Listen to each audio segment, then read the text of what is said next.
Hello. Welcome to the series Max Level Newbie. And first of all, I wanted to say thanks to all of you for 5K subscribers and your great support to this series. This is a 5K special video. If you want to support me financially, you can join my Patreon only for $5. My goal is 50 Patreon and then I will become a full-time YouTuber. And special thanks to my first Patreon Zoa C. If you want to support, my Patreon and Discord links are in the description. And thank you very much. Let's begin. At the beginning of the series we see that someone is playing a RPG game and calling it a trash game. It refers to a game that simply isn't fun, or is unbalanced, or has subpar administration, or has absurd difficulty. The virtual reality game, Tower of Trials, is in this category. When the game was released, Korean gamers, whose hobby was to conquer the game before even the developers expected them to, got on the grind to conquer the game. It continued for 365 days a year, without eating or sleeping. But once 3 years had passed, people started realizing that the Tower of Trials is an unbeatable game. The Gate Guardian is practically invincible. The Arvidic's temperature is -60 degrees. Which kills anyone within an hour. A labyrinth that exceeds 10,000 km² in size. The game wasn't intended for fun. Rather, it was almost like a torture for those who play it. Afterwards, the game started declining. To be exact, it almost went under. There were still pros who didn't give up challenging this impossibly difficult game. Then a window appears saying you have conquered floor 50.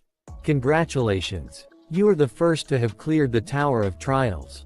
After that we see that our protagonist is standing injured with dagger in his hand, saying, "Is this for real?" It was simply fun. The sense of accomplishment that came after researching unknown ways to conquer the tower. And repeating it again and again until it became second nature to finally beat the level. It was enough for me to devote 11 years of my life to it. Then he says, "To think that I'd really clear the last floor. Maybe I should have streamed this.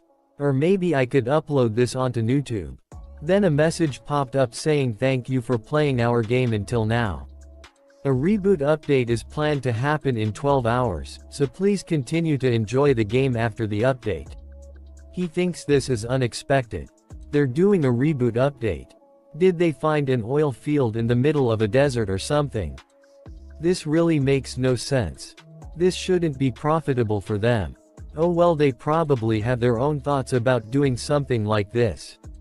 Even if this game is getting a reboot update, I don't intend on playing this game anymore. Then he put down his headset and says that, "I plan on quitting my job as a streamer and a YouTuber, which I have continued up until today. Although I don't have a family to support, I'm already 27 years old. I can't afford to continue living on an income of $500 a month. I should probably tell the gym owner that I won't be working out for a while." He looks outside the window and says that people used to tell me that I should become a professional fighter, but right now, money is more important than fighting. After that, we see he is streaming live. And live chats say, "What's up today, you're early." Then he gets serious and says, "Hey guys, I have something I need to tell you." Someone in the chat says, "Don't tell me you're getting married or something. Boring." He suddenly starts laughing and says, "No, is just wanted to change the way I talked as a joke." He thinks, I should probably just post an announcement about me quitting tomorrow. He goes to sleep after drinking some bottles. Then he wakes up saying, "Damn my head. I should probably upload my Tower of Trials clear video."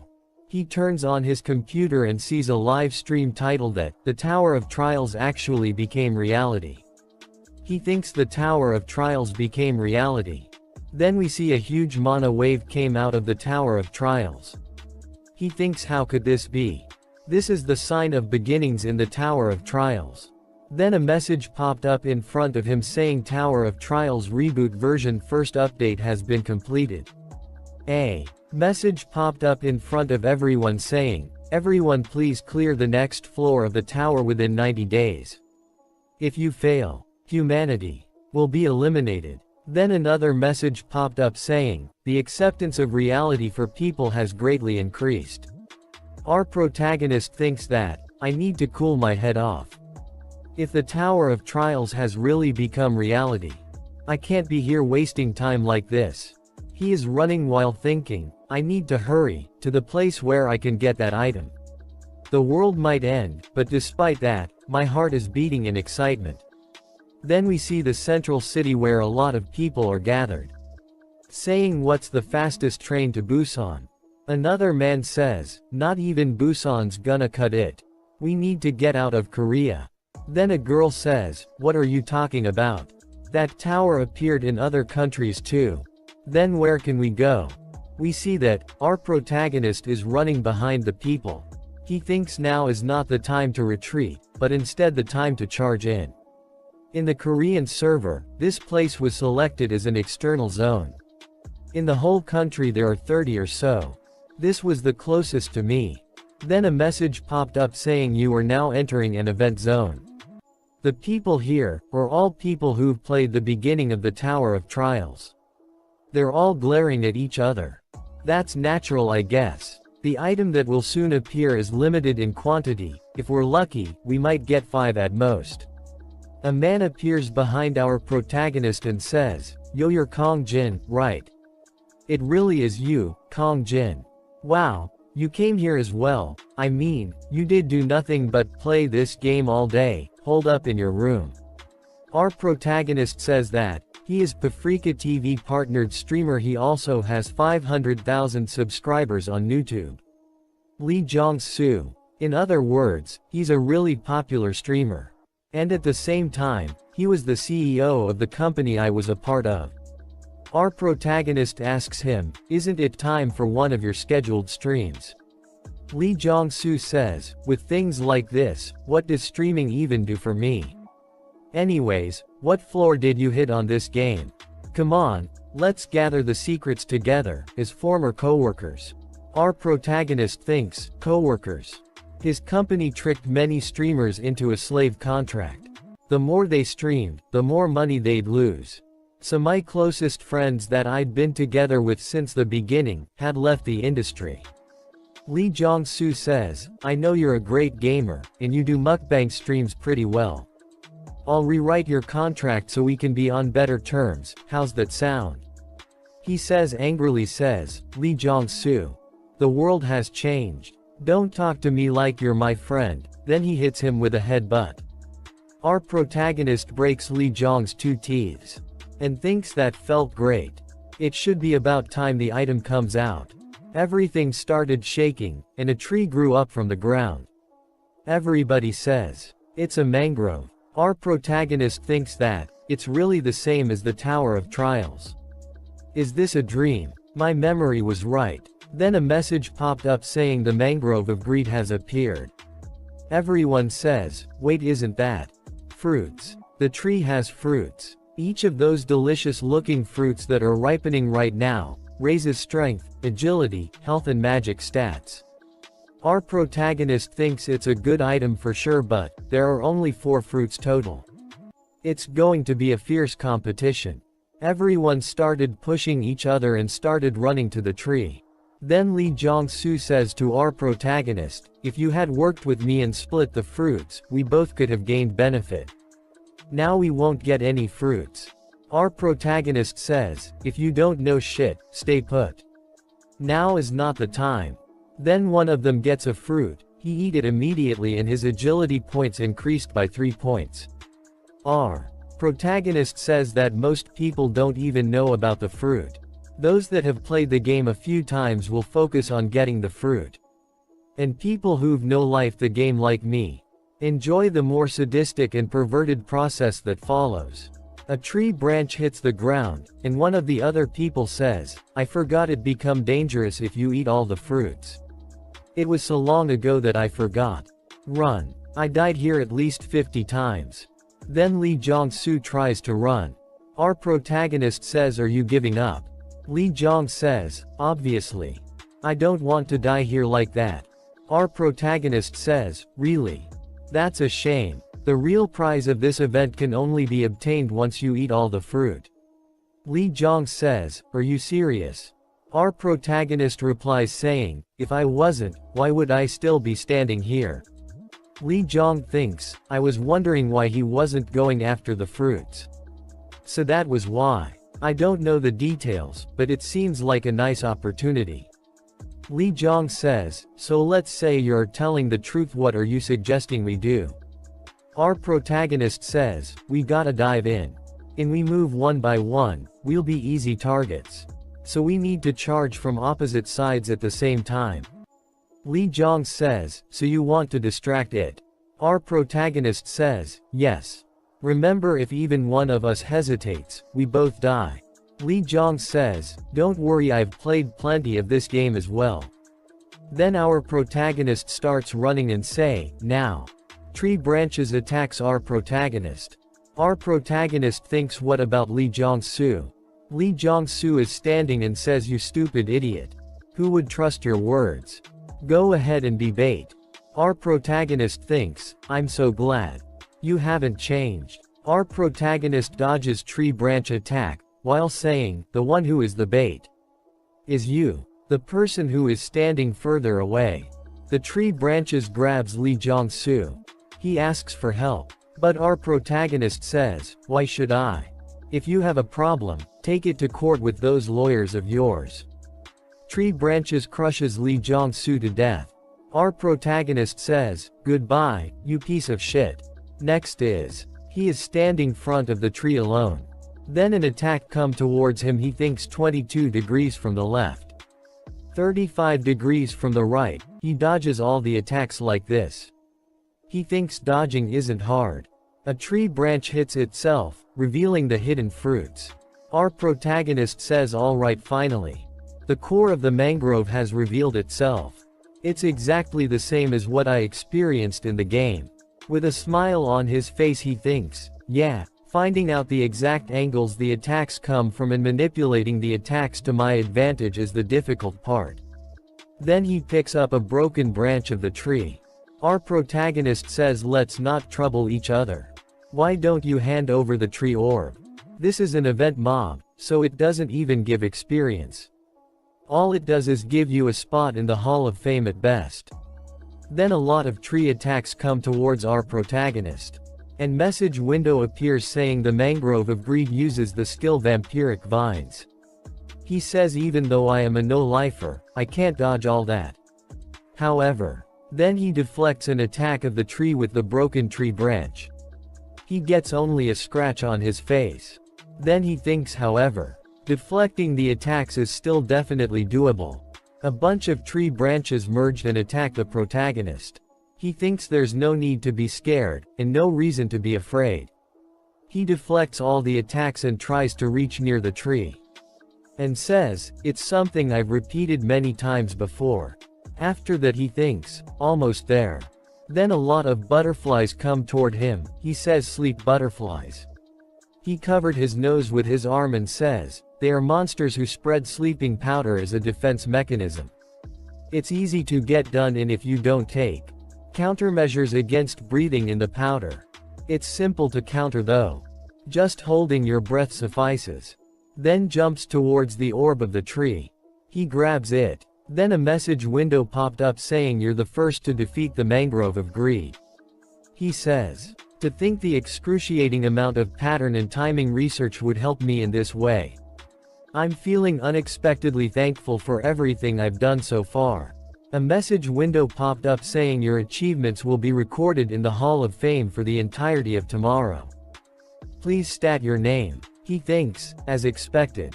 This trash system demands for you personal information to enter the Hall of Fame. He say, "I don't have a name. It will all be confidential. I absolutely refuse to release my personal information. I'll get all kinds of attention if it gets found out that I was a former top player. Look like the system won't accept complete confidentiality.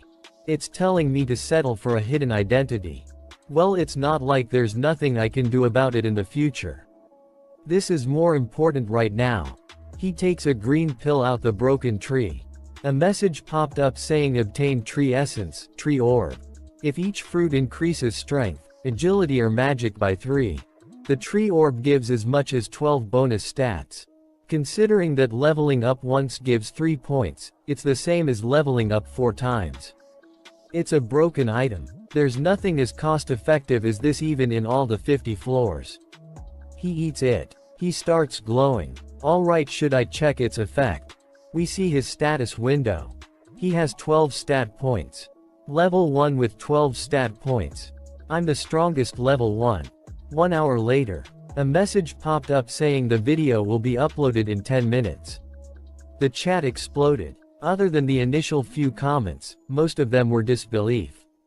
Saying I got lucky, or that I cheated. But a message popped up saying the video uploaded. The doubtful reactions disappeared once the video was uploaded. Reactions, although slightly varied, were consistent.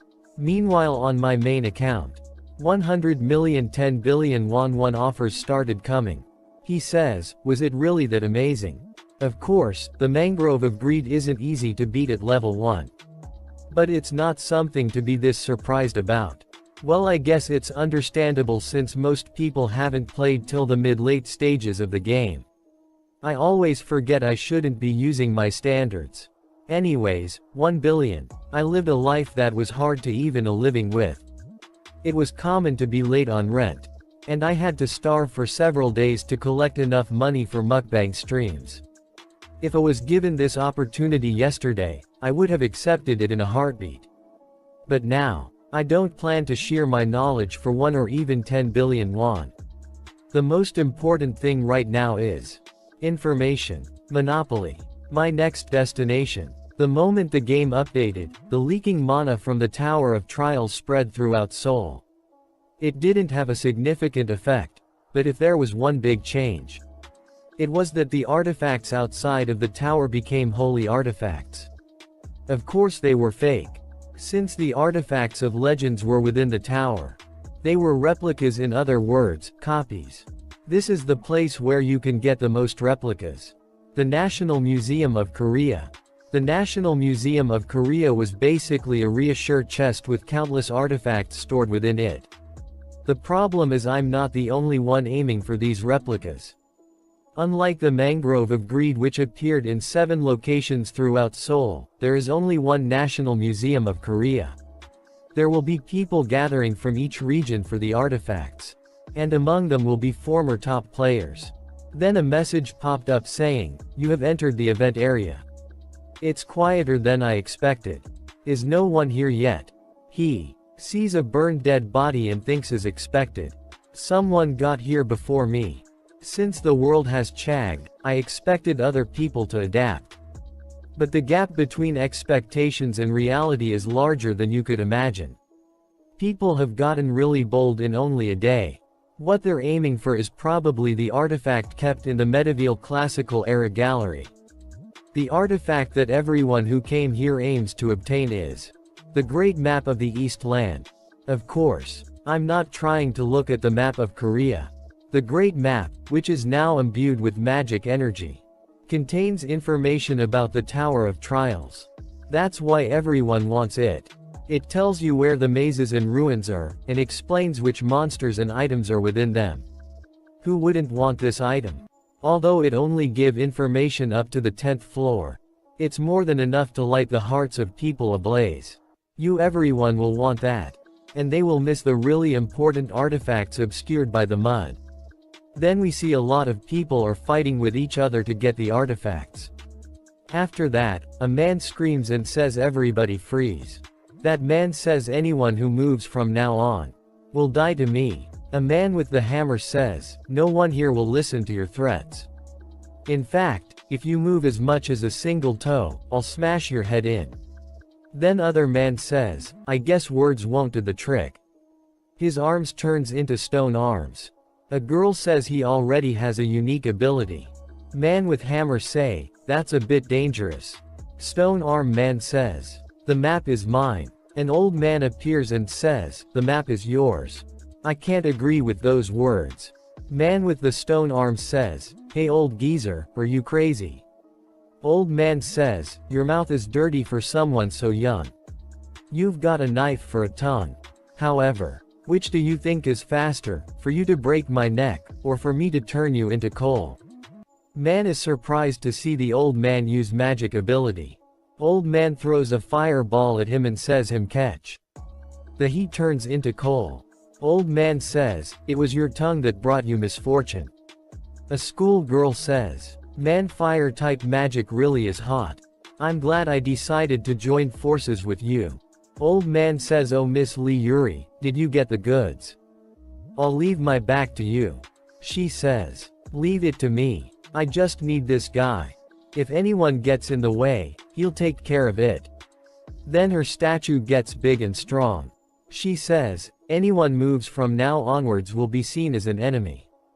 Got it. I'll make him munch on your head. Let's cooperate, okay. Then everyone throws their weapon and says, I'll give up on the map and whatever else, take it all. She says, thank you. Our protagonist is walking around with hands in his pockets. He says, you've really make a mess of this place. Do you all have no respect for history? But at least you didn't tear this. Lee Yuri says, hey Mr. Fearless. Do you think I'm joking right now? She orders her statue. Get him. Her statue threw his spear at our protagonist. He is standing fearless, in front of the spear with serious face. In this part, we are shown that a spear is coming toward our protagonist. He deflects the spear with one hand. Lee Yuri gets surprised to see how strong our protagonist is.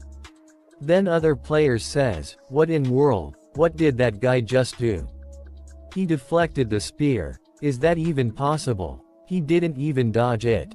His hand is fine too. Our protagonist thinks, they don't know what my stats are like right now, which is why they are reacting that way.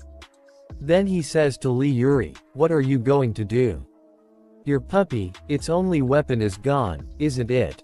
She puts her hand in her bag, and says, who said so? I have other statues. Then she takes out 4 more statues from her bag. After that a message popped up saying, artifact the avatar of Anubis replica in coming to life. She says, how's this? Are you still smiling? He says, that's pretty nice. He thinks, seeing that she can operate 5 statues at the same time with her small mana pool. She's definitely not your average person. Just like the magic using old man from earlier. There's a fair amount of players who've graduated from being a newbie. She says, nice. After that he says, yep, well, somewhere between decent and nice to be exact. She says, trying to act cool, I don't like you. He says, oh, really? Then I should show you. After that he thinks, if the gap is too large, she won't even be able to comprehend it. I need to show her with her own 2 eyes. He throws a paper behind. He thinks, the canyon that exists between our levels. Then he puts his mana in the paper he thrown behind with a painting of tiger. A message popped up saying, mana has been injected into the Pinewood tiger replica. The ruler of the mountains is appearing. After that, a huge tiger appeared besides our protagonist. She is shocked to see that and says, no way. He says, a mere jackal bares his teeth in front of the ruler of the mountain. He orders his tiger to eat them up. The tiger kills one of her statues with one hit. The tiger eat the statues or destroy them. After that she thinks, no way, I've heard of plenty of different ways to use artifacts but I've never heard of a method like this. And this magical force. I feel like my skin will tear off. Then she sees a huge shadow of the tiger. And thinks, I can't win. I thought, I drew the strongest cards.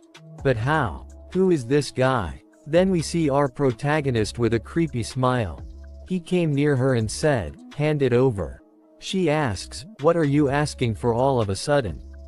He says, the mask of Tutankhamun. She says, it's useless in Korea. What are you even going to use it for? He calls his tiger with a finger. She gets scared and says, fine. I'll hand it over. She takes it out of her bag and gives it to him. A message popped up saying, you have obtained the artifact, the Mask of Tutankhamun replica. Our protagonist thinks, alright. With this, I've obtained the second artifact. She asks him, are you aiming for the great map of the East Lands? He thinks, map. Oh yeah, I forgot about that. He says, you don't need to worry about that. He ordered his tiger, keep guarding this area, so that nobody can follow. Then with a big smile he thinks, the preparations are done. Let's go. To get the strongest skill in the Tower of Trials. After that we see old man is thinking, how is this happening Lee Yuri? The old man and our protagonist are standing side by side. The old man thinks, who is he, and how did he come all the way up here? Don't tell me, did he get past Lee Yuri to come up here? Then we see that, there's a barrier blocking the entrance to the relic room. Our protagonist says, I think it's a 1-star ranked barrier. Old man says, seems like you know about this. I've never seen a barrier like this before. Neither physical nor magical attacks work on this barrier. Then our protagonist touches it and thinks, the spot where the flow of mana diverges. Carpo. I think there is a way to destroy this, but, there is a condition. Old man says, a condition. Our protagonist says, you must be constantly using your flame magic. In order to make the barrier weaker. Old man says, how long would I need to use it for? Our protagonist says until I go inside and come back out, with all the necessary relics. Old man says, so you're saying, while you're inside, I'm just going to stay outside and keep using magic. Our protagonist says, I can't hold magic that's powerful enough to weaken the barrier for a prolonged amount of time. I know you may not trust me, but this is the only way. It'll be morning soon, and we can't get out of here without getting anything, can we? I'll let you keep the map. After all, I am in need of something else. Old man thinks, nothing gained from hard work. That would be the worst possible outcome. Old man says, do you promise to hand over the map to me? Our protagonist says, of course. I wouldn't want to make an enemy out of a high-ranking magic ability user. Old man thinks, no matter how hard I think about it, there is only one conclusion. I guess I'll have to trust him. Old man says, very well. Then I will trust you this time. Our protagonist says, then, I'll be in you care, Grandpa. Old man says, I'll try my best. After that, old man uses his magic on the barrier, with full power. Then our protagonist says, here I go. Carpo. He jumps through the gate. Inside the room, old man says, hurry. Our protagonist says, alright. Our protagonist thinks, I'm planning on trying my best. In my own way, of course. We see there are a lot of relics untouched. He thinks, it doesn't seem like anyone has been here, unlike the lower floors. Except for this, of course. Then a message popped up saying, the iron sword that has Qianlong inscribed on it. He thinks, that guy. He already finished his business here and left. And I'm sure he's the one who put up the barrier. He's planning of leaving after taking what he wants, whether other people are fighting or not. He's still not trying to risk anything, but I'm sure even you didn't know of this. Our protagonist says, this one, and that the relic you took is nothing but a second-rate relic. Found it. Songpyeong Tongbo D rank. My personal inherent ability. The last puzzle piece. Required to make the most powerful skill. The materials I need are ceremonial Persian formwork rank E, and the right eye of the Tutankhamun's mask rank B. By combining the two relics, a message popped up saying the two relics are reacting. It's a message that only pops up when relics that fit each other are met. And at the same time, it's a message telling me to pay the appropriate price if I want to continue. Then he breaks the relic Sangpyeong Tongbo rank D, and drop it on the other two relics. After that a message popped up saying, the three relics are reacting with each other. Another message popped up saying, you have successfully combined the relics, against all odds. You have acquired the relic the Eye of Truth rank SS. After that a skill window appears, the Eye of the Truth. Obtaining difficulty, SS. Details, You are able to browse through other status windows, and you can tell whether one is telling truth or lying. 3 times a day. Our protagonist thinks, the eye of truth is the greatest eye, out of the 5 eyes that exist in the world. But there is another reason why I came to the museum today. Quest window popped up saying, Hidden Quest, you have successfully combined 3 replica relics of B rank, or lower to craft an item of S rank or higher. You have met the requirements. He thinks, copying and storing the many abilities that exist in this world, and using those skills to create an even stronger skill. That is my weapon. In order to become the strongest, in the Tower of Trials. You have acquired the inherent ability, Fusion over Rank. Memory of the world is being created. Then a skill appears, Inherent Ability Fusion. Obtaining difficulty, Immeasurable Overlink. Details, by completing specific quests, you are able to copy and store others' inherent skills in the memory of the world, and fuse the skills to create skills of higher dimensions. However, if the difficulty of the condition for copying a skill surges, the condition may be partially changed. Then the old man says, if you're done, hurry up and, I don't think I can hold on for much longer. After that our protagonist says, let's see in order to copy that old man's ability. Let's see what I need to do. He uses his ability on the old man.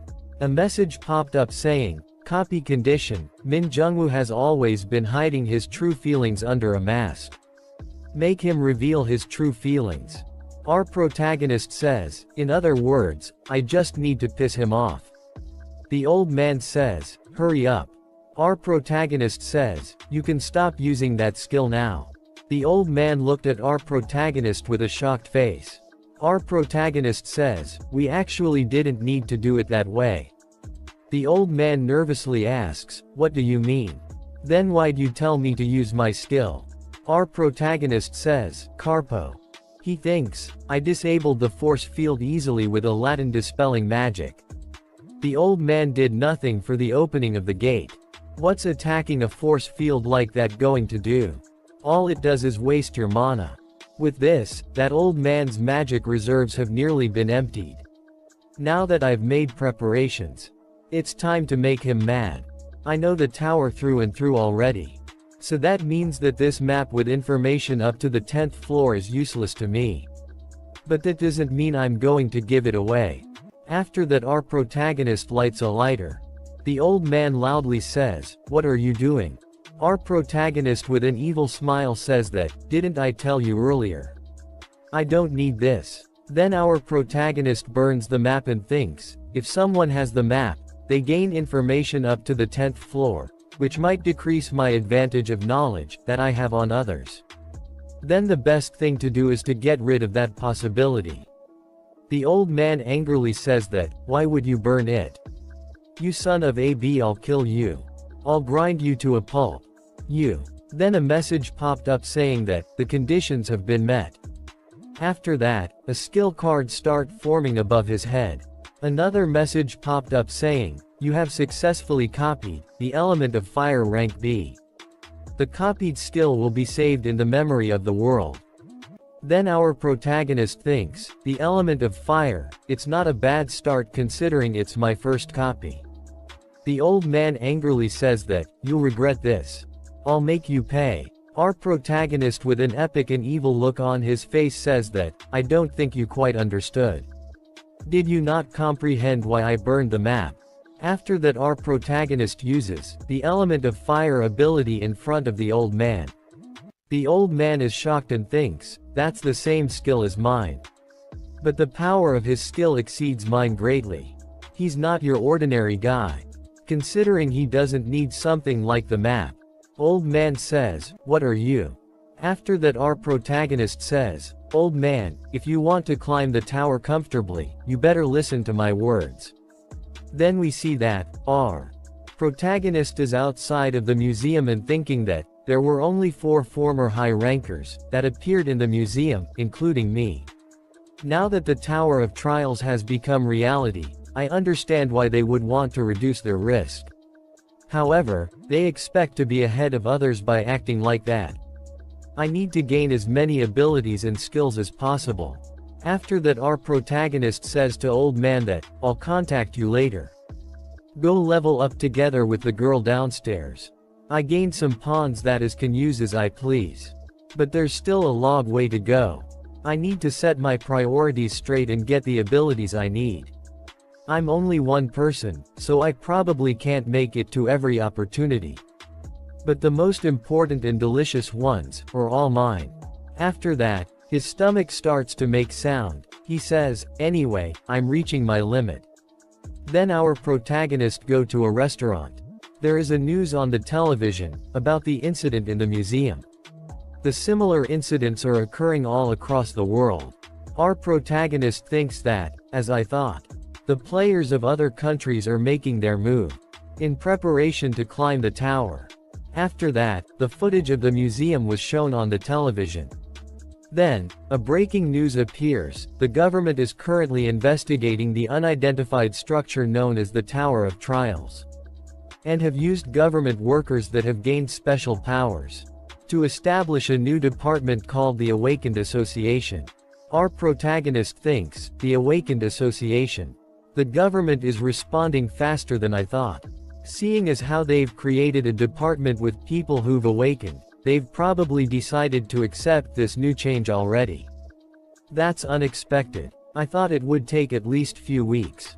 After that, the person on television says, we have brought a related guest to speak with. Another person show up saying, my name is Han Sangjin, and I am the chairman of the Awakened Association. The reason I came here today is to recruit those that have awakened. There might be difference depending on your ranks. But we will guarantee you a minimum salary of 60 million won and treat you with the benefits of a 7th-class government worker. Of course, the person who just appeared on video is an exception. I will make this offer while swearing on my name. If you join us, the government will support you in every way possible. After that, our protagonist thinks with a smile, the person who just appeared on video is an exception. So their goal was me in the end. They've been treating me like a complete tool. No matter what they try to offer me, I have no intentions on joining others. In this world, the value on one extremely well-trained individual is higher than that of 100 average individuals. Han Sangjin knows that too, and that's why he decided to offer a blank check as a means to persuade me. Han Sangjin, if he's been selected as the president, it must be because he possesses the skill to back it up. If not, it must be because he has the most experience within the Tower of Trials. He says with a slight smile, I really hope that it's because he has a nice skill. That way, it will be more interesting for me to copy. After that, our protagonist says, tonight at 7 p.m. when the hour hand points at the new hour, the Tower of Trials will open. Then a message popped up saying, the Tower of Trials has now been opened.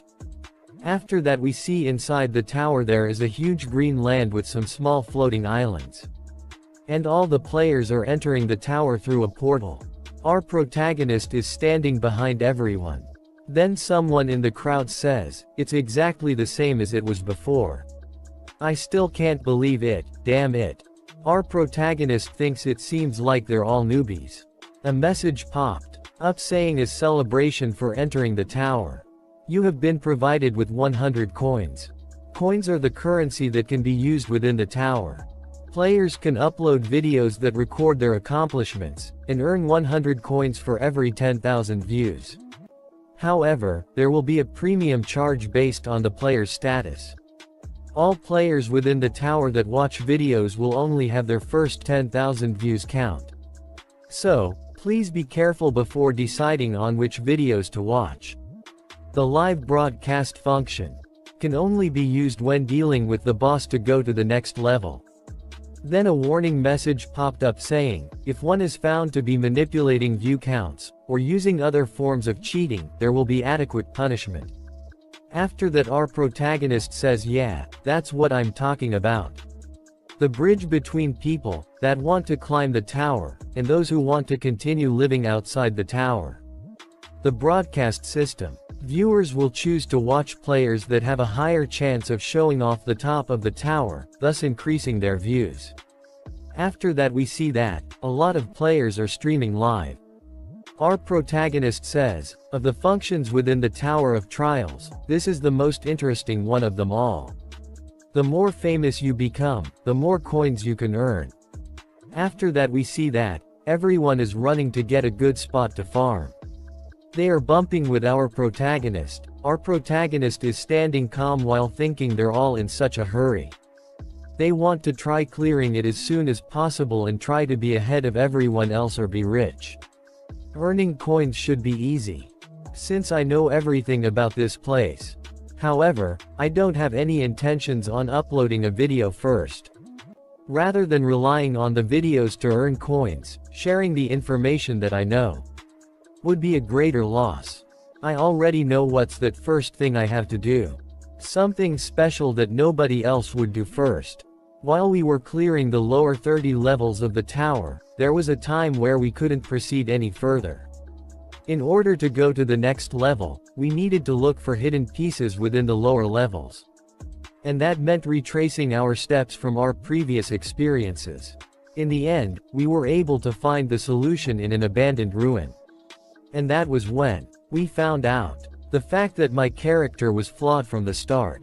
For this to be the result we found after all this time.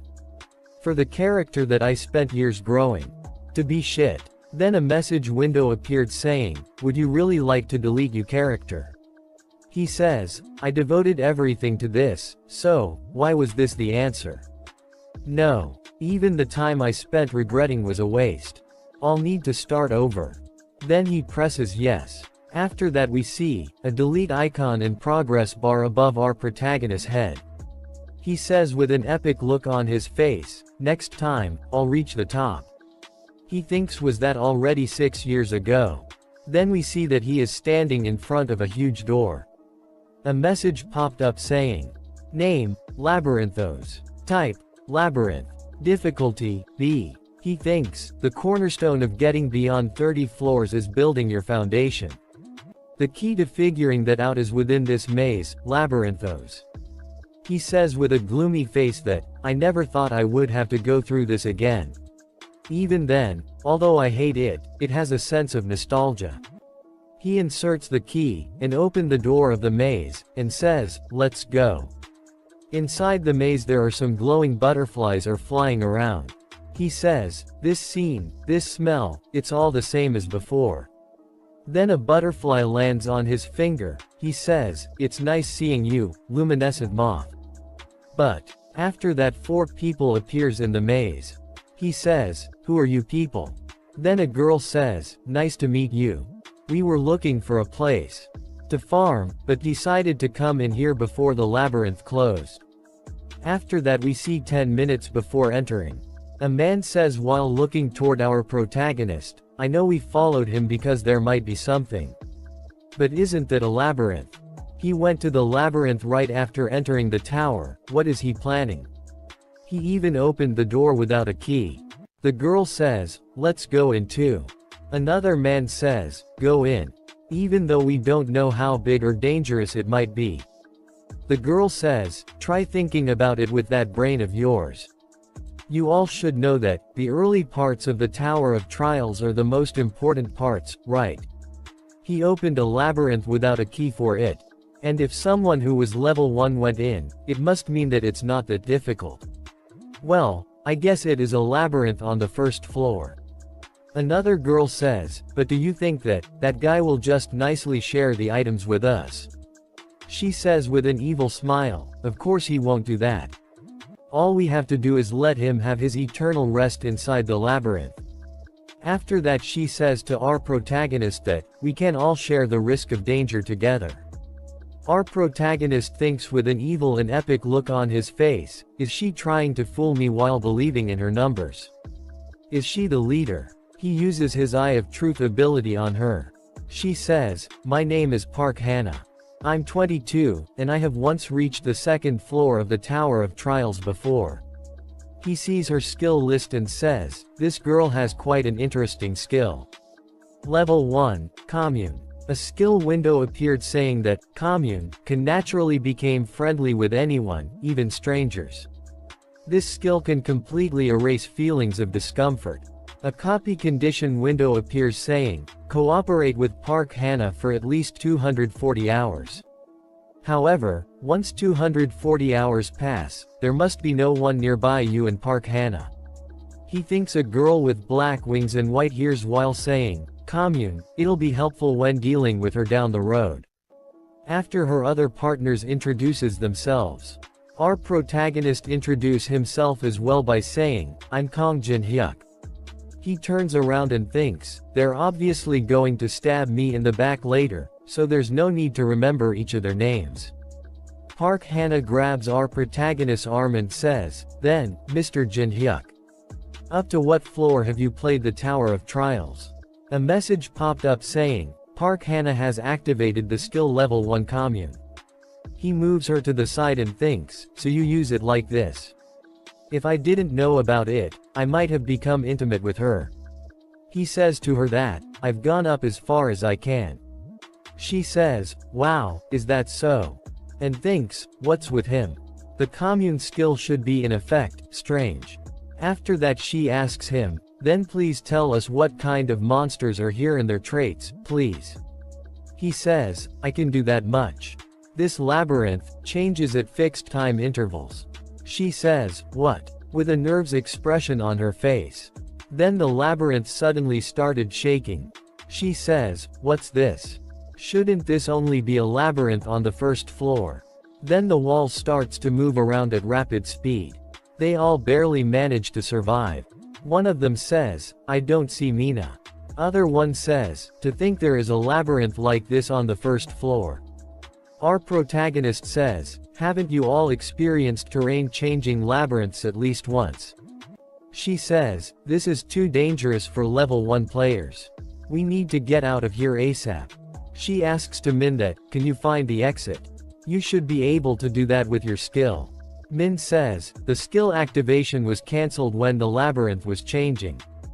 Park Hana says, then you can't find the exit. We're trapped in here. Our protagonist thinks, I was wondering why they entered the labyrinth so confidently. It seems like they were only relying on a navigation skill. These newbies must have thought of a labyrinth as a neighborhood supermarket. Well, these idiots aside, it should be showing itself soon.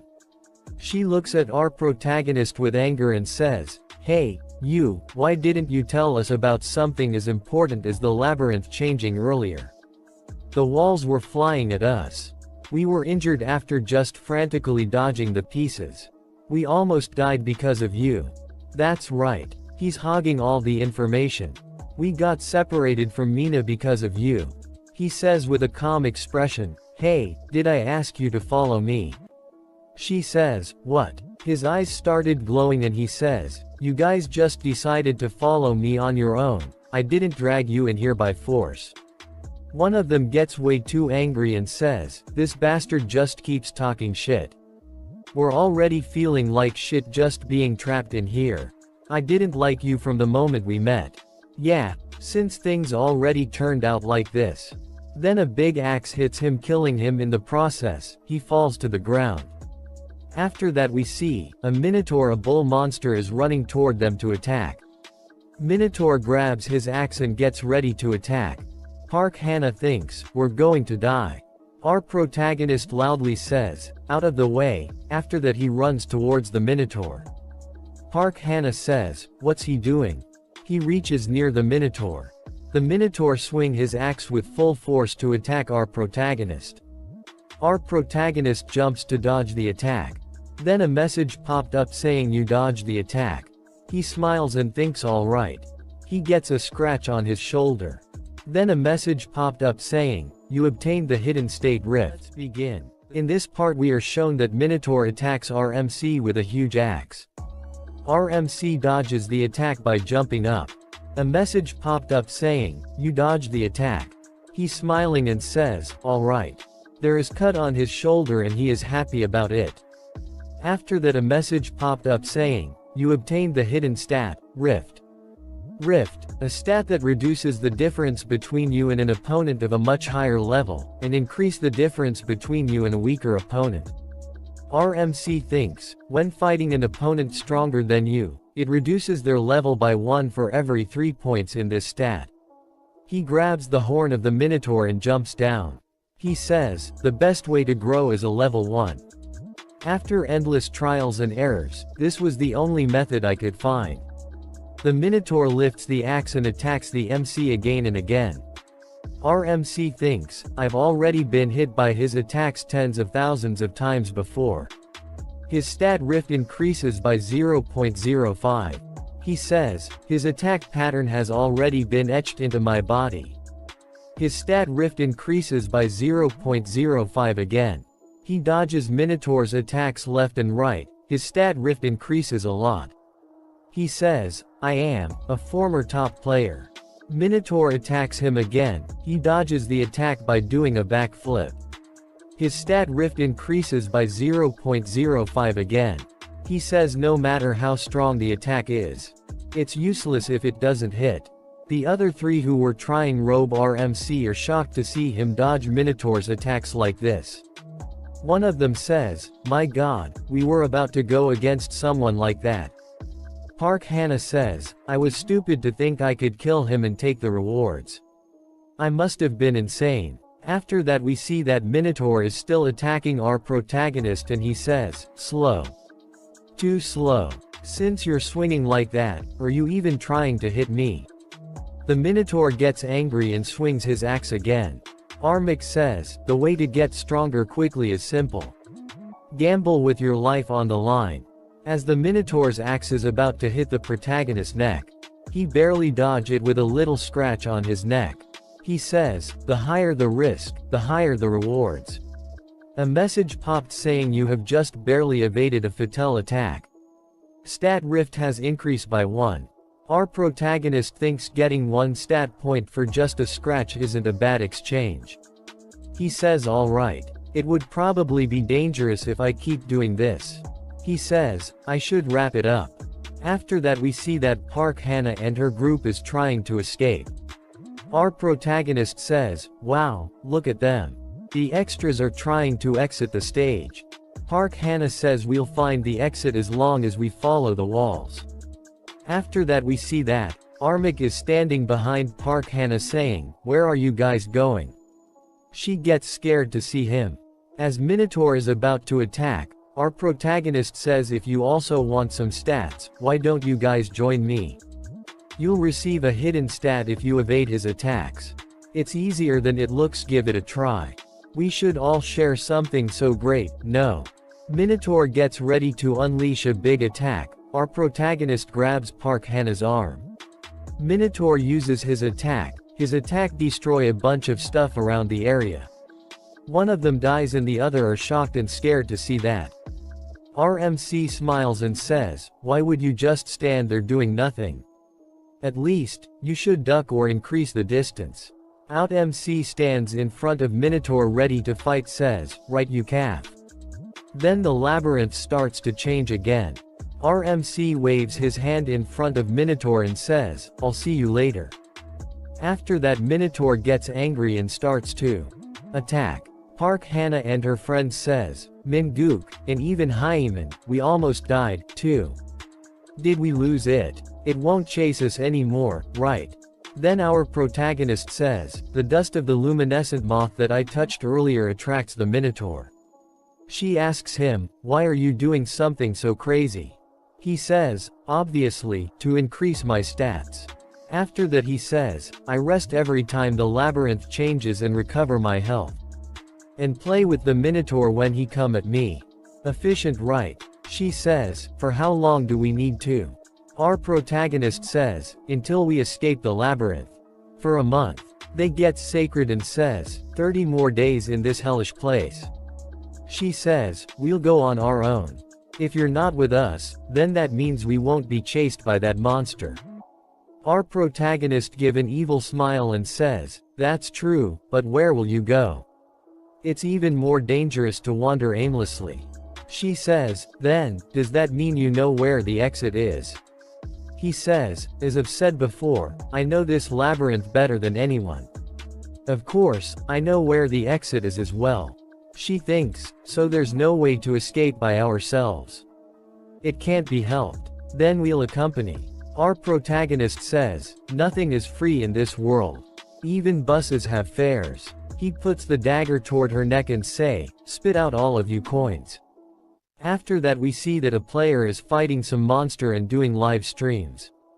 He has over 1 million views. He says, it really worked. See, they just eat this stuff up. The notice board is filled with stuff about Yu Myung-won. Fighting all those goblins was worth it. We can get 100 coins with the view count alone. It's thanks to all your hard work. Thanks, guys. People probably think you did it all by yourself. It was edited pretty well, and we only provided subtle support. There's no way they'll find out we gave him some buffs. Someone in the comment named Human Bald Male says 15 hours is not that short of a time. Someone I know cleared it within 5 hours. Myung-won says, Human Bald Male. What a party pooper. Some people just say things to ruin the mood. Don't be so depressed. The world is usually dominated by talented trailblazers. After that a message popped up saying a new video has been uploaded to the Hall of Fame. Myung-won says, what the hell is this? Crazy. Plus 10 reinforcement. Myung-won is shocked to see that and says, that's impossible. How can something like this happens? After that we see, 10 minutes ago, our protagonist says, now, pay attention. Don't stand there like poles and go to your jobs. We need to get some moss to sleep on, and some firewood to make a fire. We have a lot to do. Park Hannah says, alright. No need to nag at us. We'll go. He says, now, should I get started as well? Store. A message popped up saying, welcome to the store. He has 5,000 coins. He says, since I got some coins. Let's see. This and this. He buys 1 enchanted tarot cards rank F for 70 coins. And 1 worn down bronze key fragment rank F for 80 coins. And wooden cartwheel fragment rank E for 300 coins. After that he buys 10 lottery reinforcement scroll rank F for 10 coins. He says, they seem like trash that no one would buy, but what's important is how you use them. After that he says, I will combine these 3 items. A message popped up saying, 3 items are being combined. Combination successful. Goddess of Luck, Fortuna's Wheel of Fortune incomplete. Acquisition difficulty, S. Description. Increases the luck stat to the maximum for 10 minutes one-time use. However, since it is incomplete, there will be restriction to its range of usage. He says, success. Luck with restricted range. If you do not know the maximum range of luck, the work you did to obtain that luck may just become a futile effort. However, I know exactly where that range is, since I've experienced it throughout my life. He uses the Goddess of Luck item. Then a message popped up saying your maximum luck value has increased. He brings out reinforcement scrolls and says, the probability of a successful reinforcement is 0.000012%. The reinforcement scrolls are known for their terrible probabilities. But when my luck is maxed out, probability of success 100%. He uses all of them on the dagger. A lot of reinforcement is successful messages popped up. And then a message popped up saying you have obtained old dagger plus 10 max. His dagger gets covered in purple lighting. A message popped up saying, bonus achievement. You are the first to create a plus 10 item in the Korean server. You have obtained 5,000 coins. This achievement will be posted to the Hall of Fame. Then he swings around the dagger to check it out. He says, I've finally got something usable. Park Hannah and her friend are sitting scared and saying, day 10 of this hellish life. We made bonfire out of twigs. Slept on a bed made of moss. And have had nothing to eat but mushrooms and moss. And we see that our protagonist is sleeping on a bed of moss. The next day those are running and he is fighting the monster to increase his stats. The Minotaur appeared at the fixed time. The life or death labyrinth changed. And that bastard easily handled it all. Park Hannah no more. We'll really die at this rate. We'll just be thrown away after being used by that devil. She is slowly talking to her chat. She says, have you found out anything about that guy?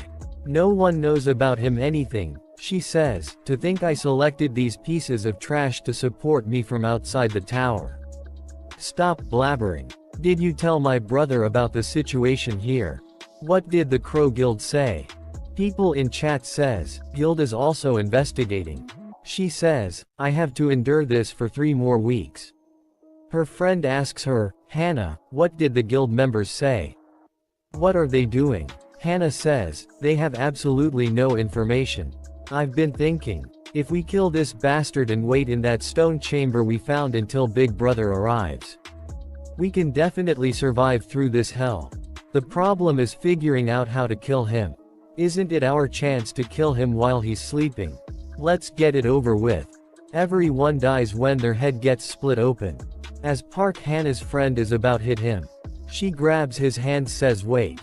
He says, what? She replies, that man's reaction speed is monstrous. We have no chance of winning, whether it be a frontal assault or a surprise attack. He'll most likely wake up and counterattack the moment you attack. He says, then what are we supposed to do? We can't keep being abused like this. She says, who says we'll continue being abused? Don't you know my older brother is part of the Crow Guild? He gave me this to use in dangerous situations. A deadly poison that can kill 100 trolls with 1 drop. A giant bumblebee stinger. If we're doing this, let's go all the way. With something that he can't handle. After a while when they sit down to eat, our protagonist is not very happy and says, is it roasted moss and mushrooms again? It feels like I'm in a survival show. Hannah says, what else is there to eat here? Why don't you catch and eat some bats or moths? He thinks so feisty. Our protagonist says, Miss Park Hannah, can you pass me the water behind you? Mr. Chul Shik, please give me some more mushrooms and moss. They do what our protagonist says. Our protagonist says, let's eat. Park Hannah thinks, he's acting like he's the master. They both think he ate it. He throws the plate. Chul Shik throw up, and dies. Our protagonist says, idiot. Did you think I would carelessly eat whatever you guys give me? Park Hannah says, you knew that it was poisonous. Yeah, when is asked you to? Give me more, I made a quick switch while you guys were distracted. After that he opens the report button and says, and you guys hidden broadcasts are an illicit act. She says, what are you talking about? Do you have proof? Let's see here. Live broadcasts can only be turned on when fighting the boss to go to the next stage. If any illicit acts such as viewer count manipulation, etc. are caught, appropriate measures will be taken.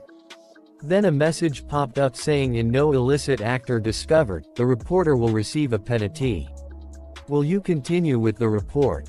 He says, you should pay attention to your expression when you're broadcasting. It's so obvious. You're only at this level. Park Hannah, what a disappointment. He presses yes. She gets shrouded by warning messages. A message popped up saying report confirmed, anonymity has been removed. Everyone her broadcast gets scared and start to leave the broadcast one by one. Her viewers count go to 0. Viewers related to this incident cannot watch videos for the next month. If caught for the second time, they will be banned permanently. She says, what happened to them? Where did they go? A message popped up saying penalty to the involved paler has been changed to a harsh fate. Then suddenly Minotaur appears on the scene. She says, you'll fight it again this time, right? She hides behind him and says, just tell me where I need to go. He says, Miss Park Hannah, you're quite shameless. You just tried to poison me. So why should I tell you anything? She says, what do you mean? You were telling me things up until now. Then a message popped up saying condition has been fulfilled. You have succeeded in copying the skill commune rank C. He looks at her with an angry look and says, you're no longer needed. She says, wait, you'll regret this. My older brother is in the Crow Guild. Minotaur attacks them. Our protagonist jump in the air to avoid the attack and she gets hit by the shock wave. He says, "What carefully from over there? Between that stupid guild and me. Which you should fear more." He attacks the Minotaur on the head with his dagger. He says, "Still too shallow." Minotaur tried to hit the protagonist with a powerful punch. He dodges the attack and says, "It's still receiving damage. It was worth it to raise Rift. Regardless, I can't kill it." If that's the case, he dodges another attack by sliding on the ground, and says, "I just need to make it so that I can." He uses element of fire attack. Minotaur blocks the attack with the axe.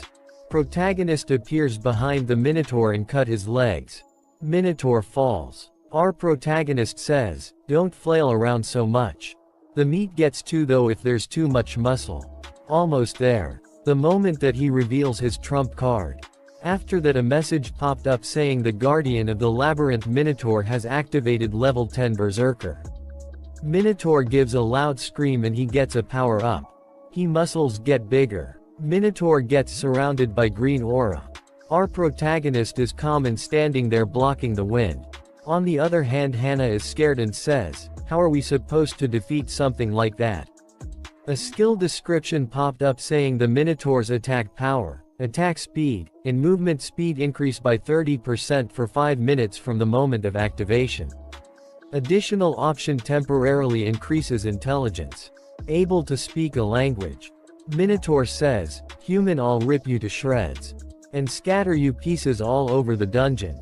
So that you can never trespass into this dungeon again." Our protagonist says, his magic power efficiency feels higher than before. Not bad. Bring it. Minotaur attacks our protagonist and says, "I'll crush you." Our protagonist deflects the attack with his dagger. They do it again and again. Park Hannah is shocked to see the battle and says, "How can this be?" He's not dodging anymore, but rather blocking by redirecting the force of the attack. It's a booze monster that has activated a skill over level 10. Not even the full force of the Crow Guild could be a match for it. But how can that crazy bastard be laughing in this situation? Our protagonist says, "It felt like time had stopped. I hated the reality that felt like I was at a standstill no matter how much I ran, and felt powerless within this reality where nothing ever changed. Whether it be reality or a game, their difficulties are both hell." But then a message popped up saying, "Rift stat points obtained, 57. This world responds to me." His rift stat is increasing as he is fighting the Minotaur. He dodges the attacks left and right, again and again. Minotaur gets ready to punch our protagonist and says, "You're full of cheap tricks, human. You can only make scratches on my body." Minotaur punch stops right before hitting the protagonist, and protagonist is calmly standing there. He did not even try to dodge it. Then a message popped up saying the Guardian of the Labyrinth Minotaur's level 10 Berserker skill has ended. Our protagonist says 5 minutes have passed. The Berserker skill can exert power beyond the individual's limits for 5 minutes. However, there is a penalty of the individual falling into a suspended state for 24 hours after that. A message popped up saying, the Guardian of the Labyrinth Minotaur will fall into a suspended state for 24 hours. He says 57 rift stat points. In terms of levels, the gap will be reduced by 19 levels. He says 20 days left. I can easily reach my objective of 100 points in that time. She says, is it over? He just can't move after his Berserker skill ended. After the labyrinth changes and 24 hours pass, he'll come to chase us again. There are still 20 days left. 20 days later, Minotaur gets ready attacks. Our protagonist says a right horizontal slash. A message popped up saying, the rift stat has increased by 0.015. And then a low slash. Rift stat points obtained 100. Finally. Got it. Anyway, why does it feel like you're getting weaker as time passes? Must be my imagination. He hits the Minotaur with a powerful punch in the face. Time to say goodbye, calf. He says to her, I guess the only thing left is how to dispose of you. She says, dispose. He says, we will now begin recruiting interns for our veteran company. She says, intern, you're lacking enthusiasm. I guess you're not interested. She says, I am, please let me join. I've always wanted to enter this company. He says, good, what a passionate applicant. Then, here's a question for you. Tell me what you have to offer that can benefit the company. She says, sociability. My exclusive skill commune will definitely be of use for the management of the company. He thinks it's not exclusive anymore. What else? She says, I'll never betray you. He says, that's it. There's nothing else you have to offer. What disappointment. We will now announce the results. The first successful internship recruitment of the veteran company. She says, no, that's, please give me time to think. Our protagonist says, never happened. She says, Bram's ring. I'll give you Bram's ring. My brother said he'll be negotiating with China as payment for offering them Korean ginseng. So please spare my life. He thinks Bram's ring is going to fall into the hands of the Crow Guild. Bram's ring. One of the best items you can obtain on the first floor. It increases movement speed, grants magic resistance, and even has the ability to suppress the magic power of monsters. It has 3 useful options. He activates the Eye of Truth. And Hannah's words are the truth. He says, it doesn't seem like she's messing around. Congratulations. You have passed and have become an intern of the veteran company. She thinks, I'm saved. Our protagonist says, our company does not give wages to interns. You must come running to me whenever I call you, wherever you are. I don't care, whether it be 3 a.m. or if you're on Jeju Island, so keep that in mind. Now most importantly, time to fill out a contract. She says, a contract. I have to fill out something like that. A message popped up saying you have read the memory of the world. He says, yes of course you do. He combined skill commune rank C and element of fire rank B. A message popped up saying the 2 skills will be combined. He says, it'll get a bit hot. A message popped up saying you have obtained brand of tribulation rank A. He grabs her by the shoulder. She says that's the contract. He says, did you think you'd put a seal on some piece of paper or something? Congratulations for entering our black company, intern. A message popped up saying brand of tribulation will be engraved on Park Hannah's face. Then a skill window appears saying brand of tribulation X question difficulty rand A. Description, engraves a brand on a subject. The branded subject must obey you commands. The subject is restricted from any action that can harm you. If the subject breaks this restriction, their entire body will ignite in flames under excruciating pain. I see light. A message popped up saying, you're the first to clear the labyrinth on the first floor. She say, we survived. We really survived. Message popped up saying, this will be recorded in Hall of Fame tomorrow. 5,000 coins will be paid to each player who cleared the dungeon. She say, Kuhu, I'm being rewarded for all of my suffering. Intern. She say, yes director. He say, hand them over. She give all his coins to protagonist. Protagonist think, with this, I have over 10,000 coins. There shouldn't be any players at this moment who have more coins than me. He say, get me Bram's ring in 3 days. She say, number, 3 days is too short. He say, 2 days. She say, yes I'll get it no matter what. We see a reporter saying, in 1 week the Dangan Guild will mobilize as the representatives of Korea to clear the 3rd floor boss monster. By the Dangan Guild, you mean the top guild in South Korea? Yes, since 7th us, Europe and Japan having hard time. All the attention has been shifted to South Korea. Is China still keeping quiet about the matter? Yes, rather than hoping for assistance from other countries, wouldn't it be better to look for a way to clear it with our own strength? I think the Dangan Guild is more than capable of clearing it. Protagonists say, they're trying to clear the 3rd floor boss monster after only 1 month. How much do they want to regret it later on? I understand their impatience. They must want to monopolize the countless resources that exist in the tower. However, 90 days are given to clear each floor. In other words, there's no need to even go to the second floor, much less the third floor. If you increase the difficulty with weak foundations, when you reach a wall, the pressure felt by the difficulty will be much fiercer. There are no retries after human extinction. For now, let's gather information about what happened during the month. To gain reliable info in a place overflowing with groundless rumors and fake info, I need people I can trust. Sources that I've known for a while and can trust. He searched something in his mobile and say, as expected, they are the only ones. We see a boy introducing himself. Hello, I'm human bald male. My real name is Lee Taemin. A girl say, I'm Nuclear Fist of Bulgwang District. My real name is Yu Yanhwa. Protagonists say, they've changed a bit from their gaming days. To think I would meet with the veterans that I played with 2 years ago in the Tower of Trials. We see the message saying, you have activated level 1 Foot Eye of Truth. We see the states of Lee Tarman, his level, age, sex and coins etc. He has exclusive ability, Machine King. It has no flaws other than its large magic power consumption. It is an exclusive ability that specializes in large-scale battles.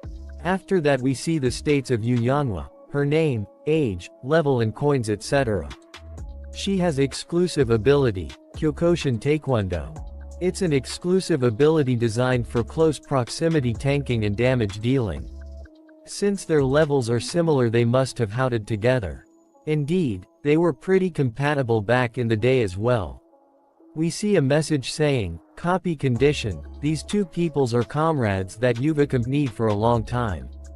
Once the three of you reach the 20th floor, you can copy Lee Taemin's and Yu Yanhwa's abilities. Lee say, Hung, what are you doing? It's your turn. He say, my name is Jinhyuk. My nickname is Poop Fart. Why did I name my character that 11 years ago? I'm 27, and I was a streamer on Paprika TV. Lee say, you were a streamer. I watched Paprika from time to time. I'm no longer streaming now. Hung, you can so comfortable with us.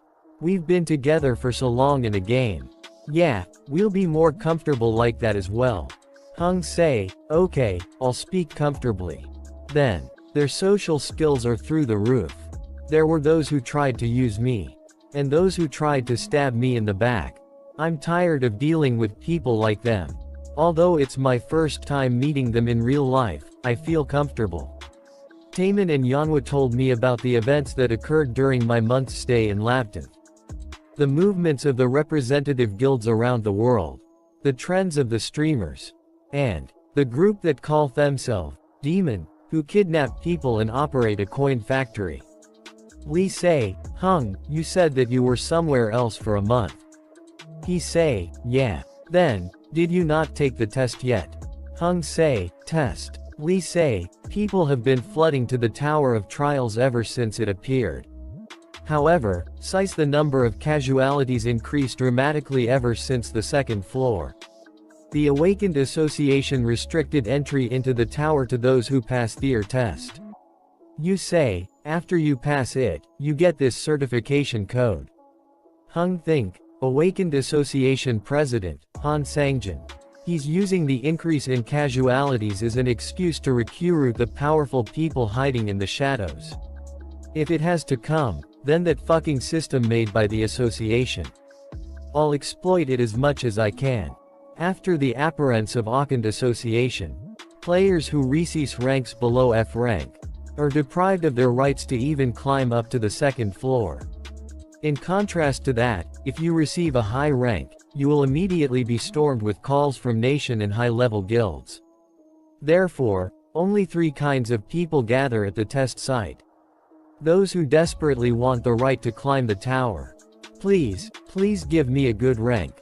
I'm not even hoping for D rank, just give me at least E rank. Those who gathered to estimate the qualification of those wanting to climb the tower. Which guild will take this time a rank? There need to be some sort of scope today. And those who want to show off their qualifications to the whole world. It's Park Hannah. Park Hannah of the Black Crow Guild. Is she the one who survived the labyrinth? Next to her is Park Hajin, the future of the Black Crow Guild. Wait, look behind them. Kim Katae of the Fighting Father Guild is also here as well. Don't miss a single moment. Kim say, why are there so many people here? Can anyone just take the test now? Hajin say, I think there are many people hoping to strike gold. He say, there's no time to move the people waiting in line. We can't afford to stay here for hours when the reporters are waiting. I came all the way here because of you siblings, so don't mess up. You know what will happen if you do, right? They both say, please don't worry, we'll do well. Guards say, get out of the way. Can't you see someone's trying to pass through? Move to the side. Hurry up. You'll get a beating if you keep stalling. What the hell are you doing? Are you deaf?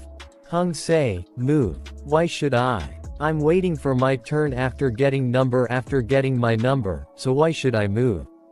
Hajin say, what the hell? You can't even get rid of one person.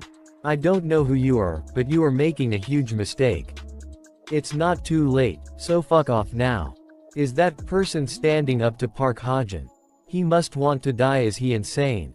Park Hajin. Is he the brother that Park Hannah was talking about? We see a message saying, you have activated level 1 Foot Eye of Truth. Now we see the states of Park Hajin, his name, age, level coins and his exclusive ability. He say, what? What the hell are you staring at? Again message pop up saying, copy conditions. If you reach maximum friendliness with the subject, you can copy their exclusive ability. If you reach the maximum hostility with the subject, you can copy one of the subject's skill that you want. Hung say, oh ho, maximum hostility. Hajin say, this bastard, you're still not getting out of the way. You think nothing gonna happen since there are many eyes on us. Hannah say, Oppa, what's going on? We see protagonist giving dangerous look. He catch the finger of Hajin and break it. He say you insect and run to attack the protagonist. He attack the protagonist but get knocked down. Everyone shocked, saying what the hell happened.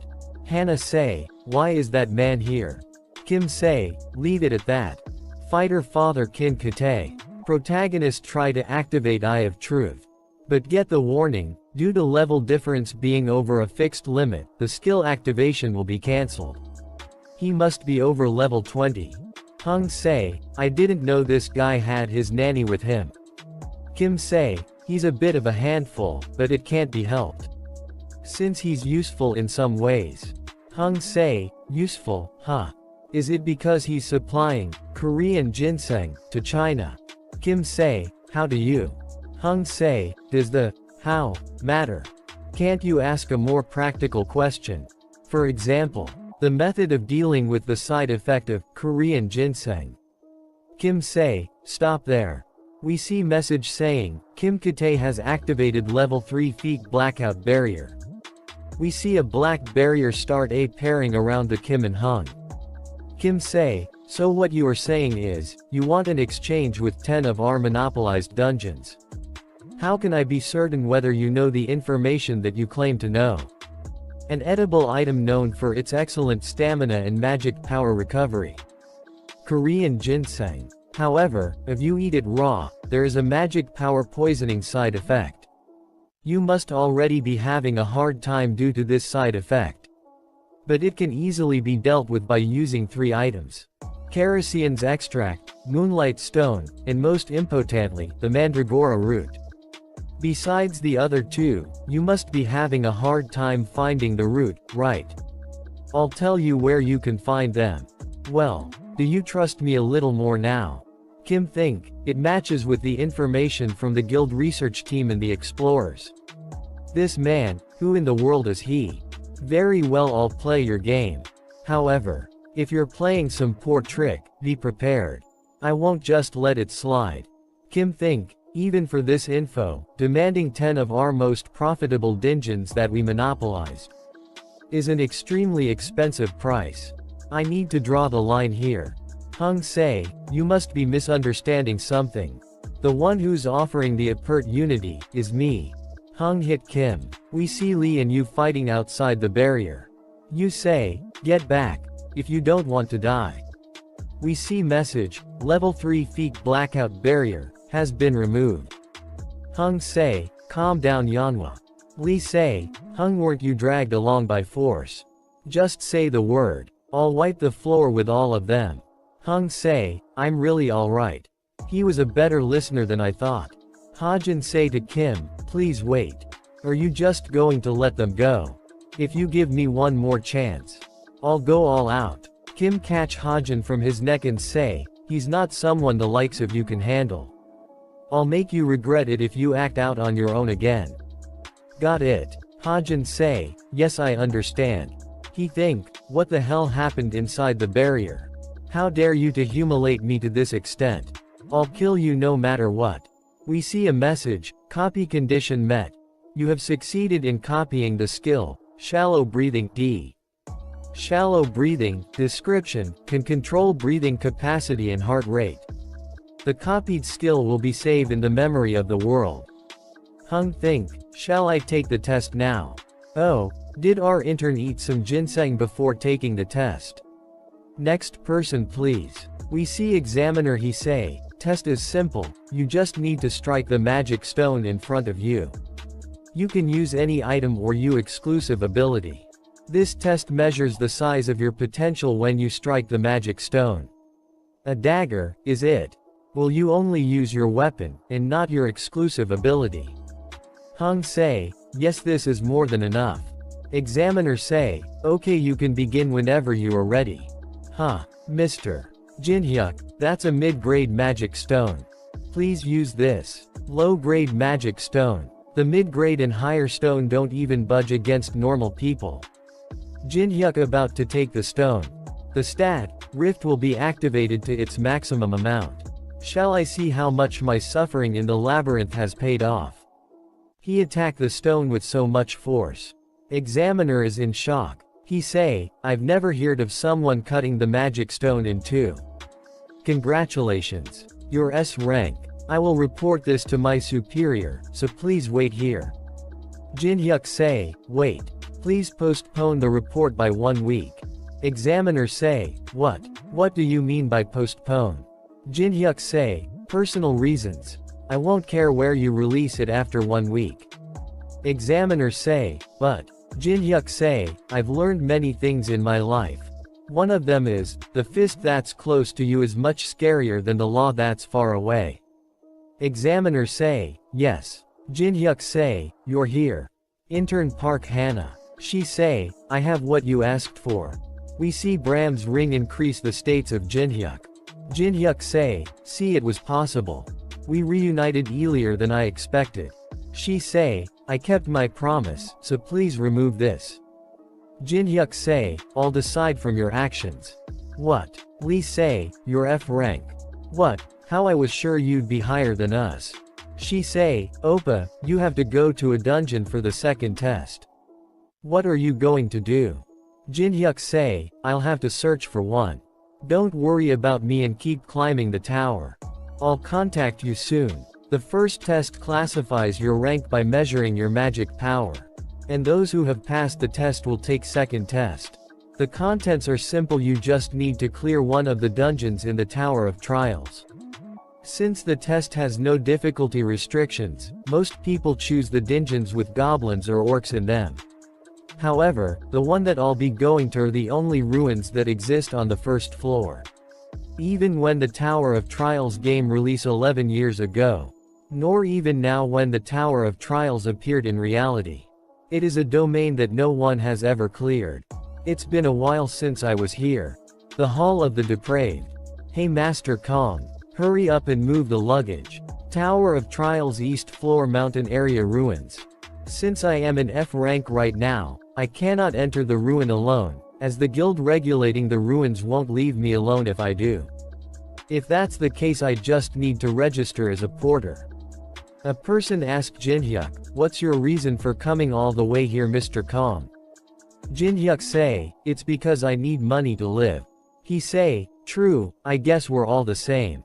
I'm here so that I can feed my wife and kids. Jin Hyuk think, ah, these kinds of things are usually death flag. He say, F ranks like us have to be especially careful. We'll die if we make a wrong move. Ambulances can't even reach us, SICE machines don't work here. Jin Hyuk say, don't worry. At the very least, the people here will be able to return home safely. He say, what? Yeah, I'll accept your kind words, at least. You have guts to compare to the other young people these days. We see a message, the attack force exclusive quest will begin. Number 1, clear the ruins difficult. Details. Defeat the boss monster and recover the throne in the heart of the ruins. Reward. You will be granted the choice to choose one of the holy artifacts. However, if you do not kill the boss monster, the holy artifact choices will be limited. We're here. Good work, everyone. Take a rest until the attack force arrives. We see a message saying, the benefit for the one of the first conquered the tower has arrived. Jin Hyuk think, benefit. Am I the only one who received this? The benefit will open. Your luck and adaptive stat will both be increased by 10. Cold Heart will be activated. Cold Heart. You are able to keep your composure even in tense situations. However, your human emotions may start to diminish. The passive, Monopoly, will be activated. Monopoly. When you take all the final rewards alone without sharing, you can receive the best possible reward among those. This is awesome. There are countless section-type rewards in the Tower of Trials. It's a win if you get one good reward out of the thousands possible. But with this, the probability itself won't apply to me. We see a light appearing from the ground. And some people coming out from the light. One of them say, ah, my head. I can't get used to this no matter how many times I do this. Have you confirmed all the members? Other guys say, all 50 of them safely arrived. Of course, whose magic do you think this is? Are those people the main attack force of the Balhae Guild? That man must be the captain. Jin Hyuk activate his skill, Eye of Truth. Attack force captain say, from a line as we depart. We'll catch up to the advance party. We see the states of the captain. His name is Song Cheonhwa. His age, level and coins etc. He has unique ability, item lightning and also has 4 skills. We see copy conditions, gain Song Cheonhwa's trust during raid. Jin Hyuk think, ah, shit. Gain his trust. This is not going to work. No, wait. An attack force captain from one of the 10 guilds is only on this level. I guess it's fine as long he doesn't slow me down. We see a person, he say, it'll get very dark from here on out. Everyone please make sure to follow right behind me. If you start strolling somewhere else while not paying attention, there is no way to save you. He activate his skill called, Illuminate.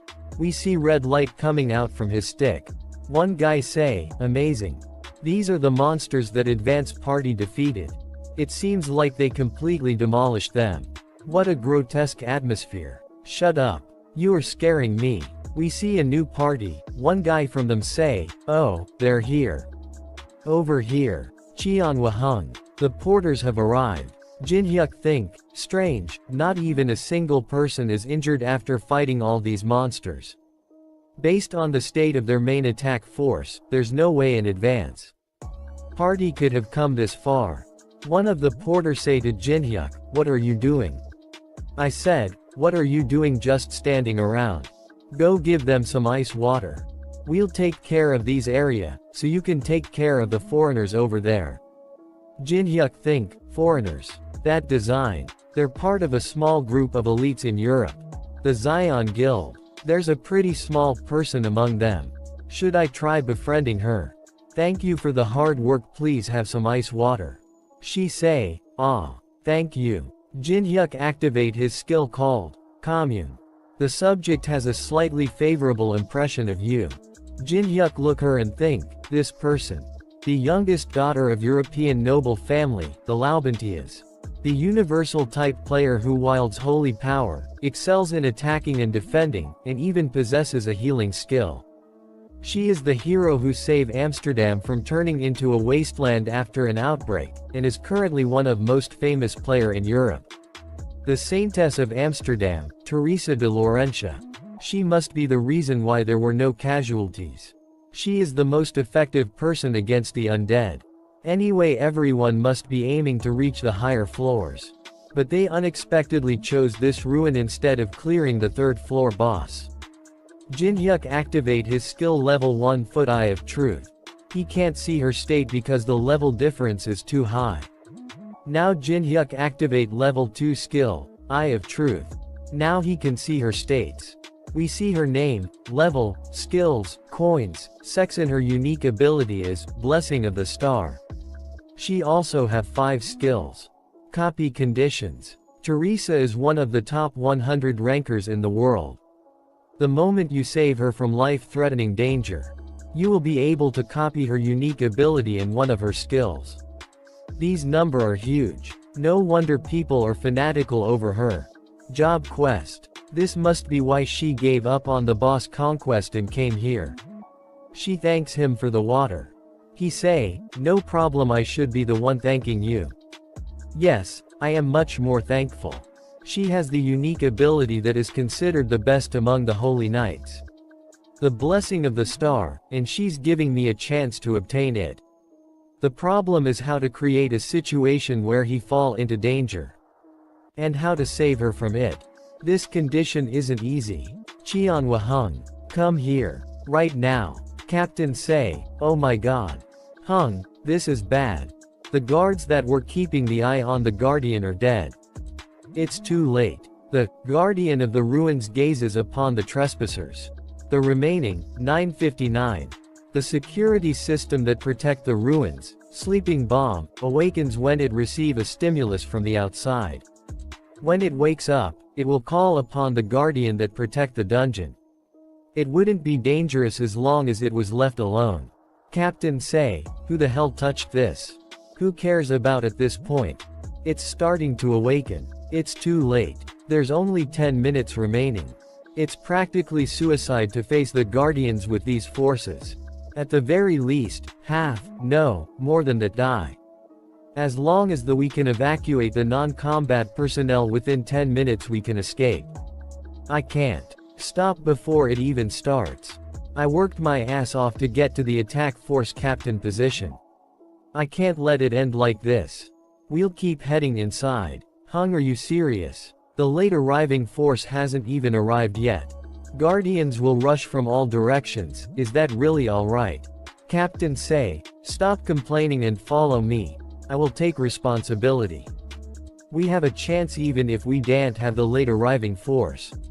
Since we have the Saintess, Teresa. Did you all hear? The Guardians are awake. What are you so worried about? There's no way a large guild like the Balhae Guild are doing things without a plan.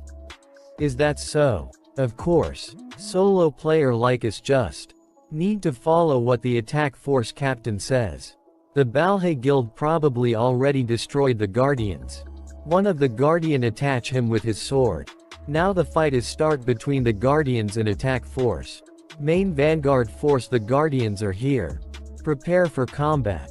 Tanker, forward. Porters, get back. Hurry up. Buff the tankers. Dealers, gather magic power. Song Cheonhwa has activated level 0.3 feet Iron Shield. Song Cheonhwa has activated level 2 feet Wedge Formation. Lee Yunmi has activated level 2 feet Warriors Song. They are coming, maintain the formation. They start fighting with Guardians. One person say, Captain send some tankers here as well. We can't hold on by ourselves.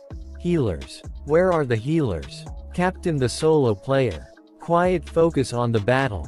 There are bound to the casualties. If can't be helped, there's no need to take care mere solo players. Unlike the guild members, who knows systematic tactics, the solo player lack the ability to fight as a group. They definitely saw us. We were abandoned. Someone please help. At last moment, Teresa come to help the solo players. She think, 2 Guardians slipped through the main force. The non-combatants are in danger. I have to get to the rear as quickly as possible.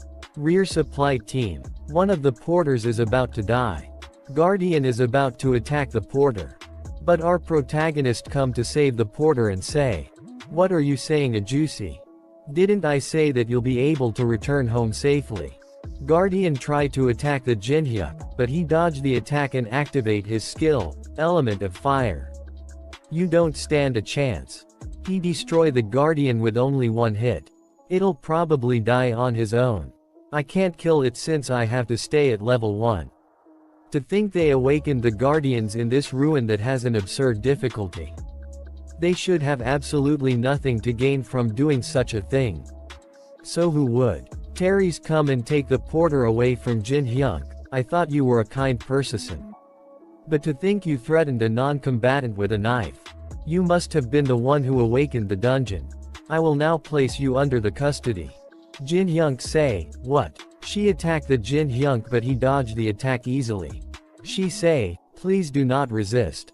I don't want to hurt you. He say, do you really want that? There must be some misunderstanding.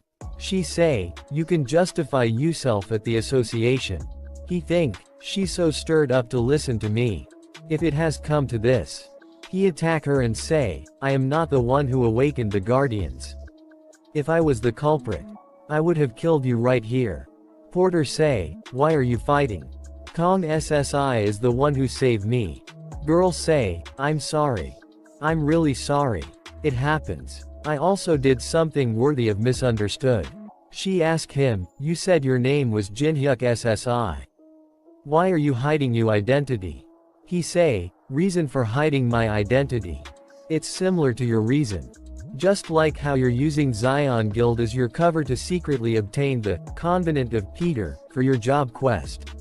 I also need to secretly obtain something. She think, how does he know all that?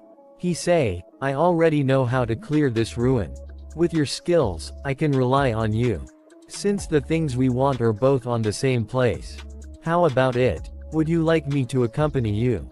We see the captain. He say, absolutely not. Are you insane? We have to organize our forces and keep advancing. But you want to act separately. She say, you already have the map to the 20-kilometer point of the ruin. Everyone already have the clear strategy memorized. So nothing major will change if I'm not here. Moreover, our contract, wasn't it for the captains of each attack force to have equal authority until the boss battle? He say, alright, but you must return by the time we reach the unmapped point of the ruin. She say, okay. I will definitely return before that. Oh. Also, can I also bring one person to be my porter? He say, I'll just do whatever you want. Just make sure you return. She was about to choose the porter. All of them thinking, we'll be heading down to hell without a doubt. Don't make eye contact. Whoever makes eye contact will be dragged away. Please just don't let it be me. Jinhyuk say, me. I'll go. Everyone shocked and saying, your life is important than love. He say, have you ever had a burning passion for someone during your youth? This is the moment. This is the moment that I must ignite my passion love. Even if I lack the skill and lose my life in the process. Now they both going toward the final boss. See that there are so many zombies in the ruin. Teresa say, the Covenant of Peter is in that sarcophagus. I see it as well. He say, do you know how to remove the barrier surrounding the sarcophagus? She say, yes I know. We see a warning message. The owner of the Hall of the Depraved gazes upon you. Jinhyuk think, there's no doubt about it. It's the boss monster indirect message. It's never shown any interest toward the players before. It's quite amusing that it's showing us attention in this way. She say, did you see the status window as well? He sat, yes I saw. She say, it looks like it was sent by the boss monster. But what does it mean by its gazing upon us? Does that mean it acknowledged us? No. He say, it means that it acknowledged me. She say, what is with this man's groundless confidence? Jinhyuk, I'm curious about something. You said that you know how to clear this dungeon back then, right? He say, yes, although it's been a quite while. Then, she say, what should I do? Teresa jumped towards the zombies and activate her skill, Battle Song. All states will increase by 3 for 10 minutes. Your John is simple. You just need to draw the undead attention. She stayed attacking the undeads. Teresa, when you emit divine power, the undead will fall into confusion. She activate her level 5 skill, Sacred Reinforcement, and start killing the undeads. Jinhyuk say, please let me through. Most of the aggro is drawn to Teresa. By leaving all the mobs to Teresa, the risk of my leveling up the accident decreases. He noticed the energy coming from someone. We see, the hidden dead of the ruin, Elite Lich, has appeared. It finally appeared. The Elite Lich. One of the Dullahan attacked the Jinhyuk, but he dodged the attack in a cool way. He think, what the hell, the Dullahan shouldn't be over here though. Did its pattern change because I brought Teresa along? I should take into account all the variable from now on. We see the Elite Lich's Black Lightning. That can easily destroy something like Dullahan. And it's fatal for even talented veterans. Jinhyuk dodged the lightning of the Lich easily. Most Class 3 barriers are no match for it. He destroyed the magic barrier of Elite Lich. He attacked the Dullahans and destroy all of them, with only one attack. We see Teresa fighting the undeads. Teresa is almost done on her end. Elite Lich say, and you're alone you bag of bones. Jinhyuk attacked the Elite Lich and destroy his skull. Someone say, there's only one person can move as if he can anticipate the monster's actions. I would certain that you would come here. It's been a while. Jinhyuk say, you. Who are you? He say, yes, you must remember. You don't recognize me. Jinhyuk uses the Eye of Truth. A message popped up saying the stat effects have nullified the level difference. You have seen through the subject status window. His name is Chun Yu-sung.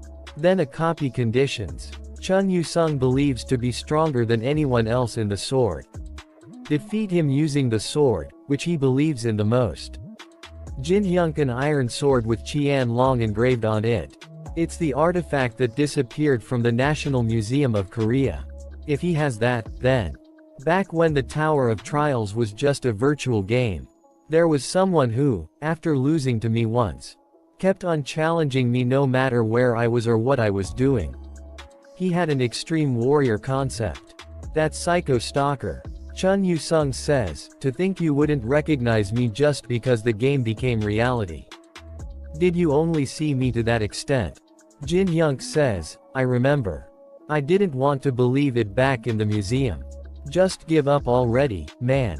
You're that bastard who kept following me around every day to challenge me. Chun Yu-sung says, it will be different this time. Since we both started from the beginning, I won't be pushed back by you any longer. Jinhyuk says, I won't stop you if you really want to fight. But will you be okay?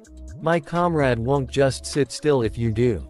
Chun Yu-sung says, the Saintess. You've brought quite the annoying comrade. I will no allow anyone to intrude. Chun Yu-sung uses Battlefield Selection Level 5 ability. Saintess says, Jinhyuk. Jinhyuk picks up a small ball from the tomb in front of him and says, I'll see you later. Jinhyuk and Chun Yu-sung both disappear in front of her eyes. And appear somewhere else. Chun Yu-sung says, there won't be anyone to bother us anymore. I challenge you again. Chun Yu-sung uses his ability one-on-one level 5. All of Chun Yu-sung's stats have increased by 10%. The opponent Kong Jinhyuk's stats have decreased by 10%. Jinhyuk says, I'm currently being nerfed by this bastard's skills, battle selection and one-on-one. The situation has become very disadvantageous. A message popped up saying, an overwhelmingly disadvantageous situation has been detected. The special condition of the skill fusion has been activated. When a situation becomes overwhelmingly disadvantageous for the original copy conditions, the conditions will be modified accordingly. Copying the skill before fulfilling the conditions has been approved. I will copy Chun Yu-sung's unique ability. You have copied the unique ability Song of Swords rank S. Song of Swords. Increases you understanding of swords by 200%. Your body will naturally follow the most efficient sword path, and your body senses will dramatically increase. The copied skill will be recorded in the memory of the world. Chun Yusing's run towards Jinhyuk and says, "You're ignoring me again. Don't be so relaxed." He brings out his dagger and blocks his attacks. Chun Yusung is shocked to see his sword play and says, "This bastard, what are you planning? What happened to you mid-range fighting style? You're fighting me with only a dagger." Jinhyuk says, "This much is enough for now. Swordsmanship is quite fun as well." Chun Yusung gets angry and says, "You're ignoring me until the end." Chun Yusung activates soul-chasing sword energy. Jinhyuk says, "Aren't you trying too hard? You're using sword energy against a swordsmanship beginner." Chun Yusung get angry and says, "The fact that you're calling yourself a beginner is bullshit." Jinhyuk thinks, "The blade is bound to break if I go against sword energy with this. Then I'll make an ability that can go against sword energy." Jinhyuk says, "I'll fuse Song of Swords with the Demosnic Soul Pill." A message popped up saying, "Fusion Overrank has been activated. The skill Song of Swords and the item Demonic Soul Pill will be fused. You have obtained the unique ability Grave of Swords rank SS." Then a skill appears saying, "Gave of SW Rods, increases your understanding of swords by 500%. Your body will naturally follow the most ideal sword path, and your body senses will reach the maximum. It is one of the talents necessary to receive the title Sword Demon." He activates unique ability Gave of Swords and Night of the Black Moon. Jinhyuk says this isn't even a tenth of its normal strength. Yet my magic power isn't enough to handle it. I should increase it as soon as possible.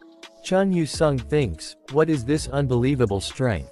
I'm in a battlefield that's most ideal for me, and my opponent isn't even using his specialty, mid-range combat. Everything should be overwhelmingly in my favor." Chun Yusung gets frustrated and says, "Why can't I win? Inside game and outside the game. I did my absolute best only to defeat you." He screams and says, "Why can't I surpass you? I can't accept this." He uses his full force to attack Jinhyuk. Jinhyuk cuts through all of his sword energies. Chun Yusung says, "You slashed all my sword energies. I fought against someone who was faster and used something much stronger until I was tired of it." Jinhyuk lifts his dagger and hits him with an upper slash with full power. Chun Yusung was hardly able to stop it. Jinhyuk attacked Chun Yusung and his sword fall from his hands. Jinhyuk says, "Looks like I win again. Though I'm not sure how many times this makes it." Chun Yusung, "It's the 138th time. Kill me." Jinhyuk says, "Looks like it'll be the 139 next time. You must know as well, but the Tower of Trials isn't something scoff at. This is the kind of place where even rankers die as soon as they let their guard down. Therefore, we need as many strong players as possible. Especially if they're as strong as you. It takes 60 days to copy another skill from the same person. I won't have to go find him to copy his skills. Since he just can't wait to deliver his skills to me." Jinhyuk uses the commune skill. Chun Yusung turns around and says, "I've lost this time, but keep this in mind. The result will be different next time." Jinhyuk says, "Alright, I'll look forward to it." A message popped up saying battle selection has been deactivated. Chun Yusung says, "Come to think of it, I still don't know your real name." Jinhyuk says, "We don't have that kind of relationship, do we?" Chun Yusung says, "I see. Then I'll call you by your original name." Jinhyuk gets a bit scared and thinks my original name. "No, don't say it." Chun Yasing calls him poop fart. Someone is saying to Cheonhwa Hung that, "Didn't we already defeat the monsters up ahead?" Cheonhwa says, "What are you talking about?" He says, "My detection magic is picking up a magic power reading up ahead. We've taken care of all of them, so there shouldn't be anything left." Then an iron golem appears in front of them and someone is riding. One of the players says, "Wait a second, look up there. Someone's on it. It's an high-ranking vampire." He jumped down from the golem.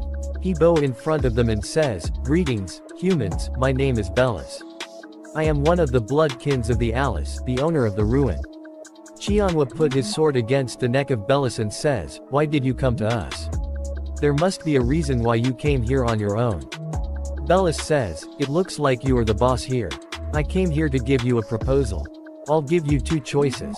Will you follow me without resistance along with everyone here?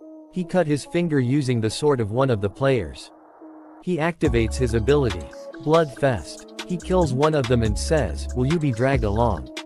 After half of you become my lunch. After that we see that Teresa is using her ability, Sacred Decipherment on the Frozen Tear. A message popped up saying your magic power has increased by 12. Our protagonist thinks, I obtained the Frozen Tear along with the demonic soul pill. You usually need to spend a lot of time to absorb the magic power of the Frozen Tear. But I already absorbed 12 stat points thanks Teresa's divine power. She says, is that all Jinhyuk? He says, yes, this much is more than enough for now. Then a message popped up saying, the owner of the hall has given you an invitation.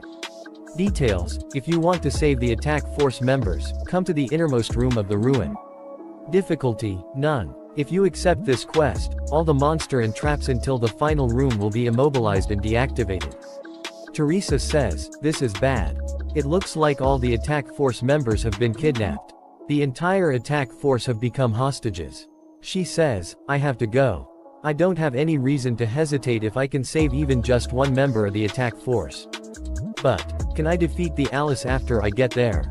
What if I'm just dancing around in the palm of the Alice? Honestly, defeating the Alice without an attack force is impossible. Would things have been different had I remained with the group? All I wanted was to protect even more people by become a paladin. Did I make the wrong choice? Chun Yu-sung says, since I have nothing to do with the attack force, I'll take my leave here. He says to Teresa, oh, let me tell you this.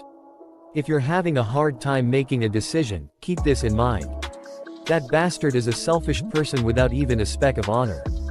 It's one of the reasons why I resent him so much. However, I will guarantee one thing about him. The only person in the world who can defeat the Alice at the moment, is Haim.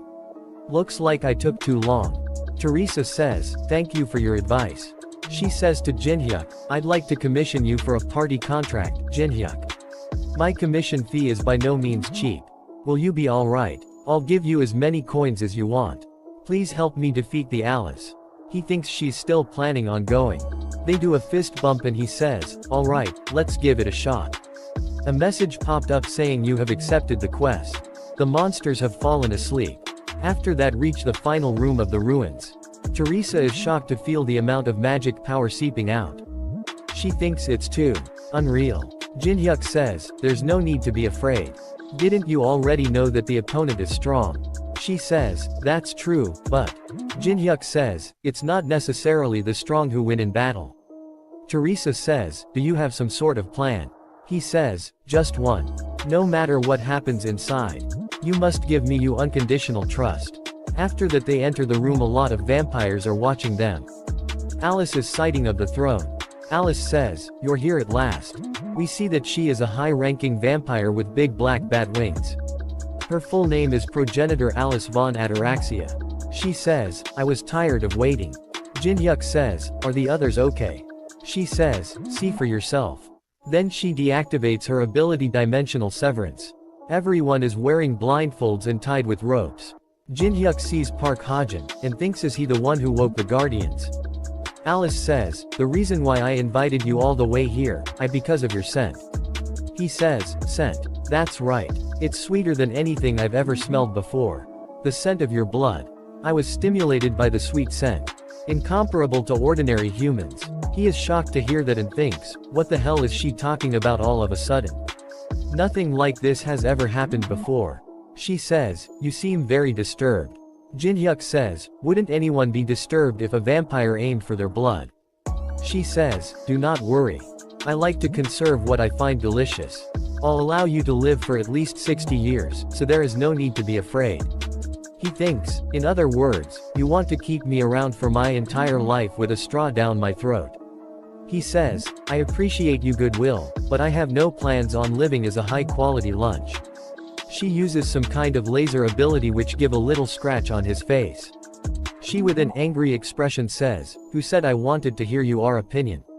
You don't have a choice in the matter. Jinhyuk bow down and says, you're so fierce. However, I'm not saying I won't give you anything. I'll give you something sweeter than my blood. Teresa is shocked to see Jinhyuk and says, Jinhyuk, what are you doing? Alice says, something sweeter than blood.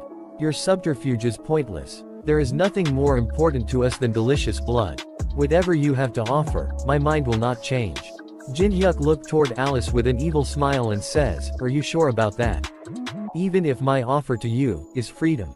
All the vampires in the room gets angry to hear the word freedom. They say, how dare you say that word here? I'll rip you apart, human. Alice raise her hand, stop everyone. She says, you must take responsibility for what you just said. Jinhyuk says, if I couldn't take responsibility, I wouldn't have come here in the first place. Alice says, then take responsibility. Jinhyuk says, my name is Kong Jinhyuk. As the representative of the demonic humans in the tower, I will free you from this place. Then he puts on an epic mask on his face with purple marking on it. He says, demonic human, it is what those who have rejected humanity due to money, revenge, or even their own individual beliefs are referred to. The demonic humans blocked players from climbing the tower. There were even times where they joined forces with the monsters of labyrinths or ruins. Alice says, I have heard of you people. But you're saying you're one of them. He says, I have already gotten in contact with the temple on 27th floor. The fact that you are here, and how to fool the barrier enveloping the ruin, are all what they have told me. Teresa thinks, how exactly is this situation flowing? He's posing as a demonic human all of a sudden. Vampires there thinks, what exactly is the temple for them to be this shaken? Alice says, well, if you know of the temple, then I guess your words aren't mere bluffs. He says, then, will you trust me? Alice with anger says, no, what does it matter whether you're a demonic human or not? Anyone can say that they can resolve what no one has been able to for a very long time. Moreover, you are too much a smooth talker. She summons a lot of blood spears and says, I don't trust you. She says, you have such sweet smelling blood. It's truly unfortunate. All the spears go towards Jinhyuk and he is standing there calmly. Teresa comes in front of him and uses her ability Sacred Reinforcement level 5. She was able to stay. She says, Jinhyuk, stay behind me. I'll hold on as much as I can with divine power. Then she uses another ability Sacred Shide level 5. Alice starts to laugh and says, it's funny how you're going all out against only this much. She suddenly gets angry and says, but I hate divine power. It's nauseating. She uses her ability called Blood Explosion. Then a huge ball of blood appears above her hand and she says, I'll send you flying all at once. Teresa thinks with a smile, how long will I last against her? But I'll trust Jinhyuk behind me. Then suddenly a dagger pierced through her chest. She chow out blood and there are tears in her eyes. It is Jinhyuk who has stabbed her in the back. She falls to the ground covered in blood. Alice is shocked to see that. Jinhyuk says, if I prove that it's not just a bluff, will you trust me then? Alice deactivates her ability and says, how amusing. To think you betrayed your comrade who protected you. Prove it to me some more. Teresa grabs his leg and says, we decide to save the attached force together. You said you had a plan. Was this you plan? Jinhyuk stabs her again. Alice starts to laugh and says, impressive, for a human. Very well. I understand that you're on my side. I'll give you a chance to speak. Jinhyuk brings out Bram's ring and says, to fool the barrier entrapping Alice, I've prepared a 7-star spell. If I seal Alice's soul in this item, the barrier can be temporarily foiled. She says, seal my soul. That's the first time I've heard of it. Jinhyuk thinks, the reason why I maintained my level 1 status. To the point I gave up on all the experience I could have gained since the start of the Tower of Trials. The 7-star skill soul transfer can't be used unless you're level 1. A message popped up saying the level condition level 1 of the user Kong Jinhyuk has been fulfilled. The casting of the 7-star soul transfer will be activated. The casting cooldown time is 365 days, you can only bring one soul with you at one time. The spell will be completed once you receive the subject's consent. This magic circle will forever disappear once a minute passes. The magic will activate right away once you accept. The choice is now up to you. Now, what will you do? Bellis thinks, to think it can be used in this way. Alice says to Bellis in his head, my confidant Bellis. He says, yes, Alice. She says, I can't completely trust him. If he tries anything strange, kill him and destroy the magic circle. He says, yes, Alice.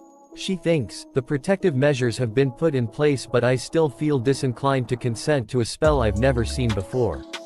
However, I've been confined here for far too long. It's been well over 1,000 years since I've been exiled here. Yes, if it's not now, I may never be able to escape from this underground palace. She says to Jinhyuk, I will ask you for the last time. Can I trust you? He says, if you only give me the honor, I will not let you regret it. He uses commune skill on her. She say, I Alice von Ataraxia, allow the soul transfer. Then a message popped up saying, Bram's ring will absorb the soul of progenitor Alice. She speaks through the ring and says, not as bad as I expected. I thought it would be stifling, but it's unexpectedly cozy. He says, what a relief. That you like your new home. She says, my new home. Then a message popped up saying the unique ability Blessing of the Star has been activated. After that we see that Teresa stands up again. Jinhyuk says, welcome back. Alice speaks with anger, you ingrate, you dare disrespect me.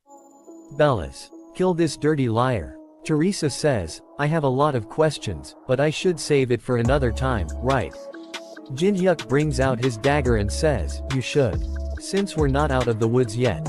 Bellis says, you foolish humans. Did you really think you could leave here alive after betraying our master? Bellis uses his ability Blood Wave level 13. Then huge wave of blood surround Jinhyuk and Teresa. Jinhyuk uses his ability Element of Fire level 5. And punches the ground. It burns the wave of blood. He says, Teresa the hostages. She says, yes. Teresa uses her ability Sign of the Cross level 4 to free everyone. Leader of the attack force says, you came for us. What about the vampires? She says, I'm relieved that I'm not too late. He's taking them on by himself. Bellis says, how can a mere human like you take on my magic? Jinhyuk says, you magic and my fire are complete opposites. And also, you're misunderstanding something. The moment you master was sealed inside the ring.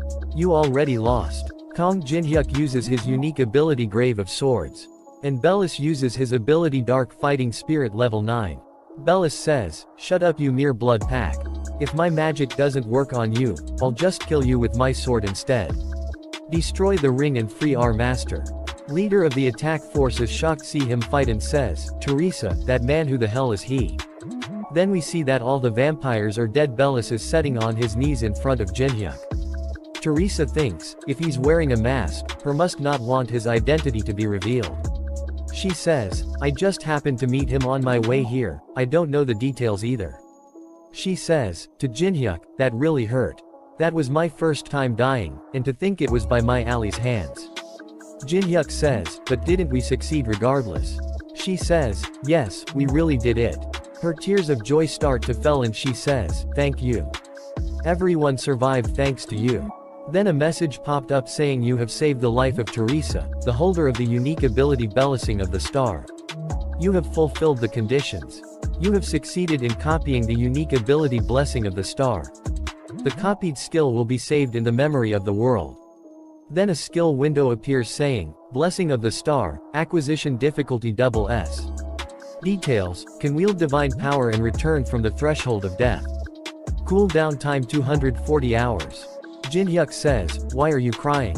She wipes of her tears and says, I don't know. I can't help it. Teresa says, you knew that I was able to revive, right? He turns around and says, who knows?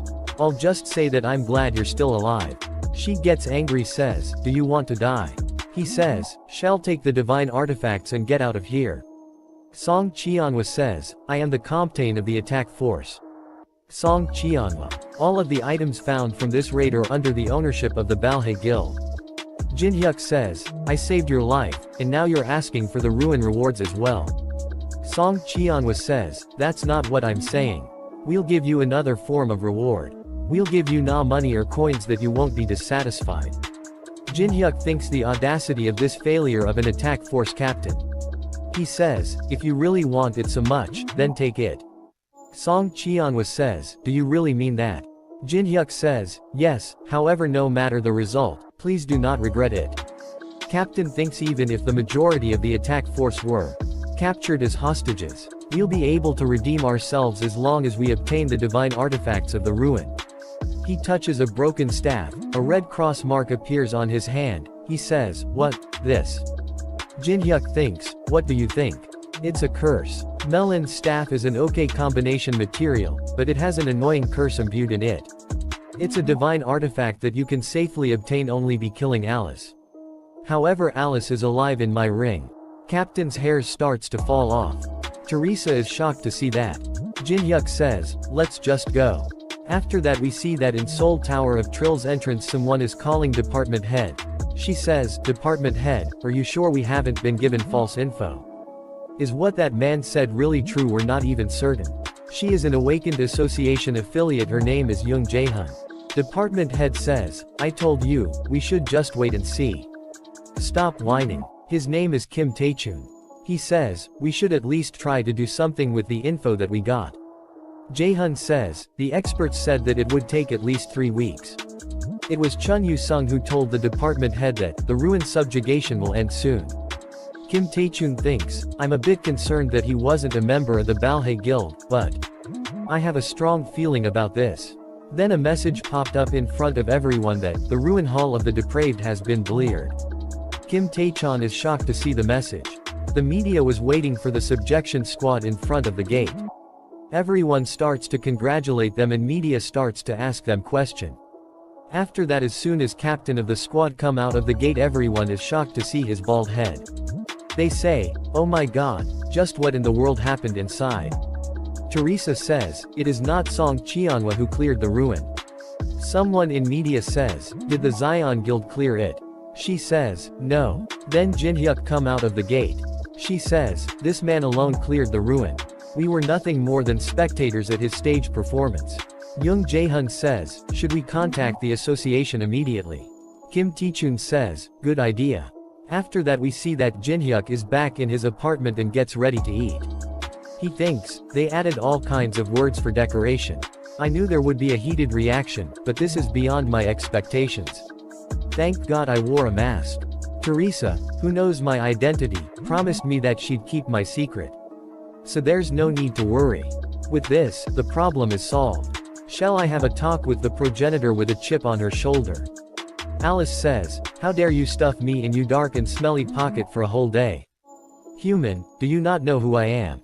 He start to spin the ring like a spinner. She says, "I am getting dizzy, so stop." He says, "Well, do you feel better now?" She says, "Would you feel better if you were me?" Listen carefully. Vampires never forget a grudge. He says, "Really?" She says, "Wait, you're not thinking of doing that again, are you? I order you to relax your expression." He says, "For you, who still doesn't know her place, I'll give you a fitting punishment." She says, "Stop, please, I'm gonna puke, so stop."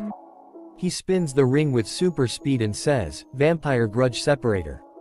Then we see that 3 hours later, he puts down the ring. She says, "Stop, I'm really going to die." He says, "Stop crying and come out." A message popped up saying, "You have injected magic power into Bram's ring." As soon as she come out of the ring, she with a sinister smile says, "It's finally time to take my revenge. I'll return the humiliation that I suffered 1,000-fold." She is as small as a child right now. He says, "I materialized a portion of you in a sealed state." Alice says, "A portion?" He says, "Yes, you could call yourself a mini version of Alice. You won't even be able to manifest 1% of your true power." He says, "Even with this restriction, you're still way stronger than an ordinary vampire though." She sits and starts to cry. He says, "Stop crying and listen. What I told you at the ruin weren't empty words." She says, "Shut up. I didn't want this kind of freedom." Jin-hyuk says, "I know. Who called this freedom? The freedom that you truly desire, I'll help you gain it." She says, "What do you mean?" He says, "Alice von Ataraxia, if you help me, I will eliminate everyone who betrayed you. And help you regain the Ataraxia family's head position that was lost." Then a message popped up saying a new video has been uploaded to the Hall of Fame. The raid that everyone thought was going to fail. However, the situation was completely turned on its head after the appearance of the masked player. Then we see that Jinhyuk say, I hear the guilds were sitting on a pile of money. And it looks like it's true. He bring out his mask and says, it's not my problem whether a large guild is monopolizing everything or is corrupt. But they dare try to kill me. He destroys the door and says, I can't let that slide. There are a lot of security guards standing in front of him. He uses the element of fire ability and says, for people like those, I'll completely destroy them. On top floor of the building, Shin Jiansu say to Park Hajin, hey, you fucking bastard. I told you to discreetly kill in ruin, but you dare come back here after messing that up. All you did was wake the guardians and make a complete mess. Our guild's reputation is being dragged through the mud and is about to disappear, all because we can't teach on person a lesson for humiliating us. He kicks Park Hajin and says, you useless bastard. Then suddenly the door gets blown to bits. Jinhyuk says, are you the guild leader of this place? Guild leader says, what the hell? Someone get him. Park Hajin thinks this is the perfect chance to look good in front of Hung again. I'm going back to the super rookie Park Hajin that I used to be. Park Hajin jumped toward him to kill him with his dagger. Jinhyuk removes his mask and says, what's up? Park Hajin is shocked to see that. Jinhyuk punches him in face. Guild leader says, bastard, it's you. The one who humiliated us at the association. Bastard, do you think you'll be safe after doing something like this? He sits on a sofa and says, that's not something you should be concerned about. Shin Jiansu uses high ability called Quick Sword level 5. Shin Jiansu thinks, you're not even paying attention to my quick sword. Which is faster than the speed of sound. Then you should die. Jinhyuk break his sword by throwing a go piece. Shin Jiansu is shocked to see that. Jinhyuk says, you had something perfect for me to throw. He puts his feet on the table and says, now then. Shall we resume our discussion, Shin Jiansu? Shin Jiansu says, Kong Jinhyuk, are you here to take revenge because I tried to instigate your death? Just for that, you're destroying the entire building. He throws the go piece again, it hits Shin on his forehead. He falls to ground and his head starts to bleed. Jinhyuk gets ready to attack again and says, your words are quite inappropriate, aren't they? Just for that, Shin Jiansu says, you've done enough, just stop already. Jinhyuk says, so you're saying that I should keep it moderate? Just think about it calmly. We have over 50 rankers that aren't here because they're clearing the tower. Jinhyuk says, so. Shin says, I'm saying that, if you kill me, they will chase you to the ends of the earth to kill you. Do you understand what that means? Blood calls for blood, and revenge breeds revenge. So long as one side doesn't forgive, the killing will never stop. Jinhyuk says, it's funny how that's coming out of your mouth, but it makes sense. Words like, blood and revenge only exist to disturb my good night's sleep. So let's just end things cleanly. Shin says, what? Jinhyuk says, I'll be the last one to take revenge, so you guys forgive me. Shin gets scared and says, wait. How does that make any sense? Jinhyuk says, what do you mean? I'm just following you logic.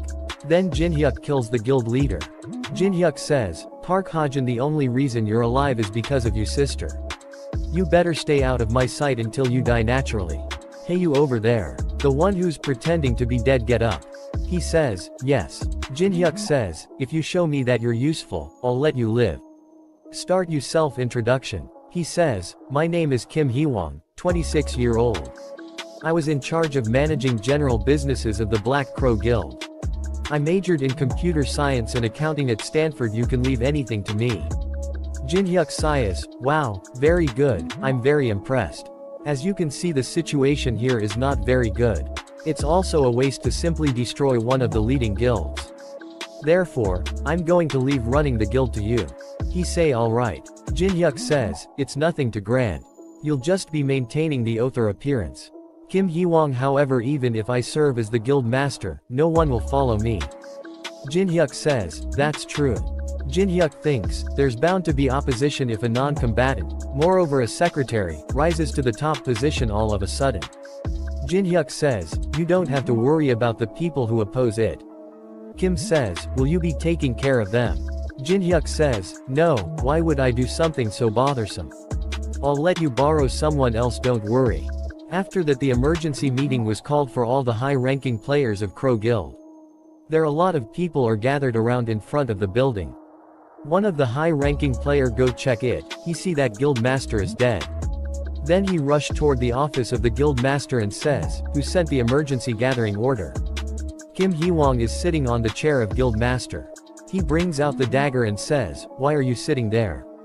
He grabs Kim from the tie and says, tell me everything that happened without leaving a single detail. New consignees have come. He says, new consignees. Alice she says, this is so bothersome. I told you to make it so that I don't have to step in. He says, I'm lost for words, are you seriously telling me that this child is the one who caused all this? She gets angry and says, did you just call me a child? She destroys the office. Jin-hyuk is watching from the outside. He say, I asked her to take care of the guild, but she went and did that. It's been around 2 months since the Tower of Trials appeared. The world order is changing drastically. People were also quickly adapting to the new world at a matching pace. The news was broadcasting a special program about the masked players.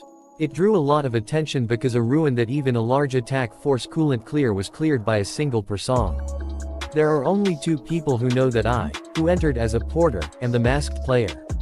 Mr. Kim, who was the porter leader, joyfully accepted my request to keep it secret. And Teresa, who also promised to keep my secret. The me who wears a mask, and the me who does not. With this I'll be able to act much more easily. Then we see that he going into awakened association. Thinking all the condition have been fulfilled. There are no more restraints binding me. Now, it's truly time for me to monopolize everything. In this see that in front of the Hunter Association Jin-hyuk is checking out his new awakened certificate, his rank is F. He thinks, the certificate looks more ordinary than I expected. His friends were waiting for him out the Hunter Association. They say, we leveled up a bunch too. And also, these people said that they knew you, so we were just talking. Jin-hyuk says, I'll introduce them to you. He says, she is Alice, a player from Northern Europe. He think, there's bound to be chaos if I reveal that she's a progenitor. He says, and this is Kim Hee-wong, who will be managing the Black Crow Guild I took over. He'll be managing stuff like dungeon scouting and the likes. Kim says, if you're acquaintances of Representative Kong, then I will help you to the best of my ability. Jin-hyuk says, it's okay to ask him for favors whenever you need it. His friend says, then are you the Black Crow Guild Master? Jin-hyuk says, although he's the master in name, I'm the true master. They say, let's get along even better from now on. Alice and Jin-hyuk starts to yell at each other. Alice says, what, it's their fault for irritating me. I wasn't planning to go that far. He says, how could you possibly blow up the building for being called a child? You can't even endure provocations like that when you've lived for thousands of years. She says, there wasn't anyone who provoked me like that. Jin-hyuk says, alright, just follow me. Let's go hunting. She says, can't you hunt on your own? Jin-hyuk says, I'm gonna be hunting a horde, so I need a supporter. Alice says, a horde?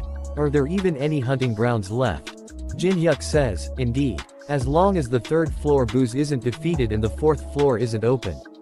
The cream of the crop dungeons are regulated by guilds. There aren't any unknown hunting grounds. Or so everyone thinks. Of course, excluding me.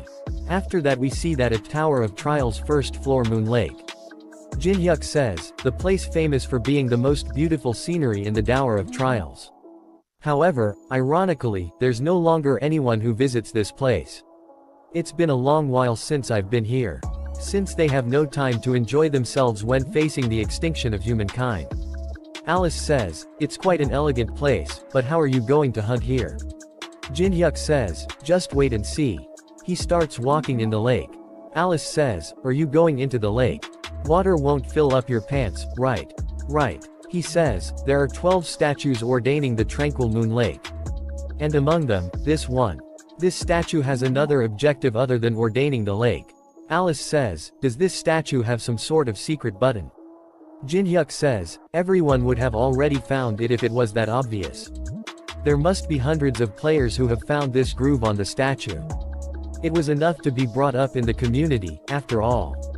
However, no one has ever successfully discovers the key that fits this groove. No wonder, since the key for this isn't just some piece of metal. It's moonlight. Use my palm to regulate the amount and angle at which the moonlight enters the groove. to match it with the sequence engraved on the sequence stone inside the groove.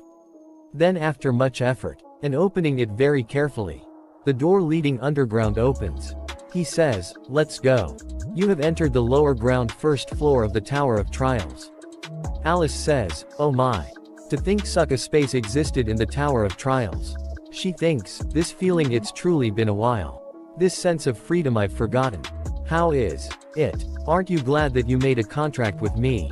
She says, "Well, it looks like you weren't talking complete nonsense." Then a message popped up says, "You have used the blessing of the start to manifest divine power. The second defrosting of the frozen tear will begin. Mana has increased by 18. It will be available for use again after 24 hours. Remaining absorption amount 70. He thinks, after absorbing the frozen tear again, it's become much easier to retain Alice. Now that I think about it, what do the beings in the tower think of players? We know that it's a game that's been made into reality. But would Alice, who has lived for thousands of years, think that she's part of data within a game? She says, "Alice, I want to ask you something." She says, "What is it?" He tries to say something but glitches out. And Alice gets scared. Alice says, "What are you saying? You scared me." So it's like that. Information related to the tower is being completely blocked. But the fact that I found out that I can't talk about it to the beings within the tower is enough. She says, "Something's coming. It's a beetle, he kills using the element of fire." He says, "I call the lower ground first floor of the Tower of Trials a spawning ground. The reason for that is..." Then suddenly hundreds of beetles starts to spawn. He starts to kill them using the element of fire. He says, "Because monsters endlessly crawl out of the abyss." Then a giant beetle scarab level 25. Alice freaks out and says, "Disgusting." Jinhyuk says, "Alice, get back." He uses unique ability Blessing of the Star. Then a huge yellow energy ball appears and hit the beetles. Then a message popped saying, "The monsters' physical defenses have decreased by 30%. Jinhyuk says to Alice, "Show me what you're made of." Alice gets angry and says, "What? You dared tell this noble one to face those disgusting insects?" Jinhyuk says, "What noble?" and starts to spin the ring around. She gets scared and says, "Alright, I'll do it." Then she uses her ability called Blood Bind to kill the beetle. Jinhyuk brings out his dagger and says, "Perfect," and uses his stat Rift. Then a message popped up saying Rift stat possessed 100. Reduces the level gap by 33. He kill a lot of beetle in one move. And level up a bunch. He says, "I was sick of holding myself back all this time. Looks like I was quite stressed out from maintaining my level 1 status. So I'll be counting on you guys." He suddenly gets surrounded by the hundreds of beetles. He uses unique ability, Grave of Swords. He gets way too excited and says, "Don't stop coming at me." After that we see that in Olympus Guild conference room, there is a meeting going on. Titan Guild representative Patrick says, "Since it looks like most of us have gathered, let us begin. As you all know, the 8th raid to climb to the 4th floor has failed. Among the 15 attack forces made up of 100 people, the number of people who have returned is only 9. The boss of the 3rd floor is nothing but ordinary. However, we need a way to defeat the 100,000 statues that he commands." Jonghwa Guild representative Tenwei hits the table and says, "Even with a divine artifact with the response force ability, we still failed. So how are we going to get through that huge mass?" Olympus Guild representative Maria says, "The 2nd and 3rd floor raids were done too quickly. The players did not have enough time to grow. If only we had enough players who were over level 15. Teresa is also standing behind her. Dangan Guild 3rd raid captain Baek Jinyo says, "Indeed. Aren't we in this mess because of guilds like Jonghwa that regulate the dungeons to monopolize the magic crystals?" Tenwei says, "I can't overlook that statement." Baek Jinyo says, "Did I say anything wrong?" The Wei and Baek Jinyo starts yelling at each other. Tenwei says, "All we did was climb the tower for humanity. I will not stand for humiliation without any evidence." Baek Jinyo says, "Anyone can spout shitty excuses like those." Patrick says, "Stop it. This is not the time to be bickering amongst ourselves. We have gathered to solve the problem in front of us." Maria says, "Have you thought of something?" Patrick says, "Yesterday, before daybreak, we received word from the demonic humans. They said they would help us if we heeded one of their conditions. All the other are shocked to hear that, and they all refuse it on the spot without a second thought. Teresa thinks, everyone is disgusted by the idea of working with demonic humans. No wonder. With the world as it is now, the influence of the large guilds surpasses that of government. With the increased influence, having a just and great cause is more important than ever. Therefore, they must be wary of what they say and do. One of the demonic humans appears in the room and says, "What do you mean we're trash? You're hurting this trash's feelings. It's good to be prideful. But don't you already know that you can't do anything with your strengths alone?" They all get scared and stand up. Beak Jinyo says, "You demonic human trash. Where do you think you are?" He picks up the table and throw it at him. Demonic human change the direction of the table. As it is about to hit Tenwei, he brings out his sword and cuts the table in two. And says, "We finally agree on something, Beak Jinyo." Demonic human says, "You're all quite hot-blooded. However, you might change your mind after hearing my proposal. Join forces with us. We have the power to defeat the third floor's boss." Beak Jinyo says, "Bullshit. The Demonic Human Association doesn't even have 100 people. How could you possibly be able to penetrate through that army?" Demonic Human says, "We just need to have quantity, don't we?" Then he uses his unique ability Grave Keeper of the Black Tomb. Patrick sees outside of the window and sees that there is a huge army of the skeleton is coming out of the ground. Demonic Human says, "Thanks to the long history of wars, it looks like there are many useful corpses buried around here. As you can see, there are many among the demonic humans who are well versed in necromancy." Patrick says, "So you were a necromancer? But to command a force this large, could that staff be?" Demonic Human says, "You recognize this thins? The special item that can only be produced by obtaining 99 materials. The Staff of Greed." Tenwei says, "If it's a combination of the famous Staff of Greed and a necromancer, the chances of success in the third boss raid are not non-existent." Maria says, "Tenwei, what are you saying? Those bastards are evil demonic humans." Beak Jinyo says, "We know, Maria. We should be ripping this bastard to pieces right now. However, if they ask for a condition that the public will never know about, I believe it's worth a shot." Teresa thinks, how did things turn out like this? To think they'd even consider joining hands with the demonic humans. They're out of their minds. If only Jinhyuk were her, we wouldn't be in this situation. What should us do? Then a message popped up saying a video call request has arrived from the outside. Will you accept that call request? Caller, Kong Jinhyuk. She accepts the call and says, "Jinhyuk." Jinhyuk says, "Have you been well? Have you leveled up a bit? What's with this situation here?" Demonic Human says, "Who are you? Why don't you reveal yourself T instead of hiding behind a screen?" Then a message popped up saying, the video call will be changed to a collective call. Jinhyuk says, "As you wish." He appears on a big screen in front of every with the mask on. The says, the super rookie who single-handedly cleared the first floor ruin. Unknown. Guilds from all over the world wanted to recruit the super rookie. The super rookie they were trying so hard to find appeared in front their eyes. And the ones who tried their best to get in contact with Unknown swallowed their spit in happiness due to his sudden appearance. Demonic Human with a big evil smile on his face says, "How amusing. I've heard of you as well, the one who cleared the first floor ruin. But are you aware that this boss raid is completely different from that place?" Jinhyuk says, "Are you saying that you can do it?" Demonic Human says, "Of course. What can't I do with this many summons?" The guild representatives were also agreeing. Jinhyuk says, "Really? There's no way you can, with that fake staff." Demon Human gets scared and says, "What? Fake?" Jinhyuk says, "Saint's Heart. Prison uniform wet with holy oil. It's obvious you made it with only those two materials. Isn't that right?" Patrick says, "Do you have evidence?"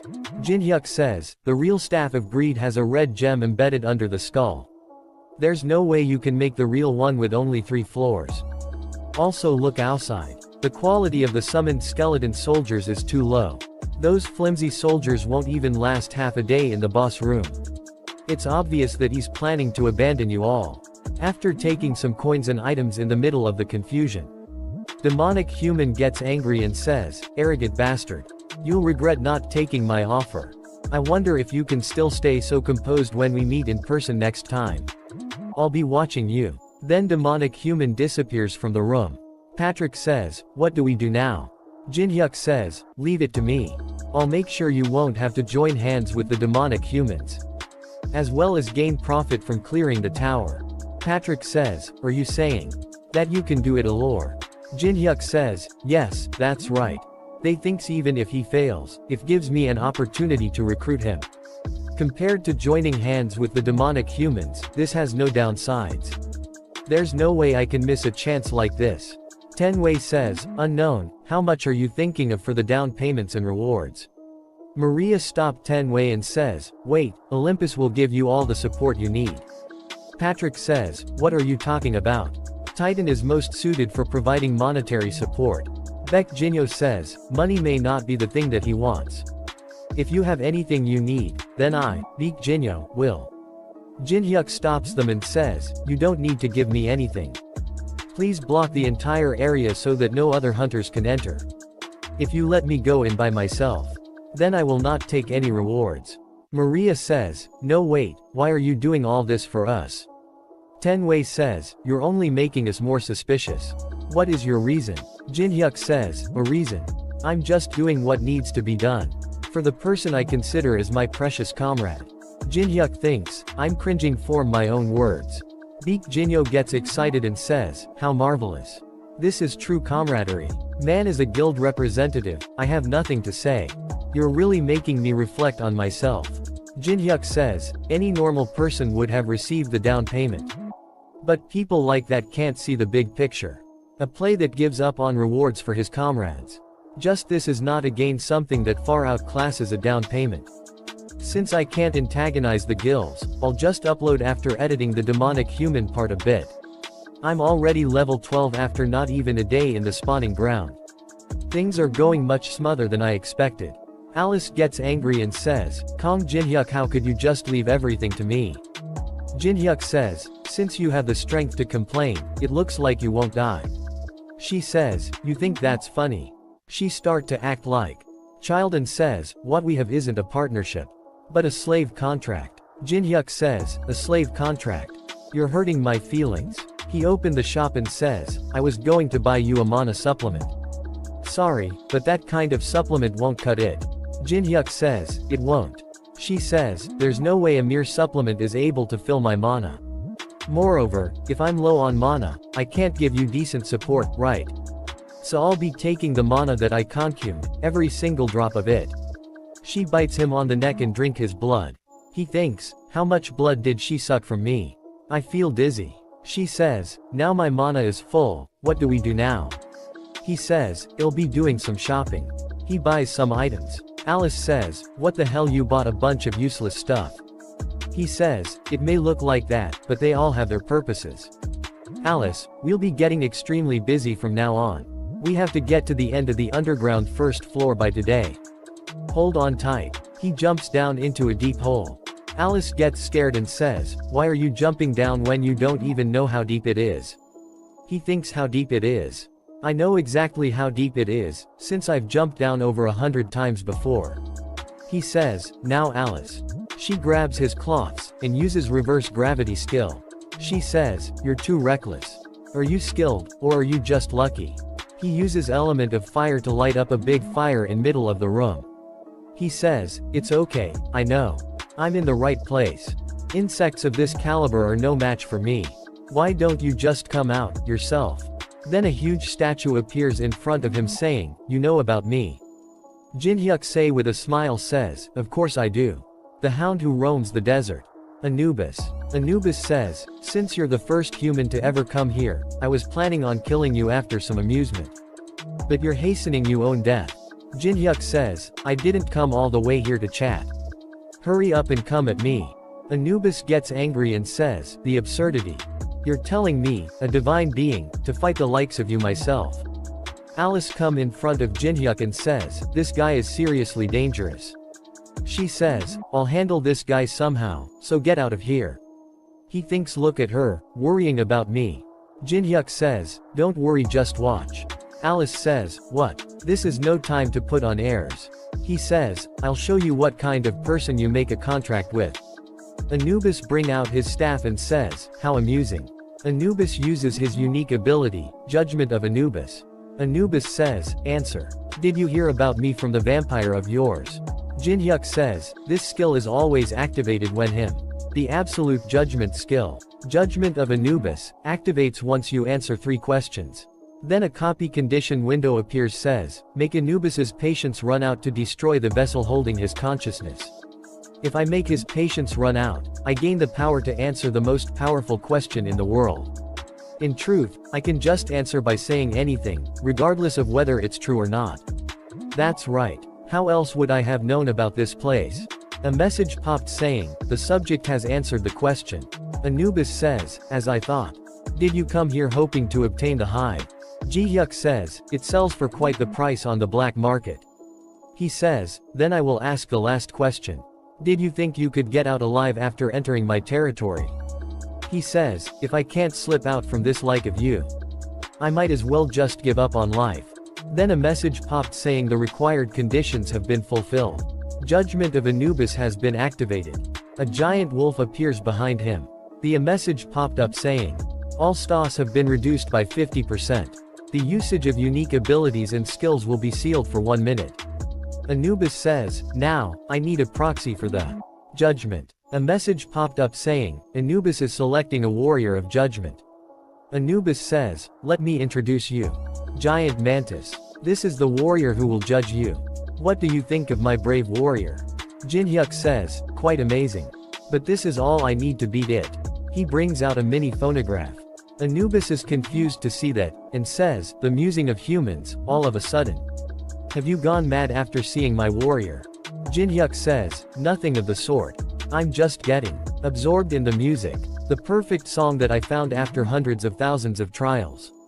The beat that perfectly reproduces the giant mantis's attack patterns. Like I've always done, follow the beat of the music. To conduct its attacks like a conductor. Anubis thinks, he's following the beat of the music to perfectly evade. This is definitely not a coincidence. It's a meticulously calculated move. Alright, it should be time. Then a message popped up saying, 1 minute has passed, you are able to use your unique abilities and skills. He thinks the penalty duration has ended. He uses the skill Grave of Swords. And Giant Mantis into pieces. Giant starts to regenerate. Anubis says, do you really think that's enough to defeat my warrior? The warrior can instantly regenerate its body. But it's over for you the moment your stamina runs out. Jinhyuk says, you're right, I can't kill that mantis the way that I am right now. But I can make it so that it doesn't want to live anymore. He cut Giant Mantis arms and legs again and again. Alice is watching all this and thinks, what the hell? He's completely treating it as his plaything. I knew he was strong, but not to this extent. If it's him, it's possible that he really could fulfill my revenge. Giant Mantis starts to back down. Anubis says, what the hell are you doing? Don't fall back and fight. Jinhyuk says, the warrior chosen by a divine being has a high level of pride. The final blow to completely break the will of a warrior that never thought it could possibly lose. Humiliation and provocation. Jinhyuk sits on his face. Giant Mantis gets angry and cuts his own head off. A message popped up saying the warrior of Anubis has collapsed. Anubis is shocked to see that and thinks the warrior committed suicide. Jinhyuk's level increases. A message popped up saying, Grimoire of the Felteris Principality. Once deciphered, you will be able to learn ice magic. Jinhyuk says, would you look at this? You can only see something like this in the middle floors of the tower. So this is the effect of Monopoly. A message popped up saying, you have obtained the skill level 1 ice formation. He uses ice formation ability. And says, what an unexpected reward. Anubis says, I will certainly admit that you are no ordinary human. But are you seriously going to fight me with that ice toy of yours? Jinhyuk say, fight you? You can't even come fight me, so I don't know what you mean. You're only backseating from the 42nd floor. Anubis says, so you already know that only my consciousness is here. If that's the case, what is your reason for picking a fight with me? Jinhyuk says, reason, well, because it's fun. Anubis gets angry and says, fun you say? How dare you use me for your amusement? Disrespectful. Anubis activates the hive. Hive, an ancient beehive that endlessly summons giant insects. Anubis says, kill that disrespectful human this instant. Hundreds of insects appears in front of him. He use ice formation skill to kill the insects. He says, I guess this won't even make a dent. H fuses the skill's element of fire rank B and ice formation rank A. Then a message popped up saying the fusion has succeeded. You have obtained the skill Daylight Rand AA. He uses Daylight level 1 skill. A lot of laser beams hits the insects and kill them. Anubis says, it looks like I need a change of plan. Anubis activates his ability subject selection. Then a message popped up saying, a reinforced entity has formed within the hive. A huge bee comes towards him with rapid speed. He uses ice formation to kill it. Anubis says, it's useless. The subjects who were selected will not die and keep proliferating. Then be multiples to 4. Anubis says, no matter how strong your skills are, it's pointless. Jinhyuk brings out a pill and says, finally. It's a gigantification pill rank C. A special item that expands a subject's side by a maximum of 10. He throw the pill into one of the bee's mouth. A message popped up saying, the pill will take effect in 1 minute. He jumps on the head of one bee then on the other. He stands on one of the bee and grabs its antennas. Anubis gets angry and says, what are you doing? Kill him. Kill him this instant. Jinhyuk says, infinitely proliferation without dying. This broken trait will plunge the opponent into despair. One of bees tried to attack him from behind but dodge bee hit the bee on which he was standing. He says, they become unable to properly understand the situation under the ridiculously unfavorable condition. He uses the unknown cube Rand D to trap all bees. He uses 4 other items to reinforce the unknown cube. Jinhyuk says, however, if you figure out the pattern through endless repetition and can calmly analyze the situation, then in the end. He uses element of fire level 5. And says, your way of thinking will change. Then the gigantification pill effect gets activated.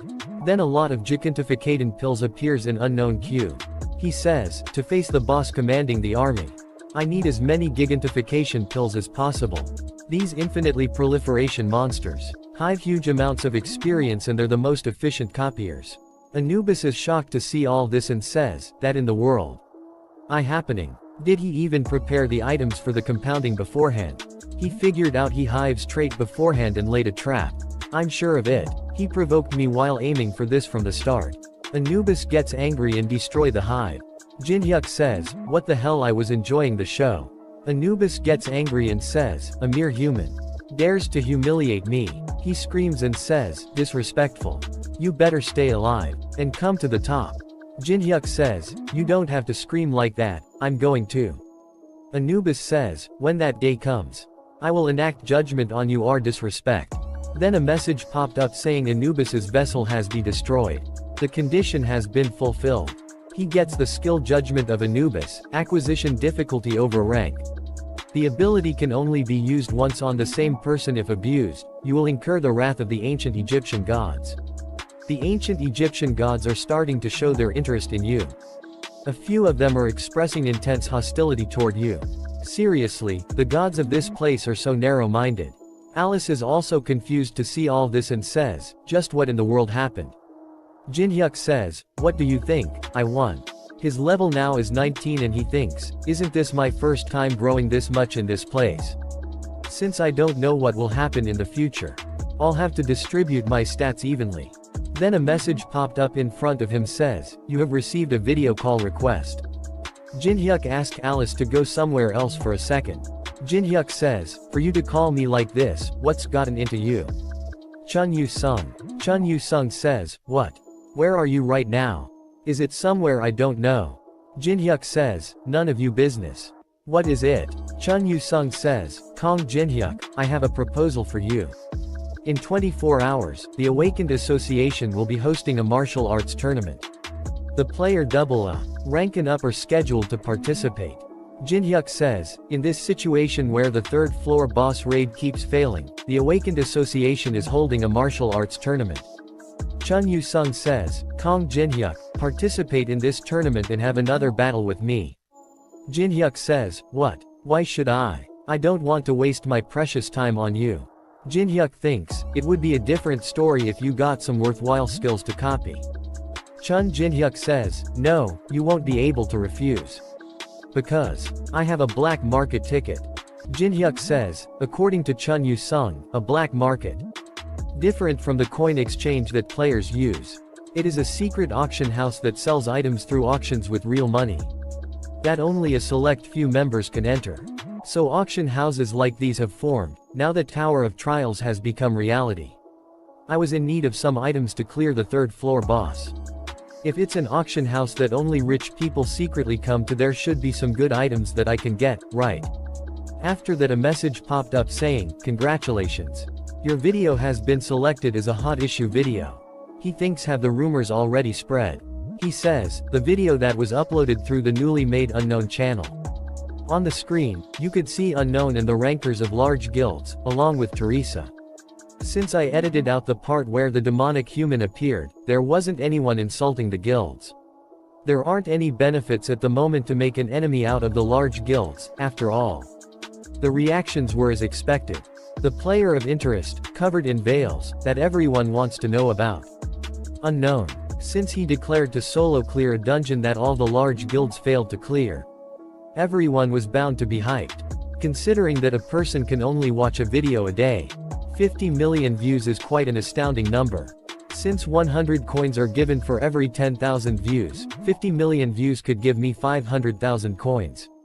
With the 90% commission fee, it comes to around 50,000 coins. Although the commission fee is harsh, it's not bad. He yawns and says, "Anyway. When is this going to end? This damn martial arts tournament. There are 24 martial arts tournament participants that are double a rank or higher. To raise public trust in the awakened association and the large guilds that have fallen due to consecutive third-floor boss raid failures. The association decided to broadcast it live without any edits. To show the citizens how strong and trustworthy the players are. In other words, it's a show. Like the gladiators of ancient Rome. I guess it makes sense, since not everyone watches YouTube, and you don't get to see the players' abilities very often. It's not a bad idea for loosening up the tense atmosphere." Then we see that Chun Yu-sung says, "If you agree to the match, I will give you this ticket." Jin Hyuk says, "Wait, I haven't even been judged as double a rank or over. I can't participate in the tournament." Chun Yu-sung says, "The winner of the tournament is given two choices. One is the opportunity to choose one divine artifact replica from the National Museum of Korea." Jin Hyuk thinks he's completely ignoring me. Chun Yu-sung says, "The other is the opportunity to choose a player to duel against who hasn't participated in the tournament." Chun Yu-sung starts to yell and says, "This time for sure, where everyone is watching. I will defeat you." After that we see that in tournament, the players are fighting to each other, it's a battle royal. The old man and schoolgirl from chapter 5 are also there. Some peoples are watching them from the sidelines. They say, that group of two also looks quite useful. The standards of the match are quite high. With this, the public should feel relieved to some extent. There are many talents to scout. Don't you think so, Director? Black Cloud Guild Director S. Rank Hong Diopyo says. No, there's only one person that catches my eye. He watches Chun Yu-sung and thinks. Marvelous. Excellent. Power control. A wide field of view. And most of all, his well-groomed battle spirit. You're the first person to refuse my offer to join my guild. He has quite the spirit for someone of this generation. Then Black Cloud Guild Triple A Rank Young Doyen says, "This is so hard to watch. If only you let me participate, I would have destroyed all those insects. And even made that arrogant Chun Yu-sung kneel before me. Don't you think so, Hung?" Director Hung says, "Stop saying the same thing over and over again and worry about your interview later. I used some money to prepare it. You understand, don't you?" Young Doyen says, "Don't worry, I'm more photogenic than you think." Director thinks, Doyen has enough talent to rise to S rank within 3 years. And if word gets out that we recruited such a prospect, our guild's reputation is naturally bound to rise. It would be great if he could stop bragging though. After that we see that Chun Yu-sung defeats everyone else using a single move. Chun Yu-sung chooses to designate an opponent. He points his sword towards the audience and says, "Come out." Young Doyen gets excited and says, "You sure know your stuff." "Very well. Young Doyen will." Then suddenly director grabs him and says, "Sit down. He's not designating you. Look at the point of his sword and his gaze, he's pointing to somewhere about us." Chun Yu-sung says, "Stop acting dumb and come out."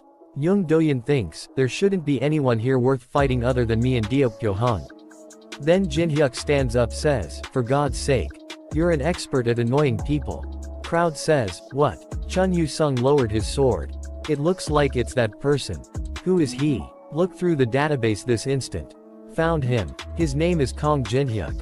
An F-rank player. Director thinks. It would be a huge topic if he dueled against someone like R-triple a rank Doyeon. But he chose an F-rank player. This doesn't benefit him in any way whatsoever. Does Ha have some fetish for tormenting the weak in front of a crowd? What are you thinking, Chun Yu-sung? Jin-hyuk says, I'm begging you, if you lose this match, please stop challenging me. You should know when to give up.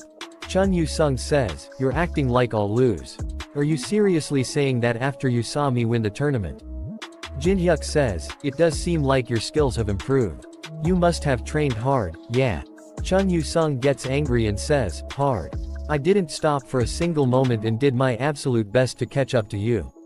If you want the ticket, you'll have to give it your all. Chun Yu-sung activates his soul-chasing sword chi level 6. Soul-chasing sword art second movement. Soul-chasing Inferno Emperor. Jin-hyuk thinks there he goes again. He use element of fire and says, alright, bring it on, you damn stalker. After that we see that roof of arena explode. Chun Yu-sung is standing inside the smoke and says, how many? How many damn skills do you have? And he falls down to ground. Jin-hyuk come near him and bring the black market ticket out of his pocket and says, since this is what we promised, it isn't stealing. I'll make good use of this black market ticket. Everyone in the crowd is shocked to see the fight and says, did you see that giant ice missile? No, only that. He also completely destroyed the ceiling with some light ray. Wasn't he F-rank? Forget F-rank, is he even human? Then Jin-hyuk goes and talks to the old man says, it's been a while hasn't it? Old man says, it has. We haven't met since the museum. After all. Jin-hyuk says, with a smile, our first meeting was a bit savage, but isn't it all water under the bridge? Let's get along. Old man says, I also don't want to be your enemy. Jin-hyuk says to Lee Yuri, then, as a way for us to get along from now on, please do me a favor. Please. Give me your number. You can refuse if you don't want to. She says, then I'll have to refuse. Then Jin-hyuk says, of course, that's only if you can handle the consequences. She thinks, it's only a favor in name.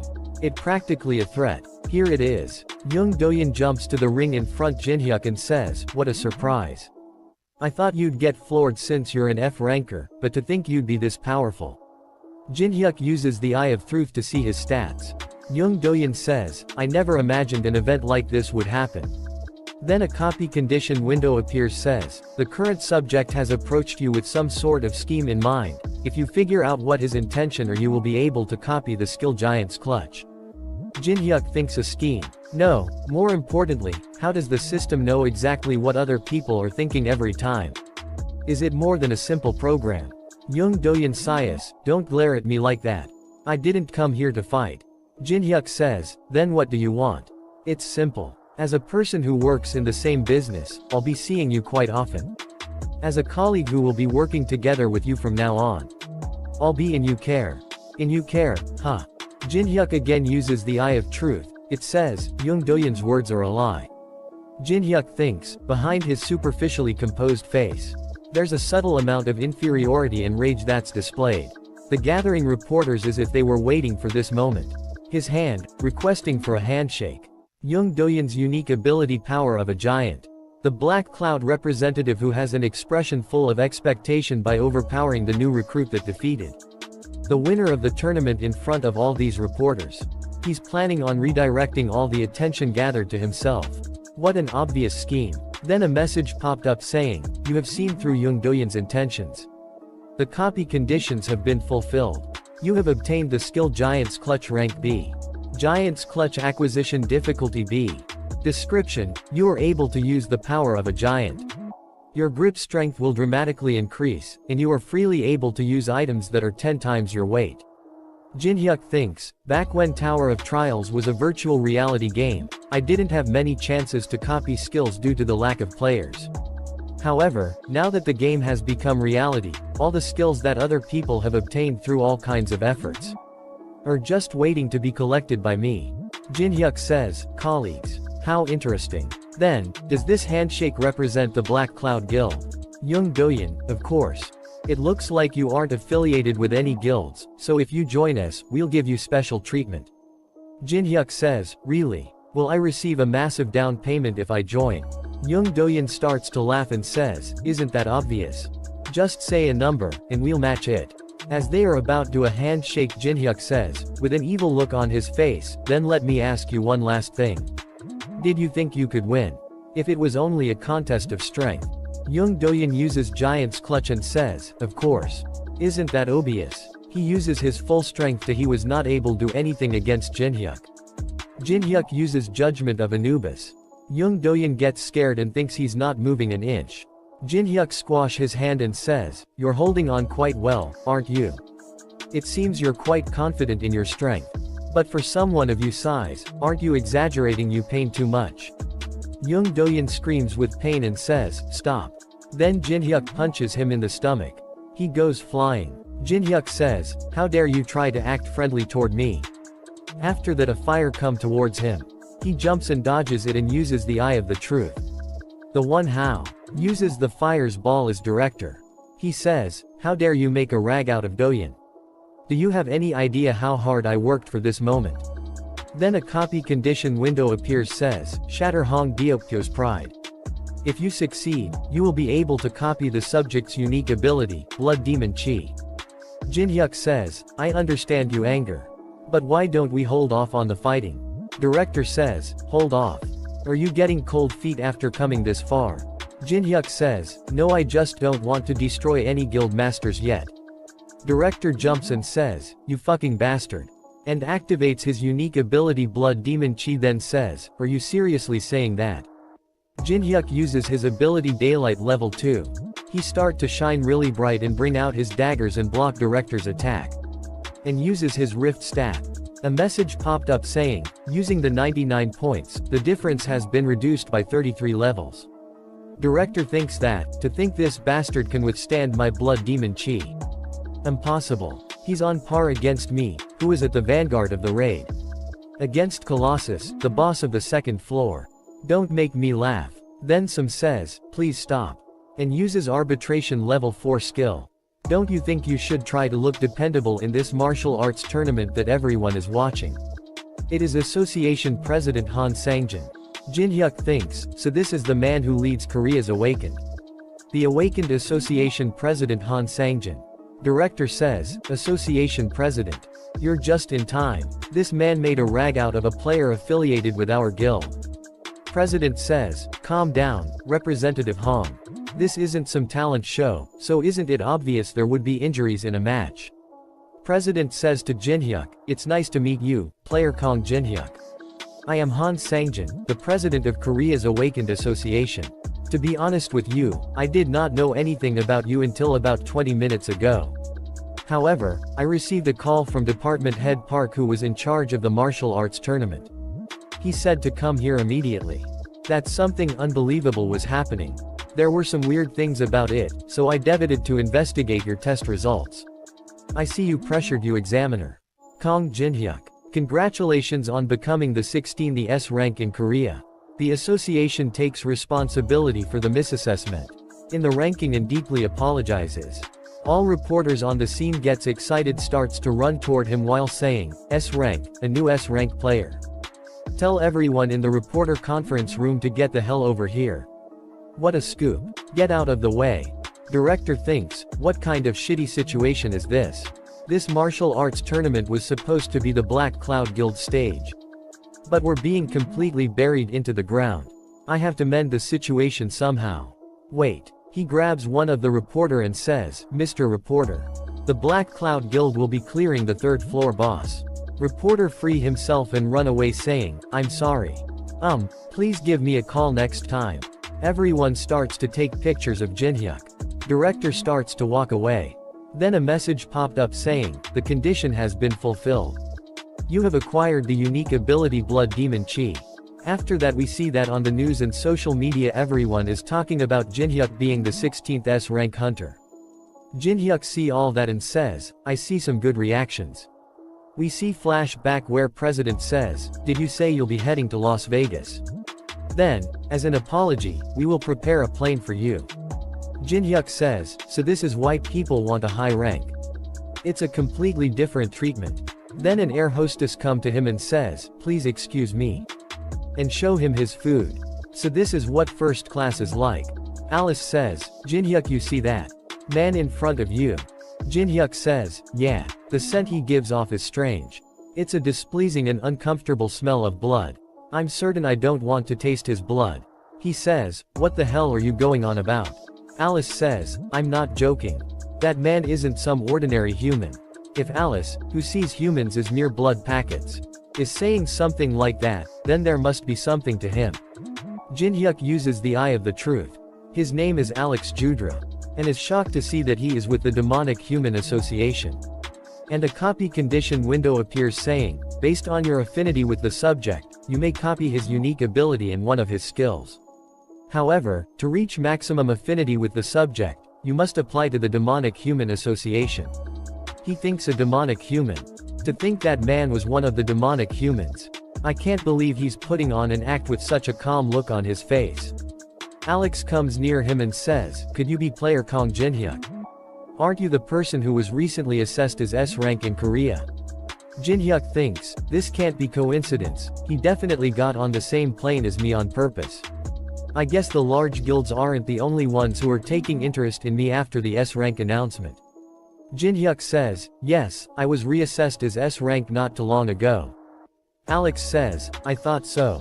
I saw the martial arts tournament coverage, what a surprise." Alex bring out his ID and says, "Please excuse my manners. My name is Alex Judro. It must be fate for us to have met like this, shall we go have a drink? There's nothing like alcohol to pass the time during such a long flight." Jin-hyuk thinks, "I guess I can play along for a bit." "I guess you're right." Jin-hyuk thinks, "He told me all kinds of stories as he pulled out some high-quality cognac. His story about how his cosmetics business has been booming, and the kinds of hardships he faced after the Tower of Trials appeared. I wonder if this demonic human, who's trying his hardest to tell me who he is, knows the fact that I already know who he really is." Alex says, "To be honest, the reason I went to Korea wasn't because of my cosmetics business. It was to expand my business related to the Awakened." Jin-hyuk says, "An Awakened-related business?" Alex says, "Yes, I thought I'd give it a go, considering the change in times. But, there's a slight problem." Jin-hyuk says, "What kind of problem?" Alex says, "Jin-hyuk, are you aware of the recent player who has been going wearing a mask?" Jin-hyuk says, "Oh, that unknown person. I saw him declaring that he'll clear the third floor boss. Do you have some sort of relationship with unknown?" Alex says, "To be honest, we were going to participate in the third floor raid. But we've gotten into a difficult situation because he's stopping our efforts so strongly. Though he says, it's to protect his comrade, he told us not bother him since he has something to do alone." Jin-hyuk says, "You're talking as if you know unknown personally." Alex says, "You could say that." Jin-hyuk gets frustrated and thinks, how calmly he's lying to the person in question's face. Jin-hyuk says, "Unknown is quite greedy." Alex says, "You're right. He's too much. So my point is, if you come to the third floor boss room with us, you'll be a great help to us." Jin-hyuk says, "Me? Didn't unknown declare a solo raid?" Alex says, "Since S ranks are given the right to act on their own, no one will be able to touch you. Moreover, you'll be able to obtain a hidden item from the third floor boss room." Jin-hyuk thinks, in a situation where the large guilds have promised unknown a solo raid, since they will be strictly restricting any entry into the third floor boss room, they're trying to enter this way. Jin-hyuk says, "But isn't this a bit too much for a request? I've only just became an S rank, but aren't you basically telling me to go against the large guilds already?" Alex says, "Kong Jin-hyuk, I am an entrepreneur. The harsher the demand, the more rewarding the payment you'll receive in exchange. I wonder if you've heard of this. The Potion of Legends. That can cure any disease, and even heal a destroyed heart. It's an elixir." Jin-hyuk thinks, what the hell does the Demonic Human Association do to have something this rare? Jin-hyuk says, "This is quite tempting." Alex says, "Anyone would desire such an item. I will give you that elixir as an advance payment." If you just sign this contract, that is. Then a message popped up saying Alex has activated level 6 contract of the dead. Alex says, you won't come across such an opportunity very often. Jin-hyuk thinks, contract of the dead. Just from its looks, it's no different from an ordinary contract. However, it's a contract where, if you breach the conditions, death will come to you. However, there's nothing to worry about as long as you don't sign it. Jin-hyuk says, I apologize, but I can't sign this. I'm the cautious type, so making an enemy out of the large guilds is a bit. Alex says, so even this won't satisfy you. How unfortunate. I had high hopes for you. Alex says, then let us forget about the deal with the elixir. As he about to grab the elixir, Jin-hyuk take it away. Alex says, what are you doing? Jin-hyuk says, though I am the cautious type, I'm also the greedy type, who needs to have everything that I want. Alex says, what the hell are you talking? Alex felt strong pressure in the air. Alex thinks, what is he trying to do by pulling out this much mana? Is this crazy son of a b planning on crashing this plane if need be? Then the pilot says, this is an announcement for all passengers in the cabin. The plane is currently experiencing sudden turbulence. We ask all passengers to get back to their seats and strap on their seat belts. Jin-hyuk says, you heard the announcement, right? I should get back to my seat. Alex says, did you know from the start where I'm affiliated? I had a rough idea. You're pretty good at acting. Alex says, you do well not to irritate us too much. Unknown will demand you pay the price for this matter, no matter what. Jin-hyuk says, that's an obvious lie. You're on the same side as Unknown when you were the ones who were humiliated during the Olympus meeting. Alex thinks, what the hell? How does he know that? Is this guy actually close with Unknown? No, he might just be bluffing. The large guilds may have shared some info since he just became S rank. Jin-hyuk says, who knows? I might give you some info about him if you're nice. I'll see you next time. Alice says, this is a human city. Well, I guess it's not bad. Jin-hyuk says, as promised, don't cause trouble. If you do, you're going straight back into the ring. I took her out as a reward for discovering the demonic human. Though 150 centimeters is my limit with my current mana. I call out the memory of the world. Then a message popped up says, fusing the skill Eye of the Truth double S rank and Blood Demon Chi S rank. He acquired a new skill Eye of Gluttony triple S rank. Eye of the Gluttonly. Acquisition difficulty, triple S. Description. As the superior version of Eye of Truth, it possesses immunity to all kinds of barriers. In addition to the ability to inspect a target's status window, you can also use view sharing and mind reading. However, the characteristic of the Blood Demon Chi increases the chance of your personality being corrupted if used too often. View sharing and mind reading can only be used on targets of lower level than yourself. Jin-hyuk thinks, I was going to fuse it with a more stable spirit type ability in the future, but it can't be helped, since I need it right now. Alice says, hey, contractor. Are we going to some place like that? She points towards a casino. Jin-hyuk says, no, we're going somewhere else. You can't use skill in regular casinos like that. Alice asks, skills? Jin-hyuk says, I'm talking about magic. He thinks, though I can take their money by force. For merely earning funds for the auction. Taking money from hardworking regular people is crossing the line. Then Alice says, then where are we going?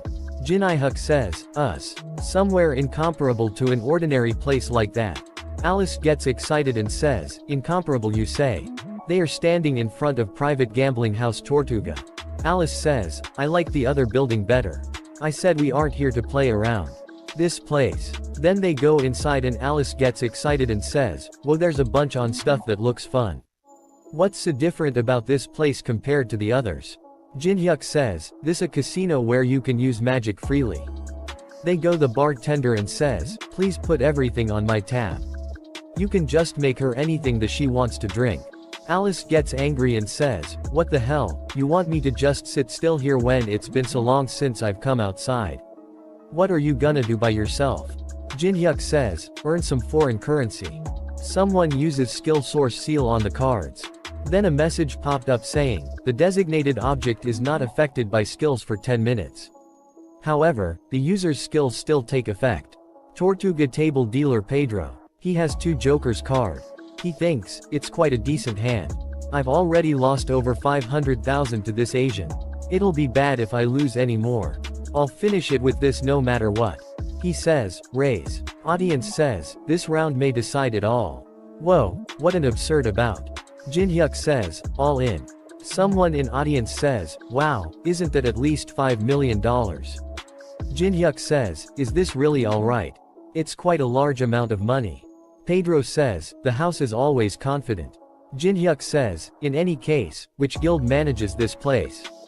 Pedro says, the Scavenger Guild invests in and manages this place. Pedro thinks, he was quiet until now, so what's with all these sudden questions? Jin-hyuk says, am I not allowed to ask many questions in this place? Pedro says, of course not. I can always answer questions to the extent for you, dear customer. Pedro thinks, shit, does he have some sort of mind-reading skill? Pedro says, then, I will flip the cards. He thinks, but that doesn't matter. If I substitute the cards as soon as I flip them, you won't be able to do shit. He uses strange gestures. He flips the cards but they are still 2 jacks.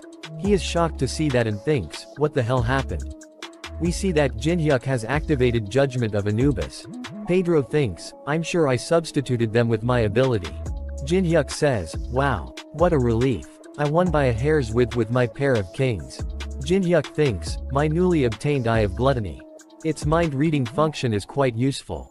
Jin-hyuk says, then, I will take the chips. Then a lot of people surround says, I don't know what skill you used to win this big, but you need to come with us. Jin-hyuk says, is this how you treat you customers? He says, we don't consider people who take this much money from us as customers. Jin-hyuk says, that's so. One of the people says, drag him into a room. One of the people goes flying above his head. Jin-hyuk says, after hearing what you just said, you reminded me of what I heard outside as I was about to enter this place. What was it? That's right. In this place, the one who gets scammed is the dumbass. One of the guards shoot him with a gun. Jin-hyuk dodges the bullet and punch him in the face. After that we see that Jin-hyuk is fighting them and Alice is drinking calmly like nothing is happening. She says, what's this called? Bartender says, it's a cocktail called Kiss of Fire. It's an alcohol that represents the passionate love between couples. She says, passionate love between couples. One of the guards says, are the guild executives not here yet? Other one says, they said they'll take at least 30 minutes. He thinks something's wrong. No matter how lawless this place is, no one goes wild like this all by themselves. One of them says, Section Chief. There's serious trouble. Please take a look at this. What could possibly be more serious than this right now? He's someone who was newly assessed as S rank in South Korea a few days ago. Player Kong Jin-hyuk. S rank, even America only has about 20 S ranks. But to think someone like that is before my eyes. If he resolves himself to do it, he could destroy this whole casino. He shouts and says, all of you stop. I apologize. We acted rudely toward you without recognizing who you are. Please forgive us this one time. Jin-hyuk says, why are you apologizing all of a sudden? Are you thinking that you crossed the wrong person after finding out my rank?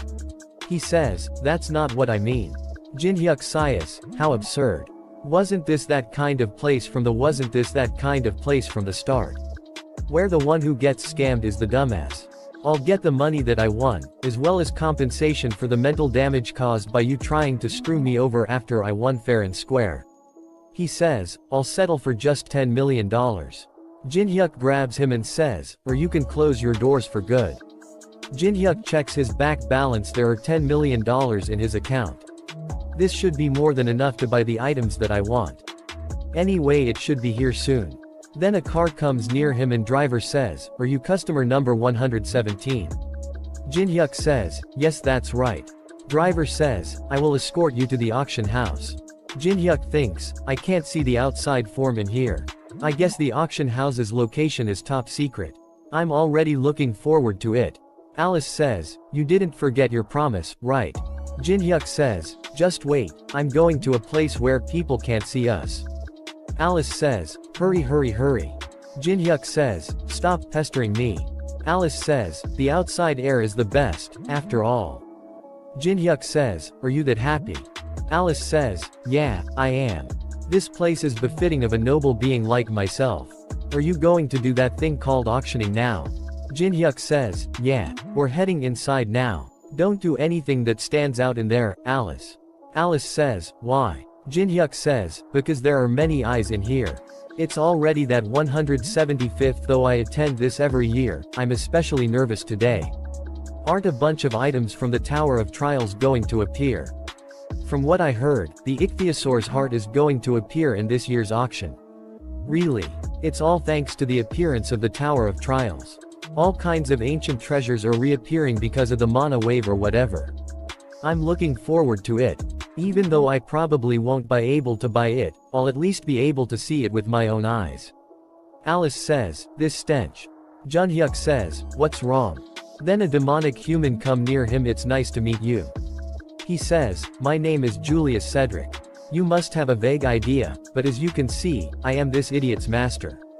Jin-hyuk thinks, so he called over his master in that short time. But it looks like he has received quite a beating. Probably because he got an elixir taken from him without getting any results. Jin-hyuk uses Eye of Gluttony. As I expected, he has marvelous stats. To think he even has a unique ability with good synergy for a necromancer. It's an ability that is longed for, since it can be used to manipulate many summons with like mana. A copy condition window appears saying, Cedric is in a very furious state due to his subordinates' continuous failures. If you complete his black magic education and receive an A+, you can copy his unique ability or one of his skills. Jin-hyuk thinks, what kind of copy condition is this damn thing?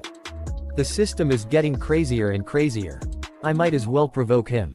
Jin-hyuk says, I received something quite valuable from you, disciple, and it was quite a nice flight. Julius says, I'm relieved to hear that. About that, I've come to ask of you before. Jin-hyuk says, oh, about unknown. Julius says, yes, it is something very important to us. Jin-hyuk thinks, this old man is quite straightforward. Jin-hyuk says, since we've come to such a nice place, let's discuss that some other time. Julius says, unfortunately, there is no other time. We must take care of this as soon as possible. Jin-hyuk gets angry and says, I missed the part where that's my problem. Alex gets angry. Julius stops him and says, leave him be. There's still a way. Alice says, those smelly bastards are so annoying. Should I erase them? Jin-hyuk says, leave them be. Nothing good will come out of making a fuss here. All I have to do is just buy some useful items. Then auctioneer says, ladies and gentlemen, thank you all for waiting. Jin-hyuk says, it's starting. Let's go to our seats. We will now begin the 175th black market auction. The first item is a meteorite that landed in the state of Arizona. It's said that it's been emitting powerful mana ever since the Tower of Trials appeared. Auctioneer, we will start $100,000. We have 150,000. We have 200,000. Jin-hyuk says, there are currently no artisans who can work with meteoric iron at the moment. In other words, right now, when there's currently no one who knows how to use it, is the best time to buy it cheap. Jin-hyuk raised the purse. Auctioneer, whoa. We have 300,000. Do I have anyone else? Nice, I bought meteoric iron for dirt cheap. $1 million. Julius bid $1 million. Auctioneer says, we have $1 million. Huh. Jin-hyuk says, would you look at them? Auctioneer, do I have anyone? Auctioneer says, now the bidding for the sealed psychiatric ward catalog will start at $100,000. Bid raises to 150,000, 200,000, 250,000. Jin-hyuk raises the bid 300,000. Demonic human raises the bid to 1 million. Everyone is shocked to see here the new bid. Auctioneer says, 1 million. Is there anyone else? Sold to the old gentleman for $1 million. Jin-hyuk gets angry and thinks, I knew it. He's planning on buying everything that I bid for. That's how you're gonna play, is it? After that, auctioneer says, the next item has been found in South America. The Maya civilizations. Auctioneer says, we have 500,000. Alice says, you're buying it without even listening to its description. Jin-hyuk says, just wait, I have a plane. Then demonic human says, 1 million. Auctioneer says, we have $1 million. Is there anyone else? Jin-hyuk says, 1.5 million. Demonic human raises the bid to 3 million. Auctioneer says, we have $3 million, are there any more bids? Sold to the old gentleman for $3 million. Demonic human thinks, would you look at him? After that they continue to bid against each other. Demonic human buys another item for $2 million. And one more for $3 million. Another one for $5 million. Auctioneer says, the next item is quite amazing as well. When Columbus discovered the new continent. Alex says to Julius, Master, why don't we give up on something at least once? Julius hits Alex and says, you imbecile. What are you gonna do if he easily gets something that he wants if we do that? Julius thinks, though I'm suffering some losses, I have plenty of funds. I'll secure the items that he's aiming for. And exchange them for information on unknown. Auctioneer says, the next item is for the true fans. I introduce to you the first chess board. All the buyers says, how trivial, what the hell are we supposed to do with a chess board without any pieces? Let's conserve our funds for the ichthyosaur's heart that will come out later. Jinhyuk says, 50,000. Julius says, 100,000. Then both of them go higher and higher. Julius reaches 8 million. All the other buyers thinks, is there something to it that we don't know? This is crazy, who the hell buys a chess board for 8 million? Jinhyuk says, 10 million. Julius gives an evil smile and stand up says, $30 million. Julius says, $10 million seems to be all you have. I've finally found what you really wanted. Julius shouts and says, you'll have to beg me on your knees if you want this item. Auctioneer says, 30 million. Is there anyone else who'd like to bid? Jinhyuk thinks, I wasted so much of his funds yet he still has this much. He has way more than I expected. I need a plane. Auctioneer says, then, the 56th the auction item, the first chess board, is sold to the old gentleman for $30 million. As auctioneer is about to complete his sentences, Alice stand up says, 100 million. Julius is shocked to hear that and thinks, 100 million for the mere chess board. Auctioneer says, young lady, it's not that I'm doubting you, but can you provide proof of balance? She says, proof, and opens a small portal. A lot gold coins come out of it. The checks the items and says, unbelievable. Just this crown alone is easily worth over $500 million. Julius thinks, that crown alone is worth over $500 million. That brat. Was she not an ordinary human? But what's more dangerous than that girl is Kong Jinhyuk, who's treating that girl as if she's his subordinate. Perhaps an enemy more annoying than unknown may have appeared. Julius says, our plan has been overturned. Julius says, to Alex, proceed with plan B. Alex gets excited and says, I've been waiting for you to say that. They bring the chess board and says, congratulations. We will deliver the first chess board to the young lady. Alice says, give it to him, not me. Jinhyuk says, I'm thankful, but isn't it too much? Alice says, it doesn't matter, I was thinking of clearing out my treasury either way since it was so full. Moreover, I won't tolerate imbeciles looking done on my contractor. Jinhyuk thinks, this girl, so she knows how to say some commendable things. Then suddenly something explodes behind Jinhyuk. A girl says, it's collapsing. Everyone, evacuate. We have to get out of here. Everyone starts to run to evacuate. Alex kills some of them and says, where are you all in a rush to?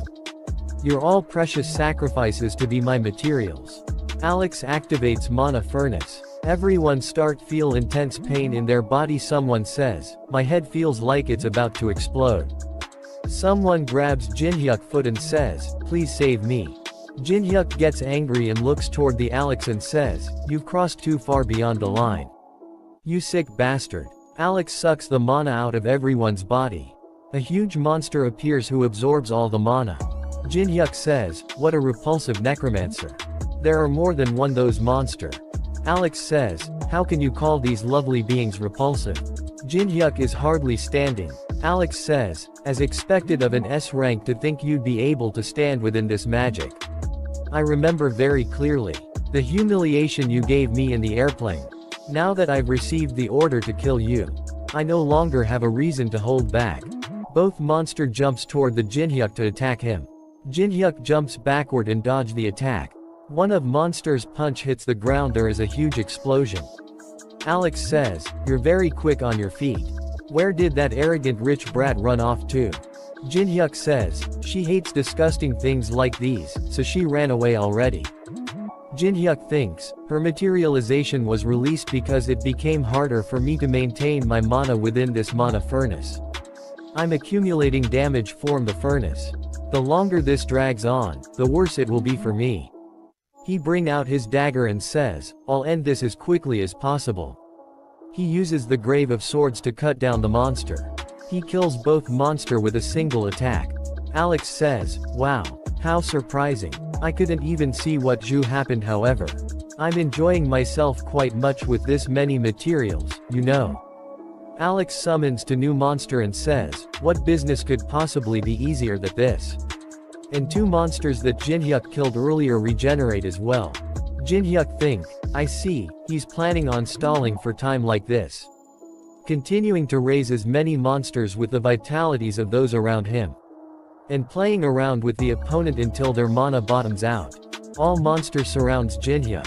Jin-hyuk thinks, the standard battle style of a necromancer. Monster starts to attack Jin-hyuk. He dodges the attack.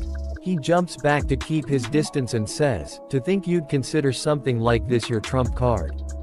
Jin-hyuk uses the daylight skill and says, "I'll burn them all before they resurrect." He shine very bright blue light.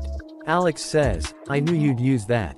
But I'm aware of all his skill from watching the martial arts tournament footage." Alex thinks disperse and attack before the light ray fully charges. He is shocked to see his monster are not moving and says, "What? Why aren't they moving? All the monster legs are frozen." Alex thinks, he used the flash of light to blind me from seeing him use an ice skill. Jin-hyuk says, "Go off now." Then a giant ray of light comes of the roof of auction house. Alex falls to the ground and says, "Impossible." He see all his monster are burned to ashes and says, "My darlings." Jin-hyuk appears behind him says, "Look at you precious darlings." Alex throws something toward Jin-hyuk. Jin-hyuk cuts it into two pieces. Alex starts to run away and thinks, "Shit, how did I lose? I'm sure I was the one at an advantage. I have to get out of here and regroup with Master." Jin-hyuk throws his dagger and hit Alex in the chest from behind. Jin-hyuk says, "This is how you're supposed to throw." Jin-hyuk come near him and says, "You caused this huge mess, and now all you can do is run away." Jin-hyuk take his dagger back and says, "I'll tell you how you're going to be dying. Your lungs will slowly fill with blood for the next 30 minutes. Once your lungs have filled up with blood, you'll finally be able to die from suffocation. I hear the second most painful death after burning is probably suffocation. On course, I can make it so that you won't have to suffer for so long." Jin-hyuk bring out elixir and says, "If you give me information about the demonic human association that is." Alex says, "I can live." Alex start to speak. He says, "Demonic human," and then cough out blood. He thinks, "Shit. I can't talk because my throat is blocked. If so, then alright." He start to write with his blood. Jin-hyuk steps on his hand and says, "If you don't want to tell me, then it can't be helped." Alex thinks, "This bastard. He never planned to listen to me in the first place." Jin-hyuk says, "I guess I won't need this anymore." He gets some out of his pocket and throw it towards him says, "You can have it back." It was the visiting card that Alex gave him earlier. Jin-hyuk says, "I'm begging you, try to suffer for as long as possible before you die. You trash." He see item called safe made by Michelangelo rank C. And also ichthyosaurs here rank A. Jin-hyuk think, "I can make quite a large subspace inventory with these items." He combines ichthyosaurs heart rank A and safe made by Michelangelo rank C. A message popped up saying, "You have succeeded in creating massive subspace inventory plus 5,000 kilograms." Auctioneer appears behind him. He gets scared and turns around. Auctioneer says, "Thank you for saving us." Auctioneer's son says, "Thank you, mister." Jin-hyuk says, "So this kid was the host's son. Damn it, I was just in need of this item. What should I say so I can take it?" Jin-hyuk says, "It's not like I was just going take these." Auctioneer says, "It's alright. I saw you before I completely lost consciousness. Weren't you the one who saved us? I didn't have even the slightest desire to report. Someone who saved my one and only son. Jin-hyuk thinks, this is a first, but it's not bad. After that we see that at the Tower of Trial's third floor Church of Hatred. There someone blocked the arrow with a wooden door. She says, damn it. Why is the security system here so damn annoying? Is there really a need to do this every time? The man with her says, stop complaining, Melina. I'm already in a bad mood because of that moron Alex. Melina says, you're in a bad mood. Melina brings out the dagger and put it against his neck. Why do I have to give a shit about what mood you're in? You should if you don't want to die. Then a masked man appears and says, leave it at that, you two. Aren't you comrades who've spent the last 10 years handing between life and death together? Why are you always trying to kill each other? He says, the reason why I summoned you is because a new person of interest named Kong Jin-hyuk has appeared. Melina says, this Kong Jin-hyuk guy must have played this game a lot too. Though he's probably at the same level as every other ranker out there. Do not let you guard down. He may have reached a floor much higher than us. Our executives who've reached the 20th floor are already considered lunatics, so wouldn't that be unlikely? I also think that it's an overassumption. In our case, we chose this unpopular virtual reality game Tower of Trials to escape from Interpol's eyes. So we know more about the tower than the average person, but Melina say, he's right. There's no way other people would have a special reason like that, right? No matter how bored you are, playing a sadistic game like that. There's no reason to continue playing it unless you're some insane pervert. Masked Man thinks, they're not taking this seriously. But real deals can discern each other. We must not underestimate Kong Jin-hyuk. As he poses a threat to us, I must remove him. Masked Man says, both of you, follow Cedric. Help him so our plan doesn't break down. Melina says, you fret too much geezer. After that we see that Jin-hyuk's friends are training. She hits him with a powerful. He falls to ground. She asks him, are you alright? After that he watch something on a tab and says, Nuna, come take a look at this. He is seeing a video of Unknown. He says, I've been watching him for a while, but there's something unusual about him. Nuna says, isn't he an attention seeker just like everyone else? He says, possibly, but I feel something special from him. She says, isn't this the human-faced trees temple in the third floor boss room?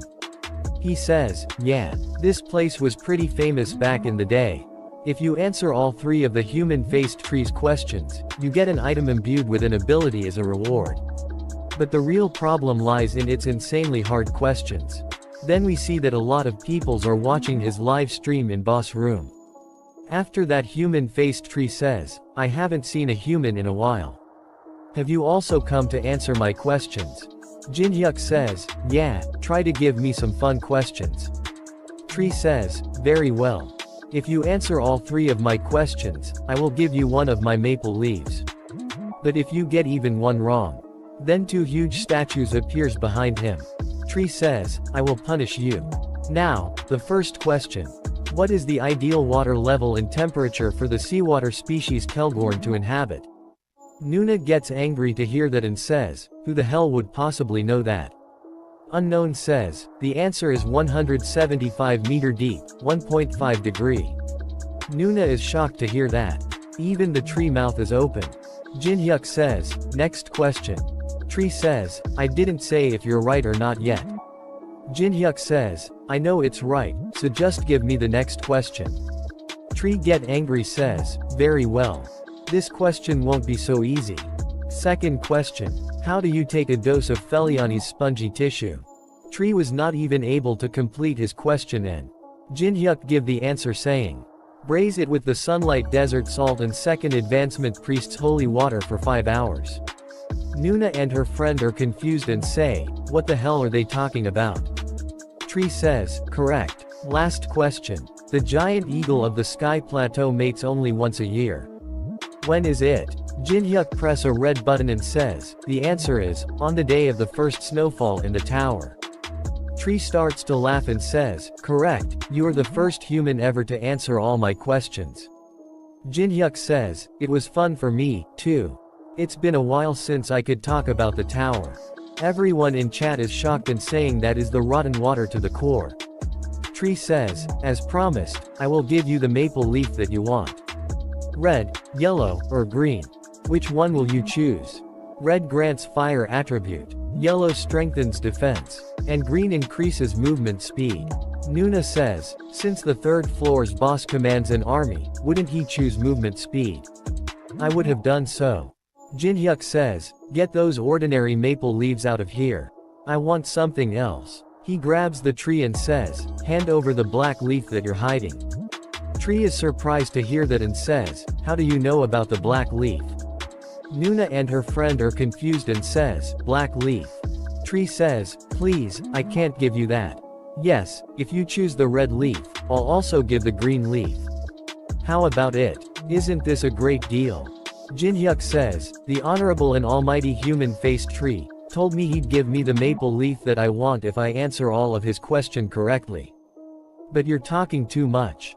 Jinhyuk get angry and says, stop bullshitting and hand over the black leaf. You're not thinking of sullying the honor of the tree spirits, are you?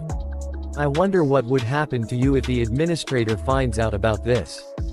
Tree gets scared and says, shit. Then a message popped up saying, distributing the reward as per the tree spirit's pledge. You have obtained black leaf 1280.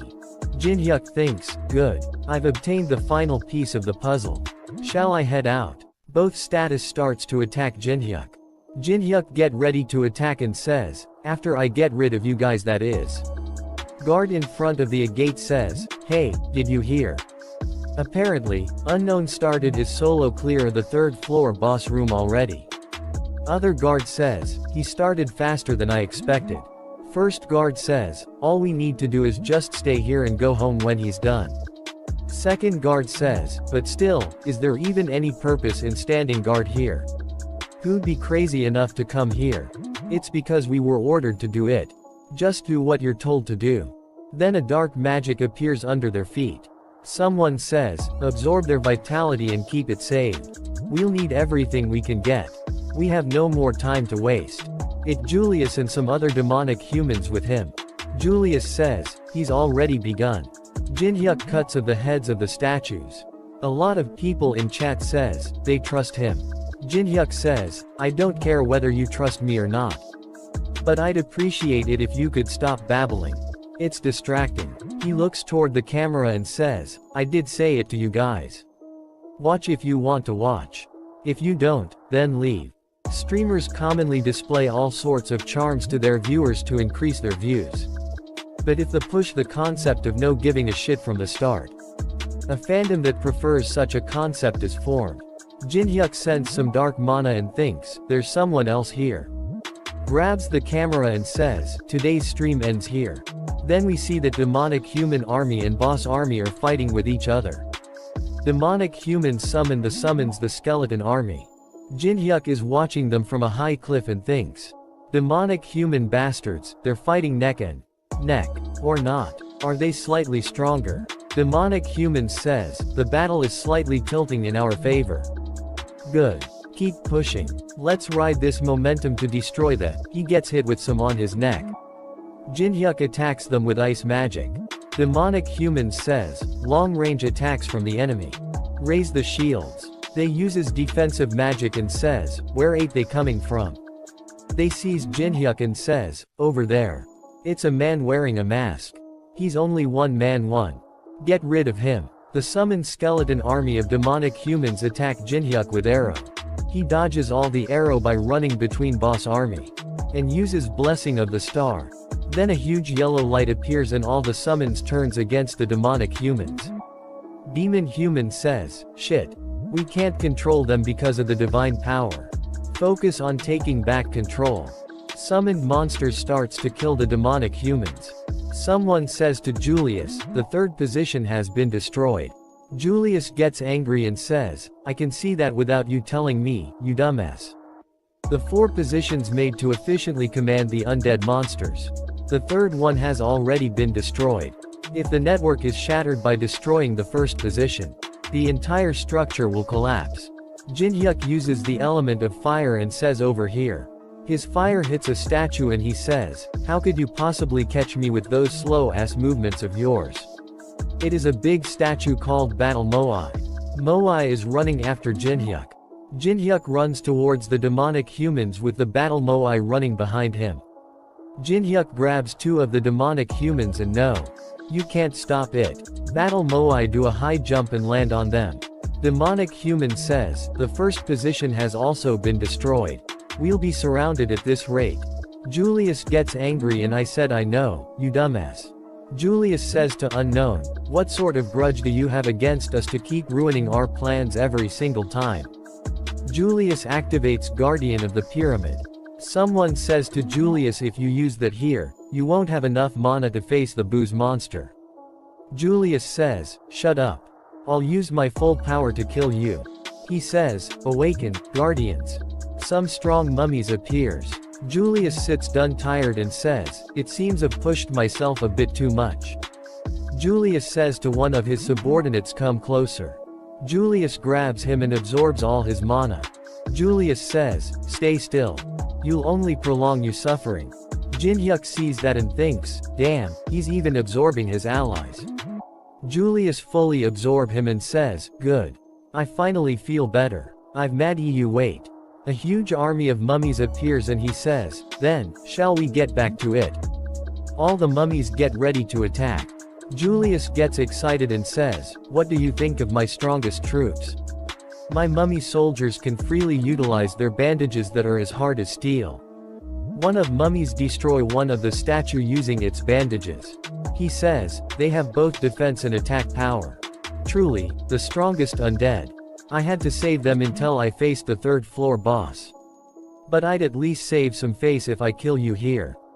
So just die, you goddamn masked bastard." Melina and other one is watching the fight from top a tree. Melina says, "Isn't that masked bastard more fearless than I thought? It's been a while since I've seen Julius blow his top." Other demonic human says, "His intentions up to destroying the structure were good, but he was stupid not to get out of there after. He must have miscalculated the difference in overall power between him and his opponent. He must have thought it was manageable from looking at just the skeletons and the Death Knight. A complete misjudgment. Julius's unique ability is much more bothersome than that. Considering the circumstances, there's not even a need for us to intervene." Jinhyuk do a high jump. Melina says, "What's he doing?" He uses the element of fire. Jinhyuk thinks recall the experience of those days. Then we see a flashback, where an old man says, "Your sword is sharp and powerful. But its flaw is that its force is dispersed because you put too much strength into it. Take a good look at this rope. A true master can exert several times the force with the same amount of strength. Like the wind enveloping the air. Around yourself within the fluidity. And at the right moment. Outstretch strongly. Would you like to try applying it to your soul-chasing sword?" A message popped up says, "A portion of the skill soul-chasing sword dance has been reproduced." Mommy starts to get burns. Jinhyuk swings his dagger with full speed. Then a message popped up saying, "Dramatically increasing the understanding of the skill soul-chasing sword."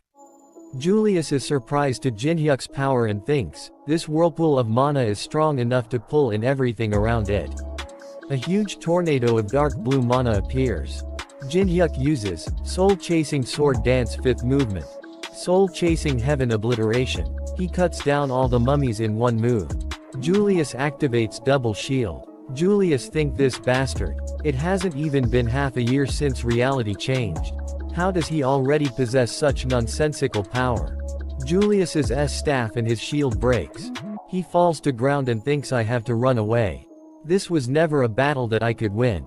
He shouts, "Anyone stop him. Protect me." That's an order.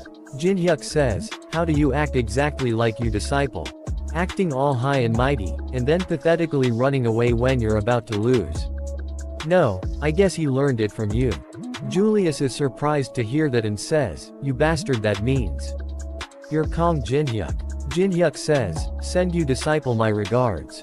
He uses element of fire on Julius and says, "I'll send you to him, since he's probably bored on his own." Julius dies and all the summoned monster starts to disappears. The army of status starts to kill demonic human army. Jin-hyuk says, it sure is difficult to digest the soul-chasing heaven obliterating so suddenly at this level. I may have pushed myself a bit. He purchases some mid-grade mana recover potion. Jin-hyuk says, but it'd be a huge loss not to come here right now.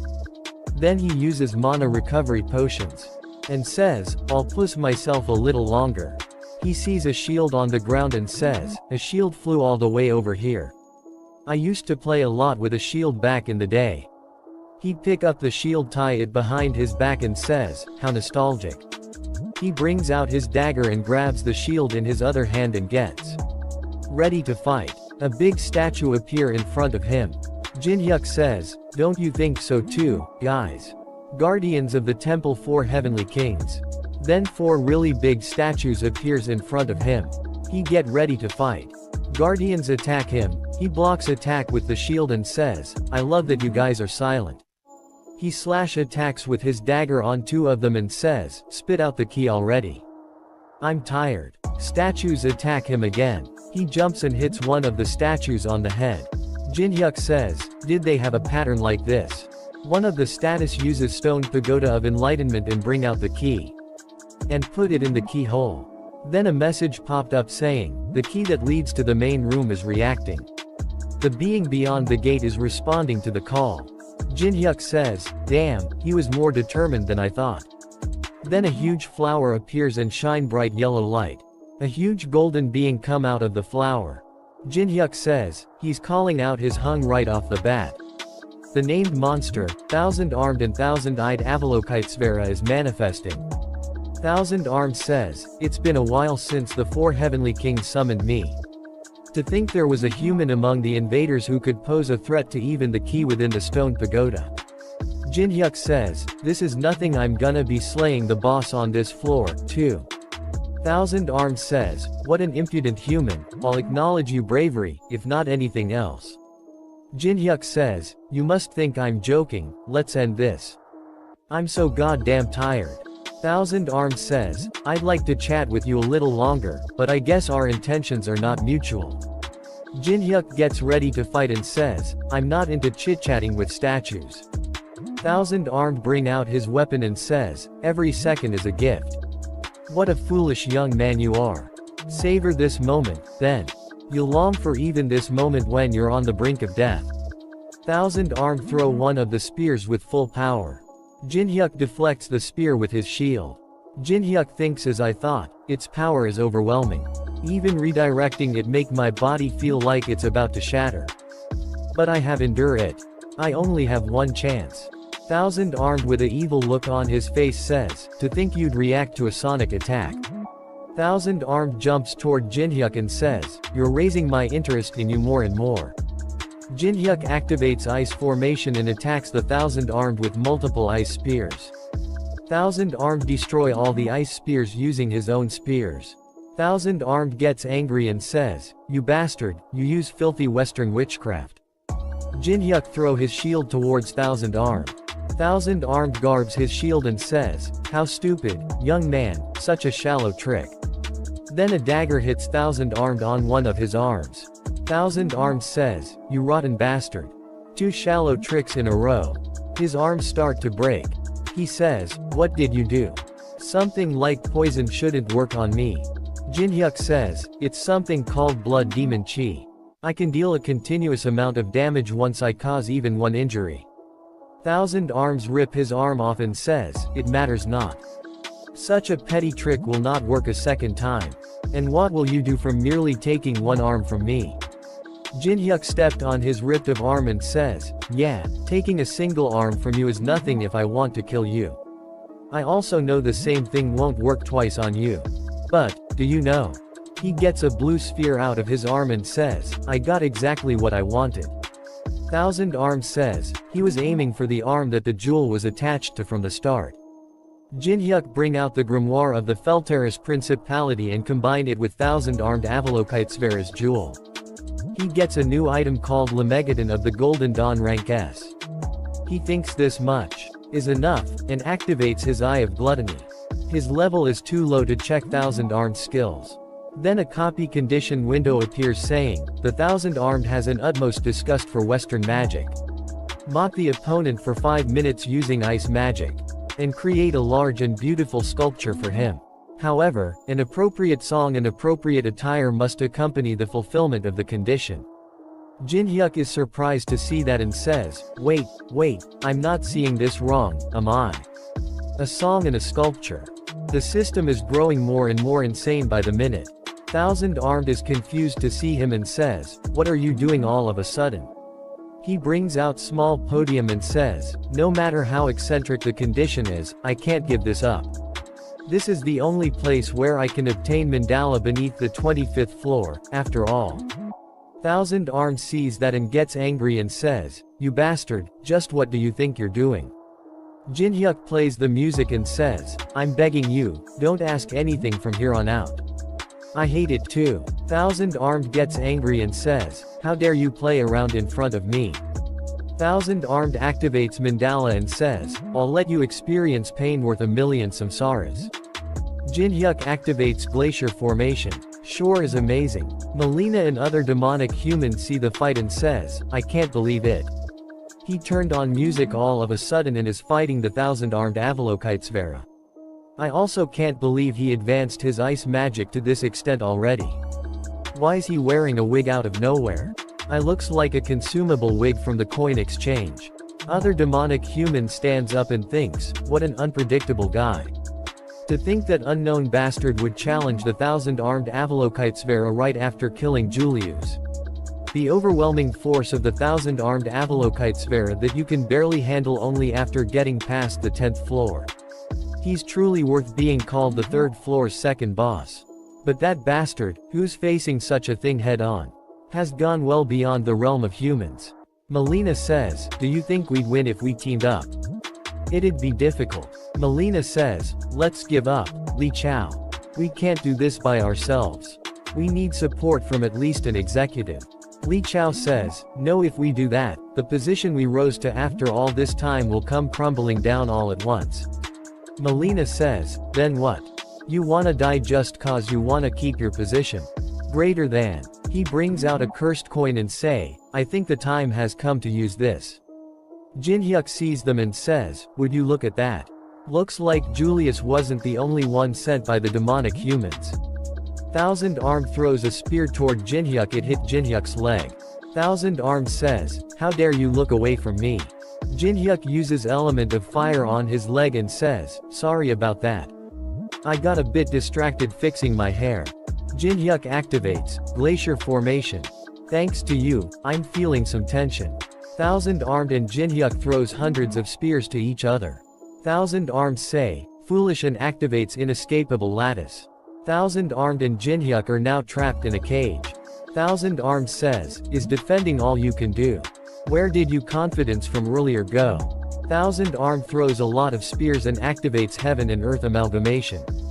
Jin-hyuk activates glacier formation. Thousand-Armed spears are bouncing of the shield. He says, a pointless resistance. He uses displeasure. And also used swastika spear. Jin-hyuk says, Guanyin Bodhisattva. Such a petty trick won't work a second time, was it? Sure works pretty well. Jin-hyuk uses his glacial prison and traps the Thousand-Arms. Jin-hyuk says, do you know how much your hate for my ice magic saddens me? How can someone said to have attained nirvana through self-discipline be so prejudiced? There's nothing better than shock treatment for such an obsession. I makes Thousand-Armed really angry and he says, you damn human. I'll make you suffer endless pain in the Avachi. I'll make you reincarnate into a bug 1,000 times no, then 1,000 times over. Then a message popped up saying, the condition has been fulfilled. You have succeeded in copying the unique ability Mandala rank S. Saving the copied skill in the memory of the world. Jin-hyuk removes the wig and says, don't waste your strength. He uses Mandala. Thousand-Armed is shocked to see that and says, impossible, how are you using that ability? How could the likes of you reproduce my Mandala that I created through endless days of perpetuity? Jin-hyuk says, I'll be using you Mandala very well from now on. You can screw off now. He hits Thousand-Armed with Mandala. After that, Thousand-Armed break into piece and his level go up by 2. He takes the stone statue's key. Then a key description window appears saying, can summon the boss of the corresponding zone. Regardless of your progress. However, can only be used on the 3rd floor. Jin-hyuk rubs his shoulder and says, this guy's always so hard to deal with. It felt even harder than in the game. Jin-hyuk thinks, Julius and Thousand Armed, I certainly did push myself a bit. After that, Jin-hyuk states window appears, his level is 21. And he has 6 stat points. He thinks I should invest my stats into mana. His mana goes from 71 to 77. He stretches a bit and says, that feels better. I should prepare something that can supply me mana next time. Man, I'm always lacking in mana. He says, oh, right. There were still some pests remaining. He says, the environment of the Tower of Trials is a little special. When night falls, the temperature falls drastically, and aggression and attack power of the monsters also greatly increase. That's why, when night falls, most players either get out of the tower, or stop hunting and find somewhere safe. Then we see that Jin-hyuk is cooking some giant shrimp and eating them. He thinks, to think I get to experience this taste that I couldn't get anywhere else but here after all this time. I should copy some cooking related skills next time. He hears something from the forest. Melina and Lee come to Jin-hyuk and says, wow, that smells delicious. We also have to spend the night, so can we stay with you until the sun comes up? Lee says, we should have left before night fell, but we couldn't. Jin-hyuk says, sure, have a seat. I can at least let you escape from the cold. They introduces themselves. Jin-hyuk says, you must have gone through a lot, you're telling me. We were dying from the cold. He says, I've prepared a lot of food. Would you like some? Melina's mouth is filled with water to see the food. Lee stops her and says to Jin-hyuk, I appreciate you goodwill, but we try not to eat food offered by anyone we don't know. Especially if that person is hiding his face. Jin-hyuk says, are you bothered by the mask? Lee says, isn't it obvious? You must be wearing a mask because you have something to hide. Jin-hyuk says, something to hide? If you're really that bothered by it, I can take it off for you. Melina gets excited and says, really? Lee says, what? Jin-hyuk says, but since it'd be boring to just take it off, let's play a simple game. The both say, a game. We must have a lot of questions for each other, so let's take turns to ask each other 3 questions. As long as you answer all 3 of my questions, I will take off the mask. Lee says, by as long as you answer the questions, he's saying it doesn't matter if we give him false information. He doesn't have any way to figure out whether we're telling the truth or not. I don't know what he's planning, but we wouldn't lose anything from this. Melina flips a coin and says, then, let's decide who goes first with this coin. She says, I bet on heads. She reveals the coin and its head. She says, alright, or first. She thinks this minute amount of mana. It's Caligula's coin. By designating a target and infusing mana into the coin for 5 minutes, it can dominate the target's mind for a short period of time.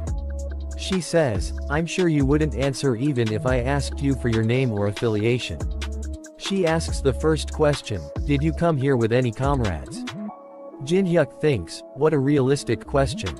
She must be trying to confirm any variables. Jin-hyuk answers and says, I came here by myself. It's my turn to ask now.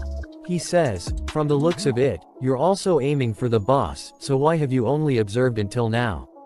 You must have seen me in battle, no. She says, we were waiting for the right time to enter the temple. We had to be cautious, since it's such a notorious place. She says, my turn again, and asks, shy do you climb the tower masked oppa? Money. Glory stuff like that. Jin-hyuk thinks, if I meet the requirements. It looks like she's also thinking about cajoling me. He weighs, what I want. I wonder are you able to do something about it if I say I want something? She says, of course, if we agree on something, that is. We can do a lot more for you than you think. He says, then, last question, if you answer this, I will take off my mask as promised. She says, alright, what's your final question? He says, my final question is, Did the demonic human association seriously think, the likes of you two could actually face me? She gives an evil smile and says, I knew it. You already knew who we were. I've confirmed how strong you were with my own eyes, masked Oppa. To think you'd take care of the 1,000-armed Avalokitesvera by yourself. But didn't you push yourself quite hard?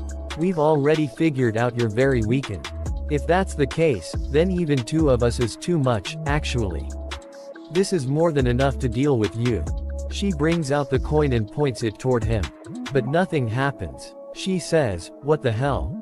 Why isn't it activating? Lee says, what are you doing, Melina? She says, is it broken? Jinhyuk says, no, Caligula's coin is fine. You just can't use your mana. He activated Judgment of Anubis. Lee says, our plan has seen through. Melina, we're switching to plan B, use you skill. She says, none of my skills are activating. He says, you sure are scrambling like crazy. Then two wooden pools appears and a message popped up saying, the divine spirit of the shrine are satisfied by your sincerity. Choosing a warrior to carry out the judgment of Anubis. The totem pole, great general of all under He, has been designated as the warrior. The totem pole, great general of the underworld, has been designated as the warrior. Both of them get scared. No way. I've never heard of there being something like this. Jinhyuk says, guardian deities of the land, great general of all under heaven, great general of the underworld. Two poles starts to attack both of them. Lee thinks that this offered to the shrine awakened the totem poles. So it wasn't just a meal. Jinhyuk lay down and says, man, I'm exhausted. You shouldn't move carelessly. It'll be impossible to run away as well. One of the wooden poles activates no admittance. Lee jumps toward the Jinhyuk and says, these damn things will disappear as long as you die. Jinhyuk says, I told you not to move. One of the wooden poles uses exemplary punishment. It smashes Lee. Melina says, damn it, I told you we should have run away in the beginning. Jinhyuk says, stop to the poles. He says to Melina, since it looks like we've more or less established the hierarchy, shall we have a chat now? He activates Eye of Gluttony. A message popped up saying, skill activation has been cancelled due to the level difference. Jinhyuk thinks, the luck stat isn't activating this time. Can't be helped. I hope you'll answer the question that I'll be asking you truthfully. Melina says, what do you want to know? I at least know about you demonic humans since I've heard about you a lot. But what I don't know is your motive. Humanity will go extinct if we don't climb the tower, so why are you interfering with the players? That's. Lee says, don't, shut you mouth Melina, you mustn't tell him. He says, never. Then a wooden pole killed him. Jinhyuk says to Melina, though it's commendable that you're trying to stay loyal, you really should know the time and place for it. He says, listen carefully. It's my policy never to spare the people who am for my life. But I may let them live if they give me useful information. She says, you'll let me live. He says, yes, information from the inside is quite costly, isn't it? Not as costly as your life, though. She says, I don't know the actual name of the one who sent us to kill you either. But we call that person Lancelot. She says, there are 11 other executives besides him, but I don't know much about them since I'm in the assassination division. Jinhyuk uses Eye of Gluttony. A message popped saying, Melina's words are the truth. He says, continue. The executives said that, if you gather all 12 of the cursed divine artifacts, we can survive even if humanity goes extinct. And we'll receive enormous amounts of rewards for it. I don't know anything else beyond this either. This is everything I know. Melina's words are the truth. Jinhyuk says, I guess this is as much as I'll be able to find out. Lancelot and 12 cursed divine artifacts. I see. They're crazier than I expected, aren't they? So the demonic human's objective is to summon the Demon King. We see an epic and awesome demon. Jinhyuk thinks, also, what's this about them surviving even if humanity goes extinct? I should calculate my plans while taking this into account from now on. Jinhyuk says, thank you for giving me useful information. You were a great help. She says, then I can go now, right? He says, no. She is surprised to hear that and says, didn't you say you'd let me live? You promised you'd let me go if I told you everything I knew. He says, don't worry, I'll keep my promise, after you sign the contract, that is. She says, contract. He activates Brand of Tribulation. He says, contract that states you'll do everything that I say from now on. She says, no, wait. This is 100 times better than dying. As long as I can live. Jin-hyuk posts a notice and says, I will not stream the third floor boss raid. I will upload a video later, so watch if you want to. He says, they must be pissed off since I previously said I'd stream it. He is standing in front of a castle and says, now then, shall I begin? He brings out the stone statue's key. Then a message popped up saying, the stone statue's key is reaction. A gate opens to the third floor boss castle. And a message popped up saying, the master of the third floor is answering your call. Then a lot of big and small statues come out of the gate. The boss come out of the gate and says, who dares to interfere with my break time? He activates the Eye of Gluttony. Then a message popped up saying the luck and adaptivity stats have nullified the level difference. He is third floor boss and his name is Muhan and his level is 105. A copy condition, window appears saying, copying unique. Abilities or skills is impossible due to the level difference. Boss say, although countless humans have challenged my army so far. You're the first to call me using the key. He is sitting on a giant statue's head and says, but where is your army? We see big army of statues called, Muhan's 100,000 stone statue soldiers. Jin-hyuk says, my army. He summons first chess board. And activates first chess board. He summons 2,851 mana-infused chess pieces. Muhan says, what an original idea, certainly, you'd be able to act as a one-man army with those. But what can you possibly do with those little things? Jin-hyuk says, just wait, I'm not done yet. Then he uses 2,851 gigantification pills on 2,851 mana-infused chess pieces. All the chess pieces grow big. Muhan says, I must admit that you're not like the other humans who came before you. Now Jin-hyuk is standing in between 2,851 giant chess soldiers. After that we see that old man is drilling something into chess piece and says, Miss Yuri, how many more are we supposed to make? She says, at least give us a number so we know what we're working up to. Why is he just forcing us to make these out of the blue? She says, mister, we don't have time to complain. We made at least more than 2,000. We'll be killed by that demon canned Jin-hyuk if we get on his bad side.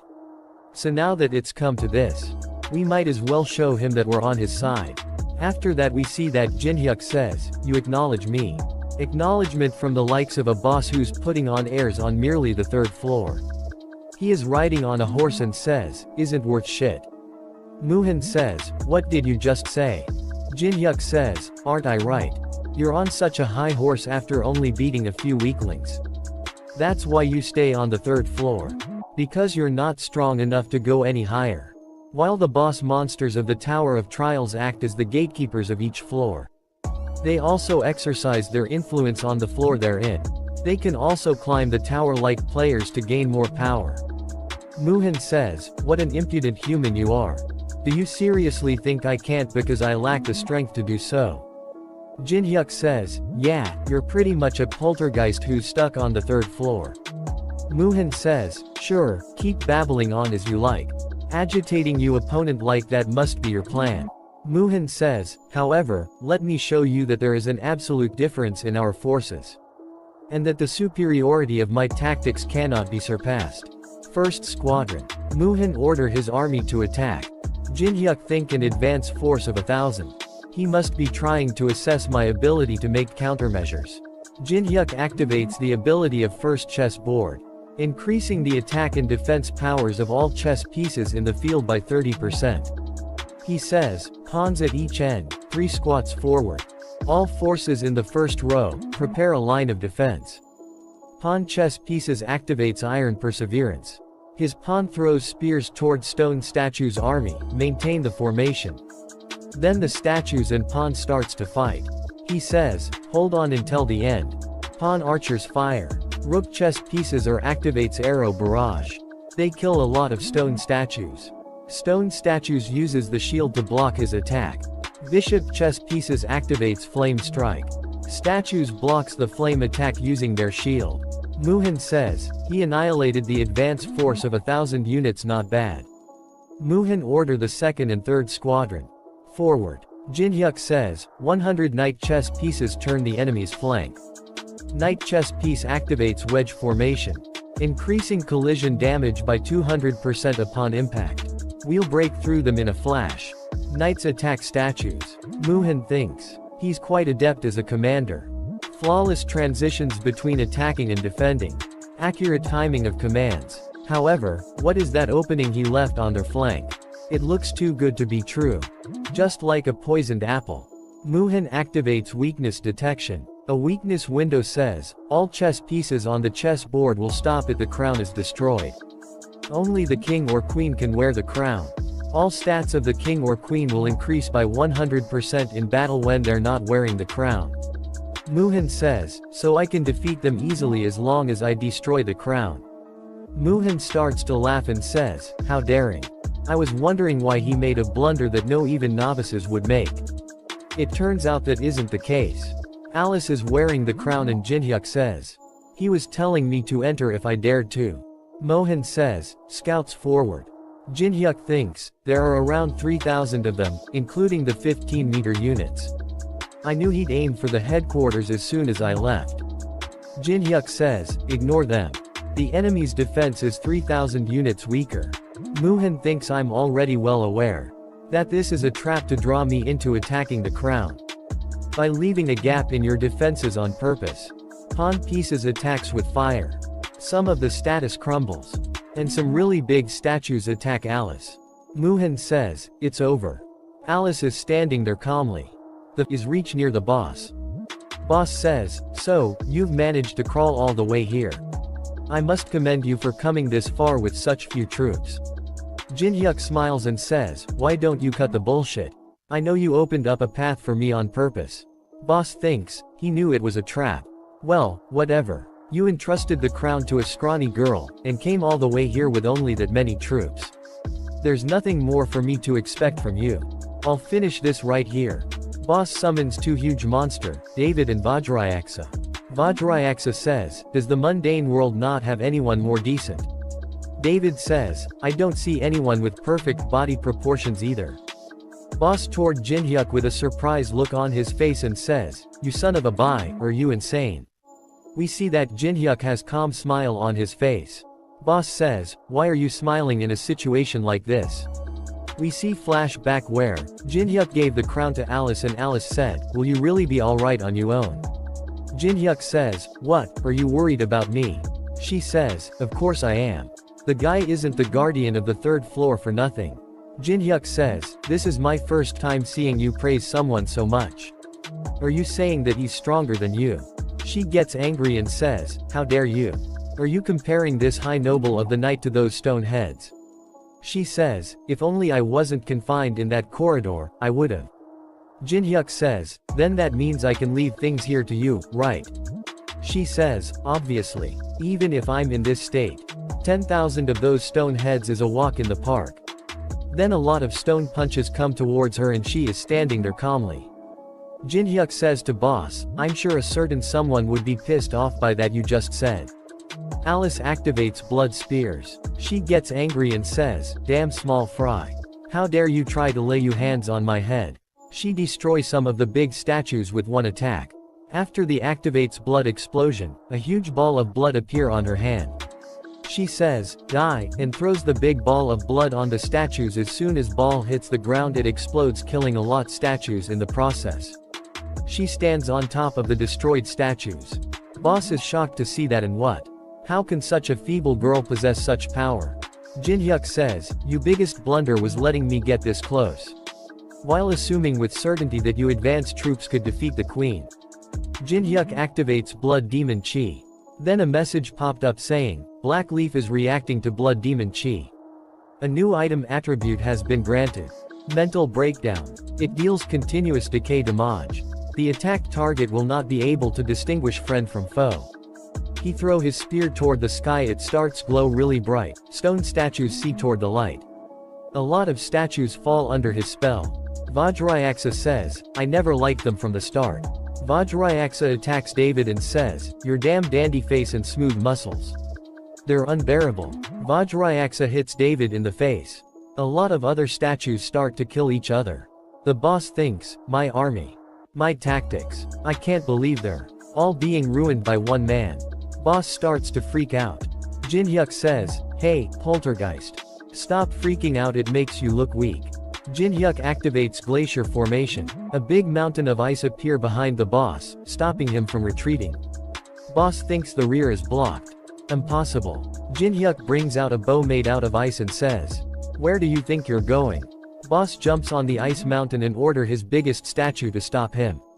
The biggest statue punches the ground with full power. A lot of Jinhyuk's army goes flying.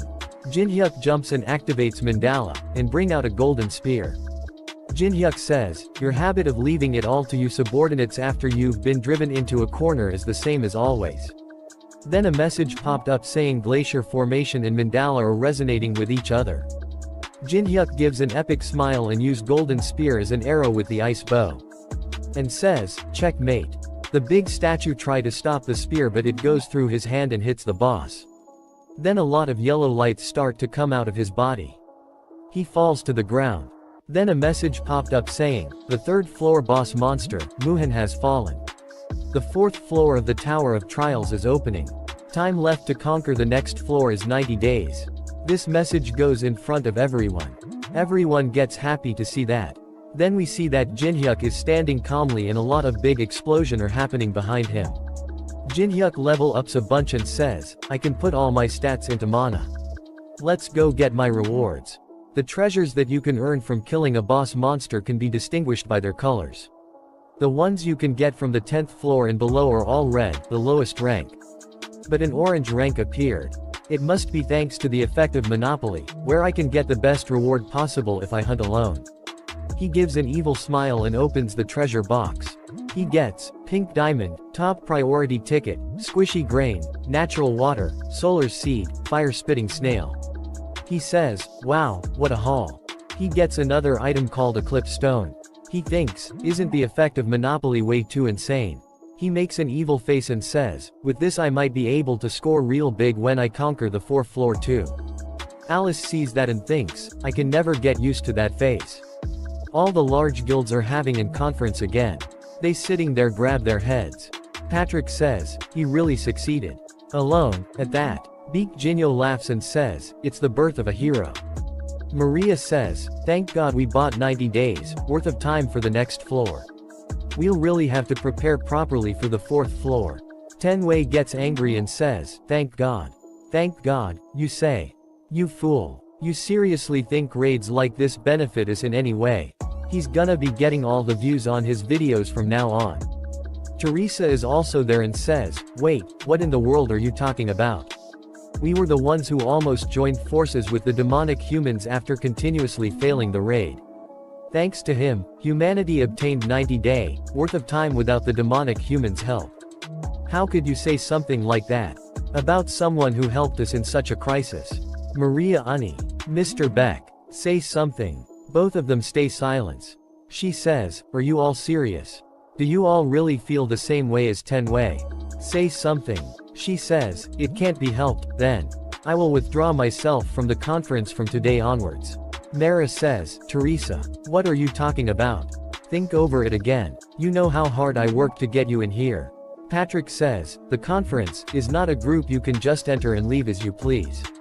It is a super elite group that only allows entry to people who are most adequate in saving humanity. Once you leave, you can never come back.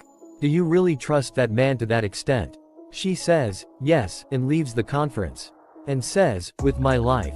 After that we see that Jinhyuk is walking on a beach and says, I'm exhausted. I have tons of money. Should I try staying at a luxury hotel? Yanhwa calls him. He says, hey, Yanhwa. Did you call? I was in the tower so I couldn't pick up. She says, Oppa. Grandpa isn't opening his eyes. He says, where are you? You Yanhwa, aka Bulguang Nuclear Fist.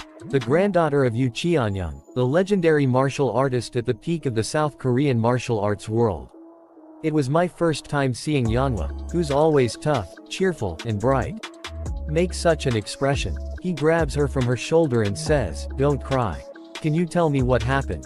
I think it started happening not long after the Tower of Trials appeared. Do you remember the outbreak in Incheon?" He think, "Oh, when Park Hannah and I were in the labyrinth." He says, "I saw it on the news. My grandpa was on the scene." Although grandpa, who awakened during the outbreak, succeeded in subjugating the monsters, he couldn't fully recover after getting badly hurt on that day. And his condition has gotten worse recently. He thinks, so this person is Yu Cheonyang, the man who used to be called the strongest man in Korea. He checks his stats and a copy condition window appears saying, "Yu Cheonyang's death is almost certain. If you save his life, you may copy one of his skills." Jin-hyuk thinks, is he seriously someone who has never entered the tower? Then someone comes to them and says, "Miss Yu Yeonhwa, what happened? You left all of a sudden, only to bring a celebrity who knows nothing but how to fight. I don't know why you are here. But even an S-rank awakened wouldn't be able to do anything here. He isn't a rank healer." Heo Jinsu. Jin-hyuk says, "I've known Yeonhwa for a long time. I just came to see if there was anything I could do." Heo Jinsu says, "I see, I almost came to misunderstanding. I was nervous that the famous Kong Jin-hyuk would lay his hands on even the world of healing." Yu Yeonhwa gets angry and says, "How frustrated do you think I must be to bring him here? The greatest experts of the field are looking after him. But why isn't Grandpa showing any signs of getting better?" Heo Jinsu says, "We're doing our best. But we're severely lacking in time to research every single disease caused by the Tower of Trials with our current medical expertise. I'd like you to at least understand the fact that we're doing our very best." She says, "I'm sorry I let my emotions get the better of me." Jin-hyuk uses eye gluttony on Heo Jinsu. She says, "Jin-hyuk oppa, let's leave so the doctors can focus." Jin-hyuk gets really angry on them. He reads their mind. They are thinking, why is a ranker here all of a sudden? Shit, we were scoring real big. He's not here to get in the way, is he? I'm tired. How much longer do we have to keep pretending to treat him? Jin-hyuk thinks, would you look at these leeches? Heo says, it seems the Elder's cultivation technique and the tower's mana are colliding with each other and causing this state of coma. We'd like to try out a treatment method involving magic crystals that we're researching, but the material costs are quite expensive. She says, don't worry about the money. I will prepare it for you, even if I have to sell the entire dojo. I don't care as long as Grandpa can make a full recovery. Jin-hyuk is standing there getting angrier and angrier. Heo says, very well, miss. Jin-hyuk says, what kind of bullshit are you spouting to scam her? You damn thug. Subordinates of Heo starts to say, what are you talking about? Scamming. Are you insulting us right now? Heo says, this is very unpleasant. Even if you're the young lady's guest, you can just spout whatever you want. Heo thinks, what? Is he just trying to egg me on? Even if we're caught, there's no way that he can find out about his 7 borrowed name accounts and crypto wallet. Even if he's a god. Jin-hyuk says, look at you, borrowed name accounts and even a crypto wallet. Just how far have you gone? Yu Yeonhwa gets angry and says, Oppa, what do you mean? Heo says, what a bare-faced lie. Do you have proof? Don't just accuse us out of nowhere. Jin-hyuk read their mind again. They think, what the hell's with this guy? How much does he know? Shit, could he also know that we've made contact with the Black Cloud Guild and the Resident? Jin-hyuk thinks, wait, what?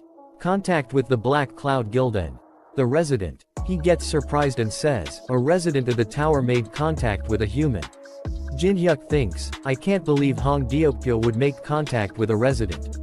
In the eyes of the residents, humanity are outsiders that threaten the tower. Just what are they thinking? Yu Cheonyang suddenly cough out blood.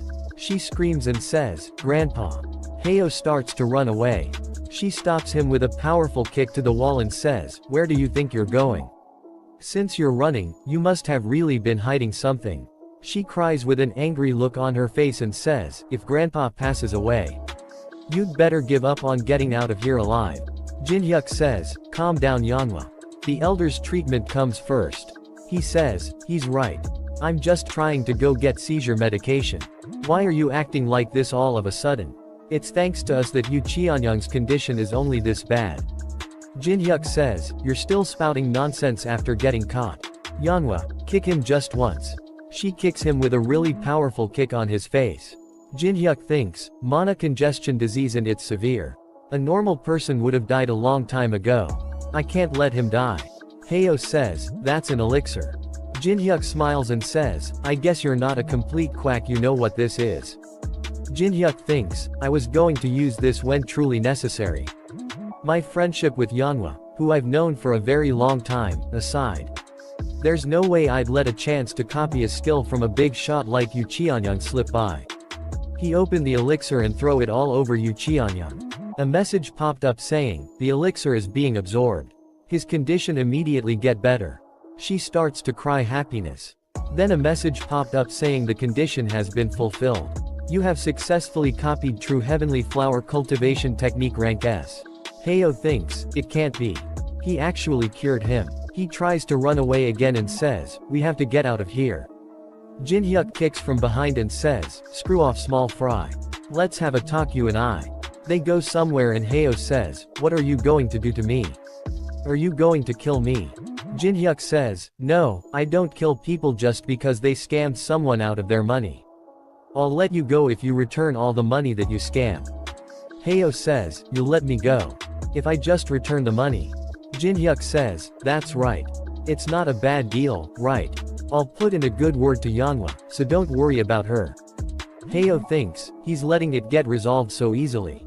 Something's suspicious. Jin-hyuk says, what? You don't want to live. Yeonhwa gets all her money back. Hayo is running away thinks, I'm alive. I'm alive. I'm alive. Alice, you're really gonna let him off like that? It's unlike you. Jin-hyuk says, of course not.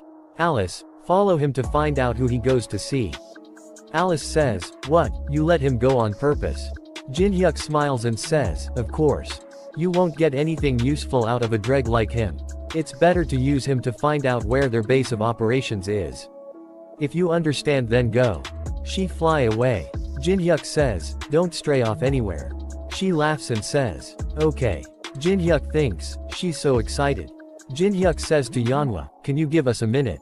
I need to confirm if the elixir was absorbed properly. She says, yeah, okay.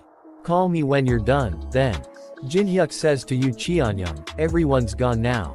He opens his one eye and says, you knew. I thought I had completely hidden it. Was my breathing that awkward? Jin-hyuk says, no, it was perfect, sir. Yu Qianyang says, I'm sorry. I didn't try to fool you on purpose. Jin-hyuk says, it's alright. I fully understand you for being wary of a person who appeared out of nowhere and treated a disease that no one else could treat. I would have done the same, sir. Yu Qianyang starts to laugh and says, how are you able to figure out how someone feels so? Well, you guessed what I was thinking so accurately that I have nothing to say now. Jin-hyuk says, I'm happy to see you healthy, sir. Yeonhwa was really worried about you, to the point that she called me when she usually doesn't ask for help. Yu Qianyang says, I see, so you're friends with my granddaughter. Jin-hyuk says, sir, there was something I wanted to ask you when you woke up. Yu Qianyang says, you're my life's savior, so I'll answer anything that I can. What happened? During the outbreak, Yu Qianyang touches the scare on his chest and says, it all happened while I was heading to a conference. Then we see a flashback where he is sitting in a car. Suddenly a gate opens in front of them. And a lot of spider monster came out of it. A spider is about to eat a policeman. He tries take out his gun, he doesn't have his gun. Yu Qianyang kicks the spider with full power to save the policeman. He says to policeman, you evacuate the people, I will keep those creatures at bay. A humanoid monster came out the gate and said, I see that there are some useful people among the outsiders. Well, then, let's play. After that we see that Yu Qianyang kills some other monster. He thinks, I can more or less take care of these giant monsters, but the humanoid monster jumps toward Yu Qianyang and cut Yu Qianyang. Yu Qianyang thinks, my fists aren't reaching this man. He says, damn it, and falls to the ground unconscious. He says to Jin-hyuk, that's my last memory. I've never seen someone have command over such a swift sword. Jin-hyuk thinks, long hair and oriental attire. If the elder is telling the truth, then that means the Murim faction that rules over the 21st floor have started to move in an unpredictable direction. They were bastards who would use any means necessary to get what they wanted. I had a hard time because of them, even when I was playing the game. What could they be planning, for them to go as far as to pry their way into reality? Jin-hyuk says to Yu Cheongyang. The man who attacked you is one of the tower's residents. Yu Cheongyang says, the tower's residents. Jin-hyuk says, I never expected them to come out of the tower, things might get more complicated than I expected. Yu Cheongyang says, you said that you've known Manhwa for a while, didn't you? He says, yes, it's been quite a long time. Yu Cheongyang says, how reassuring. Yu Cheongyang starts to laugh and says, proceed with your marriage to my granddaughter immediately. He says, sir, Manhwa and I don't have that sort of relationship. Yu Cheongyang says, one thing I'm sure about is that as I aged, one thing got better, even if I didn't want it to. My eye for people. There's a saying that you need to dedicate at least 10,000 hours to field to truly know it. I don't think that's wrong either. We see that Jin-hyuk's playtime is 50,125 hours. Yu Cheongyang says to Jin-hyuk, only a few months after the tower appeared. The ones who are the most overestimated are those awakened or whoever who calls themselves experts. However, there's something different about you. How should I say it? It's like you've been endlessly tempered. I can see that you know the bitter taste of victory and defeat through all kinds of hardships. And how seasoned you've become through overcoming them. Jin-hyuk says, you're overpraising me. Yu Cheongyang says, and you're also humble. However, you cannot hide the composure of yours that seeps out naturally. Well, that's that, but I'd like to repay my life's savior somehow. Is there anything you want? Jin-hyuk thinks, a favor from the most powerful martial artist family in South Korea. Jin-hyuk says, something I want. Can I really ask you for anything? Yu Cheongyang says, don't worry and just tell me. Then he came out of the room. She says, how's grandpa? Is he alright now? Jin-hyuk says, the elixir has been properly absorbed. He'll make a full recovery in a few days. She says, what a relief, how can I possibly repay you for this? Jin-hyuk says, it's alright, Manhwa. He says with an evil look on his face, the elder expressed more than enough gratitude. Then we see that Yu Cheongyang is standing by window, he starts to cry and says, I can't believe he asked me to give him that. He goes a luxury building and walks around in his new apartment and says, money sure is nice. He says, when you're somewhere expensive. He calls the room service and orders a bunch of food. He eats only one bite and says, this flavor, it's insane. It melts in my mouth. So nice, it was only a few months ago when there was nothing I could have for a meal but cup ramen. Alice is also there and laying of a couch and says, you sure are eating deliciously. Jin-hyuk says, people used to pay me to watch me eat. After that we see that on TV reporter says, in this segment, Beyond the Tower of Trials. We've invited an expert in tower conquest. The guest with us today is a ranker of Korea's strongest guild Dangan, Jang Yunsuk. Please welcome him with warm applause. She asks him what do you think is the key to climbing the tower Yunsuk? Yunsuk says, the most important thing needed to climb the tower is to first get stronger. There are two main ways to get stronger in the Tower of Trials. The first way, which is the most universal way that everyone knows, is to raise your skill level and your own level. She asks him, I see. Then, what is the second way? He says, it's using coins. Reporter says, oh, you mean the currency that you can only use in the Tower of Trials? He says, yes. Heaving the purchasing power to obtain even better items. In one of the best ways to become a ranker. If the dollar was the key currency that made the world go around until now, then the coins will be that same currency from now on. Jin-hyuk goes to rest. Yunsuk explained about the fourth floor and says, the one who cleared the third floor is given the privilege to be the first one to enter the fourth floor. The fourth floor is a special dungeon with 100 large-scale waves. The key to clearing this floor is to occupy a base in the field and protect it to the end. The problem is that if the players who entered all fail to defend the base, the entire fourth floor will be sealed for 20 days. Reporter says, you won't be able to enter for 20 days. Yunsuk says, since there is a massive risk of calamity if each floor isn't cleared within 90 days. Not even Unknown will be able to announce his entry so recklessly. Will humanity really become extinct after 90 days pass? I believe the tower's system possesses an absolute right of exercise over the world's rules. You could say that it can ignore the law of causality. Considering that, it is highly likely that humanity could become extinct. After that we see that a girl says to Yunsuk that, "You're really free for a month, right?" He says, "Of course. I'm sure even a month out of the 90 days will be barely enough time to prepare to clear the floor. So, let's go somewhere nice for about a month." She says, "Sounds good." Then a message popped up in front of him saying, "Player unknown has announced the start of the 4th floor conquest.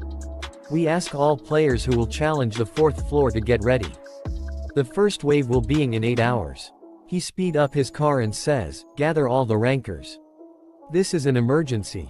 All the large guilds starts to panic and says, "We're fucked. We only have 8 hours and we have nothing prepared. What the hell are you thinking to pull something like this?" Unknown. After that we see that Jinhyuk and Alice sleeping like a baby. Jinhyuk wakes up and says, "I slept like a baby." He asks Alice, "Shall we head out?" Then a message popped up saying, "Time until the first wave begins, is 1 hour 37 minutes 51 seconds. After that we see that there is a boss female monster and a lot of zombies. Jinhyuk says, 100 waves consisting of normal and special zombies. There are only 2 ways that players can block them. They can either optimally set up thousands of defense tower combinations, or choose a base that can be defended efficiently. For normal players, that is. Jinhyuk enters the 4th floor. A message popped up saying you are the first to enter the 4th floor of the Tower of Trials. Other players may enter the 4th floor in 20 minutes. Jinhyuk says, "This place is as dreary as always. 20 minutes isn't a lot of time, I should hurry." The 4th floor is a destroyed city. He come in front of the Sangam World Cup Stadium. He uses high priority base ticket. A message popped up saying Sangam World Cup Stadium has been selected as your base. He spreads squishy grain and plant 5 solar seeds, and uses natural water which increase the plant growth speed by 20%. Jinhyuk says, "Preparations are complete. Let's head back." We see that a lot of players are gathered at 4th floor staring point. Jinhyuk seeing them from top a building and says, "Most of the famous large guilds are participating." Yanhwa calls him. Teresa is also there. Yanhwa and her friend are shocked to see her. Jinhyuk says, "Don't be surprised, I called her here." Jinhyuk jumps down and says, "Sorry to call you all here out of the blue. Things progressed faster than expected, so I didn't have time to explain." His friend says, "No, it's natural we'd come when you call us." Teresa says, "I don't mind either, since I'm not affiliated with anything anymore. Being together with you is better, too." Some other player sees them and says, "Wow, look over there. It's you, Yanhwa and Lee Taemin." Teresa is next to them, too. "I subscribed to her YouTube, but I can't believe I'm seeing her in person." The one next to them is Kong Jinhyuk, the new top call star who appeared in Korea. There aren't many of them, but the lineup is insane. Jinhyuk says, "Have you all come prepared?" Yu Yanhwa says, "We have, but will it be fine with just this many of us? The number of zombies in this floor's waves are insane." Lee says, "The level of my ability to control summons isn't very high, so it'll be difficult." Jinhyuk says, "Isn't a little difficulty what makes it fun? I also chose the stadium as the base on purpose." Yu Yanhwa says, "Stadium? You don't mean the Sangam Stadium, do you? Please tell me you're not." Lee says, "We need at least 100 people to defend that huge place." Yu Yanhwa gets angry and says, "And what do you mean by fun, Oppa?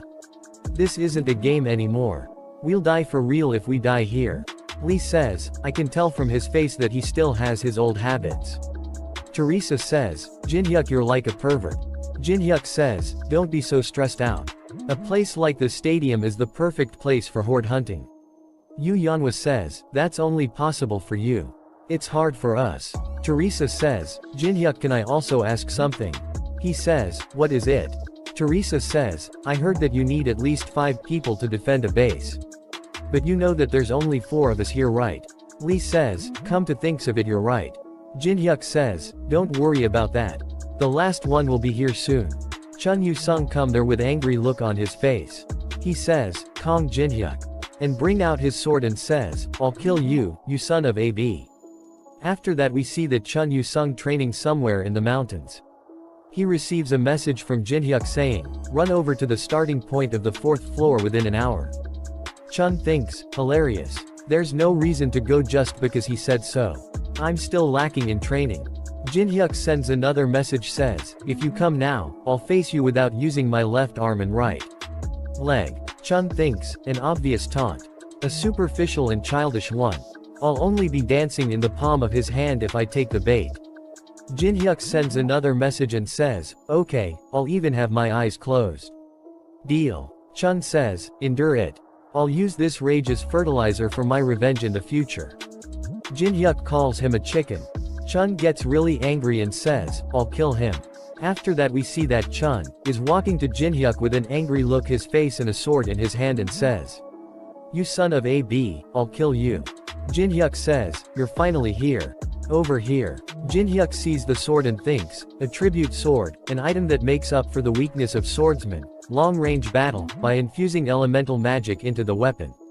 I knew he'd get his hands on that. How readable can you get? Chun says, you asked if I'm a chicken.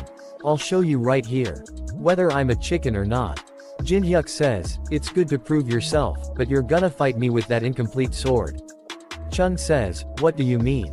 Jin-hyuk says, I mean exactly what I said. And a tribute sword isn't bad, but it needs to be completed to display its full power. It just so happens that the random box that appears on this floor includes the item that can complete that attribute sword. The fire attribute is what you want, right? Chun says, stop bluffing. A random box, just as its name suggests, is random. You never know what's going to come out of it. Don't you already know that I prefer abnormal shortcuts? I'll give that to you if you participate in the defense. So let's agree to fight after you complete it. How about it? Chun puts the sword back and says, that item better come out of that random box. A message popped up saying a 5-man party has been established. The minimum number of members for the base defense has been fulfilled. Teresa says, will it really be okay to be on the same side as Chun like this, Jin-hyuk? Jin-hyuk says, he probably won't stab me in the back, until he gets what he wants.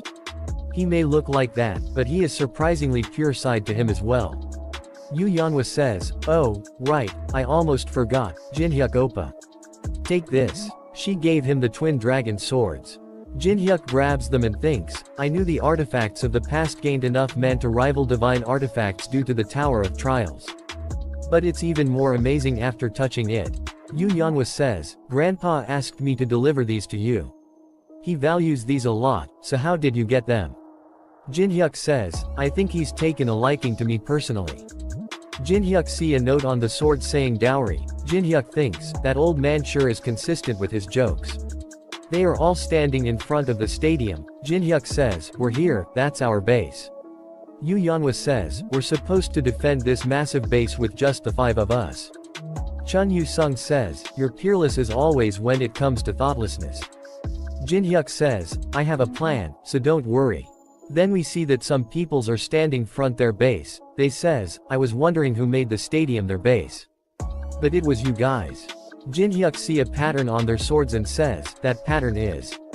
One of them move ahead and says, so you're Kong Jin-hyuk. Someone walks toward Jin-hyuk. Jin-hyuk sees a pattern on his sword and thinks, that pattern. There's no doubt about it. He's one of the members of the Murim on the 21st floor. The Black Cloud Guild, and now the Triad. So it's true that the residents are stretching their influence outside the tower. One of them bring out a dagger and says, he's asking if you're Kong Jin-hyuk. Jin-hyuk reply, yeah, that's me. That man says, my name is Namgong Yun. Jin-hyuk says, I don't give a shit. If you're gonna introduce yourself, please stop. I've already heard about how idiotic that wusses of the Namgong family are. Yun says, what did you say? Teresa says, what's with you, Jin-hyuk? And what's the Namgong family? Do you know each other? Jin-hyuk says, we did. Jin-hyuk thinks, the Namgong family of the Tower of Trails 21st floor's Murim world. Although they're highly trained elites, their arrogance pierces the sky. Yun get really in as he is about to say, you son of a. Jin-hyuk acts like him and says, you son of a bitch. Do you know who I am? I'll eradicate you entire family and all you relatives for insulting the Namgong family. Jin-hyuk says, please refrain from saying bullshit like that. I'm tired of such third-rate villain dialogue. But, does the Namdong family even have something like pride they have to protect? Your name value is all you have. Yun says, I don't know how you know of us but. You bastard. How dare you insult the Namdong family? Yun brings out his sword. Yun's level is 68. A copy condition window appeared says, you have encountered a resident from the Murim. The other residents that came with him are hidden among the triad. You may copy one of his skills once find all of them. Jin-hyuk thinks, there are other residents here besides Namdong Yun. This is a bit excessive for simply just coming to pick a fight. Teresa says, what should we do, Jin-hyuk? Jin-hyuk says, whatever their goal is, I just have to copy his skill. Jin-hyuk gets excited and says, let's prepare for battle. Yun order his men, cut of these bastard limbs. He says, take care of the left side, Nuna. She gets ready fight and says, I finally get to warm up. He throws some gears and activates Machine King. A message popped up saying, manifesting machine summons. She activates, refusal to retreat. A message popped up saying, the damage you receive is reduced by 15% as long as you do not retreat. Teresa says, I will handle the rear. Chun says, I always think that whenever I see you, but you sure live without weighing the pros and cons. Jin-hyuk says, I need around 3 minutes. Can you buy me that much time? Chun says, 3 minutes. He says, there's no need for that. Since I'll take care of them all by myself. Teresa activates Sacred Reinforcement. She activates Battle Song. Battle Song increase all stats by 5 for 10 minutes. Nuna gets excited and says, nice. She kicks a lot of them. Teresa also beat a lot of them. Yun's men says, those bastards are strong. Chun also kills a lot of them. Yun says, looks like this place isn't completely made up of insects. Yun attacks Chun. Chun tries to block Yun's attack with his sword but was not able to and gets a big cut on his shoulder. Yun says, good reflexes. You seem to have handled a sword before. But it's nothing more than flailing without any foundations. I will personally show you what the true swordsmanship of a noble family looks like. Yun uses King's sword's form. A lot of attacks come toward Chun. Chun blocks the attacks and thinks, it's heavy. Compared to the triad, he's on another level. Yun gets ready to attack, as his attack about to Chun. Teresa blocks the attack with her shield. And saves the Chun. Jin-hyuk says, nice timing, Teresa. That's 3 minutes, switch. Jin-hyuk activates Element of Fire. Fire surrounds Yun. Yun swings his sword and says, tricks like this. Jin-hyuk jumps really high. Yun says, you fool. You put yourself in a position where you can't evade. I'll pierce you in the air. One of his legs is covered in ice, he can't move by it. Jin-hyuk says, people don't usually look twice at the place that just swept. You should always double check. Jin-hyuk activates Daylight. Someone jumps in the middle of their fight and blocks the daylight. They say, he's completely destroyed my expectations. Yeah, I don't think Yun can take him on his own. Yun sees them and says, hung. One of them says, I didn't think someone from outside the tower would possess this much internal energy. Other one says, indeed. Isn't he the first? Jin-hyuk smiles and thinks they're finally all here. A message popped up saying you have discovered all the residents within the trade. The condition has been fulfilled. You have successfully copied the skill, Infinite Steps. He fuss Infinite Steps and Grave of Swords. A message popped up saying you have acquired the skill Sword Demon King Steps rank S. Jin-hyuk thinks, alright. One of them says, are you alright, Yun? Yun says, I'm perfectly fine. One of the residents says, it's my first time seeing brother Yun so dumbfounded. Other one says, it looks like he's past his prime. Yun gets angry to hear that and says, I was fine on my own. Who told you to butt in? One of them says, we weren't doubting your skill. However, do not forget that the Lord's order was not an execution, but rather a conciliation. She says, Brother Hwangbo Gunnet is right. If you're planning on being with us, then there is no need to fight. Yun says, I already know something like that. However, son of a bitch. Already know that we were from the tower. All of them are surprised to hear that and says, what? They say, he knew about us. Is that true, Hung Nim? Yun says, why would I lie about this? Yun get really angry and bring out his full power and says, screw conciliation, I have to kill at least that guy of all people. I don't like him. Gunnet says, Yun, I understand you rage, but we have to go now. Yun says, what? Someone comes to them and says, there's a zombie wave coming from the right. They're 3 minutes away. Jinhyuk says, shoo, shoo. The stadium is ours, so go find someplace else. Gunnet says, we wouldn't take such a garbage location even if you asked us to. We already have our own base. It's much more magnificent than a place like this that's as huge as a construction site. Try to hold out. We'll be back once the first wave is over. Move to the ba and build a strongpoint. All of you, move it. Yun says, consider yourself lucky. I won't let my guard down next time. Nuna says, I wasted energy before we even began. We need to save as much stamina as we can. Hung, we should go get ready too. Jinhyuk thinks, a supermarket. It's an ideal place for a long-term siege due to its tall walls and the abundance of food inside. Although, it has a fatal flaw. Jinhyuk says, yeah, let's go. Then we see a drone is flying toward the zombies. There are a lot of zombies. He says, Hung, can we really stop all those zombies by ourselves? She says, Oppa, you didn't choose this for the thrill like you used to do in the past, right? Jinhyuk gives a smile and says don't worry. A huge sunflower appears behind him and he say, these things are more useful than they look. Teresa says, I've never seen such huge plant defense towers. Jinhyuk picks up a stick and say, now, I'll explain the plan. All of you gather around. The purpose of this base defense is to stop the zombies from occupying the flag. I set up the flag in the middle of the stadium so we don't lose sight of it. This stadium has 4 large entrances in all 4 directions. And I've spread those plants around each of those entrances. Jinhyuk says, as long as these plants are safe, not only will we be able to protect this huge base, we'll also be able to aim to the most kills reward using this huge field. They all get surprised to hear that and says, are plant tower really that strong? What are we supposed to do, then? Jinhyuk says, the plants will kill most of the zombies that come from each wave, but they need around 1 minute to charge from time to time. Chun says, so you're asking us to stop the zombies during that time? Then, I will take the west. Jinhyuk says, don't push yourself too hard and get bitten by the zombies. Chun says, do you seriously think I'll be done in by mere zombies? Jinhyuk says, you were beaten by those Murum guys after you said the same thing. Chun says, that's different from this.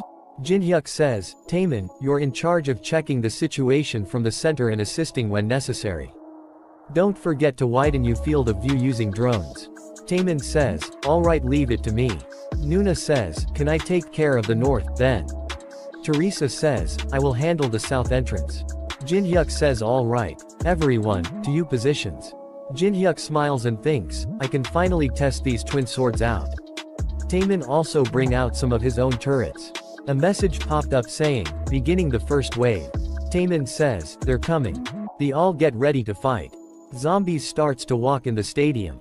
A message popped up saying, the solar plants are activation sunlight. Sunflower throws a huge fireball towards the zombies. All the other sunflower starts to throw fireballs at them as well. Nuna sees this and thinks such firepower. They can't even compare to normal defense towers. A lot of zombies turn into pails of ashes. Sunflowers starts to recharge. A lot of zombies starts to walk in. Jinhyuk bring out the twin dragon swords. Jinhyuk shouts and says, this is when it really begins.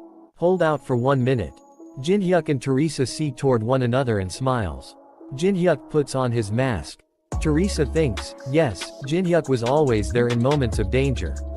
And every time, we overcame adversities by trusting each other. She of Jinhyuk saying, I'm just doing what needs to be done. For the person I consider as my precious comrade. She bring out her full power and thinks. So, I will put my wholehearted faith in Jinhyuk this time as well. After that a message popped up saying, the first wave has ended. The second wave will begin in 3 hours. At some other base someone is thinking even the first wave is so difficult. Someone else says, don't push yourself too hard. Dangan Guild member Song Cheonwa in saying, just think only about the items and experience points. We can just run away if things take a turn for the worse. Other one says, yeah, I'll be careful. A message popped up saying, broadcasting highlights from each base for popularity votes. He thinks did the Triad Guild take over the supermarket? They're defending the narrow entrance by using holy defense towers as support. They're not bad. Hung, take a look at this. There's a team that took over Sangam Stadium too. With only 5 people at that. He gets socked and says, only 5 people for that massive stadium. Let me see. He see that and says, no way. How can a plant be that powerful? The plants aside, take a look at this. These guys are way out of the ordinary. They aren't being pushed back by the sheer numbers at all. They says, Lee Taemin, Yu Yanhwa, and even the S-ranked Kong Jinhyuk, that team is made up of famous rookies. He says, wait, Lady Teresa is there too. He says, all of you vote for this video. Others says, damn it, this guy's going crazy because of Teresa again. Hold him down. A message popped up saying calculating solar energy. 1800 solar energy has been obtained. A yellow ball of solar energy appear on Jinhyuk's hand. They asks him what is that? Jinhyuk says, it's what you obtain by killing the zombies, and you need it to strengthen the plant towers. Everyone is tired and out of breath except Jinhyuk. Teresa says, it'll get easier for us then, right? He says, of course. Some messages popped up saying, Bullet Plant X2 energy required 600. Freezing Plant X1 energy required 350. Boulder Plant X1 energy required 250. Berserk Plant X1 energy required 600. Jinhyuk give Teresa some seeds and says, plant 1 bullet plant at A east and south entrances. A freezing plant in the center. And 1 boulder plant in the west. Jinhyuk says, as for the berserk plant. Yanhwa says, is just planting it in the gourd all we have to do. No, they won't grow in time if we use normal methods. Just wait, I'll explain. We need a special fertilizer to make these guys grow quickly. A message popped up saying, the seed leaves of the plants are shaking. They are licking their lips from the sweetness that they've never experienced in their lives. Jinhyuk says, all done. He feeds the plants and says, yes, eat lots and grow big. Lee says, Nuna, I think Hung has finally gone insane. Yanhwa says, how long do you have to be stuck in the tower for to become like that? Chun see that and get angry and says, against someone like that, I. Teresa says, Jinhyuk, you're like a pervert. Jinhyuk says, anyway, if you use this fertilizers they'll grow in no time. Take good care of the plants until the next wave. Teresa says, where are you going? He says, to clean you pa mess. Teresa is confused and says, to clean. He sees some people and thinks, they're all frantically gathering supplies in the field. They must be preparing for a long-term battle. Idiots, you're only wasting your time. Only weakling prepare for a long-term battle. He goes inside a building and thinks, it's been so long since I've been here, around 8 years as I are. The huge number of spider webs is the exact same. Same goes for the view. He removes a cloth from a mirror and says, this is also the exact same. He touches it with one finger and says, let's see. He comes of a mirror from some other mirror somewhere else. Yun says, I'll kill Kong Jinhyuk, that son of a bitch. I won't let him live. Other girl says, I'd usually disagree with you, but I think you're actually right for once. No matter how much we need to increases our forces, there's no need to take in someone who's difficult to control, no. What's with you, Tang Soha? You never take my side. Gunnet thinks, we've secretly made contact with my outsiders until now. But none of them ever figured out our identities like he did. How in the world does he know? We may be better of elimination him, like Yun said. They hears a loud sound. He says, what's going on? Someone says, from the storage room. A huge plant is destroying everything. Jinhyuk says, I've brought a housewarming gift, but my little cherry here has quite the appetite, as you can see. Unfortunately, it ate all the food you had in your storage room. Gunnet get angry and says, Knag Jinhyuk, how did you get in here? Whatever you're thinking of doing, stop it. Stop it this instant. Jinhyuk says, why should I? Gunnet says, you daredevil, do you have any idea what you're doing right now? Jinhyuk says, what are you talking about, the queen? They gets really surprised to hear that and says, you know about the queen. All the other player think, queen. What's that? Jinhyuk says, the one that appears when a base that 200 people or more are defending is destroyed before the third wave. The ruler of the fourth floor, mother of the dead, also known as queen. I was wondering how to fill that number. But thankfully, you guys set up your base here. The queen is impossible to defeat even everyone here were to join forces. Why is someone who already knows that trying to summon here? Facing 100 waves of zombies is a hassle. So just let yourself be destroyed. Yun says, you goddamn son of a b. Don't you dare run away after you've said you fill. Come back and fire me. The destroys the base supermarket. Teresa thinks, what is this vibration? The supermarket is being destroyed. Teresa says, by supermarket, do you mean the base, that the triad who fought us earlier made is there? No way, could it have something to do with Jinhyuk Oppa? Chun says, I have a bad feeling about this. A message popped up saying, a unique event has been triggered. We see that Queen wakes up and says, weak human, punish. A message popped up saying the master of the 4th floor, Pendriel, is making her move to punish the weak players. Yanhwa see the message and shouts, what the hell does it means by master of the 4th floor? Lee says, no way. Wasn't blocking the zombie waves all we needed to do? Chun gets angry and says, Kong Jinhyuk, what the hell are you planning? He stands on top of building seeing towards the stadium and thinks this seems like a good spot. He brings out the Eclipse Stone, and thinks, the item that I earned by killing the 3rd floor boss. It's time to use it. He breaks the Eclipse Stone. A message popped up saying, activation Eclipse Stone. Sun gets covered in by some and it gets dark like a night. A message popped up saying, strengthening dark attribute abilities by 100%. Weakening light attribute abilities by 50%. Lee says, what's wrong Teresa? She says, no way. My sacred power was reduced by half all of sudden.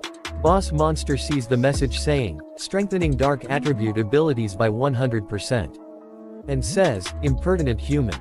The master of the 4th floor is staring at your position. The master of the 4th floor declares an all-out attack on the Sangam Stadium base. Jinhyuk sees that and says, good. Shall I start uploading now? All the players starts to run and says, this is crazy. I never heard about there being a boss on the 4th floor. Let's get the hell out of here. This run is already over because of those damn triad bastards. But this floor is gonna be locked for 20 days if we don't clear it. We shouldn't be running like this, but rather helping. Shut the hell up. We'll figure it out after we survive. A message popped up saying a new video has been updated. This video shows the destruction of Triad, an appearance of hidden boss. Then another message popped up saying, a new video has been updated. Jinhyuk says, cleaning up the Triad's massive shit. People in comment says, at least people managed to survive since Kong Jinhyuk shifted the boss's attention to him. But is it possible for 5 people to fight a boss? I'm not sure about the others, but Kong Jinhyuk is Korea's S rank, doesn't have a chan. Where's unknown at a time like this? I wanna see him fight alongside Kong Jinhyuk. Yanhwa sees the video and says, wow, when the hell did he find time to shoot a video? The views are already no joke, She gets angry and says, but Oppa, didn't you set way too big of a stage? Lee says, why would you make them come to this base? Teresa says, the second wave hasn't even begun yet. The one who destroyed the supermarket base wasn't you, right? Jinhyuk says, I wonder, I'm not too sure about it myself. Chun says, regardless of whether you destroyed the supermarket or not. I couldn't care less about pointless stuff like that. So do you have a way to face the queen? Jinhyuk says, I have a way to win. Chun says, I'm glad you didn't do this without any plan at all. So what is it? He points toward Chun and says, you will be the most important part of this plan. After that we see that boss monster and zombies are walking towards the stadium. She says, weak human. They reach the stadium. She says, here. That human, mine. Rest, punish. All zombies starts to run toward the stadium. Teresa says, they're coming. Everyone retreat. A tank and some small turrets attack the zombie. Lee says, be careful, Nuna. Damn it. These guys are unique zombies. Just use everything without holding back. And a lot of new zombies appears. Boss says human. Idiotic. And weak. Punish. This is my home. A huge mountain of ice appears in front of and some people are trapped inside it. Boss is surprised to see that and says, what is this? Lee, Yanhwa, Chun and Teresa, all of them are trapped inside the ice. After that we see that the boss is holding a purple crystal. Then we see that Chun is really angry and says, Kong Jinhyuk. I swear, you won't die a comfortable death. You have received 100,000 coins from Chun Yu-sung. Who else but you has money like this? It can't be helped. Jin-hyuk thinks, it's a bit of a waste to use my own coins. Jin-hyuk says, from now on, we will all be bait. Chun gets angry to hear that and says, bait? Are you kidding me? He buys something from the shop. Jin-hyuk says, oh, let me correct myself. Bait is a bit of a weird word. You'll be a booby trap. Then he activates his ability, Glacier Formation. Brilliant Ice Prison Realm. And also all the zombies and boss also get ice. Boss says, cold. Boss activates Black Death. Boss jumps toward Teresa and says, get out of my home. Jin-hyuk activates Shallow Breathing, and also activates Sword Demon King Steps. He going towards the boss's base with full speed. Boss see that and thinks, he's heading to my base. She says, no. After that Jin-hyuk thinks, Pendriel. Mother of the Dead, aka Queen. He level, her skills. And her especially fatal poison attacks. The boss of the 4th floor is overwhelming in all aspects except her intelligence. However, the core of the 4th floor is base defense. This applies to the players, as well as the zombies. If the queen is in the Sangam Stadium, that means her base is completely empty. Boss run towards the Jin-hyuk. Jin-hyuk sees that and thinks, she figured it out faster than I expected, huh? Jin-hyuk smiles and says, however, you're still too late. With the distance between us, I have plenty of time. He activates Grave of Swords. And Blessing of the Star. He kills a lot of zombies and thinks this place is as repulsive as always. I'll finish this quickly. In any case, that should be appearing soon. It's the flag. A blade covered in red energy comes toward Jin-hyuk, with full speed. He dodges it by sping and thinks, I appeared. A monster says, pray dodged. Jin-hyuk says, the watchman that protects the queen's flag. Monster starts to laugh and says, meat. Jin-hyuk says, now then. How should I take care of you this time? Booker has a big Caesar. Booker attacks Jin-hyuk. Jin-hyuk blocks the attack with the twin dragon sword. Booker sees that and says, it doesn't cut. Jin-hyuk uses element of fire and says, it's not your average sword. He burned the face of Booker. He thinks, its recovery speed alone truly is legendary. However, this is more than enough to restrict its visibility. He cuts him a lot. But nothing happens to Booker and Booker says, I won't die. With just that, Jin-hyuk appears behind him and activates Mandala. And says, you will. A huge explosion happens. A message popped up saying, you have leveled up. You have acquired scissors filled with a vengeful spirit. Jin-hyuk grabs the scissors, and say, my 31st victory. Jin-hyuk see towards the flag and says, shall I put an end to this now? A message popped up in front of Jin-hyuk. Jin-hyuk says, would you look at this? The message says, Black Hound is revealing their reasons. They wish to make you a proposal as the representative of Egyptian mythology. The Black Hound alias this is Anubis. Jin-hyuk thinks I though he'd be dormant for a while after I gave him a scolding in the underground 1st floor. Interesting. Jin-hyuk says, I'm listening. A message popped up saying Black Hound is making a low roar. Jin-hyuk says, huh, what? Are you getting angry? Jin-hyuk grabs the flag and says, you want me to just pull this out? Message popped up saying, Black Hound is getting very flustered. They urge you to calm down. They claim that the Egyptian gods want to see a proper end to this battle. Jin-hyuk thinks, from the perspective of the ones who rule the higher floors of the tower. It's difficult to acknowledge the fact the 4th floor was cleared without even a proper battle with the boss, it. Or it could simply be because they don't like this impudent human. Jin-hyuk says, and why should I accept that proposal? I can win if I just pull this flag out. Black Hound proposes a contract. Jin-hyuk get really excited and says, you sure are generous, aren't you? After that boss reaches back to her base. She is surprised to see the flag is not pulled out. She says, why is the flag untouched? Jin-hyuk says, you're asking why I didn't pull the flag out to win right away. It's because someone insisted that I fight you. I've already received a deposit, so I can't pull the flag out until I defeat you. She says, a deposit. Jin-hyuk says, yeah, a deposit. He changes the style of scissors and says, and not only that, I was paid in advance. The boss bring out her sword and says, you'll regret it. Jin-hyuk activates Blessing of the Star. A message popped up saying, weakening light attribute abilities by 50% due to the effect of the Eclipse Stone. Jinhyuk thinks, even if my rift stat is taking maximum effect, I have nowhere near the sufficient stats to kill her. She appears behind Jinhyuk ready to kill him. She swings her sword and hit the Jinhyuk. Jinhyuk blocks her attack with his scissor. She says, you blocked. Jinhyuk used mandala. She says, why aren't you disappeared?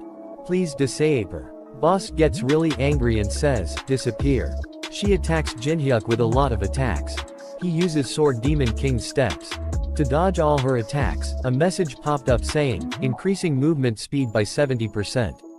He smiles and activates Glacier Formation. She gets trapped inside the ice. Jinhyuk jumps and hit he in neck with a powerful attack. She only gets a small cut. She frees herself and says, I won't die, with just that. I know, this is nowhere near enough. She attacks him with a powerful attack. He uses Glacier Formation and covers her eyes. He dodges her attack by moving just one step. He attacks on her eyes. She says, irritating human, that was a mistake. She attacks him, but blocks her attack with his weapon. He goes flying above to the skies. She activates Requiem of the Dead. As her attack about to hit him, Anubis gets excited to see that. A message popped up saying, Black Hound is gloating. Then we see that Jinhyuk is thinking about something. Then a message popped up saying, Black Hound offers the item Jackal's Tooth as the deposit. Jinhyuk thinks, it's a material item that increases movement speed by 10% and attack by 30%. Jinhyuk says, you sure are generous, aren't you? However, it feels a little lacking. I'll agree to this battle if you agree to one condition. A message popped up saying, Black Hound is curious as to what the condition is. Jinhyuk says, it's nothing special. There's a B-grade item called White Branch. Give that to me. He thinks, White Branch is an item mainly used for medical purposes. It's actually an extremely common item. It can be obtained very easily from the 10th floor and above. In the eyes of Anubis on the 42nd floor, it'd be nothing but worthless trash. Anubis give an evil smile and accepts your condition. A message popped up saying, receiving the items Jackal's Tooth and White Branch. You may not pull out the flag until your battle with the queen is over. He bring out the two items that Anubis gave him and gives a big smile. Anubis is confused to see that. A message popped up saying, combining White Branch, Jackal's Tooth, and scissors filled with a vengeful spirit. He successfully fused 3 items. He gets causality severing side rank immeasurable. Boss is surprised to see that. A message popped up saying, the system is intervening due to the appearance of a divine artifact that must not exist on the 4th floor. Due to the downward scaling effect, this item may only be used once. Jinhyuk thinks, I guess artifacts that go against probability can only be used once. But that one chance is plenty. She gets scared and thinks, danger. She thinks I can't dodge. She attack him using her sword. And he use scythe. It hits her sword and breaks it. It cuts her too. She thinks of a flashback. She goes through a big door. Jinhyuk says, to her, that son of a bitch Muhan did nothing but hide at the back. But you were far stronger. Goodbye. A message popped up saying, the 4th floor boss monster, Pendriel, has been defeated. Jinhyuk leveled up 3 times. A message popped up saying, you have successfully defended the base. Each party member will receive a ranked random box X5. Teresa gets really happy and says, Jinhyuk did it. This time, as well. News reporter says, only 24 hours have passed since the 4th floor opened. I still can't believe it. Yes, since everyone expected that it would take at least 20 days to defend against all 100 waves. It's certainly hard to believe that Knag Jinhyuk and his team cleared the floor in just 1 day. I think we've seen the true power of an S rank. Truly amazing. Jinhyuk goes to meet Manhwa and Lee. Jinhyuk says, sorry I'm late, I had to pick someone up. Manhwa says, who? And Alice is also there and says, this is quite shabby for a banquet hall. The says, oh, Ms. Alice, the one we met before. Jinhyuk says, I brought her here since she's also a member of our veteran company. Lee says, veteran company? What's with that name? Jinhyuk says, what about Ms. Teresa? Manhwa says, Teresa will be here in about an hour, so she told us to eat first. Chun is also there. Jin-hyuk sees him and says, I thought you wouldn't come at all, but I guess you still came. Chun says, I'm only here for the random rewards secret method that you promised me. Jin-hyuk says, okay, I'll tell you, so don't stiffen the mood and have a drink. And all his other subordinates also come there and thinks, we're here, too. They bow down and says, congratulations on clearing the 4th floor, director. Jin-hyuk says, thanks. Jin-hyuk says, eat as much as you want tonight. It's all on her as a commemoration for clearing the 4th floor. They all order a lot of food and drinks. Jin-hyuk drinks, and says, that hit the spot. Alice says, I can't believe it. Alice also eats a lot and says, to think I can eat so much of something this delicious with just 2 coins, and had lots of meat. But the taste of THS region is on another level. Alice gets angry and take the piece of chicken. Jin-hyuk says, okay, you can have it. Alice gets happy and says, thanks. I'll never forget it. Jin-hyuk thinks, who'd possibly think she's one of the strongest in the tower by looking at this? Lee asks Chun, what did you do before all this happened, huh? Chun says, I was a medical student. Lee gets surprised and says, really? No way. Teresa also come there and says, everyone. I'm sorry I'm late. They all gets happy and says, Teresa in the flash. Can I tag you? Let's take a selfie together, honey. Jin-hyuk thinks and says, whenever I cleared floors in the Tower of Trails before, I was always alone. Alice says, why are you smiling? Jin-hyuk says, just cause. It's pretty rowdy. Jin-hyuk level 29. He sees his stats and says, I went up 3 levels. Jin-hyuk thinks, I thought I grew in the most ideal way in the past, but I'm growing incomparably faster than before. Jin-hyuk thinks, I wonder if it's being influenced by the variables that are showing up now that the game has become a reality. Well, it's fine, since I get more profits than losses. Now then, let's take a look at the 4th floor reward. We sees an item high-grade skill strengthening scroll. Jin-hyuk bring is out and says, I'll use this on glacier formation that I'm making the most use of. His skill glacier formation level 8. Some says, hasn't it gotten cold all of a sudden? Did you turn the air conditioner on? What the hell are you talking about? Wear some more clothes if you're cold. Don't you dare take a half day off after pretending to be sick again. Jin-hyuk says, next up. A grade random gacha box. It's a probability-based item that allows you to pull in a grade item by spinning a roulette.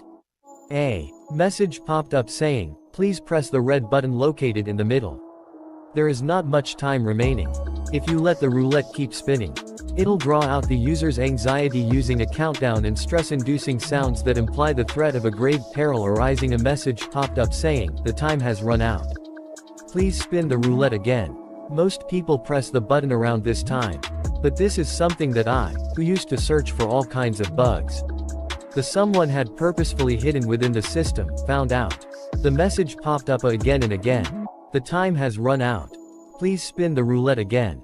If you keep spinning the roulette without doing a thing, then on the 37th attempt, the roulette's speed is reduced by 99%. Chun says, Kong Jin-hyuk, are you seriously saying you can choose the grade item that you want by doing something like this? Chun says, just how much have you played this game? Jin-hyuk thinks, I let Chun Yu-sung choose the reward that he wanted using the same method. Chun says, I can finally beat him. But there's a penalty that the reward will be destroyed after 1 week if you use this method.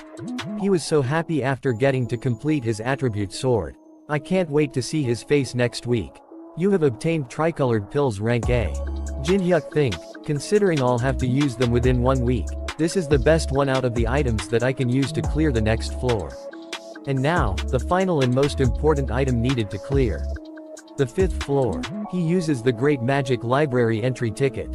A message popped up saying, the Great Magic Library has opened.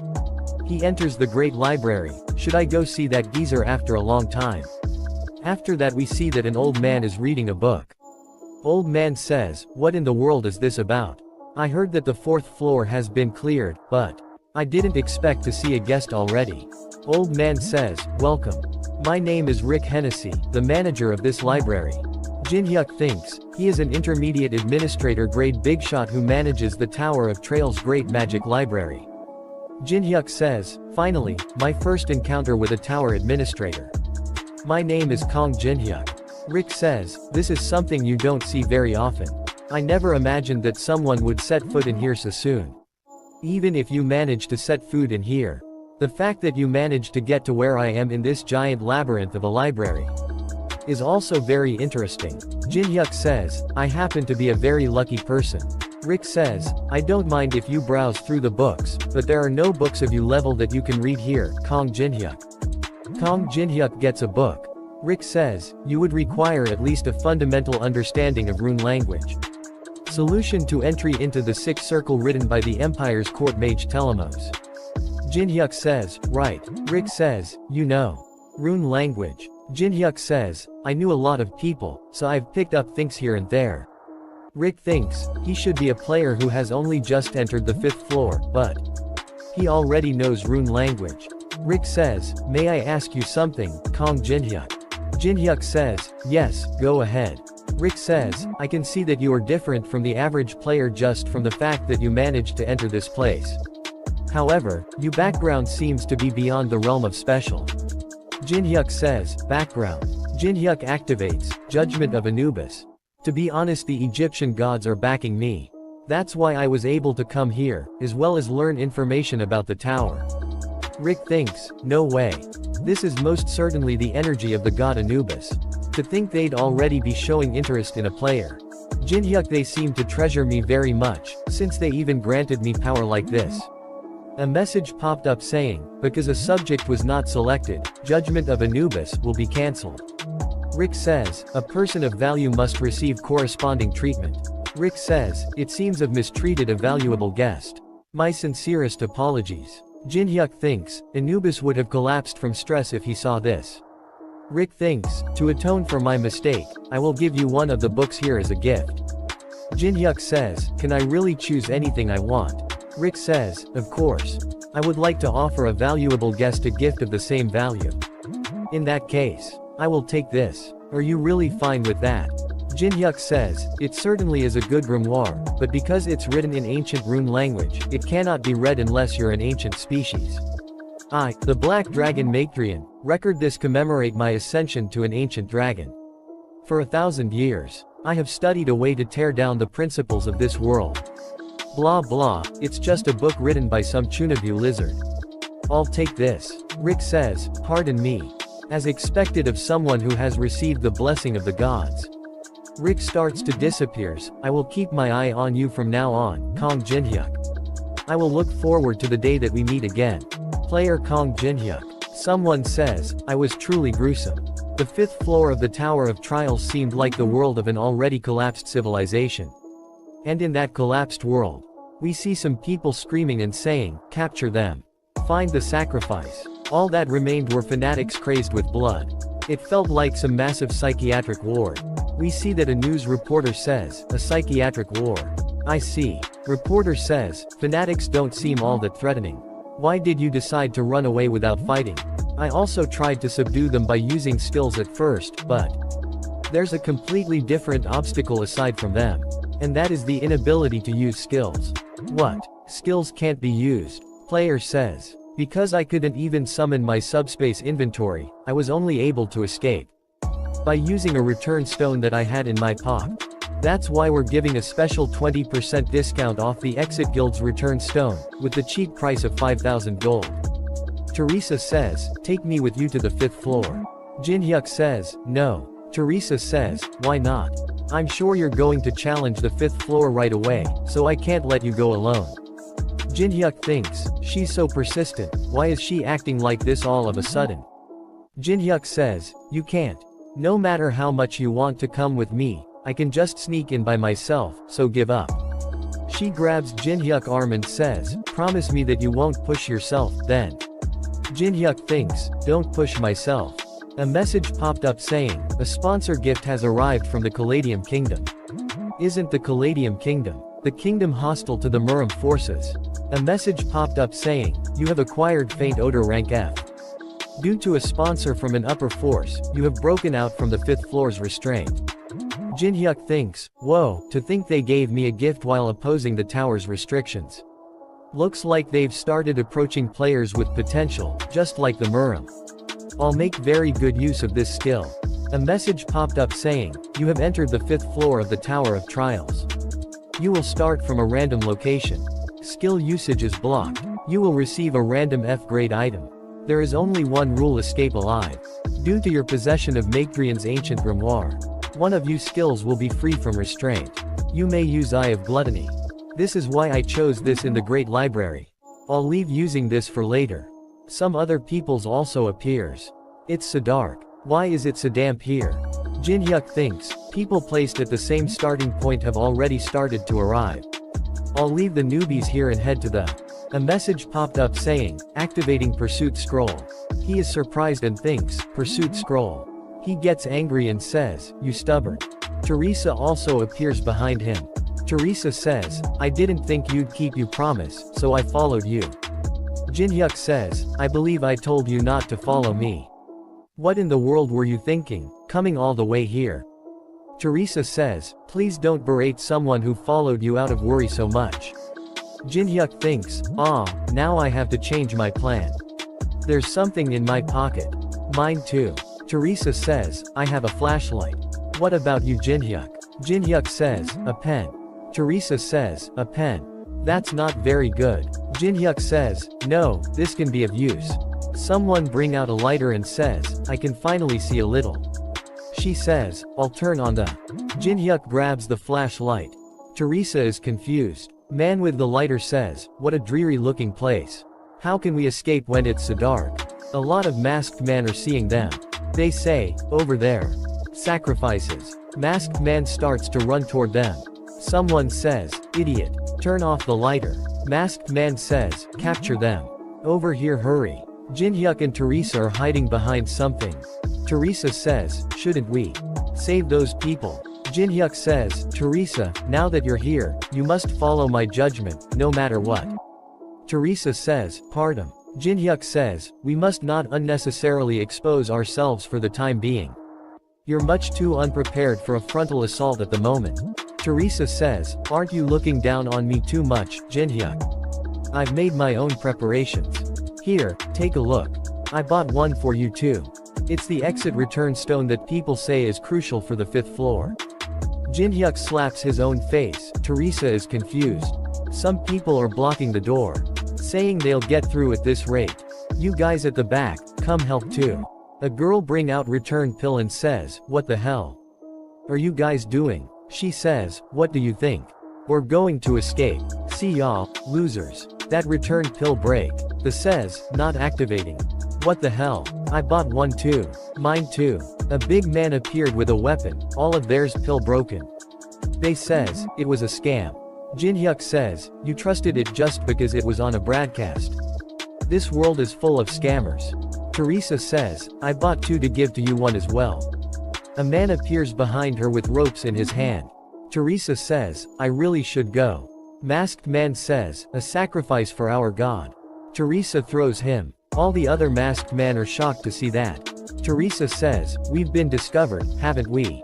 Jinhyuk says, "Looks like it." Masked men says, "Our god desires a sacrifice of sacred blood. Let us accomplish the advent of our king together. Eternal happiness." Jinhyuk bring out his pen and hits one of them in the neck. He hits a lot of them in the neck. Jinhyuk says, "Who wants to do the next sermon?" All the masked man gets really scared. A big man appears behind them. A man says, "Sir Proxy." Jinhyuk says, "Teresa, you've played tag before, right?" Proxy throws away one of his man. Jinhyuk says, "That giant head is it, so don't get caught by him." The giant attacks him with his hammer.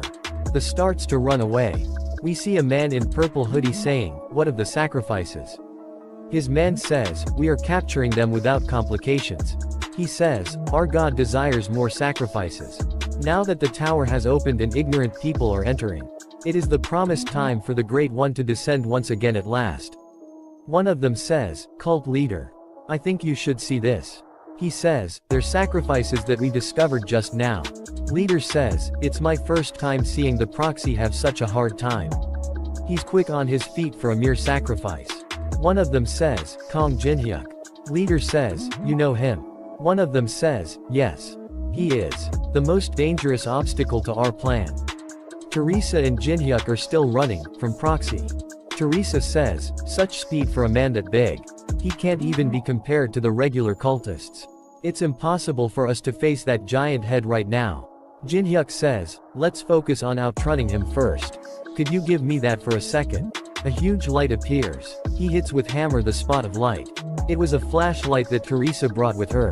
Jinhyuk says, that should have bought us not time to think up a strategy. Jinhyuk listened carefully, Teresa. Teresa says, okay. Jinhyuk says, I'll lure that giant head by myself.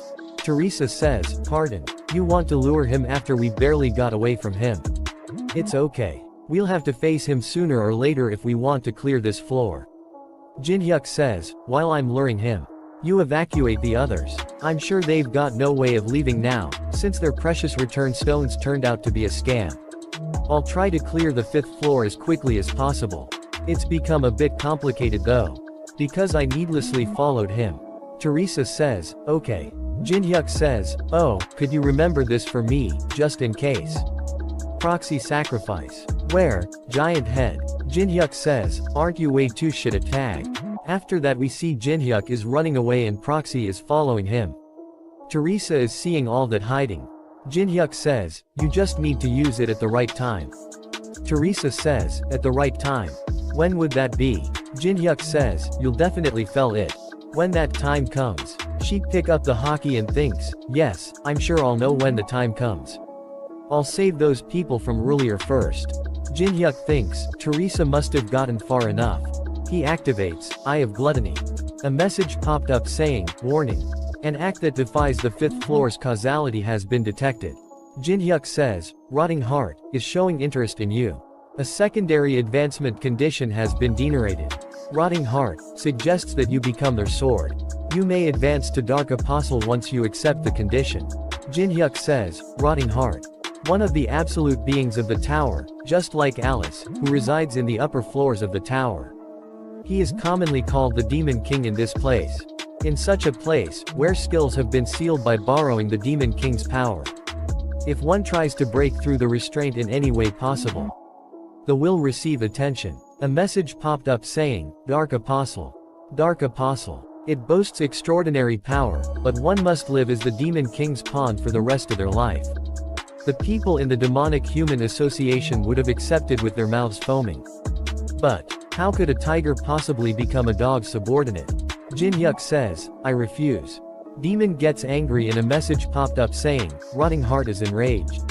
Proxy removes his helmet. A message popped up saying, you will receive the Demon King's curse, for the sin of refusing the Demon King's offer. He feels extreme pain in his chest.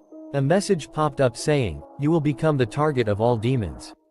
This curse will last until death. He cough out blood. Jinhyuk says, that fucking hurts.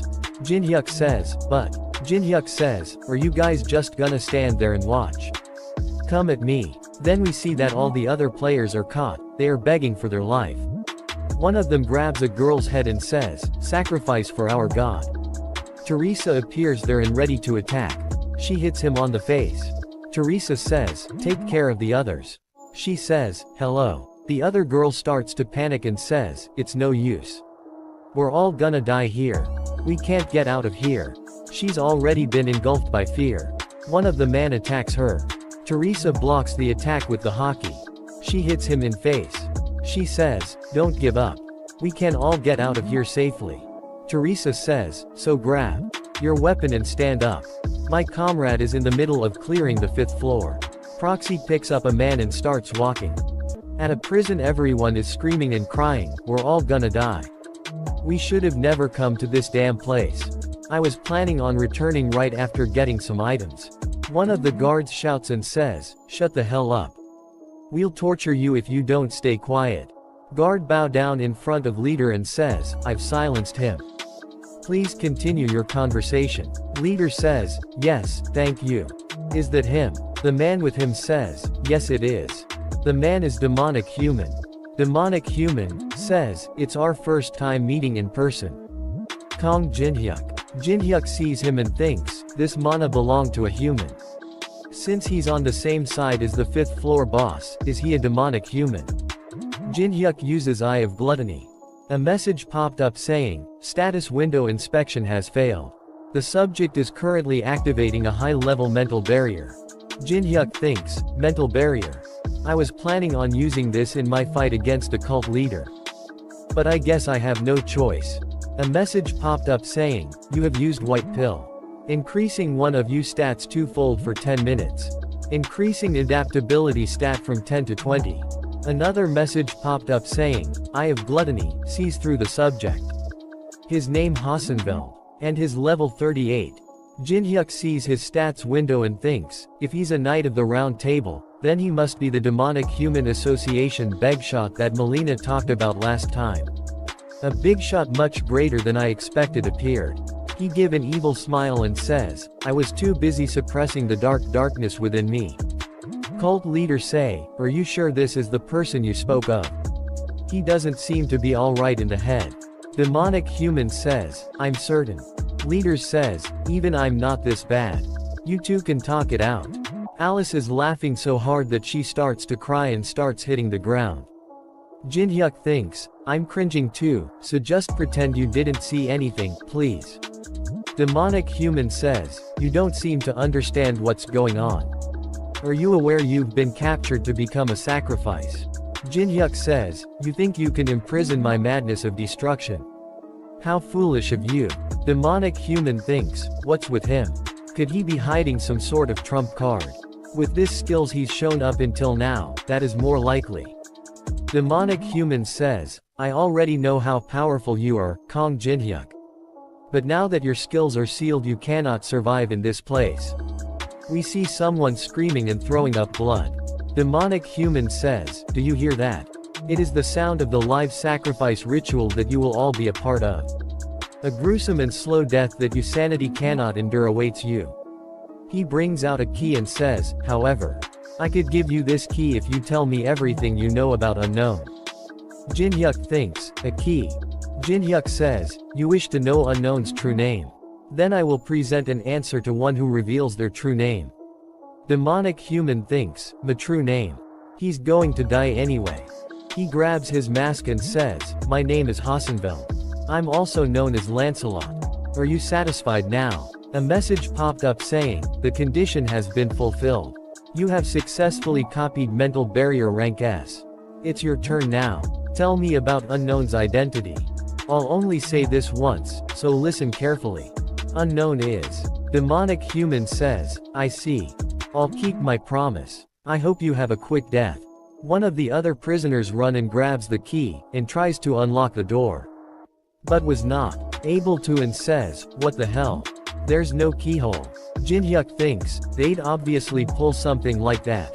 Any case. By now Teresa must be. After that we see that Teresa is also caught and thrown in a jail cell. One of the guards says, it's my first time seeing a sacrifice resisting so intensely. I think she defeated more than 20 people.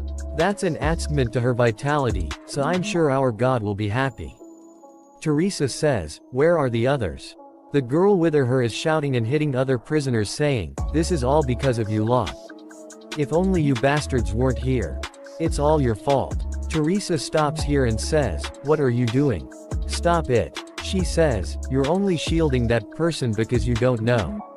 Teresa says, what? She says, the one you're protecting is an inhabitant of the tower. They say, the tower never would have existed if it weren't for you lot. Yeah, and I never would have been imprisoned in a place like this. So it's all your fault. Right. Little girl gets really scared and starts to cry. Teresa stops them and says, inhabitant of the tower or not, it doesn't matter. Hasn't she also been captured by the cultists, just like us? We see that Jin-hyuk thinks, I really want that mental barrier skill. It could become a driving force that could withstand divinity. A copy conditions window appears saying, 1. Make the subject say his knight name. 2. Act as if you have Chunabu until you find out his knight name. You may copy one skill of your choice once both conditions have been fulfilled. Jin-hyuk thinks, what sort of crazy son of a bitch is managing the tower system? I'll need at least 6 bottles of soju for this. Des Moines human says, why aren't you saying anything? Jin-hyuk says, oh, sorry. Teresa asks little girl, what's your name? It's okay, as long as I'm here, no one can hurt you. She says, Andrea. Teresa says, what a pretty name. I'm Teresa. Andrea tells Teresa her story.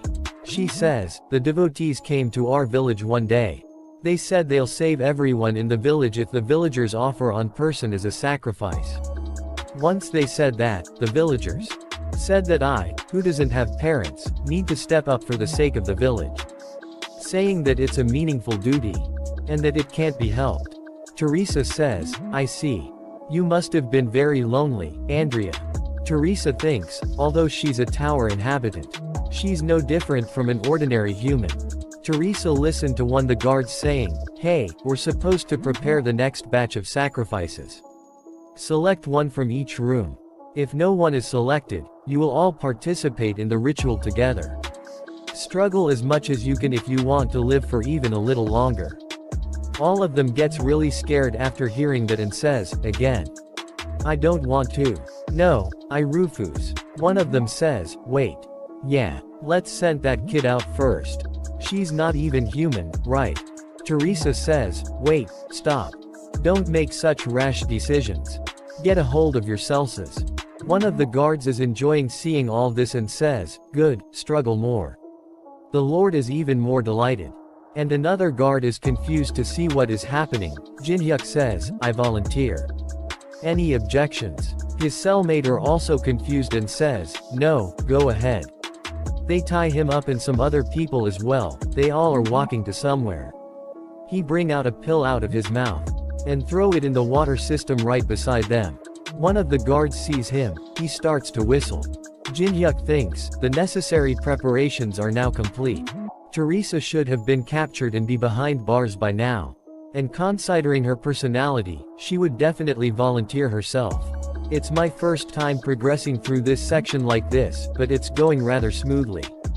The hidden quest was generated, just as planned. A hidden quest window appears saying, contents, the fanatics who recklessly take the lives of others are regarded as villains. The adaptive stat will rise by 0.1 for every fanatic that is eliminated. The adaptive stat will rise by 30 if the cult leader is eliminated. Jinhyuk thinks, I was always given one of the stats as a reward, but to think they'd give me the adaptive stat. We see a lot of them are shouting saying, oh, Lord. The glory. The advent of glory. Some players are hanging with chains tied to the pillars. Jinhyuk thinks, there are so many of them. One of prisoners puke by just seeing all this. Jinhyuk thinks, this place isn't really bad enough to puke.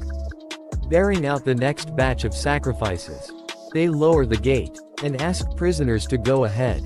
They untie their hands. One of them says, glory to the Lord divine joy. The Lord desires sacrifices that tremble in fear. Jinhyuk is surprised to see something. One of them says in a mic. What sacrifice does the Lord enjoy most, gentlemen? A noble sacrifice. A noble sacrifice. In that case, take a good look. This woman sacrificed herself to save a child she barely even knew. Teresa is also hanging to one of the pillars. The one with the mic says, what a noble act. The of this noble woman will adorn the final of this live sacrifice ritual. A noble sacrifice. Jinhyuk walks out and says, I was gonna put an end to this floor after raising my stats, but he uses Maekdrian's ancient grimoire. Escaping from the 5th floor ruler's restraints. Freeing everything that had been sealed due to the restraints.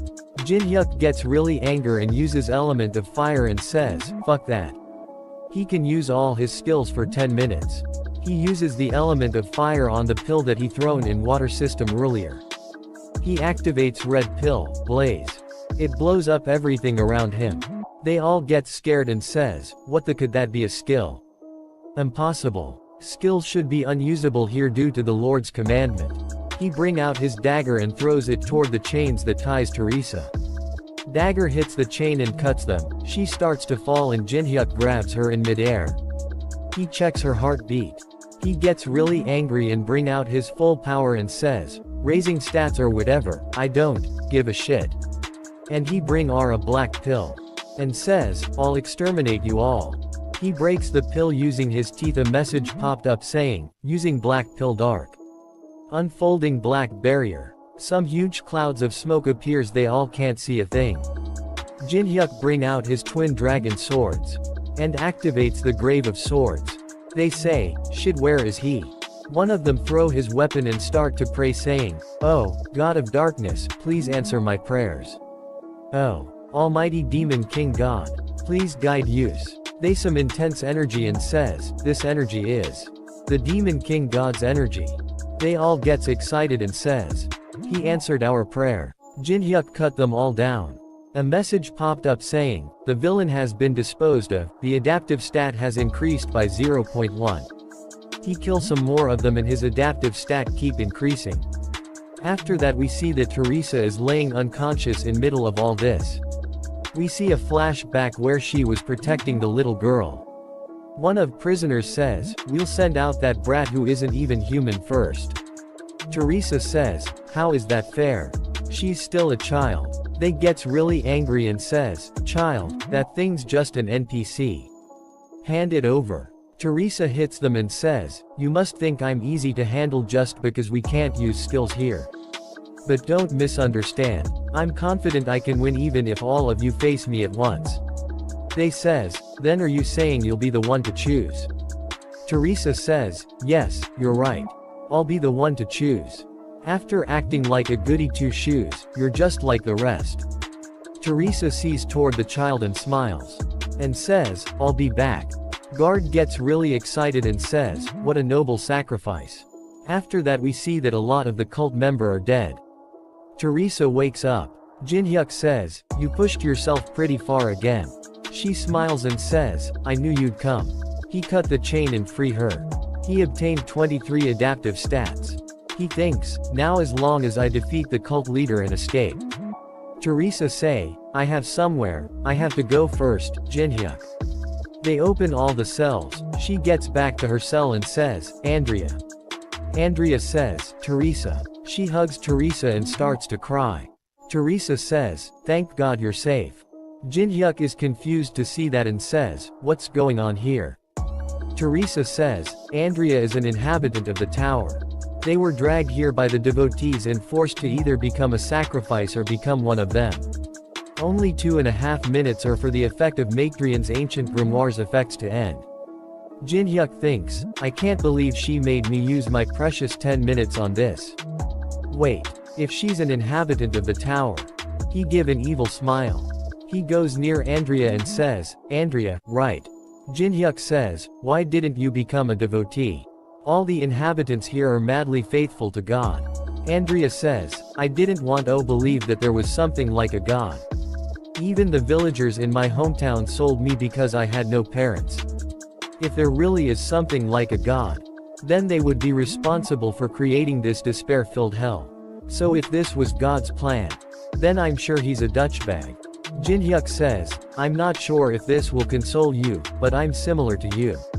I was abandoned in an orphanage soon as I was born and grew on my own. Living without parents is a difficult thing." Teresa thinks, Jin-hyuk is talking about himself. "But I had to keep living on. Resenting and despairing doesn't change a thing." Andrea says, "But as long as the cult leader is here." Jin-hyuk says, "Yeah, the cult leader is here. Let's do this, then. I'll get rid of the cult leader for you. So try living in this world free from the douchebag's restraints." He activated Brand to Tribulation. "And in exchange become my comrade, okay?" He puts Brand seal on her and says, "All done. I'll be in you care from now on, Andrea." Teresa says, "Wait, he didn't do anything like that to me." Jin-hyuk says, "Let's go defeat the cult leader." A message popped up saying, "The duration of Macrian's ancient grimoire has ended. Sealing all skills." Cult leader says, "Let there be joy." Cult leader is about open an evil looking item, and says, "Glory to our God." Jin-hyuk says, "The cult leader is completely different from the other Fantics. He can't use skills like us, but he's just as strong as Breaker." Teresa says, "Then can't you just defeat him easily by using skills like you did earlier?" Jin-hyuk says, "I was going to. But the time limit ran out, so I can't use my any more skills." Teresa say, "Oh, I see." Jin-hyuk says, "I can do something about it if we fight hand to hand." But the divine artifact he uses is the most dangerous risk factor. Teresa says, divine artifact. Filth-eating urn. It's a divine artifact that kills a designated target with absolute certainty. Teresa says, absolute certainty. Then does that mean we can't win? I'll try to block it at least once. It takes a while to reuse, so your role is the most important. You must subdue the cult leader before the spell activates again.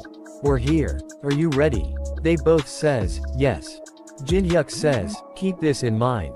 As long as you remember what I told you, you'll definitely see the right path. They enter the leader's room. Leader sees them and says, the perpetrators who made a mess of the ritual came to me themselves. How interesting. Jinhyuk says, where's the one who was with you? Leader says, he left a while ago. He said he'd obtained everything he needed. Jinhyuk thinks, he sure is quick-witted. I wanted to get rid of him here. I don't know how you broke free from the god's restraints and used your skills, but... He removes his hoodie and says, I will definitely offer you as a sacrifice and make you atone for this atrocity. Teresa sees the artifact and thinks, that must be the divine artifact Jinhyuk spoke of. Jinhyuk jumps toward leader and says, here we go Teresa. Teresa jumps from the other side.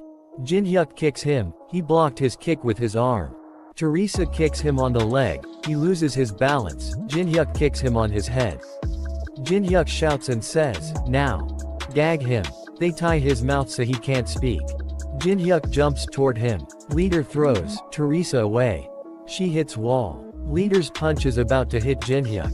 Jinhyuk spins and dodge attack and punches him in face and uppercut. Jinhyuk says, I beat someone 10 times larger than you barehanded before. You think I'd lose in a hand-to-hand fight? Teresa gets up and says, as expected of Jinhyuk. Cult leader starts to laugh and says, no bad. Very good. You're the greatest sacrifice. Leader says, then, I will use you as a sacrifice first. Pateria. Teo Pa. Joy to our God. Some dark energy come toward Jinhyuk. Teresa sees that and thinks, that's the spell Jinhyuk told us about. Keep this in mid, Teresa. This technique has a long cooldown time. Take a good look at the urn's eyes. You'll be able to estimate its cooldown time by doing that. And, I'll leave the rest to you. The spell hits Jinhyuk, he cough out blood. Teresa is shocked to see that and says, no. A message popped up saying, you have died. The Demon King's curse is disappearing due to your death. Leader gets excited and says, what a fresh sacrifice. I'm sure the Demon King God will also be happy. Teresa says, wake up Jinhyuk, open your eyes. Leader says, are you pained by your comrade's death? She a mixed angry and sad look on her face. Leader says, you can't call it a proper sacrifice. He kicks Teresa and says, if there's not enough pain. Andrea shouts Teresa. Leader sees to Andrea and says, you were there, huh? He is about to grab her and says, come here. Teresa jumps on him, throws him using a backflip. Teresa says, I will never let you take Andrea, at the very least. Looks like you still had some fight left in you. Leader gets excited and says, good. After that we see the dead body. Teresa is being beat up. Teresa thinks, fighting him head-on without my skills is impossible. Leader jumps towards her and says, glory to our God. Teresa dodges his punches by jumping backward. She picks up a broken piece of something. She destroys the lights with them. Leader says, you think darkness is your ally? How ridiculous. Teresa hides and thinks, alright, his visibility should be restricted. I have to take that urn away from him first. I have no chance of winning if he activates that spell again. Leader finds her punches. She dodged the punch by jumping aside and thinks, how did he find me so quickly? Leader says, you're quick on your feet. But I simply have to find you again. Your radiant blonde hair stand out even in the darkness. After I knock you out, I'm going to look for the hiding child. And when you wake up, I'll have you watch as she gets sacrificed to the urn. With your own 2 eyes. She gets hit by a powerful punch. She hold herself and start to run away. Leader says, you're sturdy as well. Endless glory to our God. Hit as best you can. It's only a matter of time. Until I find you. Teresa thinks, I can't waste the precious time Jinhyuk bought for me. If I fall here, even Andrea will. She picks up another broken piece. Leader sees her hair, and says, I've changed my mind. I'll let you live if you swear to become a devotee. Yes, I'll make you the Demon King God Saintess. So why don't you come out with that child? If you don't, oh. We see that she not there, only here hears her hanging there. It was a distraction. She come from behind him and about to grab Earn. We see flashback, where we see cuts of her own hair and thinks compared to Jinhyuk's sacrifice. My hair is nothing. Leader see toward her. She thinks his reaction speed is fast. He turned toward her ready to punch. Andrea throws something of Leader's head. He gets distracted and says, cheeky brat. Teresa grabs the urn and says, nice timing, Andrea. Leader says, what are you going to do after taking that? Are you going to appoint yourself as a sacrifice or something? We see another flashback where Jinhyuk says, oh, and could you keep this in mind, just in case? Memorize this, Pateria de Amarius. Teo pa Vericio. Teresa says, what's that? It's a rune language spell. Use it at just the right time. The right time. You'll know when the time comes. I know now. This is the right time. She says, Pateria de Amarius. She thinks Jinhyuk knew about this. Leader is shocked to hear that and says, how do you know ancient rune language? Teresa thinks that I could do this in your place. She says, a veteran taught me. Teo pa Vericio. Divine artifact gets activated and some dark energy goes toward Leader. Leader says, wait, impossible. Demon King God. That dark energy kills the Leader.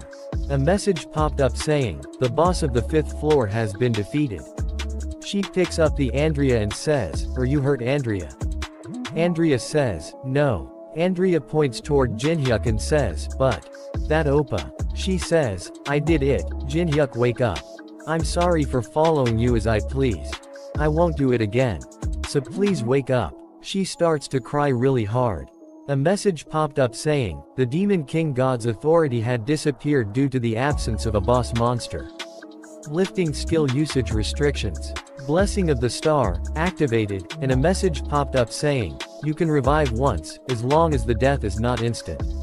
He gets up. Teresa and Andrea gets really happy. Jinhyuk says, dying sure is extremely painful. But why are you crying again? You were crying in the maze too. I can't help it, they just flow out. It still hurts there. I'm sorry. But why did you cut your hair, Teresa? Teresa points towards the message and says, Jinhyuk, why isn't the notice for the next floor opening not popped up when we've defeated the boss? Jinhyuk points towards the exit and says, the objective of the 5th floor is strictly to escape. In other words, this floor will be considered to be cleared if we pass through that door. However, there's something else that's unique about this floor. The unique point of the 5th floor is that the boss monster seat can be inherited. Teresa asks, inherited? Jinhyuk says, since defeating the boss is not the clearing condition. The owner of this divine artifact urn becomes the new master of the floor. And I'd like to entrust that seat to Andrea. Teresa is surprised and says, what? To Andrea. Jinhyuk says, Andrea, I promised you that I'd let you live in a world without the cult leader, right? He give her urn and says, here, live as you like this time. Live in a way that no one can make you unhappy. A message popped up saying, the seat of master is being inherited. Commencing rapid growth in accordance with the ruler's authority. Teres is surprised to see that and says, Andrea grew up. Andrea immediately become an adult lady. Andrea smiles and bow down in front of Jinhyuk and says, my name is Andrea, the master of this desolate land. Every being on this floor including myself will follow your will. A message popped up saying, the master of the 5th floor, Andrea, swears allegiance to you. You are the first to have a boss monster swear allegiance to you. The feat is being recorded in the Hall of Fame. Jinhyuk puts his hand on Andreas' head and says, live with a smile on your face from now on. Andreas hugs Teresa and says, Teresa, come visit me often. Teresa says, of course. They exit the 5th floor and a message popped up saying, the 6th floor of the Tower of Trials is opening. Time remaining to conquer the next floor, 90 days. Takoyaki says in the comments, shouldn't every president in the world give Kong Jinhyuk an award or something at this point? Stagnant water identifier says, everything about Kong Jinhyuk. He's a stagnant water FR. What a legend. Teresa Fan Song Chan says, he has amazing chemistry with Teresa. Death to Kong Jinhyuk. In a newspaper we see that they all beat up that player who sold the return pills. Everyone is celebrating in the world saying, as a celebration for clearing the 5th floor, the beer is on the director. A lot of people are watching his video where he cleared 5th floor. Chun is also seeing that. Chun grabs his own head and says, Kong Jinhyuk, you're not even giving me any room to chase after you. Someone knocks on Chun's door, and says, excuse me. Chun doesn't answer and, the person at the door break the door. He a blonde man with a white mask on his face, he points his sword toward Chun. Chun bring out his sword and says, who the hell are you? That man says, my name is Gawain. How unexpected. It's a bit narrow for unknown's home. I expected something more classy. Chun is confused and angry to hear that and says, unknown. What are you? Chun thinks, someone who'd do such a thing, is Kong Jinhyuk. Chun gets really angry and says, Kong Jinhyuk, the foo. We see that Chun's apartment blow up. After that we see that Jinhyuk says, my ears itchy. Alice is shopping, she says, from there to there, I'll buy them all. Shopkeeper says, pardon, all of them. Jinhyuk says, for God's sake, inflation's gonna come because of you. Alice is standing on a lot of gold and says, I don't know who that is, but let them come. As payment for educating Andrea from time to time, I let Alice enjoy cultural life. Though it's mostly revenge spending. Jinhyuk says, how to live is a booze, a boss's attitude. A boss's daily schedule, and overall knowledge one must have as a ruler. She's teaching them all to her. You could call it an introduction to boss's course. I'm sure she'll become indispensable for my plans someday. Jinhyuk's level 32 now, and he has 1,283,288 coins. Jinhyuk thinks, I'm growing so quickly, no matter how many times I see it. Including what I earned on the 5th floor, my adaptability stat is now 78. Even the rankers who grind dungeons with the support of their guilds should be around level 30. If the rift stat is taken into account, there aren't any players with better stats than me at the moment. And the item I obtained by clearing the 5th floor. I can't believe I obtained this. I still can't believe it. Boundary bending mirror, growth type, rank, over rank. Connects to anywhere on the 10th floor and below upon use, cooldown, 90 days, duration, 30 minutes. The floor level that the play can connect to and the duration they can do so for will as they grow. Can be accompanied by one other. Jinhyuk says, I'll have much to prepare from now on. In that case, Jinhyuk calls guild leader, he picks up the call and says, yes, director. It's rare for you to call me first. Jinhyuk says, I have something I need you to do. Are there any issues? Guild leader says, the issue is that things are going too well. You've become so famous that it's harder to find a channel without you in it. There are so many people wanting to apply because they saw you, that work is about to come to a screeching halt. Jinhyuk says, there are that many people. Guild leader says, there are hundreds flowing in each day. That aside, what can I help you with? Jinhyuk says, I'll just send you a list, so reserve them all. Guild leader says, a list. Yes, also, schedule a meeting with Fighting Father. Jinhyuk goes to a cafe to meet someone. Then other person says, have you finished replenishing your carbohydrates? I've been waiting for your call, player Kong Jinhyuk. He is Fighting Father Kim Kate. Jinhyuk says, the last time we met was at the test, so it really has been a while. Jinhyuk thinks, it sure is nice to have power. The big-headed Kim Kate from the test is now this polite. Jinhyuk says, I'm sorry about our deal regarding the Mandragora route. I've been a bit busy climbing the tower. Kim get angry to air that but keep the smile on his face and say, of course you were. Jinhyuk says, lighten up. That's why I showed up. As a form of my apology, I'd like to change the conditions of our deal. From what is heard, Fighting Father has around 10 ranked dungeons on the 3rd floor. Kim says, that's right. Then let's just go with you giving me one of them. So what you're saying is, instead of the original deal of 10 dungeons on the 1st floor, you want us to give you on a ranked dungeon on the 3rd floor. Jin-hyuk says, yes. Kim says, so you want to raise the condition on our end.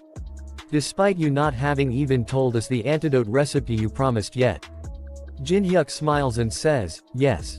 That's exactly right. Kim says, play Kong Jin-hyuk. On what grounds are you suggesting such a deal? Jin-hyuk says, increase in inflation rate, price of raw materials, and labor cost. Kim gets angry says, we are not a charity group. I didn't come here to listen to your absurd demands. Looks like I wasted my time. Kim says, I will consider this as something that never happened. Jin-hyuk says, the third floor labyrinth, Grey Temple, that you guild possesses. You failed in every single attempt to conquer it, correct? Kim says, how did you know that? Jin-hyuk says, I'm also a guildmaster. I can acquire information like this anytime I want. I heard you're continuously challenging the Great Temple that you have monopolized. But your reputation within the guild is a disaster due to your continuous failures. Won't your position as team leader be in danger at this rate? So I will clear that labyrinth for you. After that we see at the Austria Vienna. Jin-hyuk and Alice are watching the performance. Alice says, what a beautiful performance. I'm completely lost for words. A message popped up saying, you have appreciated a masterpiece influencing an era. You have completed going to a concert 7 times. The condition has been fulfilled. You have successfully copied the skill perfect pitch rank F. You have successfully copied the skill understanding of instruments rank F. After that they eat dinner. Alice says to a waiter, bring me 2 more bottles of your most expensive wine. Jin-hyuk says, I should be able to finish it all by today and go back to Korea. A message popped saying, 1 eat at Michelin 3-star restaurants. 2 observe the chef making food. 3 make different genres of dishes. Alice says, contractor, I'm not saying I don't like it. But why are we enjoying leisure like this? Jin-hyuk says, it's all for a reason, just enjoy it while you can. Alice says, that's fine with me. Jin-hyuk says, Tower of Trials 6th floor Elven Forest. The elves that are apathetic toward foreigners simply guard the beautiful forest. The next floor will open simply by spending 90 days on the floor. Most players simply mark their attendance on the 6th floor and go level up on some other floor. However, every single floor has an objective, as well as opportunities that one can acquire. I'll go there fully prepared. He received a video call from Kim. Kim says, it's ready. He appears somewhere and thinks, teleportation magic is pretty nice. The Advancement Temple is located on the 3rd floor of the Tower of Trials. It is the most popular and flourishing agency for players' first advancement. Most people come to see this place's priestess to change their class, without even realizing that there is a heinous labyrinth deep underground. Kim come to him and says, you're here. Jin-hyuk says, you're just in time, team leader Kim. Kim says, of course, since this is very important. They're the members participating in today's raid. One of them says, it's an honor to meet you. I am the captain of the 2nd raid team, Lee Youngwon. Youngwon says, I've watched every single one of your YouTube videos. Jin-hyuk thinks, Lee Youngwon is a rather famous raid captain of Fighting Father. A girl says, I'm sub-damage dealer Ha Yeonsu. I'm a huge fan. Another one says, I'm the raid team's main healer. Please give me an autograph. Kim see that and thinks, this isn't some fan meeting. Kim thinks, even super elites of our guild are reduced to mere fans before Kong Jin-hyuk. Well, I guess it doesn't matter. Kim says, Lee Youngwon is the raid captain in name, but I will give all authority to player Kong Jin-hyuk. You can also have whatever that comes out from the labyrinth. But just one thing. Please succeed in the raid. Jin-hyuk thinks, I was planning on backstabbing him if he tried anything funny, but I guess that's not necessary. Jin-hyuk says, understood. Then let's meet at the entrance in 30 minutes after finishing preparations. After that we see that Jin-hyuk is climbing the temple stairs. He reaches top, a beautiful girl is standing there. She is first advancement priestess. You must possess a class to become stronger. I ask you, which path will you pursue? A message popped up saying revealing classes. Jin-hyuk thinks, I've tried all the popular ones with my sub-accounts. The path I will pursue, arrange them in order of unpopularity.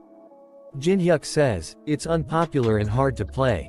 This is perfect. Jin-hyuk thinks about Chun and says, back in the museum, and in the labyrinth. He had a lot of pride in his barrier skills, didn't he? Then I should trample him more thoroughly. A message popped up saying, you have accepted the barrier master, advancement quest. He sees some people standing and thinks, what's with them? One of them says, is Kim Katae of Fighting Father here? They are all from Samurai Guild. Their leader says, let's talk. Kim says, why are you people here again? I told you before, I will not allow you to participate in the Great Temple raid. Samurai leader says, Team Leader Kim, do you have any idea how many people are disappointed by Fighting Father's continuous raid failures? Rather than holding onto a labyrinth beyond your capabilities, isn't it better to conquer it together for the sake of humanity? Kim team member talk to each other saying, hey look over there. It's the Samurai Guild, that had been showing enormous growth lately. I heard they were growing like crazy with their strong teamwork and information gathering capability. Wouldn't they be able to clear the Great Temple? Kim thinks, they're even sweeping public opinion. This isn't good. Jin-hyuk says, you sure are popular, Team Leader Kim. Samurai thinks sees Kong Jin-hyuk and says, that man.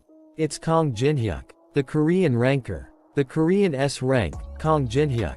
Could he have some sort of relation to Fighting Father? I've been listening, but something bothered me. Samurai says, what are you talking about? Kong Jin-hyuk says, you've been saying how we'll fail because we're lacking in strength. But from what I can see, your forces are no different. One of them gets angry and says, you son of a, how dare you? Samurai stops him and says, calm down, he's an S rank. Samurai says to Kong Jin-hyuk that, are you saying we're lacking in strength? Jin-hyuk says, not lacking, but not even up to standard.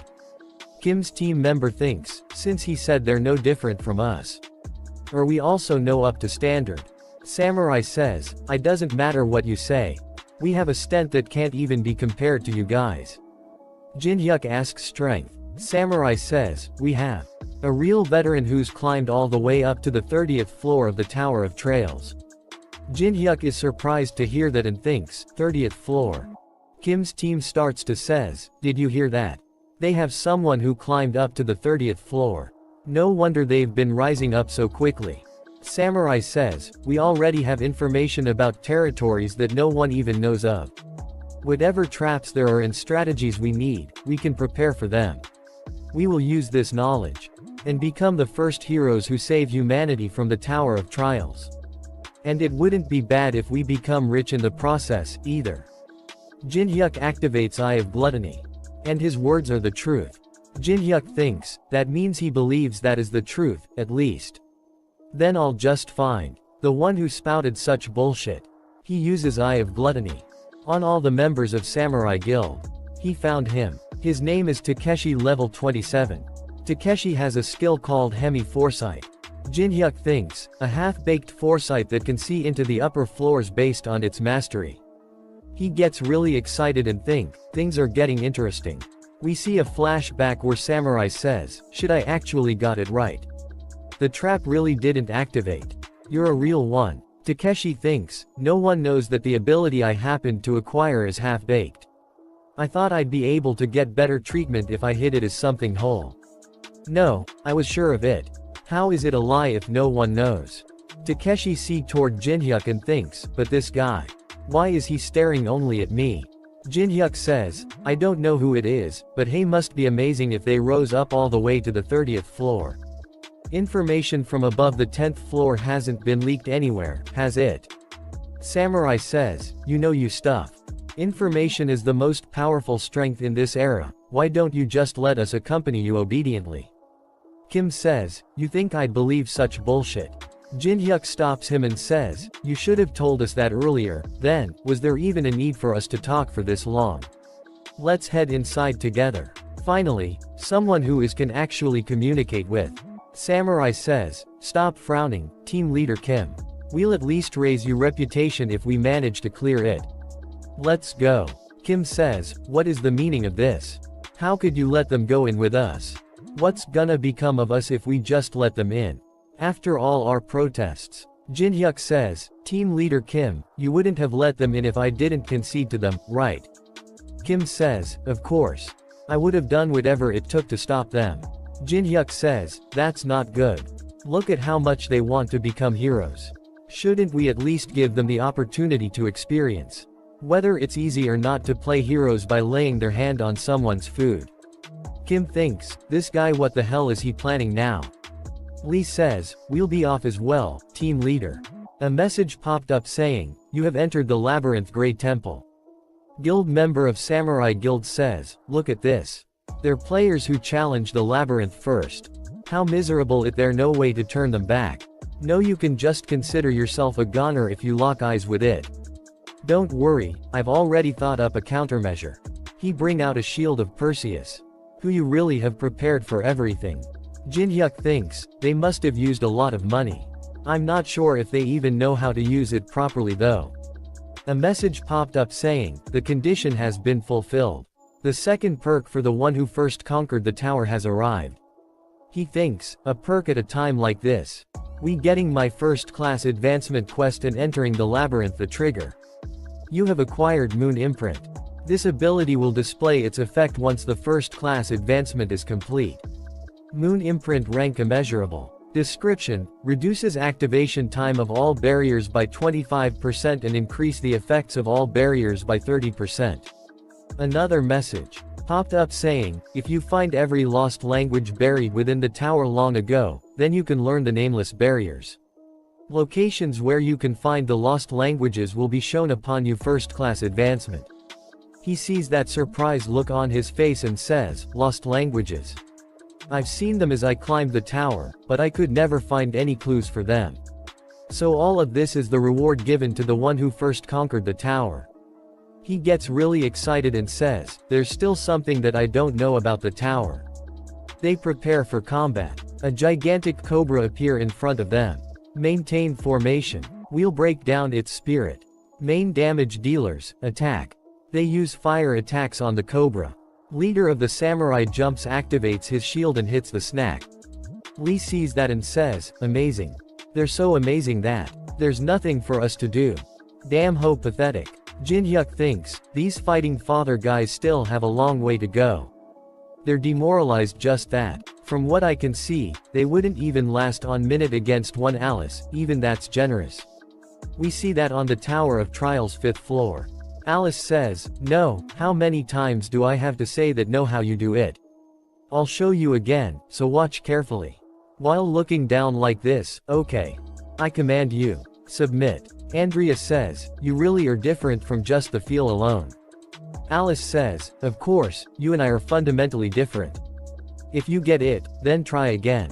Andrea says, yes ma'am. They say, Captain, which way should we go? He sees toward Takeshi and smiles. Takeshi thinks, left, which is bright and looks safe. Or right, which looks like you could get ambushed at any moment. My foresight didn't show me anything like this. What to do? Takeshi is about say left. Jin-hyuk says, I see, so it's left. As expected of a veteran. Most people would have chosen the dangerous looking right path, thinking it was some sort of reverse psychology trick, right? You're well aware that people who trust shallow reverse psychology tricks are sent to hell in this labyrinth. I don't know who you are, but I'll trust you to carry us. They goes left, the safe looking path. Jin-hyuk thinks, his foresight is poorer than I expected. To think he'd choose to go left. Well, I guess it doesn't matter. Since it's hell regardless of which way you go. They see an orange laser and say, what's that? It that a laser. It's coming this way. Samurai asks Takeshi. Takeshi says, isn't this just a simple trap? Don't worry about it too much. A lot more laser spawns. Samurai Guild says, what the hell? They all activate skill mana infusion. They're coming. Block them. Their mana infusion and shields does not work. One of the laser cuts their member's arm. Samurai says, shit, they're getting through. Infuse more mana. He says, Takeshi stay behind me. Takeshi thinks, damn it. This is all because of that bastard Kong Jin-hyuk. But you won't come out unscathed in this situation either. A message popped up saying, beginning the Barrier Master First Advancement Quest. He makes some hand signs. And activates inadequate physical barrier. A message popped up saying, you have fulfilled the first condition of the advancement quest. A strong barrier surrounds Jinhyuk and Fight Father's members. Kim's party members are surprised to see that. Lee says, "What in the world?" One other member says, "It's my first time seeing something like this." Jinhyuk thinks, "I guess this is the limit until the advancement." Well, it doesn't matter, since I fulfilled the first advancement condition, the activation of a barrier. Jinhyuk says, "Stay inside my barrier." A girl says, "Player Kong Jinhyuk. Where are you going?" Jinhyuk says, "I have to go get some items. You get an item if you evade these lasers 300 times in a row." They are shocked to hear that and says, "What? Feel free to challenge it alongside me. It's not as hard as it looks. As long as you follow the beat." He jumps around and spins around. And says, "It's not that difficult. It's like he is dancing." Lee sees him and thinks, "Unbelievable." The guys from the Samurai Guild are screaming in complete disarray, but this man is smiling. We see flashback where Lee says, "Team leader Kim. Isn't a bit too much a loss on our side if we yield everything to Kong Jinhyuk?" Kim says, "You must still be too young to understand, Lee. There are times when you need to accept things, even while putting up with losses. Stepping aside so you don't get in the way is also a valid strategy if you can't crush them with certainty." Jinhyuk is still calmly dodging all the lasers. Lee sees him and thinks, this must be why the team leader said something like that. Jinhyuk reaches the end of the laser path. A message popped up saying, "You have cleared the hidden mission." Jinhyuk gets a ruined stone and thinks, a reward is the best thing after working up a sweat. A message popped saying, "You have obtained burning flame." We see that Samurai Guild, one of them has lost his arm. And a lot of other members are injured. One of them says, "Yoshida is dead." Samurai leader says, "All of you get up. Confirm the number of injured and deceased first." Jinhyuk sees that and says, "My, a lot of you are injured. This barrier was made to hold only 30 people, so I couldn't let any of you in." Samurai leader gets angry and says, "You piece of shit. You're all perfectly fine. Did you already know about the trap?" Jinhyuk says, "Yes, I knew. Is that a problem?" Samurai leader says, "Is that a problem? Are you seriously saying that? People are dead." Jinhyuk says, "I heeded to you tantrums and let you come with us. Since you were babbling about having a 30th floor veteran, you have no right to be angry. Did I ask you to come with us? Trash." Samurai says, "Son of a... Do you seriously think the Samurai Guild will let you get away with this?" Jinhyuk says, "You gotta be kidding me. Is this seriously the time for you to be saying shit like that?" A message popped up saying, "Special conditions fulfilled. 1. Death of more than 50% of the raid party members due to the traps. 2. Acquisition of burning flame. The guardian of the Great Temple is awakening." Samurai leader says, "Shit. What is it now?" A huge fire snake appears in front them. It is called Fire Drinking Snake. Jinhyuk says, "Stay on your toes, this is where it really begins. If you have something to argue about, do it after you stay alive." It is a really big snake made of fire. Its stats window appears saying, Fire Drinking Snake. Level 55. Description: a pet snake that Medusa adores. Its entire body is made up of fire, and physical attacks are ineffective against it. Samurai leader says, "The formation isn't ready yet. If you've realized you place, then why don't you hand it over now?" Samurai says, "Hand what over?" Jinhyuk says, "Don't play dumb. I'm talking about that shield. Wouldn't it better to give it to me if you're not even gonna use it properly?" Samurai says, "Don't bullshit me. What kind of lunatic would just hand over a divine artifact?" Jinhyuk says, "Is that so?" Snake gets ready to attack. Jinhyuk uses glacier formation and says, "Then I guess it can't be helped. I'll just take it off your corpse." Samurai says, "Wait." Snake uses Spear of Fury. A hug fireball is coming toward them. They say dodge it. Samurai says, "This is a one-way tunnel. There's nowhere to dodge, morons." Samurai activates a barrier and says, "Takeshi, stay behind me." Samurai leader says, "Takeshi. Survive no matter what." After that we see that they all are burned to crisp. Shield falls down on the ground. Samurai leader is also dead. Jinhyuk cover his finger in ice and picks up shield and says, "I told you so. That's not how you use it." We see that Takashi survived the attack. Jinhyuk says, what good is a divine artifact if the wielder is crap? Don't you think so too? Takashi is just a little injured, and says, just who? Who the hell are you? How can you act as if you know everything? Jinhyuk says, why? You can't see the answer with that foresight you're so proud of. Takashi is surprised to hear that and says, impossible. You saw through my skill. Takashi says, please answer me. What is your relationship with this tower? I don't see a single future related to you.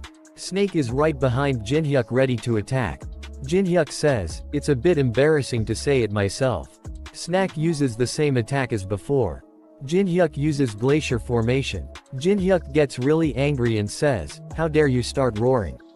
When people are talking, Jinhyuk uses glacial prison, which traps the snake in a hug mountain of ice. Takashi is surprised to see that. Jinhyuk says, you asked what relationship I have with the tower. I'm actually an exiled deity of the tower. Takashi says, deity. Takashi thinks, the absolute beings that rule over the upper floors of the tower. Is that how it is? That's why his ability far surpass human capability. Takashi says, please forgive my grave sin of not recognizing such a being. Jinhyuk thinks, deity, my ass. Why would I be going up one floor at a time if that was true? I would have made an elevator or something. Jinhyuk says, I look like this at the moment because I was exiled into a human's body. But it looks like you may be of use when I conquer the upper floors in the future. Takashi says, me. Thank you for thinking so highly of me. Jinhyuk says, so, would you like to conquer the tower alongside me? Takashi thinks, is this a once-in-a-lifetime opportunity? To be chosen by a deity? Takashi says, thank you very much. It is an honor. I will do my best. Jinhyuk says, good, in that case, I will grant you a stigmata as a token of our pact. It is the you burn to death if you betray stigmata. Jinhyuk activates Brank Tribulation. It is still not the right time, so you must never expose this secret. Understood. Takashi says, yes. Go and carry out the tasks I've assigned you. Jinhyuk deactivates his barrier. Lee says, he defeated the monster that wiped out the Samurai Guild. All by himself. Lee says, thank you, player Kong Jinhyuk. We all managed to survive thanks to you. It's a little frustrating though. I don't think we were of much help to you. Jinhyuk says, I appreciate your gratitude. But it's too early to talk as if everything is over. She's not the type to stank for the death of her pet. Lee says, no way. All forces, prepare for combat. You mustn't look. One of them says, pardon. We mustn't look at what? Medusa grabs his head to turns it toward her. He turns into a stone statue. Medusa break him. Medusa says, disgraceful humans. Not only did you invade my temple. She gets really angry and says, but you even laid you filthy hands on my child. She release a large amount of mana. They says, such overpowering mana. Lee says, all of you get yourself together. We've all gathered for this moment. Lee activates collective leadership, and says, attack. A message popped up saying, fear resistance and morale of party members increase by 20%. One of them uses lightning bolt. He misses. Medusa says, pathetic. Where are you attacking? She hits Lee with her tail and says, do you think I'm some moron who can only use petrification? One of them says, what was that sound? Did you get hit? Damn it, I didn't know what's happening with my eyes closed. Meduse is behind her ready to attack. She says, is everyone alright? Jinhyuk hits Medusa with a shield in her face. She falls to ground. Jinhyuk says, from here on out, please stay back. This one is mine. She is surprised to see that Jinhyuk is not turning into stone even after looking into her eyes. She says, how are you not turning into stone, after locking eyes with me? Jinhyuk activates Eye of Gluttony. A message popped up saying, you are immune to petrification. Jinhyuk says, isn't it because you're weak? Medusa gets excited and says, what an ill-mannered human. She actives Gorgon's Domain. Magic attack speed increases by 30% and movement speed decreases by 15%. She says, I won't let you have a quick death. She says, I'll melt you whole. She activates Acidic Fluid. Jinhyuk activates Sword Demon King's Steps. His speed increases by 70%. Jin-hyuk dodge all her attacks and says, "How do you expect to hit me with slow attacks like those?" She activates Viper's Strike. A message popped up saying, "The divine artifact answers to its master's call, increasing physical and magical defense by 300%. Medusa gets angry and thinks, "Eve, after using Gorgon's domain, my strike was deflected." He hits her on the forehead and in the stomach some ruined letter appears where Jin-hyuk has hit her. He activates Sealing Coffin Barrier. He says, "The final condition required to advance to Barrier Master." He traps her inside a barrier. He says, "Successfully trap a boss monster in a barrier." She is tied with chains. She says, "You thinks, you can trap me with a glass wall like this?" She breaks the barrier. Jin-hyuk thinks, "Would you look at that?" She attacks him a lot of times using her tails. He dodges them all by running to a side. He activates Giant's Clutch. He breaks some big piece of wall and throws them at here.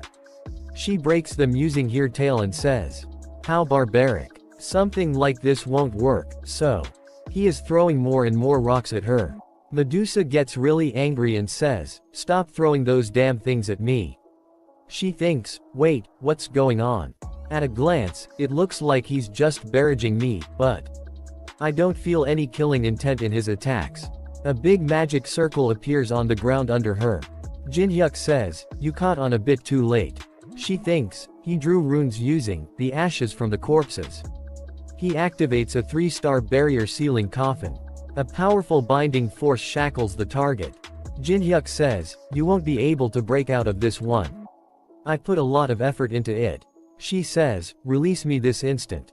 Jin-hyuk says, "Stop wasting your strength and stay still." A quest window appears saying Barrier Master Advancement Quest. Trap a boss monster in a barrier. You have fulfilled the third condition to advance to Barrier Master. Since it's difficult to trap a boss monster alive, most people just trap a goblin boss on the first floor. But what if you succeed in trapping a high-ranking boss monster? You have successfully trapped a boss monster of the highest rank available in the advancement quest. You have advanced to a superior class of Barrier Master, Rune Interpreter. A message popped up saying, "Rune Interpreter." Description: you are able to realize the essence of runes, reinterpret them, and create barriers that have never existed before. Barriers made by a rune interpreter are twice as effective as regular barriers. Jin-hyuk gets really excited and shouts, "Yes." Jin-hyuk thinks, "I knew a hidden class would appear. The harder the conditions I fulfill, the better the rewards are. Meaning, I can still dig even further for better rewards." He engraved, Moon Imprint. A message popped up saying, "Reduces activation time of all barriers by 25%, and increases the effects of all barriers by 30%. Jin-hyuk gives an evil smile, and says, "Not only that. There's even a perk. I'm frothing at the tormenting possibilities using this." Medusa says, "What are you going to do to me? Are you going to kill me?" He says, "I wonder. I guess I could skin you and make some decent armor." She starts to cry and says, "What?" He thinks, it's usually common knowledge to kill boss monsters, since you can obtain experience points, rewards, and items. However, there is no merit in killing Medusa. Medusa's head loses its petrification ability when it leaves the temple, and the armor made from the snake's skin deals continuous poison damage to its wearer. In that case, what use is a Medusa that has been captured alive? He buys some items for 3,350 coins. He mixes them all together. He draws something on the ground using the mixture. A message popped up saying, "A secret circuit has been connected through the magic circle." He contacts the Rick. Rick says, "How in the world did you find out about this contact information, player Kong Jin-hyuk?" "I'm very surprised." Jin-hyuk says, "I just bought some random stuff and mixed them together, but what's this? What an extremely strange coincidence." Rick says, "You cannot make excuses. I have not shared this contact information, not even to the deities. I must know how you found out about it." Jin-hyuk says, "Come to think of it, there's a monster here. A live Medusa." Rick is surprised to see that. Jin-hyuk thinks, "I knew he'd be interested."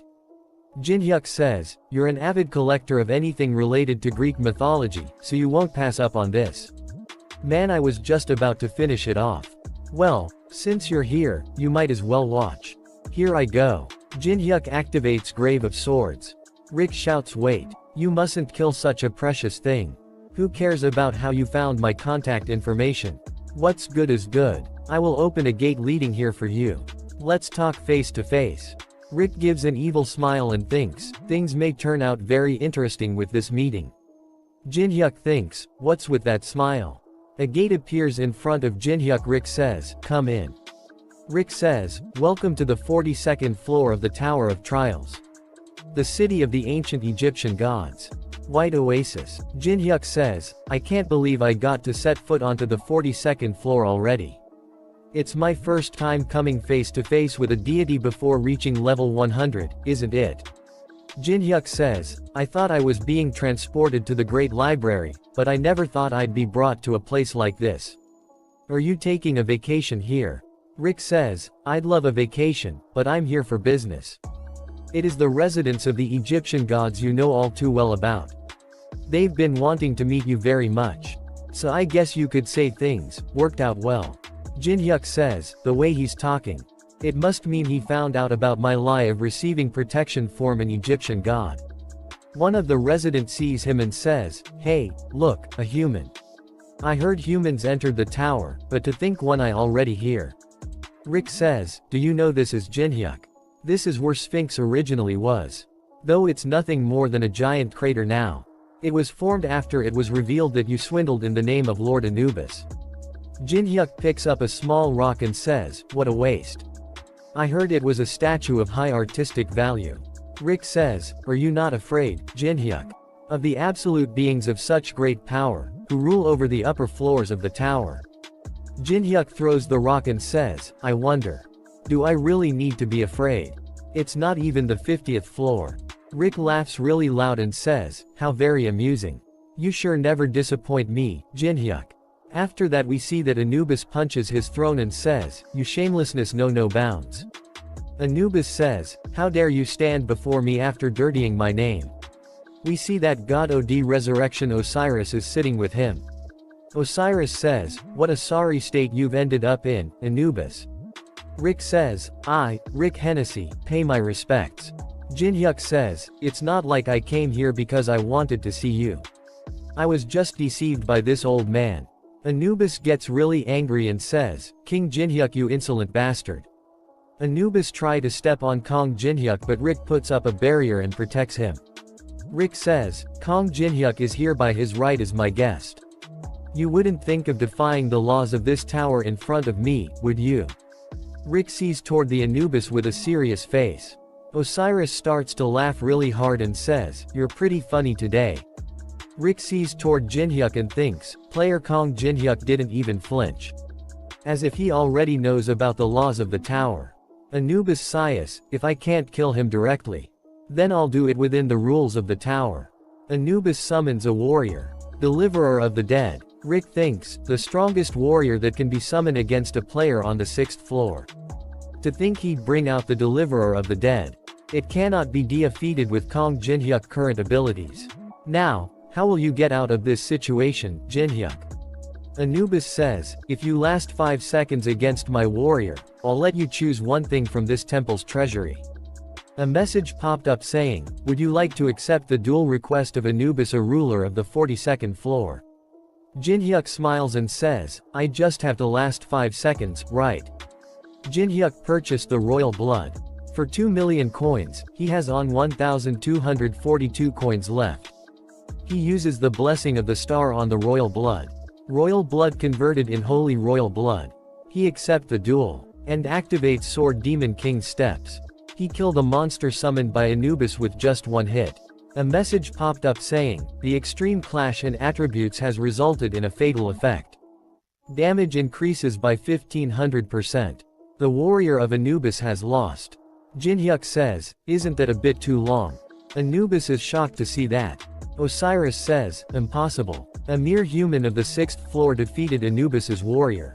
Jin-hyuk smiles and says, alright, what should I choose from the treasury? Anubis shouts. And says, enough of you bullshit. Attacking as soon as you accept isn't fear. Someone shouts, Anubis. This is a promise you made yourself. You're not thinking of defying the rules of the tower, are you? He is the god of the sun Horus. Anubis says, "Goddamn it. Whatever." Horus apologies. And says, "I will show you to the treasury, follow me."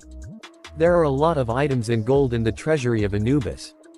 Horus says, "Now, choose. A promise is a promise." Horus says, "I'm sure you will climb all the way up here in the future. So how about it? Why don't you become a resident that rules this floor by choosing one of us? If you do, you will receive power more valuable than the mere treasures of this treasury. You will receive our support for real this time." Rick says, "What Lord Horus just said means. He's offering a power selection that one can only make once to a human who's currently only on the 6th floor. So he ends up actually receiving protection from a deity. Interesting." Jinhyuk says, "I don't need something like that." Ours is surprised and says, "You don't need it." Jinhyuk says, "Yeah, I don't need it. I'm going somewhere higher than this place. So there's be no need to receive help from here, is there? So, I'll just take this as a gift." Horus gets really angry and says, "What a daring human you are." Anubis says, "Is it over?" Horus says, "Yes it is. The temperament of yours is always your downfall." Anubis says, "Can it? What did that damn human choose?" "He took the black egg of the ancients." Anubis says, "The black one. Did he choose it while knowing what it is? I wonder. I couldn't confirm it. But one thing's for certain. Depending on what he does to the egg, it may bring calamity to the humans."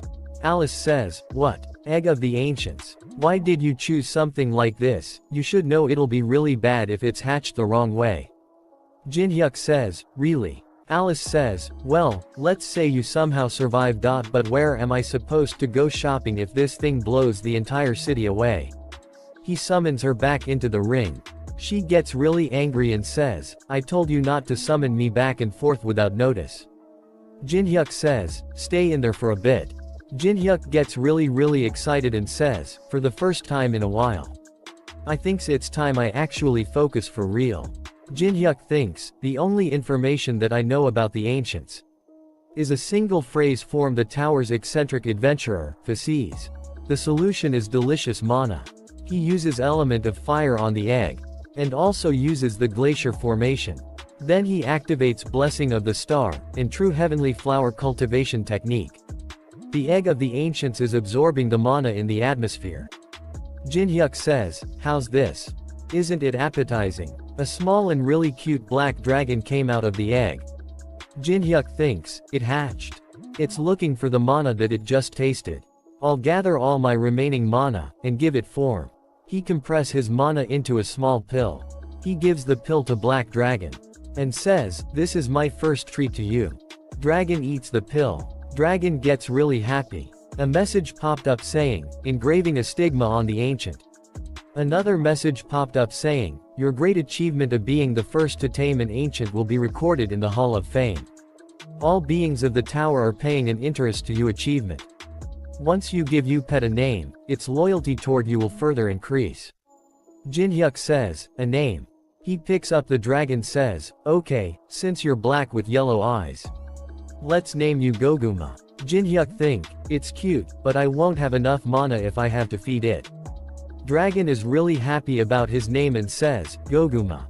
Goguma." A message popped up saying, "The intermediate administrator Rick Hennessy has subscribed to your channel. The 90% commission fee rate has decreased to 80%. After that we see that someone is saying to Jinhyuk, "What do you think? You just have to make an appearance and partake in a simple interview. You know our program is the best in the industry, don't you? We guarantee a 40% rating." He is SWB station manager Kong Byungchan. Jinhyuk says, "Does the manager usually take care of things like this himself?" Manager says, "Of course it's normal when you're involved. If you make an appearance and share some of you rating life hacks, people would go absolutely insane." Jinhyuk thinks, climbing the Tower of Trials. It's the only terrestrial program that managed to stay afloat, if I remember correctly. But is this gentleman blind or do have problems with his memory? He doesn't recognize me at all. Is there something on my face? Jinhyuk says, "Nope." "Very well. Then let's move on to my payment. I'd like it in magic stones." Manager says, "Of course. There are tons of players who like to be paid in magic stones these days. How much can you give me? I'd like as much as possible. Manager says, we happen to have a fixed standard of payment. But if it's for a superstar like yourself, I can prepare an unlimited condition. Jin-hyuk thinks, unlimited condition. Manager says, there is someone who hopes to make an appearance alongside you. If you appear together with him, I will give you an opportunity to take an unlimited amount of magic stones from our station. Jin-hyuk says, you got a deal. So, who's that person? We see that at SWB stations, someone come out the car and says the day has finally come. He is director Hong Deokpyo. Someone says to him, is it true that you're making a surprise appearance in today's program? Is it true that the relationship between the Black Cloud Guild and player Kong Jin-hyuk has been restored? He says, someone else is here. She is the S-rank Ten Chao from the Zhonghua Guild. And S-rank Shuihua. A reporter says, I'm sure the program will blow up with such an all-star cast. The ratings will be insane. Kong Jin-hyuk also appears there. Jin-hyuk says, how have you been, Hong Deokpyo? Hong says, good thanks to you, I've been very busy restoring my image that was tarnished from that humiliation. Jin-hyuk says, you called two friends to show off your connections. Hong says, you said you'd appear, so shouldn't I do at least his mush? Jin-hyuk says, that's so. Shuihua thinks, so he's Kong Jin-hyuk. Ten Chao thinks, our target. Teresa also come there. And even Yu Cheonyang appears as well. Chun Yu-sung as well. A reporter says to Chun Yu-sung, I heard you rejected recruitment offers from every guild, but why have you answered player Kong Jin-hyuk's call? Other reporter says, were you comrades? Chun gets angry and says, nothing of the sort. He's someone I will defeat. Ten Chao thinks, Yu Cheonyang, who should have been long dead. The Saintess Teresa, and even Chun Yu-sung are on Kong Jin-hyuk's side. Ten Chao and Shuihua starts to walk away. Hong says, wait. Where are you two going? You said you'd appear on the program together with me.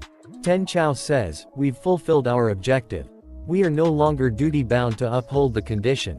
Hong says, what objective? Jin-hyuk says, if you were gonna show off your connections, then you should have done so properly.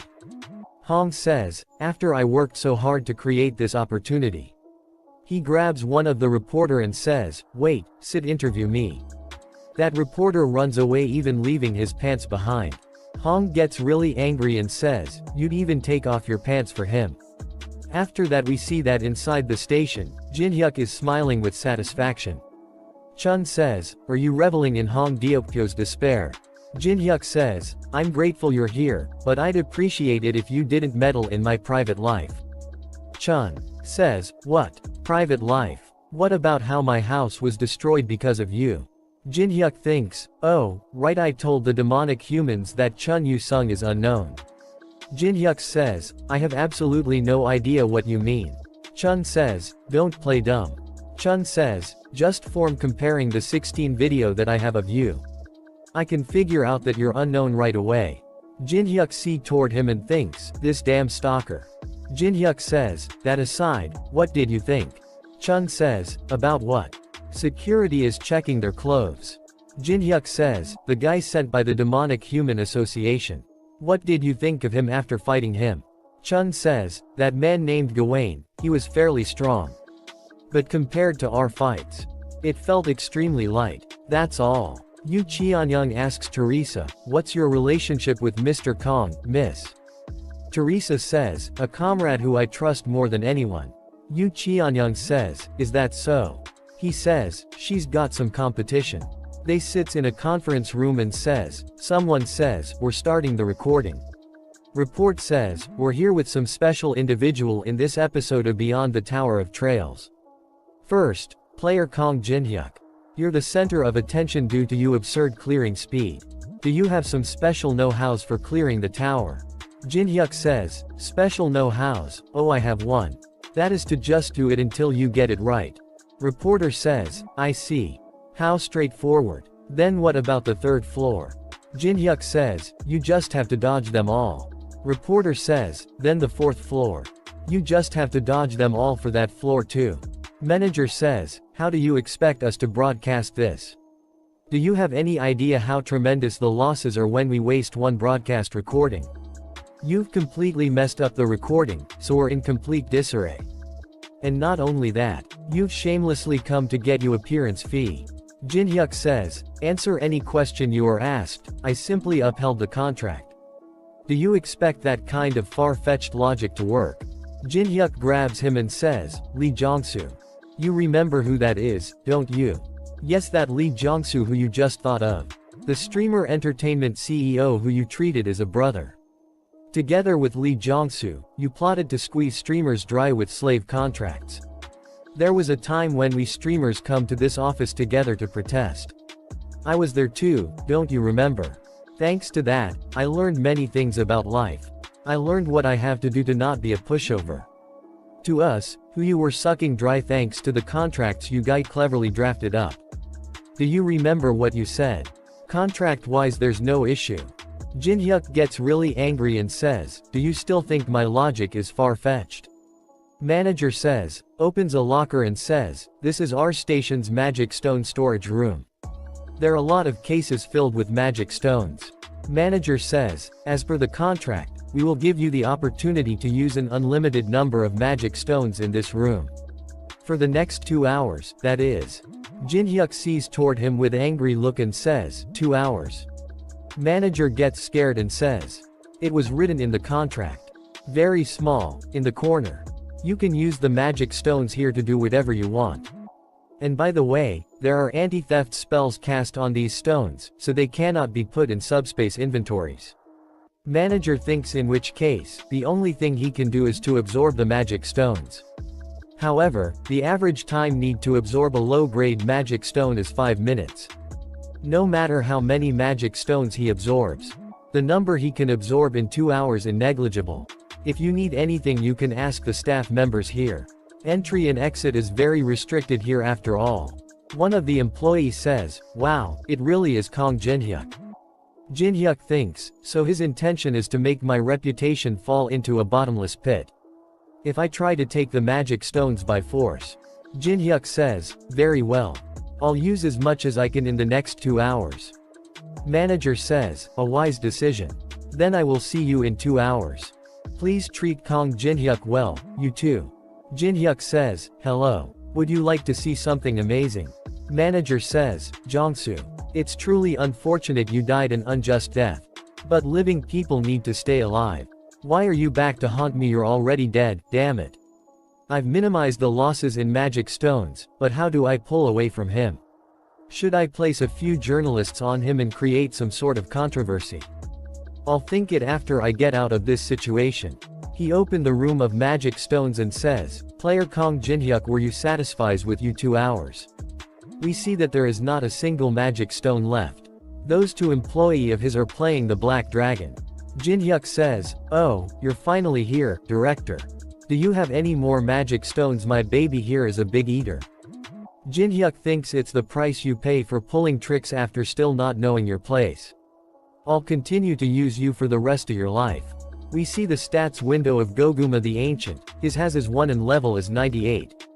Jin-hyuk thinks, it's strong, but I'm severely lacking in mana for it to fight. I only have 80 mana. If I have Goguma fight alongside me, I can barely last 5 minutes. Then I have no choice but to grow faster than planned. Jin-hyuk calls someone and says, hey, what are you doing? We see that Ten-chan is talking with someone on voice call. She says, we've affirmed the target. He had already formed an alliance with the selected central figures. Caller says, he's rising his forces much quicker than expected. I thought his relationship with Chun Yu-sung was hostile. He responds aggressively, but from the fact that he obediently answer his call. Ten-chan says, it's fair to judge that he is already on Kong Jin-hyuk's side. The caller says, we have no choice then, add them all to the red list. If they won't join us. They are enemies of Zonghua. Jin-hyuk says, to Chun, what do you think? Jin-hyuk bring out the boundary bending mirror. They both are on the Tower of Trials, 6th floor Elven Forest. Chun says, you said you were gonna teach me a training method to get stronger. Was this it? You sure managed to obtain an absurd item. That aside, why did you call me over when you were gonna go above this floor? I'm sure you'd be able to handle things by yourself. Jin-hyuk says, you know it's all because I care about you. You gotta get stronger to challenge me, right? Chun says, so, which floor are we going to? Jin-hyuk activates boundary bending mirror. Jin-hyuk says, us. They both goes through the mirror to the 10th floor. 10th floors is called Warrior's Haven. The Guardian Warriors protecting the boss. There are around 21 of them. So you think you can handle them? I think so, as long as the monster back there doesn't wake up. 10th floor boss, Immortal Stone Giant. Jin-hyuk says, really that's perfect. Then let's do this. If you defeat all the warriors over there and last 1 minute against the boss. All except on serious duel. Chun says, deal. And bring out his sword. And says, you'd better keep that promise. Guards wake up and says, this is the haven of warriors. Only those who are qualified can. Chun kills the guards and says, out of the way. After that we see that at the hair item specialty shop. Teresa is there. Teresa sees someone and says, you were the raid captain in those ruins. Song Cheonhwa. Both of them apply hair restoring ticket. Song says, I missed you my hair. A message popped up saying, the curse is still in effect. All hair on you body will be lost. Song says, wait no. Teresa says to him, it's alright Cheonhwa. Hair isn't everything there is to a person. Song says, Teresa, I think this curse is retribution for my sins. Teresa asks, sins? He says, my sins when I was the raid captain in the first floor ruins. I was so greedy for accomplishments in a measly first floor ruin. And caused my people to get hurt. Something like hair loss might be an extremely light sentence. Teresa says, since many people were hurt because of you greed, I don't think you did the right thing. But having something you want so much that you'd risk your life for it is somehow very wonderful. Then see that on the 10th floor Chun activates Song of Swords. And kill a lot of guards. And he is also hurt. And thinks, now all that's left is to last 1 minute against that monster. As long as I last just 1 minute, I can have a serious duel against him. Emerging victorious against you is something I will accomplish with my life on the line. Boss monster opens his eyes. After that we see that Chun is laying on a bed and says, where am I? A girl is sitting beside him. She says, a hospital. You're his subordinate. I wish I was only a subordinate. The director ordered me to take you to a hospital, so that's why I brought you here. You were in terrible condition. Oh, and he told me to give you this once you woke up. She gives him some kind of black rock. Chun see it and thinks, this is. Yes, that's right, I was in the middle of fighting the 10th floor boss. The boss activates the skill Absolute Invincible. The main body will not receive damage. However, I could not damage it at all. Neither physical nor magic attacks worked. My elemental sword also suddenly broke for some reason. But Kong Jin-hyuk, that son of a bitch. Jin-hyuk says, 21 seconds, that's no good. You're still a long way from catching up to me. Jin-hyuk activates Sword Demon King steps. He dodged every attack with insane precision. Boss activates Sanctuary. Gravity in the field increased by 500%. Chun says, such overpowering pressure. You won't be able to dodge all over the place anymore, Kong Jin-hyuk. What will you do? The moment I thought it was over even for Kong Jin-hyuk. Jin-hyuk says, took you long enough. He activates 1-star barrier, spell enhancement barrier. Increases the spell effect of the field by its square value per second. It's time for you to truly become stone. A message popped up saying, activation target. Center of barrier. Damage is negated due to invincible. Boss monster gets crushed to a small stone. Chun says, impossible. Kong Jin-hyuk defeated the boss right in front of me, as if for me to see.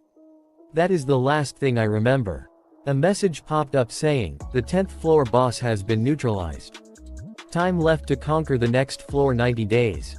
A copy condition window appears saying, the Immortal Stone Giant possesses one of the absolute abilities, Invincible. You can copy the skill if you subdue the opponent. The condition has been met. You have successfully copied Invincible. The activation duration of Invincible will be drastically reduced. Chun says, as always, you humiliate me to the very end. After that we see that on the 6th floor Elven Forest. Two message popped up saying, "You have acquired the giant's great sword, Armor Breaker. You have acquired the giant's shield, Grey Heart. This shocking achievement will be recorded in the Hall of Fame for 2 days, recorded name, unknown. Jinhyuk think, this high is why I can never quit. Tower of Trials. Since I uploaded a video of unknown after a while, I should be able to somewhat replenish the coins I lost during my battle against Anubis. Since Chun Yu-sung defeated the small fry for me, I was able to use the mana-hungry 1-star barrier." Alice says, "Contractor." Jinhyuk says, "What?" Jinhyuk, "It looks like someone's tailing us. You're aware, right?" "Oh, that. Of course." Alice says, "Were you just leaving them by despite knowing? That's no like you." Jinhyuk says, "The place where I'm going now is very unwelcome to outsiders. I don't earn anything from fighting them now. Just let them keep following me." One who is following Jinhyuk says, Kong Jinhyuk is currently heading toward the 6th floor Elven Forest. After that we see that in Beijing. Someone says, to Zonghua Guild S rank Li Chang. Says, "Not only did he steal the 5th floor first clear from you, you even let him get to the 10th floor before you. What the hell have you been doing this whole time?" She cuts one of his ears and say, "Pathetic. There's not a single thing you've done right. I have to step up for things to get going." She is Zonghua Guild Master S rank Nangong Tian. One of them tries to heal him. Guild Master says, "Leave him. It won't end with just one ear next time. Remember this moment every time you see that wound." They says, "Yes sir." Guild Master says, "I don't know why Jinhyuk is remaining of the 6th floor, but it's rather good for us. God to the 6th floor and regroup with Shuihua and Ten Chao. Burn the entire forest down along with Kong Jinhyuk, including the witnesses." On the 6th floor, the one who is following Jinhyuk receive call and they say, "Continue watching the target." He says, "Yes, sir." An elf from behind him. Jinhyuk says, "The 6th floor of the Tower of Trials, Elven Forest, is one of the best resorts in the tower. Because the 7th floor automatically opens after 90 days. People looking to get away for recreation usually visit this place. We that some people are camping inside the forest." A horned rabbit appear behind them. One of them goes toward it. The girl with them says, "Hey, don't go that way. That's elven territory. It's dangerous." He says, "But there's a cute horned rabbit here. You know how much elves hate outsiders. Get over here if you don't wanna get killed by arrows." The person who was following Jinhyuk got killed by a girl elf. That elf sees Jinhyuk and thinks, why was he getting tailed? It doesn't look like he has any particular objective. He just lost. But one can never pass through this forest without skill. You'll never get out of here. We see that Jinhyuk tries to smell something. And says, "It's left." Elves see that with a surprised look on his face and thinks, that path is. One can only tell which way to go by smell after spending a long time in the forest. How does a human know of such a method? But it's okay. Fortunately, he approached an illusion barrier. Once he get caught in that barrier, he'll just march in place within an endless illusion and exhaust himself. I'll just keep watch on him. And just drag him back outside once he passes out. Jinhyuk says, "Man, this isn't how you do it. These should be in passive characters like this reduces the barrier's effectiveness by half. Whoever made this, they must have dozed off during grammar class." She is the one who wrote it. She gets angry and thinks, what the hell is that human? Jinhyuk thinks, I have a fledgling elf on my tail this time. Alright, it's about time. Jinhyuk bring out some stuff and says, I'm so hungry I guess I'll make something to eat. He activates otherworldly restaurant. He cooks something amazing. She sees that and says, I guess this human knows how to cook. Elf, how dare you? In the sacred elven forest. She says, cook animal meat. You dare disparage this forest. Jinhyuk says, what are you talking about? This isn't meat. This is soy meat, made from soybeans. If you don't believe me, come see for yourself. She says, don't play around with me. It looks like meat. She says, impossible. It really smells like beans. Jinhyuk thinks, the elves of the Tower of Trails have a morbid liking for cooking and music. However, animal meat is the one food item that is considered taboo amongst the elves. So, what would happen if I give them a chance to eat something that resembles meat? Jinhyuk says, would you like a taste? It's one of the best works. They'd be unable to withstand their curiosity. She picks up a bite and says, you're sure it's not meat? Jinhyuk says, do not insult my dedication toward cooking. I wouldn't dare lie or pull tricks using food. She eats it and says, delicious. My word. How can something be this good? Elf says, I didn't realize you'd be a precious guest who would present a new dish like this to us. She says, I am Sylvia, a ranger of the Elven Forest. I apologize for my misunderstanding. What must I do for you to forgive me? Jinhyuk says, then, could I visit the Elven village? After that we see at the Elven Forest Village Hall. Jinhyuk says, my name is Kong Jinhyuk. One elf says welcome. I am Penheim, the patriarch of the Elven Forest. Jinhyuk is surrounded with elves with arrow. Jinhyuk says, but am I really being welcomed? One of the elves with white hairs says, how dare an outsider form who knows where?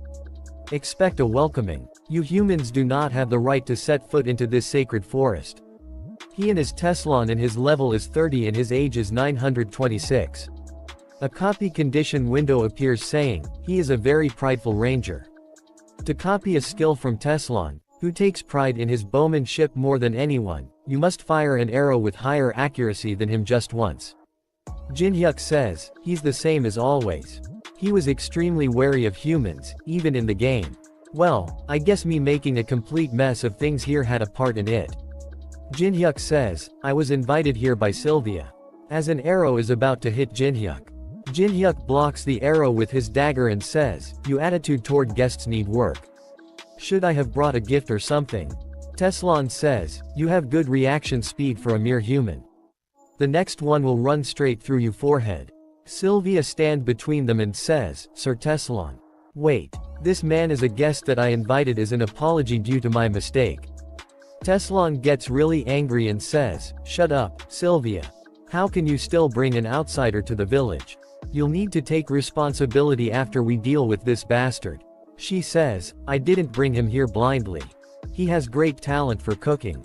And he can even bring us food that we've never tasted before. Teslon thinks, never tasted before. Teslon says, did you think I'd let you go just because you say that? Patriarch stops Teslon and says, Teslon, enough. There's no need to kick him out yet. We can at least confirm it for ourselves first, right? Teslon says, Chief. Jinhyuk thinks, the figs that grow in the Elven village are extremely special. They contain magic as a magic crystal does, so your magic power will increase just by eating them. When the elves harvest the figs, they give thanks to the forest on that day. And call it the Moonlight Festival. Jinhyuk activates otherworldly kitchen. All the elves are surprised to see him cook. Jinhyuk, you may freely eat you fill. Rather than real meat, they're patties made from soybeans. Teslon looks around and tries to pick the food. Jinhyuk take the plate away, and says, don't you have any pride, you punk? You're the one who aimed an arrow at me.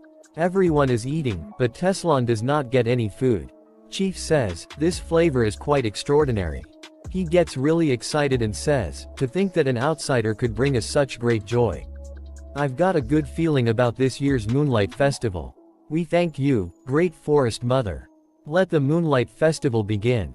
Some player who are camping in the forest hears a lot of sounds from the forest. They says, it looks like the elves are doing something. You're right, it's pretty noisy. If they weren't so aggressive, I'd go see what's going on. Don't even think about it. Do you know how bad their tempers are? They'll probably go crazy and shoot their arrows at us if we go near. This might not be Elven territory, but it's still amazing. Isn't that right? We see that some black masked man comes and kill his friends. Then they kill him as well. One of the masked men says, there are no witnesses. After that we see that, elves are practicing archery in the forest. Jinhyuk says, as I heard, elves are born with a natural talent for archery. Chief says, is that right? It's so natural to us that we don't even recognize it. What do you think? How do you feel about your first Moonlight Festival experience? It is quite rare for a human to participate in our festival. The more our figs are known to the outside world, the more people want to trespass into our territory, which causes us to isolate ourselves more. But I'm confident that we elves love music and food as much as others do. And I know that we are a race that loves peace more than others. Jinhyuk says, the elven way is impressive. Teslan says, who the hell do you think you are to judge us? Jinhyuk says, what the? Are you pouting since I didn't give you any food? Teslan says, it doesn't matter how good you are at cooking in the end, you're nothing but a human. Your existence in this forest is filth itself. Jinhyuk says, your face is filthier, you bastard. Teslan says, you wanna die, human. Jinhyuk takes out an arrow, let's not ruin the festival's good mood. Rather, let's do this. Jinhyuk says, let's challenge each other to an archery competition. And have the loser leave. Teslan says, how dare you bring up an archery bet in front of me? Fine, prepare the target. All elves get excited and says, wow, it's an archery completion. They run toward the match and says, let's go watch the competition. Leave everything behind and let's go. Jinhyuk says, it's a bit boring since I don't have anyone cheering me on. Teslan says, you're nothing but an outsider. Who the hell would cheer for you? Jinhyuk says, then I should bring some cheerleader as well. He bring out his small cute black dragon.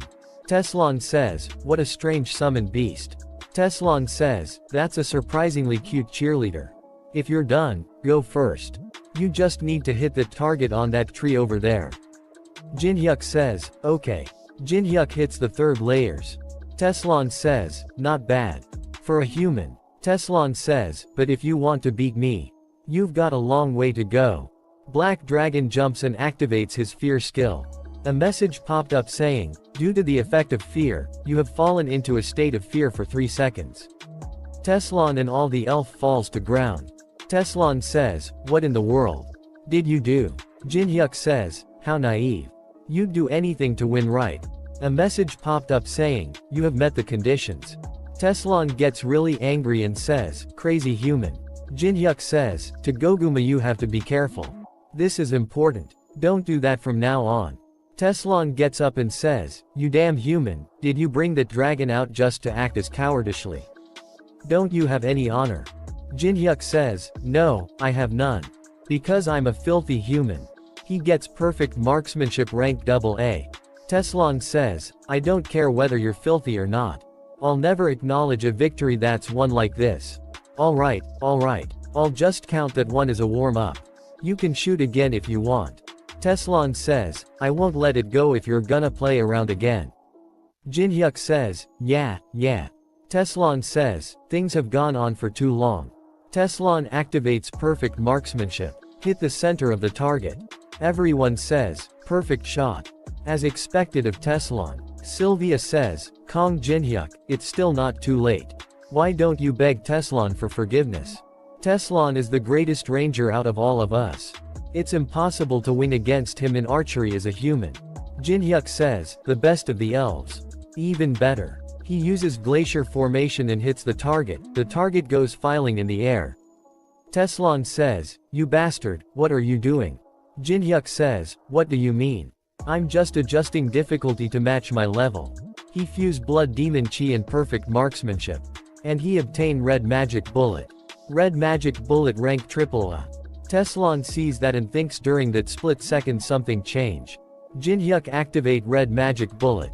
He hits it in middle of the target and split it into 2 pieces. All the elves are shocked to see that. They says, that takes is made of fig tree woo, so it shouldn't break easily. He split Teslan's arrow in the center and destroyed the target. Jinhyuk says, how do you feel about losing to a filthy little human? Teslan says, I can't throw out even the little bit of honor I have left. Since I lost, I will immediately vacate this village and never come back. As Mother Forest's ranger, Teslan, I always keep my promises. No, I guess I am no longer a ranger. Jinhyuk says, big ears wait. Teslan says, what's the problem? I said I'll leave. Or do you wish to mock me further? Jinhyuk says, I get you honor or whatever, but it's festival time, you know. I think the atmosphere is gonna die down if you leave like that. So, let's change the conditions. Teslan gets really angry and says, I'd rather leave. Everyone is holding their laugh in. Jinhyuk says, it's a look that only the rally strong can put on where I live. We call it the expert look.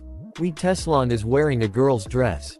Someone says, who just dared to laugh at Teslan. He starts to laugh himself and says, you have a pretty evil hobby. I didn't think Teslan would accept the condition so calmly. Jinhyuk says, was it a bit too fast of a prank? Jinhyuk thinks, well, the best ranger of the town is being mocked. Should I let him take it off after a bit? Chief says, no, it's fine. He needed to taste loss eventually. I think his obsession to protect Mother Forest was actually hindering him. On that note, I'm glad we got to meet you. Jinhyuk thinks, this elder is a better person than I thought. Jinhyuk says, then I guess I can be meaner. Chief says, let's teach him a lesson since we got the chance. An elf has come running from the forest without an arm. Chief says, you're Lucian, one of the guards from the village outskirts. What happened? Lucian says, invaders. There are invaders. A bunch of masked guys suddenly appeared and started swinging their swords at whatever was in front of them. It wasn't something the rangers of the village outskirts could handle. They're very strong. Even the higher-ranking rangers couldn't defeat them. Lucian, please stop speaking. You're not in good condition. Elder. Chief says, prepare for battle. Unload the weapons. Storage. The invaders should already have surrounded the forest. Fight with you lives to protect Mother Forest. Teslan says, I'm picking an emergency opposition group. High-ranking rangers, come to me. Jinhyuk gets really angry. Some players are running, I can't run anymore. Who are those bastards? One of them stops and says, wait, listen, we're just players. Other one says, you idiot. One of them kills all the players. Their leader says, don't let anyone escape alive. Everything within the elves' forest needs to disappear. They kills all the players they find. 2 arrows hit one of the invaders. One them get in the head with an arrow. Chief comes to the scene and says, how can this be? Mother's children were massacred so cruelly. Chief says, I'm sorry, I wasn't able to protect you. Chief says, I'm issuing a command. When you come across a villager who's alive, evacuate them to the center of the village. There are strong allies there, so it should be relatively safe. When you come across the enemy, kill them on sight. We will avenge our kind in the name of Mother's Forest. They all says, yes, sir. Jinhyuk says, revenge is good, I have a plan in mind. Chief says, a plan. One of the invaders says, Shuihua, I think the elves have begun to fight back. He says, that's faster than anticipated. He contact everyone and says, everyone listen, our ultimate goal is to get rid of Kong Jinhyuk. There's a communication blocking barrier set up all throughout the elves' forest. Kong Jinhyuk won't be able to call for help. Ten Chao says, surround the enemies and approach the center of the village until you find the target. See Team Roger. A team, Roger. Including the S-rankers, our force consists of 150 people. We will soar around the forest and make our way inwards. The team that comes across Kong Jinhyuk first will stall for time. The rest of the teams will arrive for support and then attack together. No matter how strong the target may be, he won't be able to handle 3 S-rankers at once. Ten Chao thinks, you will quietly disappear from this world. As Jonghwa desires, Kong Jinhyuk. Then suddenly Kong Jinhyuk appears in front of her and throw her into a tree. And remove her mask. And says, I was wondering who it was, but it was you guys. Those Jonghwa guild bastards that were loitering in front of the broadcast station. Jinhyuk throw the mask away, and says, I hope you're ready to pay for disrupting me. She gets excited and says, I didn't think I would hit the jackpot. She calls the other teams and says, we've found Kong Jinhyuk. C team says, we're going to where the B team is. Move quickly. Some elves attack C team with arrows. Team leader blocks all the attacks. Teslan says, where do you think you're going, outsider? Your enemies are us. C team leader says, you piece of shit natives. Jinhyuk activates Grave of Swords, and Sword Demon King steps. He kill a lot of them. She say, don't stay closer, spread out. Jinhyuk activates Glacier Formation. A lot ice spears hit them. Ten Chao sees that and think, he's much stronger than what I saw on screen. At this rate, we'll all die before the other teams get here. I need to stall for more time. She says, hey, Kong Jinhyuk. I don't know why you've come here. But I assume you're here to gain something. Jinhyuk says, what does that have to do with you guys? Just come at me instead of wasting time. Tima says, we're destroying everything in sight and closing in on you. Ten Chao says, while you're here, the others will be getting closer to the center of the village. And once they destroy the entire village, whatever you wanted will be destroyed with it. Jin Hyuk says, destroying the village. Ten Chao thinks, if there's something he wants in the village, then he'll go there to try and protect it. That's how. I will stall for time until the rest of the teams find us. Jin Hyuk smiles. She sees that and says, don't you care if the village gets destroyed? Jin Hyuk says, no, of course I don't want that to happen. I get what you're trying to do. But to me, it's very funny. We see back at Elf Village Tima has reached there. They are all surprised to see something, and says, what? No way. Why is she here? She says, I honestly don't care what happens to the elves. She is Alice and she is very angry and says, however, you guys disrupted my contractee's work. She activates blood spears, and says, that's enough reason to kill all of you. The all gets really scared and says, we can't handle this kind of monster. Vanish. She kills them all and says. Ten Chao contracts the Tima and a message popped up saying, person you're trying to reach does not exist. She is surprised to see that and says, what? Tima leader is dying saying, support the center of the village. Alice kills them all and says, how boring. It wasn't even entertaining. She sees some elves and says, do elves make alcohol too? Shuihua thinks, the strongest of us is already dead. That bastard. What did he do? She says, everyone cast Blood Demon Circle. They all surround him, and activate Pishosis poison injection. Due to the effects of the psychosis poison, you have obtained fear resistance. They all jumps toward Jin Hyuk at once. He kicks them left and right. One of them comes from behind Jin Hyuk, to attack. Jin Hyuk kill him with his twin dragon sword. He says, you guys really are out of your mind. He uses glacier formation to kill a lot of them. Shuihua sees all that and thinks, Ten Chao where are you? You need to come join us now. The elves are fighting with Team C. Teslon uses perfect marksmanship. Sylvia uses forest's restraints. They grabs the leader of Team C. Teslon says, I won't let you escape. He launches the arrows and says, pay for your sins before you leave. Team leader activates self-defense chi. All the arrows break on the impact. His defensive power increased by 50%. Ten Chao receives the messages says, Ten Chao, hurry. Kong Jin Hyuk is here. Ten Chao thinks Shuihua. Ten Chao says, I see your plan is to stall time with me here. But it won't work. He breaks all the wines. And activates Abundance Sword Chi. He attacks Sylvia. A hug explosion happens inside the forest. Teslon picks her up and dodges the attack in time. Sylvia says thank you, Teslon. Teslon says, don't let you guard done, Sylvia. Ten Chao is releasing large amount of mana. Teslon says, this one's strong. We see that Jin Hyuk has killed a lot of them and say, there's no one left now. Why don't you come on out? Shuihua thinks, everyone dies before the other even joined us. Shuihua comes out and says, right, there's no point in hiding any longer. He checks her stats window, and a copy condition window appears saying, Shuihua is a player who deals with strong poison. If you manage to overpower her while being exposed to her poison, you can copy one of her skills. Jin Hyuk thinks, while being exposed to her poison. That's tricky. Copy requirements related to poison were always tricky like this.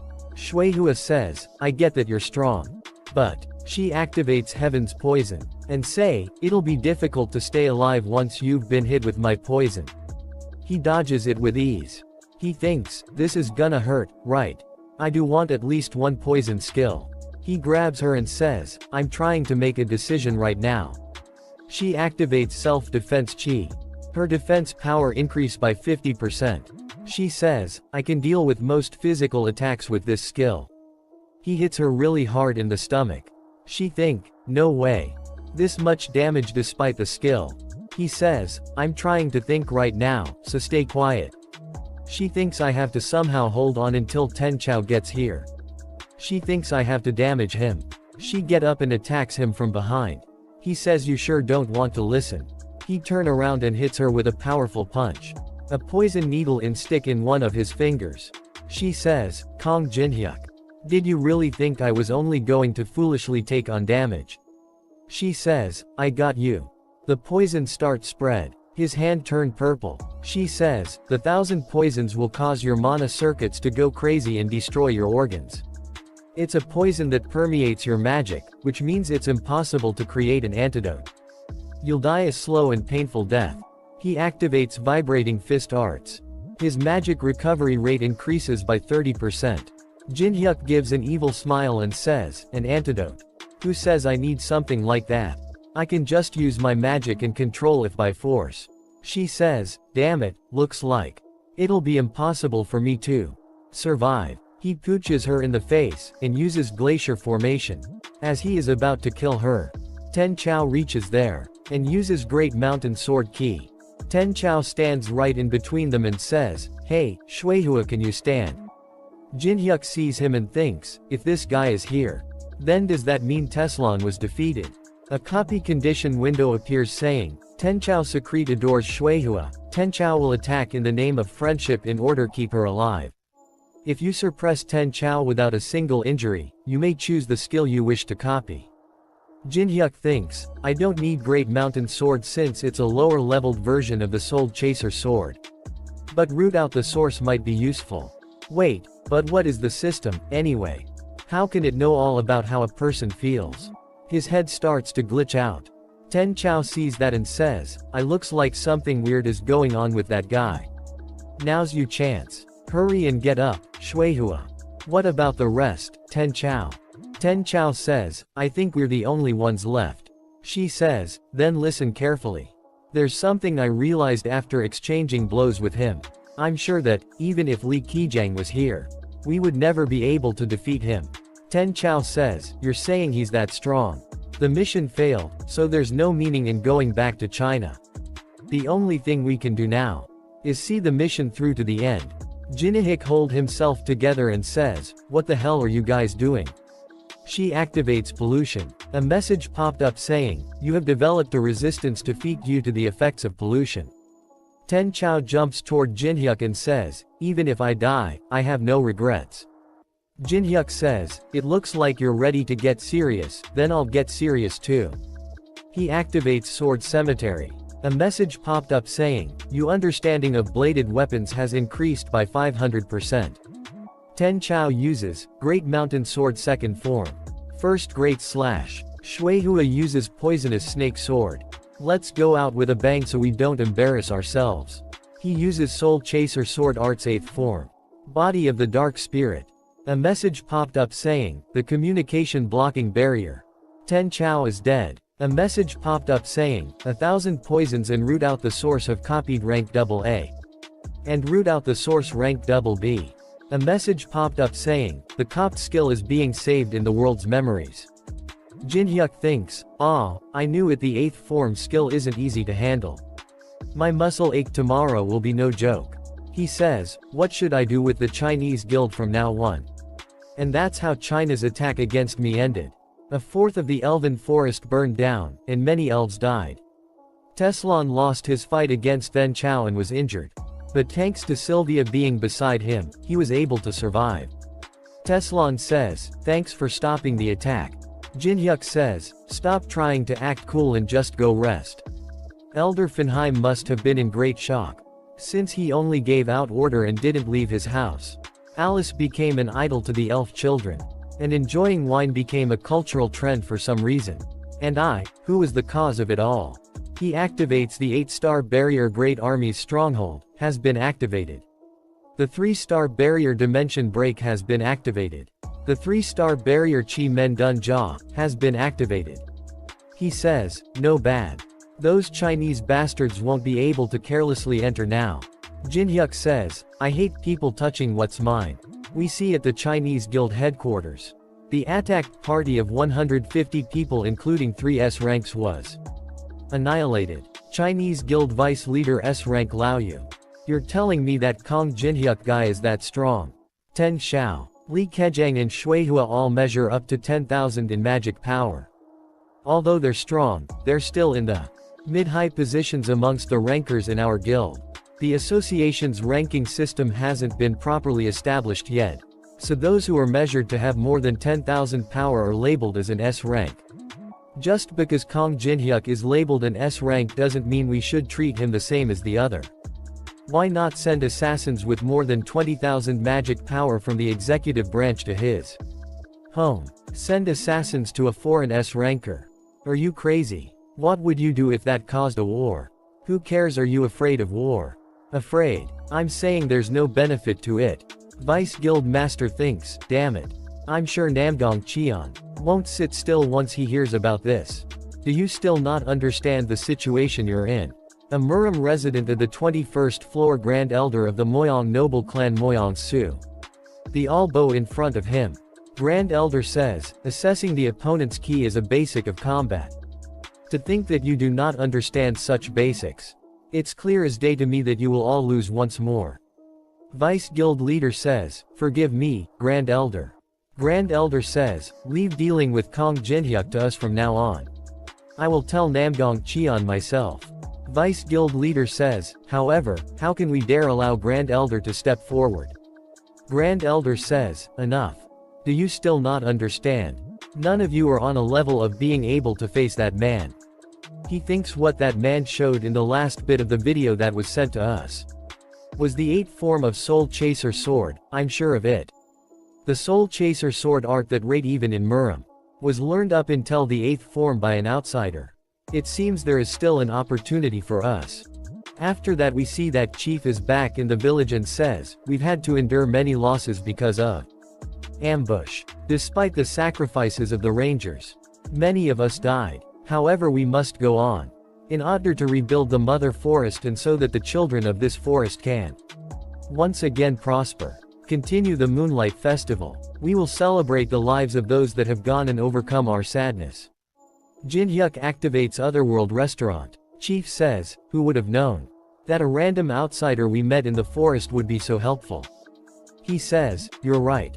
Jinhyuk says, don't leave in leftovers. Yes, thank you. The species that famous for being foodies doesn't have much of an appetite. I guess the shock was pretty big. Someone appears there are all surprised to see that. We see that as it is Teslon. Jinhyuk says, wow, you must really like that outfit. You're still wearing it. Teslon says, it's not that. I always believed that outsiders are a threat to our forest. I thought they would invade the forest in order to harvest the mana-filled figs. But in reality, the outsiders' ambush was just a massacre. And I wasn't the one to stop the ambush. But instead, it was you. I put these clothes on because I lost a bet. But I will keep them on as a way to honor the promise with you. Jinhyuk thinks, it's not fun if he wants to wear it. Someone laughs at him. He says, who dares to laugh at me? We see that Alice is laughing really hard, and says, what are you wearing? I've never seen such a stupid outfit before. She falls down because of her laugh. And says, I didn't know elves had clowns. too. All the elves starts to laugh. Chief calls him and says, Knag Jinhyuk, can we talk? Chief takes him to a building and unlocks the 2-star security barrier. Chief says, this is the ancient storage where the village's treasures are kept. No one can enter without my permission. Jinhyuk says, I wasn't expecting this. It's cool that I get to see it. This is an instrument we use called the carton. Just playing it can amplify the effects you receive. This is a token of my thanks for having saved our forest. I will always remember you. Jinhyuk, I don't really care for a harp if you're gonna give me a gift. Then why not that one? You mean Pentagrith's molar and canine. The epic-looking bow and dagger. Chief says, that's been passed down the bloodline from our ancestors. Our ancestors treated the injury of a god and received it as a gift. Chief says, I would give it to you. But even I, as the chief, don't have the right to give it to someone. But according to the prophecy, it will find its rightful owner with time. Jinhyuk says, really? Jinhyuk thinks I didn't know they had that here. Alice is drinking a lot and says, everyone, fill up your cups. I like your guys' forest. If I someday take over this place, I'll make sure to let you guys live. Our village's savior. For Alice. Jinhyuk is mixing something in wine. Everyone drinks it. Jinhyuk thinks, what was that? I should take it and leave soon. The security barrier seemed to be too star. Jin-hyuk reaches there but there is no barrier. Alice goes back into the ring. He steals the bow and dagger. Jin-hyuk says, thanks for the gift. After that we see at the Tower of Trial's 3rd floor Church of Hatred. We see that an executive of the demonic human is saying, we can't even enter the 10th floor without Uncount's permission. We're gonna miss out on all the relics that are available for 10 days after the floor is opened. Just dealing with Knag Jin-hyuk is enough, but to also have to deal with unknown. I didn't think just 2 people could fuck things up so badly. Melina stands up and starts to walk away. Executive says, Melina, where are you going? She says, to rest. She come out of the room and says these idiots. They don't even know that Knag Jin-hyuk is unknown. Just thinking about it makes my brand burn. I'll die if I reveal it. After that we see that a man and woman are walking in. She stops them and says, who are you to enter? We see that they are high vampires like Alice. That kills the guards that are standing there. Melina is also injured. One of the vampires tastes the blood on his sword and says, their blood tastes just as cheap as them. Other vampires says, you need to fix your habit of trying to eat whatever you see. It's hard to find humans with good blood. Melina thinks, these bastards, they were so fast I couldn't see them. She says, what are they? One of them puts the sword against Melina's neck and says, well then. Shall we see what her blood tastes like? Lancelot appears there and says, sorry to show up like this. Dear aristocrat of the noble knight, how can I help you? Female vampire says, finally someone who can understand. After that we see that 90 days after the elves' forest, the 6th floor was unlocked. The 7th floor was automatically unlocked. And small things began to happen in preparation for the next step. We see that one of Jin-hyuk's slaves is sitting and thinking, just on more year, I need to graduate at least. No, maybe the world will have ended by then. A message popped up saying, the long-awaited Veteran Corporation shareholders meeting will begin soon. Employees, gather at Tower of Trail's 1st floor's Moon Lake by 1400. We will come find you if you're absent of late. She gets really angry and says, stop bossing me around, you piece of shit, Kong Jin-hyuk. We see at the Tower of Trail's 1st floor Moon Lake. Jin-hyuk says, you're all on time. They all get there, she says, we pulled all-nighters make those chess horses, can't you just let us go? Yeah, please stop with this elderly abuse. Jin-hyuk says, if you want, you can just quit. They gets excited and says, really? Then I quit. Me too. Jin-hyuk says, alright, and bring out his dagger and says, but we need to pay compensation in case of death. So can you tell me your bank account details? They both get excited. Old man says, getting a job these days is so hard, I've been thankful to you. She says, getting a job early is always good. Jin-hyuk says, I assume there's no one else who would like to quit. Shall I get to the point? We'll do a short introduction round first. And each one of you can report to me what happened. Kim Hee-wong says, hello. I'm Kim Hee-wong, a proxy guild master of the Black Crow Guild. Park Hannah says, I'm Parka Hannah, I run errands for Kong Jin-hyuk. Kim says, I've gotten information that Jang Yunsuk from Dangan Guild's 2nd attack squad has entered the 7th floor. According to the information, he's trying to find some kind of feather. We see that Tower of Trial's 7th floor tundra has a snowstorm all the time. If you make it from the starting point to the end, the next floor opens up. But the 7th floor is infamous for required a lot of time and preparation for the raid due to its harsh environment. Jin-hyuk thinks, a feather. It must be the phoenix feather. Well, blessing of the flames would be real helpful when going through the 7th floor. Park Hannah says, Chun Yu-sung has fully recovered and has been discharged from the hospital. And he told me to tell you that he's gonna kill you. Jin-hyuk says, it does sound like he's fully recovered. Next. Takeshi is also there and says, I'm Takeshi from the Samurai Guild. It's an honor to be able to see you again. I've stolen the item you wanted from the Temple of Medusa. I'm sure they're in a frenzy because of their national treasure disappearing. Jin-hyuk says, nice, good job. He gets Heaven's Fountain Sword. Jin-hyuk says, well, I don't have a use for this now that I have the K9. But I guess I can trade it off for something useful later. and says, next. After that we see that, Andrea is also there. She says, hello, I'm Andrea, in charge of the 5th floor. The organization of power is complete on the 5th floor. There are almost no players coming to the 5th floor, but I'm increasing our forces in case there are. They all are confused to hear that. Park Hana thinks, wait. What do you mean you're in charge of the 5th floor? Jin-hyuk says, Andrea here is the boss of the 5th floor. Floor management must be a lot of work. Good job. They all are surprised to hear that and says, boss. They all gets really scared and says, why is a boss monster here? You, what have you been doing? They all starts to run a ways. Jin-hyuk sees toward Andrea and says, Andrea grown a lot. Is it because of Alice's teachings? Jin-hyuk says, there's no reason to be scared. Next up is, Melina form the Demonic Humans Association. The all are surprised again and says, Demonic Humans Association. Jin-hyuk says, stop stalling and give the report. She says, yeah. There was an important incident. There was higher floor organization that approached up. Jin-hyuk says, higher floor. We see a flash. We the vampires says, we're the blood relative of the Decasus family who worship Amulam. If you help us, we will make sure that you obtain what you want. I've heard that you need a relic from the 11th Froom. Lancelot says, how intriguing. Then, can you tell us what it is you want from us? A prisoner we had on the 1st floor ruins escaped. You guys are gonna need to help us in catching the escapee. Melina thinks, escaped prisoner. Jin-hyuk says, and they would give the apostate's bracelet from the 11th floor. Melina says, yeah, it's what the association's higher-ups really want to have. Alice start to react. Jin-hyuk thinks, why is Alice reacting like this? Jin-hyuk says, that's all for today.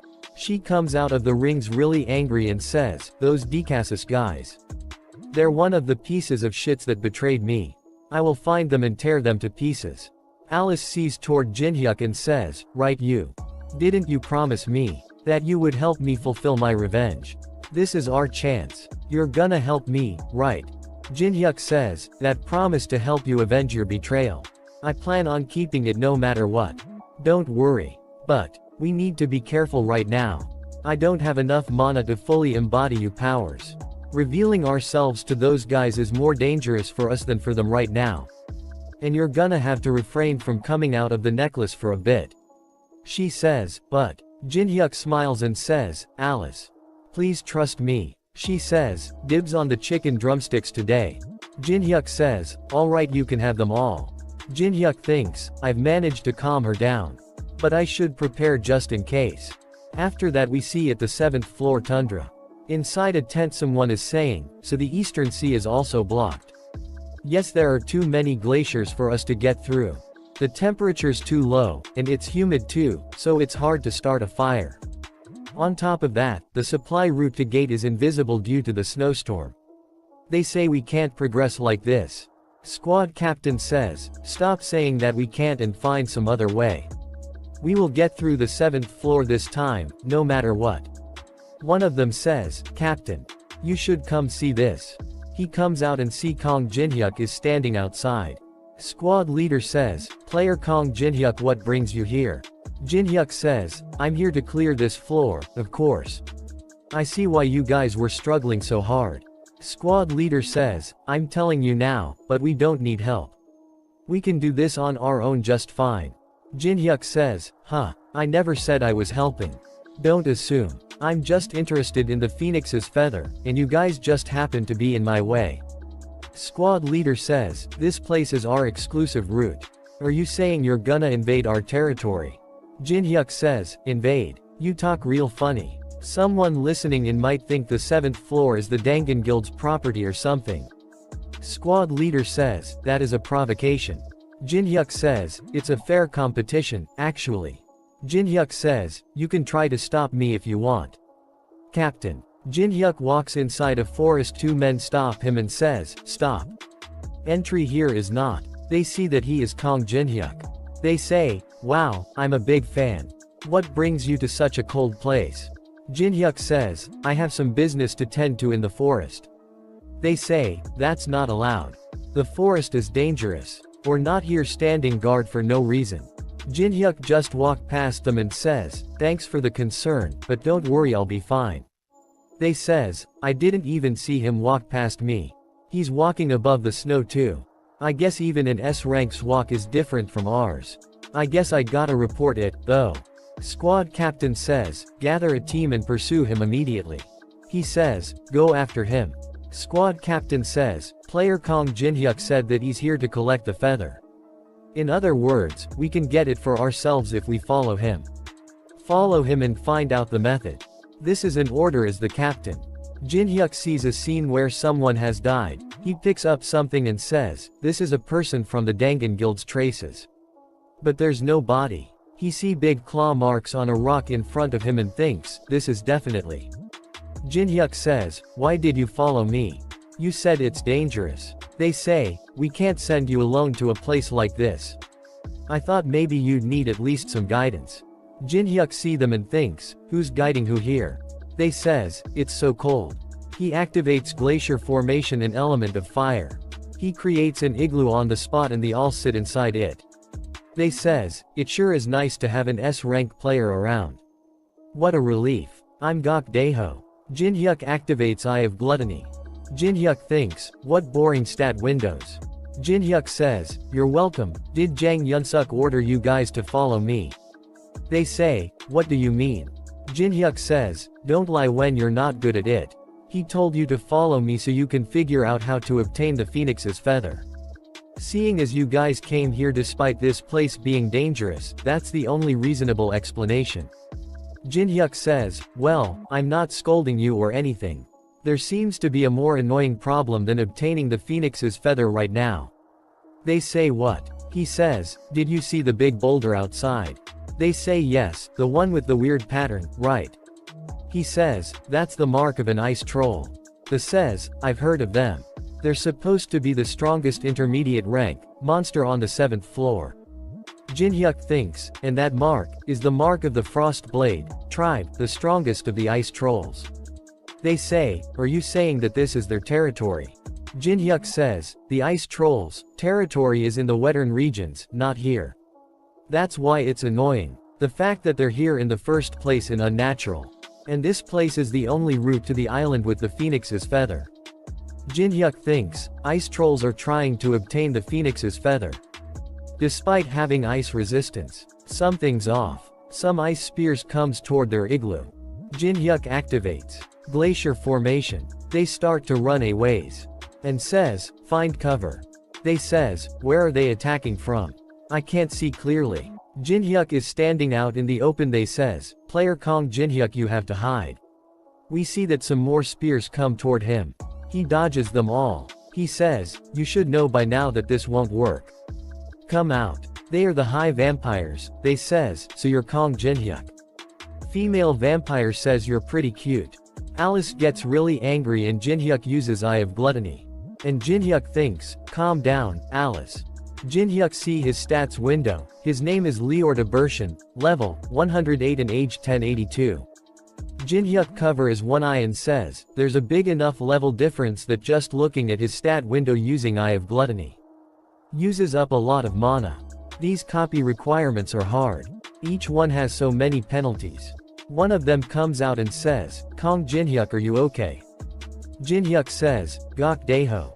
Take your companions and get out of here. Get out of the forest and call for support." Gok says, "Then what about you? Are you gonna face all of them alone?" Jinhyuk bring out his bow and says, "I'll be fine. Just buy me a drink once we're done here and go back. Promise." Gok friends grab and they drag him away. A copy condition window appears saying, "Survive after saying 4 death flag worthy things." If successful, you can copy one of the opponent's skills. Each saying will temporarily lock one of you already possessed skills. You have accomplished the first death flag saying. 1000 poison has been locked. After that we see that an ice troll punches Jinhyuk. He dodges it and punches the ice troll. The vampire says, "Kong Jinhyuk. How can blood smell so sweet? I'm getting more and more interested in you." Them come to him and says, "That's enough. Kong Jinhyuk. I heard a lot about you from the demonic humans. You're apparently pretty strong for a human." They says, "My name is Leor de Bershin. I'm affiliated with Decasus. She says my name is Ophelia. I have the same affiliation as him. Jinhyuk asks, is this all you doing? Involving ice trolls and kidnapping humans. Ophelia says, straight to the point. You don't seem surprised by us. Yeah, you're right. You can say it's a trap we created. Jinhyuk says, a trap. Ophelia says, a trap to ensnare someone skilled enough to notice unnatural events in tundra. The demonic humans told me the names of the people who made it out alive of the first floor's Hall of the Depraved. Teresa de Laurentia, an unidentifiable man, unknown. Chun Yu-sung, and someone who acted as a porter but turned out be skilled. Yukong Jinhyuk, or certain that one of those who made it out alive helped Alice Khan Ataraxia escape. And, coincidentally, you're the first one to come to this place. Why would that be? Leorta says, I'll tell you this now, but you shouldn't expect help from the other humans outside the forest. The demonic humans should be there to get rid of them soon. Then, is it my turn to ask questions? Where's Alice right now? Jinhyuk says, Alice. I don't know who you're talking about. Bershin says, well, I guess we have no choice if you want to play dumb. Bershin bring out his weapon and says, I'll force you to remember. Bershin jumps with super speed and get behind Jinhyuk. Jinhyuk sees him. He activates Dark Fighting Spirit. Some dark energy attacks come toward Jinhyuk. Jinhyuk blocks and dodges some attacks. Ophelia says, Bershin, you can't kill him, we need him alive. He kicks Jinhyuk and says, I'm aware, Ophelia. Jinhyuk dodges his kick. Bershin thinks, I'm aware, but this human's better than I thought. Then, Bershin activates Blood Jade. It covers Jinhyuk's eyes. The opponent's sight will be blocked for 30 seconds. Jinhyuk gets surrounded by blood balls. He activates Blood Thorn. Jinhyuk activates Element of Fire. He burns the blood. Jinhyuk says, that's not gonna work well on me. Ophelia thinks, I heard he's strong for a human. But he's not losing at all again. Bershin. Is he the one who helped Alice escape? Bershin says, you're pretty good for a trapped rat. Jinhyuk says, a trapped rat. You guys told me an interesting fact first, so I'll tell you guys one too. I already know you guys would come find me. Bershin says, you already knew. Jinhyuk says, I have a lot of places I can get information from. Squad captain says, an ambush. Get in defense position. Damn it, an ambush from fellow humans. There's no time to waste. Hurry. We see that Teresa is also there. She activates Sacred Blessing. Divine power has been reinforced by 20%. Teresa says, I'll support, please get in position. Lee Taemin and Yu Yanhwa are there too. They says, kill them all. Chun Yu-sung is also there, he hits them with an really powerful attack. Chun says, ashamed to use this on such trash. They both are really surprised to hear that. Jinhyuk says, I prepared a bit for you guys.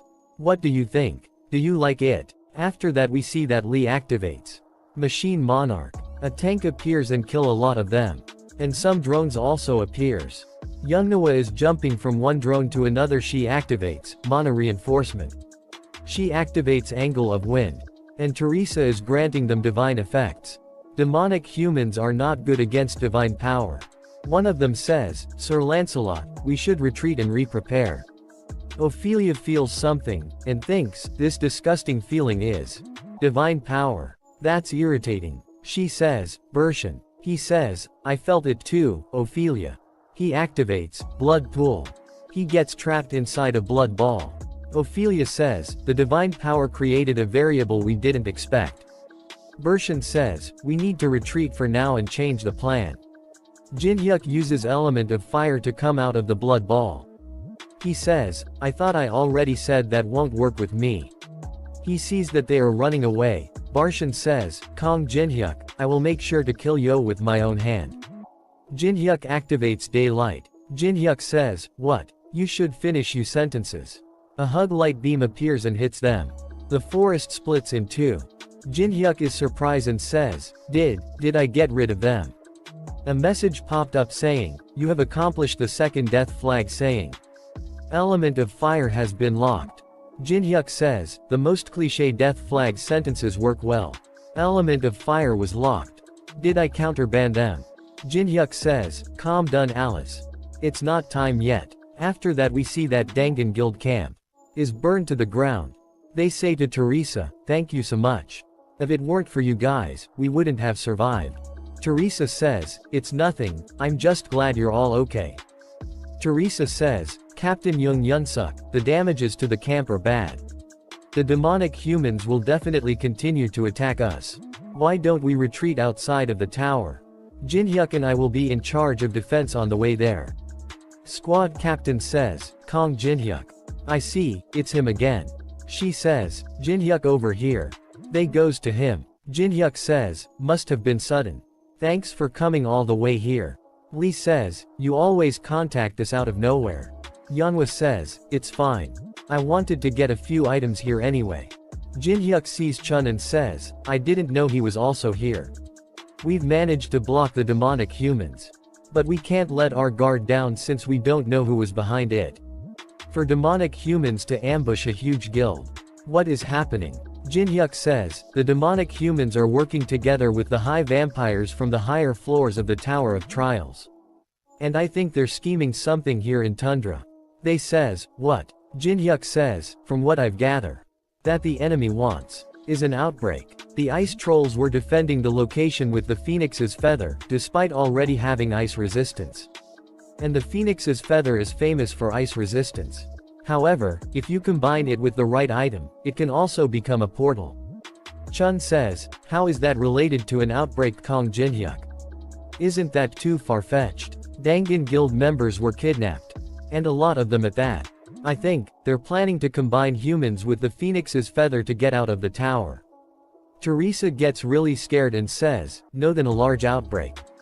Like the one is Amsterdam." Chun calms her down and says, "Don't worry, that won't happen. He's probably saying all that because he has a plan. Just tell us the plan." Jinhyuk says, "You know me too well. Is it because of how you were acting like a stalker all this time?" After that we see that Ophelia and Bershin are bowing in front of someone. He says, "Is that human, Kong Jinhyuk, that strong? You couldn't even bring back a prey caught in a trap. I am greatly disappointed. At this rate, how will you catch the escapee?" Barshin says, "I'm sorry. There was an unexpected variable." Ophelia says, "The human, Kong Jinhyuk, he wasn't surprised when he saw us. He was able to calmly respond to the skills that Bershin used against him as well." Vampire leader says, "He was able to fight back against our skills." Ophelia says, "And one thing was clear. It was subtle. But when he was fighting Bershin, I sensed Alice von Ataraxia's energy." He says, "Really? Then, we may find her sooner than we expected. I feel a bit better now." After that we see that Lee's drones are flying around in the area.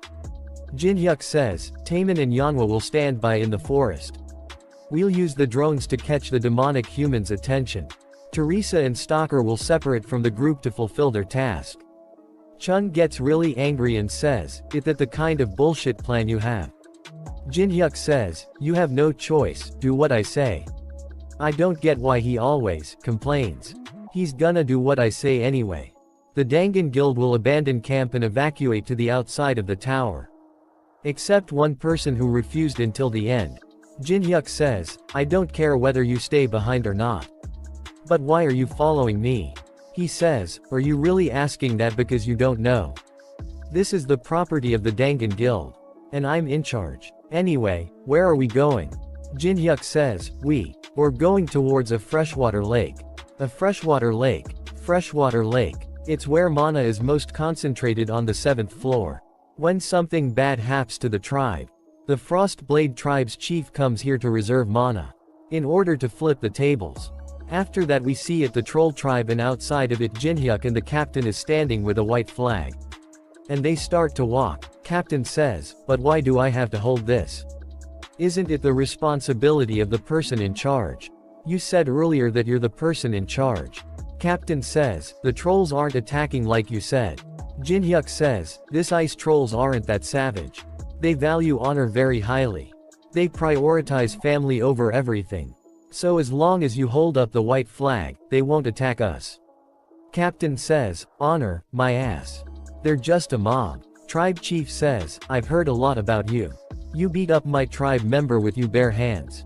You seem pretty strong. Why did you surrender so easily? His name is Kalakal. Jinhyuk says, is this the same ice troll? Why is he so big? Jinhyuk throws the flag and says, I have no intention of actually surrendering. I only pretended to have done so in order to come here without fighting anyone. Chief gets really angry and says, what? Are you saying you lied? Don't you know the honor of a warrior? How can you stand in front of me with so much confidence? After committing such a dishonorable act, Chief brings out his weapon and says, meet you death with honor in order to wash away the dishonorable action. Following the old tradition, I, Kalakal, the chief of Frostblade tribe, request a duel. Jinhyuk says, what do you think? Do you still want to be in charge? Captain says, no. Jinhyuk says, alright. Then just watch. After that we see at Zonghua Guild headquarters. Guild Master is angry and says, what kind of situation is this? All those member with 3S ranks did in the Elven Forest. Grand Elder says, I don't think Kong Jinhyuk is an opponent you can win against. Guild Master says, no Moyong Su, if you just give me one more chance. Grand Elder says, how much more do you need to be embarrassed in order to learn? Don't involve yourself with him any longer. After that we see that Chun is really angry and says, I'll kill him, Kong Jinhyuk, with my own hands. Then we see that Jinhyuk is fighting with the troll chief. Chief attack him with full power, he deflects the attack. Chief activates Chief's cry. Jinhyuk activates 2-star barrier, distortion barrier, distorting the direction of the attack. Jinhyuk says, I have this thought every time. But he's definitely strong for a troll. Jinhyuk activates glacier formation, and hits the chief with a lot of ice spikes.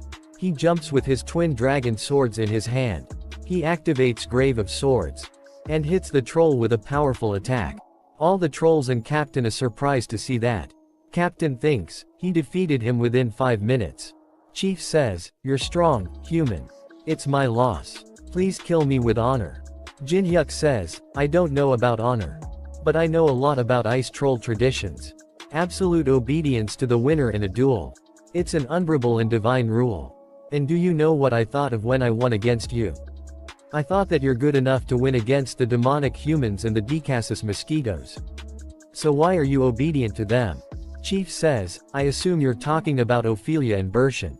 I'm not obedient to them because I lost in a duel. I lost to someone who was incomparably stronger than those two. That's why I'm obedient to them. His name is Michael, a high-class kin of the Decasus family. As long as he exists, I stand no chance against him even if our entire tribe were to fight alongside me. Chief says, I know there's no hope for neither me nor my tribe. So at least grant me an honorable death. Jinhyuk thinks, a high-class kin of the Decasus family. I see how it is. Jinhyuk says, you said you're Kalakal, right? To hell with the honorable death thing, let's do one thing together. I'll help you take back future for you and your tribe. You have to obey me anyway, right? Jinhyuk says, to Captain, that I'll leave those guys to you as collateral. After that we see that demonic humans are running after Lee's drones. Lancelot says, isn't something off? The drones that are scouting are being detected by us continually. Isn't scouting supposed to be a discreet thing? What do you think, Sir Michael? Michael says, you're pretty smart for a human. He says, Ophelia. She says, yes. Michael says, go to the freshwater lake. We haven't gotten any messages from the Frostblade tribe in a while. It seems Kong Jinhyuk is bringing them to his side. I assume those drones are bait to distract us. If Kalakal seems any bit suspicious, kill them all. She says, I'll do as you say, Sir Michael. He says, Bershin, get that ready. Barshin says, yes. Michael says, demonic human, I'll get rid of those annoying drones in the meantime. Lancelot says, thank you, Sir Michael. Michael activates climate reformation. The weather is getting worse. All his are destroyed. Lee says, Nuna, the drones are all down. I think he's noticed. She activates heavenly flower cultivation technique. And says, it's about time. They're gonna be here soon. You get ready too. Taman. Lee says, okay. He activates Great Fortress. Machine Core. Codes. Lancelot says, prepare to attack. We see that Ophelia is flying towards the freshwater. And thinks, is he trying to take the phoenix's feather using the ice trolls? That's clever. She sees Jinhyuk and Chief are getting along really well. And says, are they already on his side? She says, fools. There's a reason I stationed the military headquarters at the freshwater Lake Canyon. She activates Mana Storm. She says, it's because it's easy to bury them all at once if something goes wrong. She hits the tribe with the storm. She comes down and says, what a shame. His blood smelled real sweet. Yeonhwa hears the sound of the attack and says, that was a really big sound coming from where Jinhyuk Oppa is. Lee says, would he be okay? Jinhyuk appears right behind him says, yeah, I'm fine. I'm right here. Lee gets really scared. Yeonhwa says, what the hell? When did you get here? Lee says, you need to make some sound when you walk. You scared me. Yeonhwa says, wait, if you're here, then who's at the lake? Ophelia sees something and says, what is this? We see that it was all in 2-star illusion barrier. She thinks it was all an illusion. Then what was it for? Teresa activates Blessing of the Star. And says, just as Jinhyuk said. I won't kill you if you surrender now. Ophelia smiles and says, I've fallen right into his trap. I despise divine power. Yeonhwa says, let's get started. She starts to run toward demonic humans. Demonic human says, the enemy's approaching alone. Lancelot says, don't let your guard down just because it's one person. They activate dark projective body. She dodges all the attacks left and right. Lee attacks them using robots. Demonic humans activate Mana Shield. Lancelot thinks, how bold. They attacked us first despite having fewer numbers. She jumps and ready her fire fist. And Teresa also jumps and ready to attack. Teresa attacks her with a really powerful attacks. Ophelia says, divine power is so annoying. Chief says, there's no time to watch. Hurry. There's a long way to go. It's begun. A battle that we can't turn back from. After that we see that Teresa overpowering Ophelia. She hits Ophelia, really hard. Ophelia goes flying and hits a boulder. She gets up and says, you disgusting little paladin. So annoying. Teresa walks toward Ophelia with an epic look on her face. Ophelia says, did you know that? While we were here fighting, the demonic humans were attacking your teammates. They're probably begging to be spared right now. She smiles and says, no way. My teammates aren't that weak. Yeonhwa is beating up a lot of demonic humans all by herself. Lancelot sees that and thinks, you Yeonhwa. She's basically a monster. She's not losing at all despite fighting all of us just by herself. But I don't see Teresa. We'll be able to win. He says, surround her. Yeonhwa thinks. It was convenient with Teresa here because of her buff magic. But it's starting to get a bit hard. She says, Taemin. A lot of landmines appears on demonic human's head. Lancelot sees them and thinks, those are. Lee uses anti-tank landmine. Yeonhwa runs away. Lancelot see that and says, Yeonhwa's running away. We can't let her go. Running away. That's cowardly. Catch her. Michael say to him in his head. Foolish Lancelot. This is a trap. He stops all demonic humans and says, stop chasing her. Yeonhwa reaches the forest. Lee says, those bastards suddenly stopped. Yeonhwa says, what? Then what do we do? They have to come this way. Jinhyuk thinks, did they realize it's a trap? Our landmines are gonna go to waste. Jinhyuk feels something and says, retreat to the ridge. Someone hits them with huge dark gravity bomb. It destroys the entire forest. They are running away on the other side of the forest. Demonic humans sees them and says, they're coming out of the forest. Circumvent the forest and chase them. Let's go. Lancelot thinks, running away from the dire wolves in the snow. How foolish. They climb a mountain and Lee says, it's too hard to run because of all the snow. Lee Taemin hurry. Lancelot is right behind them and thinks, we've almost caught them. Lancelot gets scared and says, you're. We see that Jinhyuk and Unknown both are there at the same time. Lancelot says, unknown. After that we that at the Zhonghua Guild building. Someone is right outside the building ready to attack them. One of them says, Nangong Tien, it's serious. That person destroys the gate. We see that it's unknown. It's Chun pretending to be unknown. He bring out a paper and says, listen up, Zhonghua Guild, you weaklings. Is this shitty guild really supposed to be the strongest in China? You'd do better running a Chinese restaurant. Guild Master says, wait what? What are you talking about? Unknown says, I'm taking the Zhonghua Guild sign away. Don't ever show yourself in front of me again. Guild Master says, wait. Stop cutting me off. What are you talking? If you're mad, then come to the 7th floor of the Tower of Trials right now. Guild Master says, no, I get it, so please listen. Unknown says, you'll be facing not only me, but also Kong Jinhyuk, the strongest in the universe. We'll beat you to a pulp. Guild Master gets really angry and says, what the fuck? How arrogant. Unknown says, then goodbye. He blow up the guild building. Guild Master is really angry and reaches the 7th floor of the Tower of Trials. Guild Master is standing right beside Unknown and Jinhyuk. Lancelot see that and thinks, who are they? I've never received information that Unknown's allied with anyone. Someone says, to Guild Master Nangong Tien, it's Kong Jinhyuk's army all around. We sense several strong auras. Guild Master says, Kin Jinhyuk, you made it sound like it'd be only be you, but you brought support. Unknown comes to Jinhyuk and says, how dare you make me recite that childish letter? You'll definitely pay for this. Jinhyuk says yeah. Let's get this over with first. The both jumps towards each side. Guild Master says, attack, get rid of all of them. Lancelot also ordered to attack. Jinhyuk thinks, the little misunderstanding created made he demonic humans and Zhonghua Guild fight each other without even understanding why. Jinhyuk is laughing really hard and says, and that was enough to turn the tables of the battlefield. Lancelot activates a Knight's Oath and says, we'll get this over quickly and take down Unknown. Guild Master activates Aura Blade and says, we need to hurry and then take down Kong Jinhyuk. All 4 of them are running away. Jinhyuk says, they're having fun. They can fight until they feel better. They reach the Unmalting Valley. Jinhyuk says, this is a secret place that only I know. Let's talk about our plans where and warm up a bit. Chief says, welcome, I was waiting for you. They all get really sacred to see the ice trolls. Lee says, what are these ice trolls doing here? Jinhyuk says, no need to be nervous.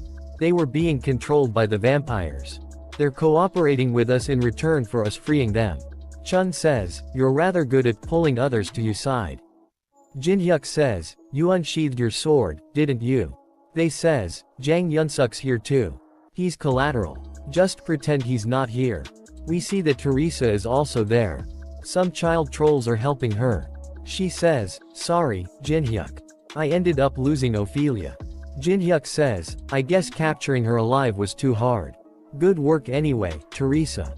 Yanhwa says, what are you gonna do now, Oppa? I think things have escalated a lot more than we expected. The enemy will head toward the island with the Phoenix's feather, to get out of the tower. Thankfully, we're in a more advantageous location than them. We need to prepare a lot of things before they get here. They says, what preparations? Jinhyuk says, as much preparation as possible. All 4 of his veteran squad member are here. Chief bring out a red pill and says, this is an essence I've been collecting to revolt against Michael. A message popped up saying, Essence of Souls. Allows you to use the mana collected in the essence for 2 hours. It's a precious item we obtained by risking building a camp in the freshwater lake valley. He give it to Jinhyuk and says, the fact that I'm giving this to you signifies my complete trust in you. Jinhyuk think, this is an essence event that usually occurs when you subjugate other tribes. But I guess it's happening in this manner this time. Chief says, I decided to give you my full trust after seeing you fight for us. Jinhyuk says, he seems to be gravely misunderstanding something. Chief says, let's make sure we don't regret anything in this war. So that we won't be slaves anymore. Jinhyuk says, freedom sounds good. Let's do it. Jinhyuk makes a big mark on the ground. Michael says, how bold. You exposed your location first. Jinhyuk says, I heard you made the demonic humans fight other humans. And convinced Kalakal to become your ally. Michael smiles and says, you seem quite clever. So why do you do something so foolish? He uses Essence of Souls. His men go from 113 to 320. Reaming time 2 hours. Jinhyuk's level is 42. Jinhyuk thinks this guy is Michael. Jinhyuk activates Eye of Gluttony A message popped up saying, "You cannot use this skill due to the level difference." Jin-hyuk thinks, we have this big of a power gap despite the essence. Jin-hyuk says, you must be Michael. I assume you're trying to leave the tower by using the phoenix's feather. Michael says, oh, you realized, impressive. Makes sense that you were able to help Alice escape. Jin-hyuk says, Alice? I don't know who you're talking about. Michael says, there's no point in playing dumb. Or certain that you, Re the one who helped Alice escape. Michael says, where is she right now? If you tell me where she is, I'll let you live. Ophelia was desiring you blood too. Jin-hyuk thinks, these guys are want to make me their lunch. Jin-hyuk says, no thanks. What I don't get is why you want to get out of the tower. Michael gives an evil smile and says, the reason. Jin-hyuk feels really strong pressure. Michael activates blood wayport. Michael says, blood wayport, it's a technique that take human blood as a sacrifice to form a creature. It was rather easy to find sacrifices since human came to me on their own. We call these creatures that are without reason gasolers. Some blood creatures appears there. Michael says, what do you think? Aren't they cute? We need the phoenix's feather to send these gasolers out of the tower. And to get even more human blood from outside the tower. Michael starts to laugh and sighs, we will keep creating gasolers using human blood. Until we have a military that can conquer this tower. Jin-hyuk thinks, I've never seen this pattern before. Did the existence of humans outside the tower become a variable in this situation? Michael says, bring me the phoenix's feather. Those creatures runs towards Jin-hyuk, he says. You made some really annoying creatures. He says but it's okay. One of the creatures dies. I have no intentions at all to give you the phoenix's feather. Jin-hyuk's friends are there as well. Michael says, what have you hidden in the forest? Michael turn around. Jin-hyuk activates daylight. Says, you, focus on me. Michael's hand becomes a really big blood hand. He says with an evil smile on his face that I'll beat you up until you beg for me to kill you. Kim activates strong will and Yuri is sitting on his shoulders. A message popped up saying, you will now suffer from fatigue for 20 minutes. A lot of blood monster are running after them. She activates one of her statues to attack the blood monster but blood overpower her statues. She says, damn it, why are there so many of them? This was never mentioned in the briefing. She calls Mina and says, honey, how's the situation over there? After that we see that old man activated fire element. And says, it's been a long time since I've fought like this. It's as if I've been rejuvenated. He throws the fireballs at the monster and kills a lot of them. Mina says to Yuri, the grandpa's compatibility against these monsters is good, so we're hanging in there. But I still think we need about 20 more minutes. Yuri gets really angry and says, damn it. Can't you go faster? I don't know how much longer I can handle this. Kim says, that's dangerous. Please stop. Yuri, we can't help it that it takes time drawing this with our footprints. Please protect me a bit longer. Yuri gets really angry and says, why's it always me? Why do you always give me the hard jobs, Kong Jin-hyuk? Teresa is also killing a lot of them using her divine powers. One of the blood monsters bite Teresa on the shoulder. She uses holy explosion. A really big explosion happened. All the blood monster around her dies. She thinks everyone's doing their best to stop them. Because if we fall, an outbreak will definitely happen. So there's no way I'd let that happen. She gets ready to fight again and a lot of monster jumps toward her. Jin-hyuk jumps toward Michael with his fist ready. Michael activates blood fists. A lot of blood fists appear behind him. Jin-hyuk dodges all the blood fists. Some really big blood hands surround him. And grab him. He activates the blessing of the stars. And destroys all the blood hands. Michael says, so you know how to use divine powers. Jin-hyuk punches Michael. Michael dodges his punch easily and says, but that's not good enough. Michael sees something, gets really surprised. And says, you're not a sane person, are you? To think that you'd be happy that your attack didn't follow through. Jin-hyuk give an evil smile. Ophelia and Barshan return and says, we've returned after completing the spell, Michael. Michael smiles and says, good, you both should also unsheathe your weapons. We'll attack him together. Both of them are surprised to hear that. And says, as you command. The both bring out their weapons. Jinhyuk gets really excited and he has an epic look on his and he says, "What the? Gonna come at me all at once? So unfair." Michael is also excited and says, "That's what you say, but why does it look like you're happy about it? Confess where Alice is and we won't kill you." Jinhyuk says, "I really don't know." A huge blood fist appears behind him. Michael says, "Lies." Jihyuk destroys the blood fist with his dagger. Barshan attack him with his sword. He dodges all his attack with ease. Barshan screams and says, "Where's Alice?" Ophelia appears behind Jinhyuk ready to attack. Jinhyuk says, "Why do you guys keep picking on me?" He grabs Ophelia's hand says, "I said I don't know. How many times do I have to tell you that?" A blood fist hits Jinhyuk in the back. He goes flying. Jinhyuk stops himself. Michael says, I have no choice but to keep beating you up." They starts to attack him at once. He deflects their attacks, with his dagger, left and right. He gets some scratches on his body. Yuri activates something and says, "It's done." A huge magic circle appears on the ground. Barshan says, "What's this? When was a huge barrier set up?" Jinhyuk activates 4-star barrier temporal confinement. Jinhyuk says, "You keep whining, Alice this, Alice that." Jinhyuk brings out the ring says, "Did you miss her that much?" He injects mana in Bram's ring. He says, "She's pretty pissed, you know." They all are surprised to see her. Jinhyuk says, "I hope you can all come to an agreement." Michael says, "The real thing showed up." A message popped up saying, "Due to the weakening of the tower's restraints, 20% of your maximum power has been released. Alice release huge amount of mana." Ophelia says, despite being in those ruins for so long, she can still use this much power. She says, "I am Alice von Ataraxia. I've lost much while being exiled within the darkness. I will now have you hold accountable for all your sins. You dirty traitors." Jinhyuk calls Yunsuk, and say, "It's finally time for you to be useful." Yunsuk gets angry and says, "What?" Jinhyuk says, "Just kidding. I really need your help. Please find the magic crystal that's the root of the magic procedure with Kalakal. You have to hurry. We don't know how long the people can hold on." Troll Chief start to run toward the blood monster, and says, "Hold on tight." Chief activates White Beast. Messages popped saying, imbuing transparency on the currently equipped weapon. Attack power has increased by 15%. Attack speed has increased by 15%. Chief says, monsters like these wouldn't be guarding the magic crystal. I have a few other guesses, so let's check those out. Yunsuk thinks, why do I have work with this kind of mob? I'm the second captain of the Dangan Guild. Chief says, don't worry, I'll make sure to protect you.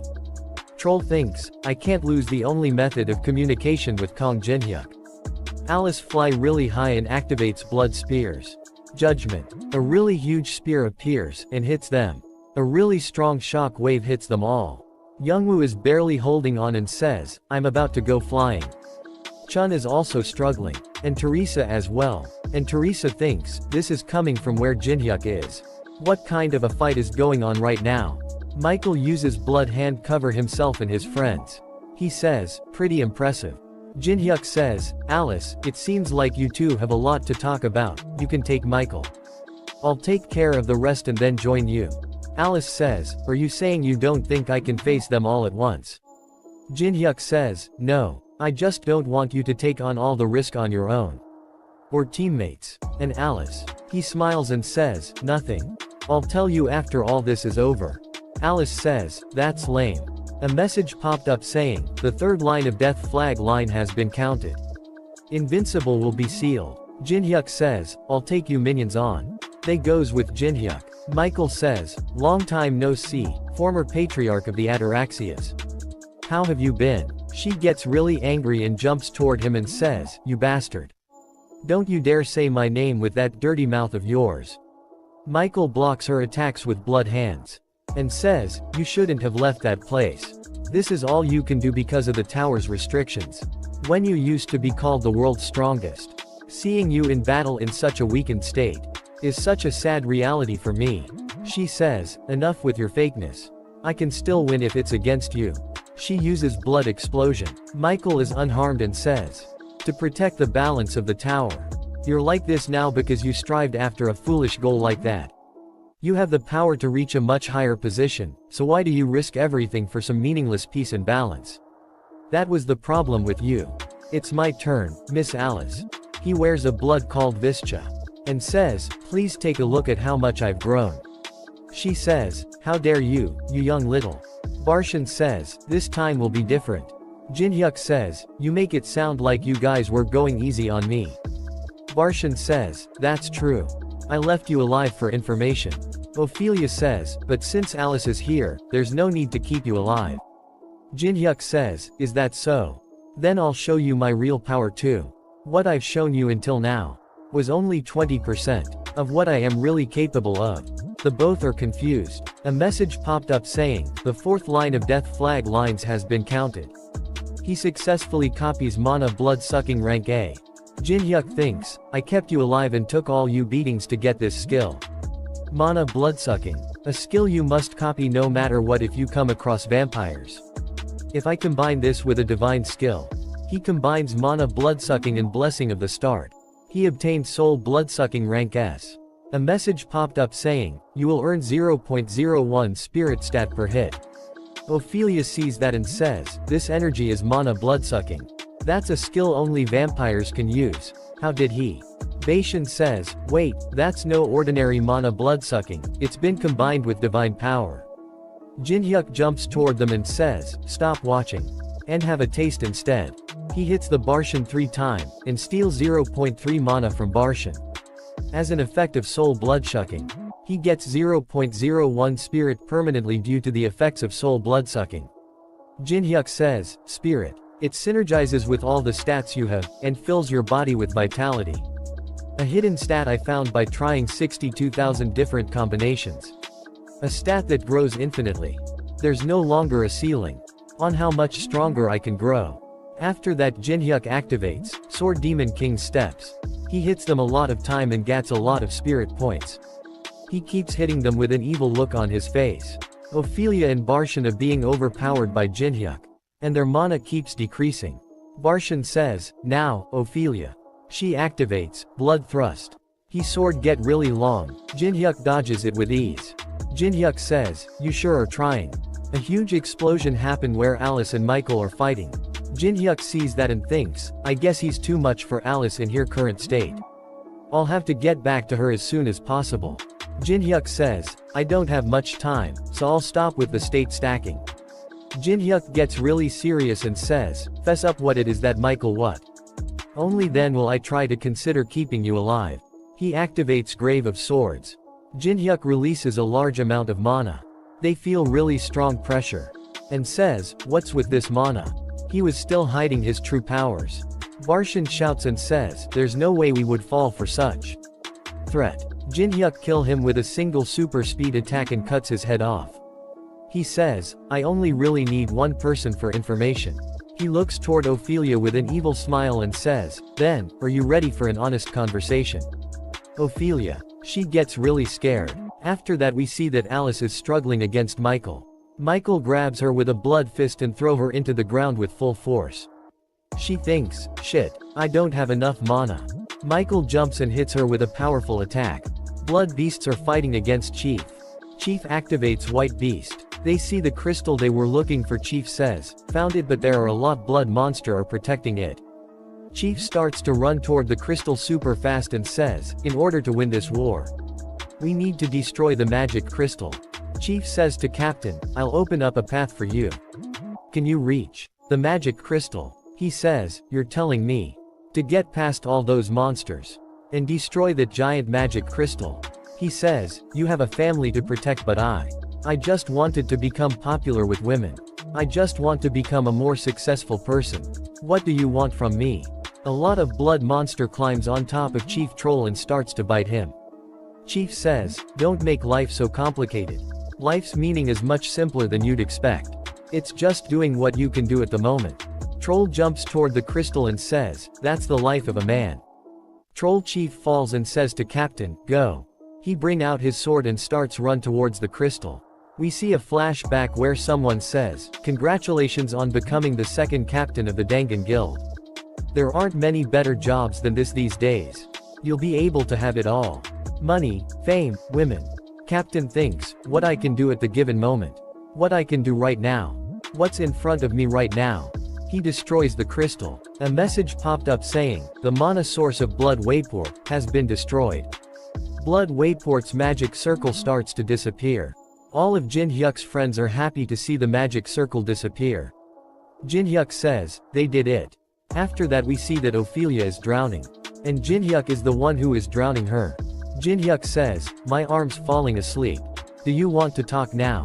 He brings her out of water and she says, 29th floor. We are aiming for the 29th floor. He says, 29th floor. That's where the Empire's forces are. She says, Sir Michael said that he wants Balmung, which the Empire has. That's all I know. He throw her away and says, Balmung. I see. He says, the best Dragonslayer's sword, Balmung. I guess he was gonna use that to kill the dragon of the 48th floor. She cough. Jin Hyuk uses Brand of Tribulation on her. Jin Hyuk says, Ophelia, do you want to die of live? She starts to cry and says, why are you asking such an obvious question? I wanna live. A message popped up saying, you have earned the other's consent. Brand of Tribulation is melting into the opponent's body. Jin Hyuk starts to walk away and says, I look forward to working with you from now on then, Ophelia. After that we see that Alice is being beaten up by Michael. Michael says, I'm sure you've enjoyed your little escape enough. It's now time to go back to where you belong, Miss Alice. Jin Hyuk says, you held on well.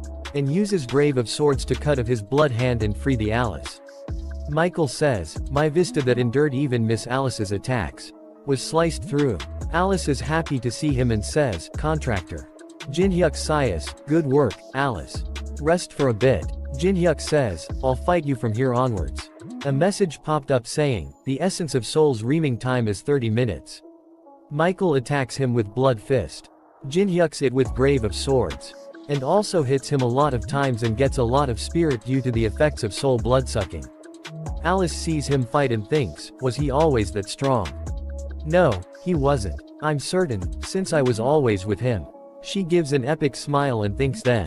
He grew stronger in the short period we were apart. Michael says, annoying parasite, and throw a big blood fist and says, I'll crush you.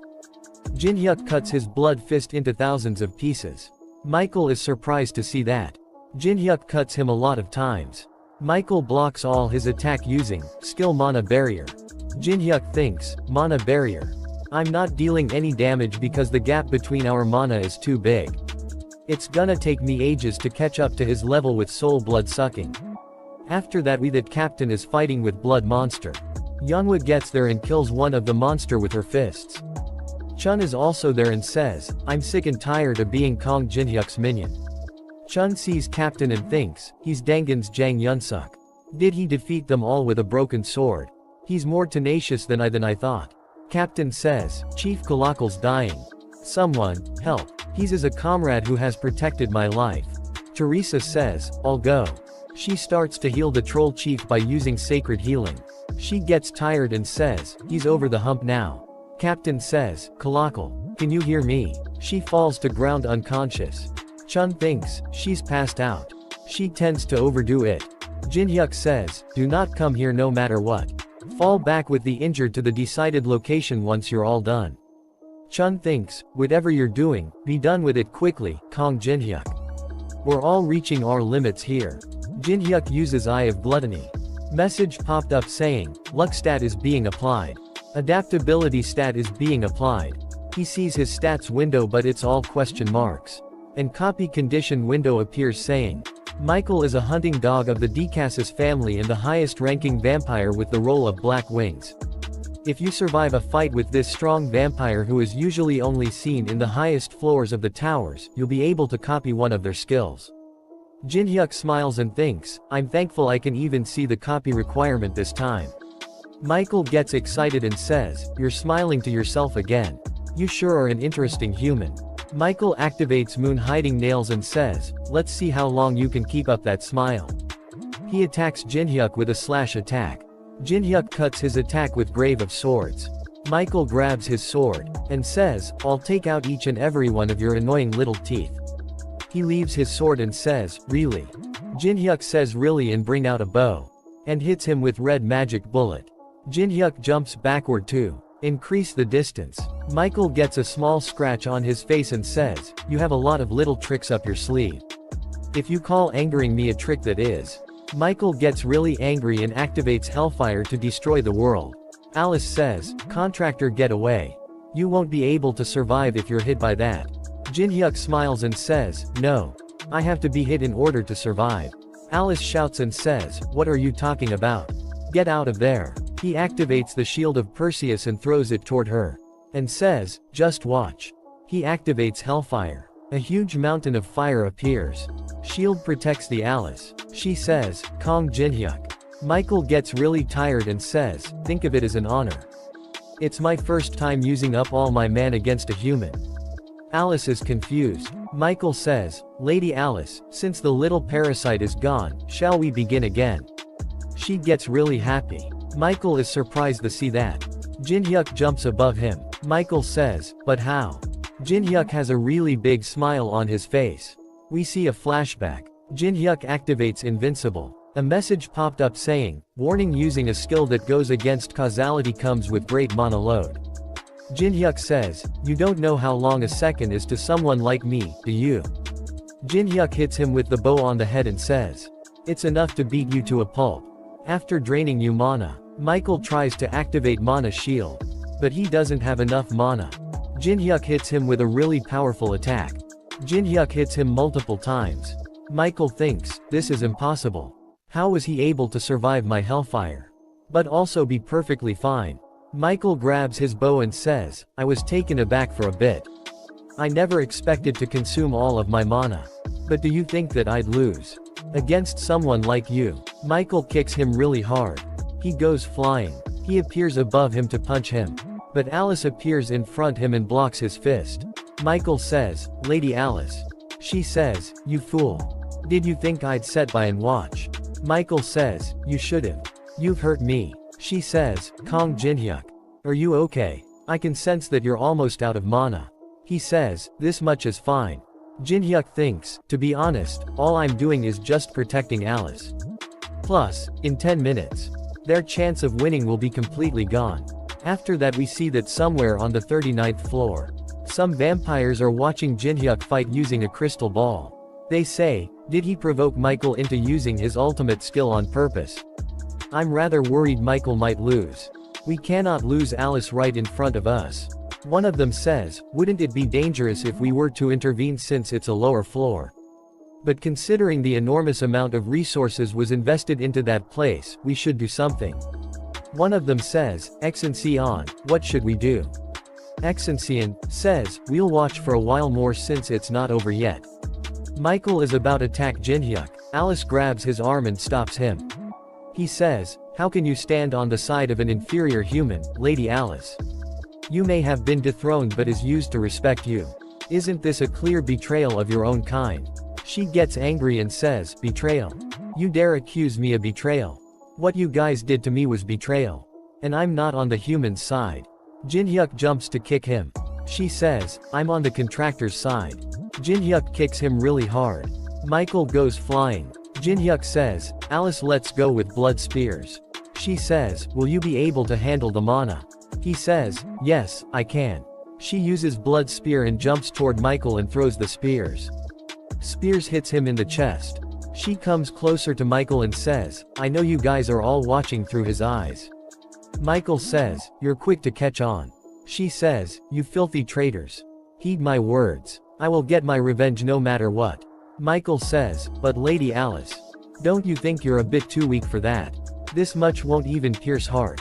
Jin-hyuk says, "It's okay. Because I will." Jin-hyuk hits the spear and spear goes through his heart. He cough out blood. There is a hole in his body. A message popped up saying, "Surviving the battle against Michael. You have fulfilled the conditions to copy a skill." He copies Moon Hiding Nails. His level goes up a bunch. And the effect of the Essence of Souls has ended. He says, "Easy," and falls to the ground unconscious. Alice grabs him and says, "Contractor." She says, "I tasted revenge for the first time thanks to you. I'm very happy." She says, "Kong Jin-hyuk. To be honest, a small part of me didn't trust you. I couldn't figure out the reason you were helping me. But is trust to completely now. Thank you. On the 39th floor some gets really angry and says, no way, a praised royal guard lost to a mere human. The blood wayport was destroyed too. This is gonna be quite a hiccup in the process of acquiring the forces necessary for the attack on the Empire. Excelsior says, there's no reason to act rashly. It's a shame that the blood wayport was destroyed, but we didn't lose everything. Locating Alice was good enough. Kong Jinhyuk, I'll be watching you. Kong Jinhyuk wakes up. Teresa is there watching him. She says, everyone, he's up. She says, we went to find you because you weren't coming back. We moved you here because we found you passed out. No one was in the area where you fought. Besides the dead vampires. Jinhyuk, is something wrong? He says, it's nothing. Thank you, Teresa. Everyone, good work. He smiles and says, I'm hungry. Let's eat. After that we see that demonic humans and Chinese guild are still fighting. Guild master raise his hand says, stop. Everyone, stop. You, over there. Why are you attacking us? Is it because Kong Jinhyuk told you to? Lancelot says, what nonsense is that? We plan on getting rid of you guys and then going after Kong Jinhyuk. Lancelot says, wait, Kong Jinhyuk's order. Are you guys not on the same side as Kong Jinhyuk? They says, should stop the battle, fall back. Ophelia see them from a distance and says, those useless demonic humans. I was wondering what they were doing, but they were just wasting time. She says, at least I survived, but what's with this stupid branding? Every time I think about him, it burns. Melina says, Hut's like it's burning. She says, you're that rude bitch from earlier. Why are you here? She says, LMAO, you were so arrogant. But it looks like you've been branded too. Ophelia gets angry, says, you dare mock me. You, a mere human. She gets scared and says, it was a joke.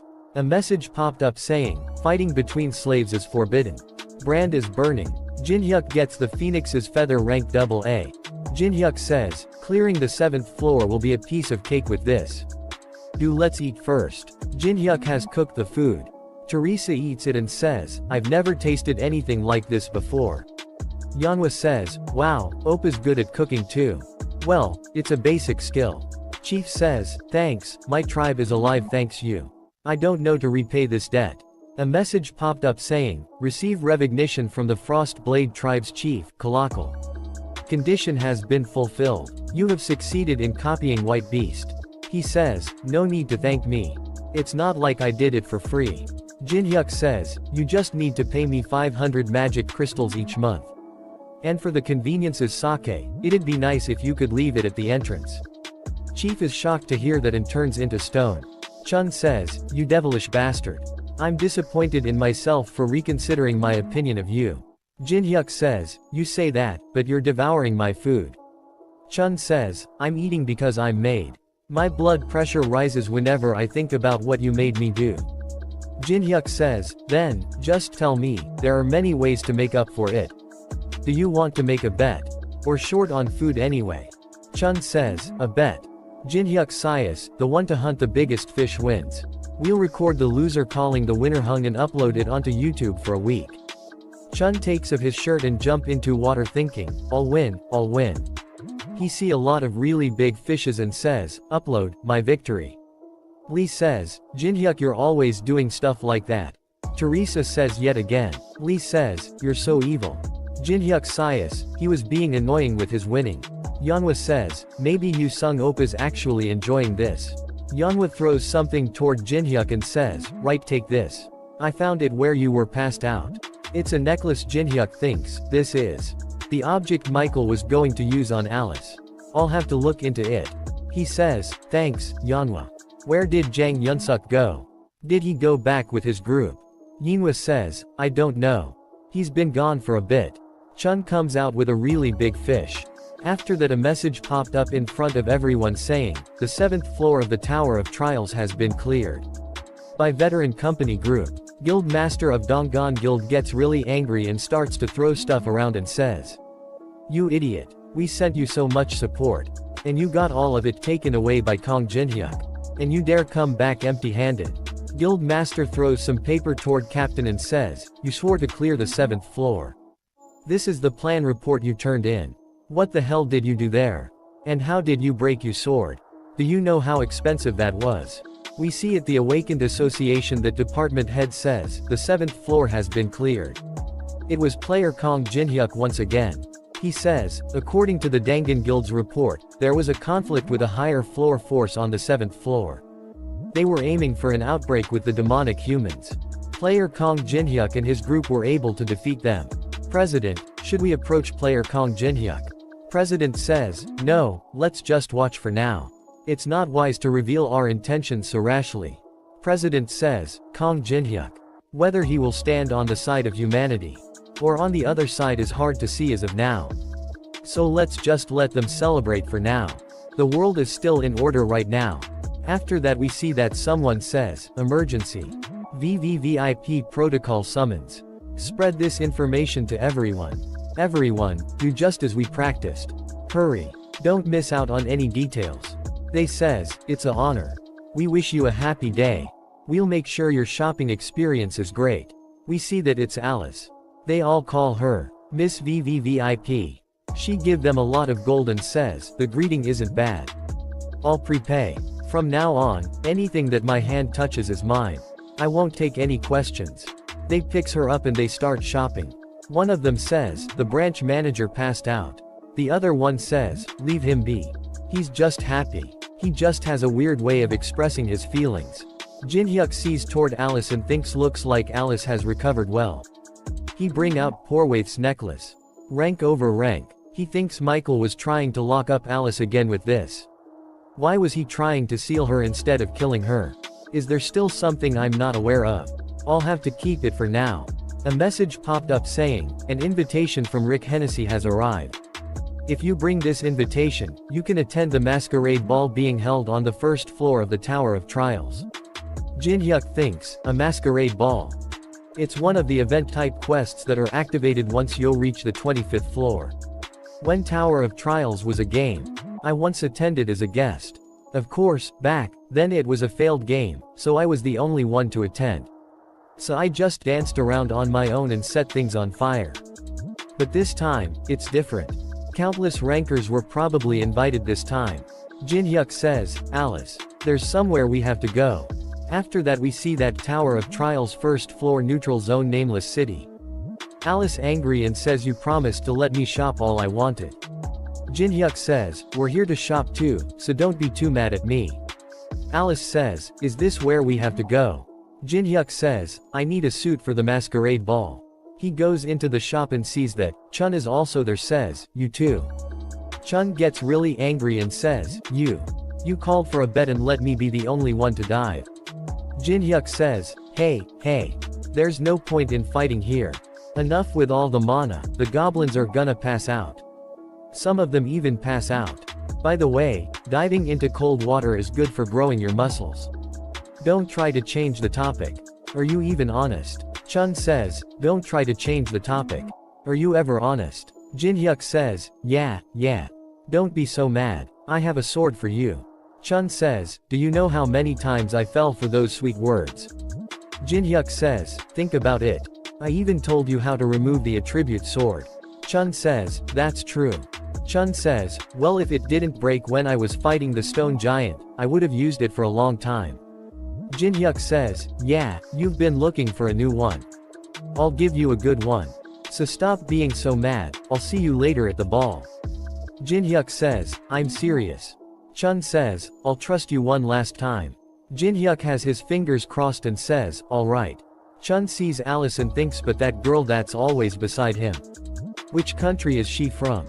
Well, as long as she's not an enemy, it doesn't matter. Jinhyuk says, to Goblin, sorry for all the ruckus. Goblin says, no, it's okay it happens. Are you both looking for attire to attend the ball in? I recommend going all black. Jinhyuk says, yeah, but I'm interested in other things too. If there's something you're looking for. Jinhyuk says, an incense containing the snowflake canola flower. I smelled it the moment I stepped into the shop. Isn't it strange that a goblin tailor on the 1st floor would have this flower when it's found only on the snowy peaks of the 16th floor? Goblin says, what do you mean? Jinhyuk says, I noticed something when my friend and I were arguing too. When Chun Yu Sung was oozing mana, all the other goblins passed out. But you were fine. And your eyebrows twitched in reaction. When you noticed Alice, it seemed like you realized who she was at once. So, I've come to this conclusion. You're playing dumb. But you're a higher up, probably intermediate rank manager like Rick Hennessy. What do you think? Am I wrong? Goblin says, like Rick said, you really are an interesting person. There is one thing you got wrong, though. I'm not an intermediate rank manager like Rick Hennessy. Rick's the one working for me. Jin-hyuk gets really surprised and uses Eye of Gluttony. Immediately, a message popped up saying, the level gap with the opponent is too large. Failed to open. He is Tower of Trials high-ranking Manger Hasting. Goblin says, my name is Hasting. Jin-hyuk thinks, Tower of Trials high-rank Manger. This goblin is one of the 7 managers who created the rules of the tower. I didn't get to meet all of them in the past, but to think I'd meet one here. Goblin says, Rick actually told me that there's someone who already know about the existence of mangers. You're more interesting than I though. Of course, I should reward you. Since you've found a hidden manager. I'll tailor an awesome suit for you. Jin-hyuk says, geez, you're being so stingy for someone who's a high-rank manager. Goblin says, is there something you would like? Jin-hyuk points toward Alice. Alice says, why do you keep pointing at me? It's unpleasant. She holding an invitation. She says, did you provoke him like that just to get an invitation for me? Jin-hyuk says, I just tried it because I thought he'd agree.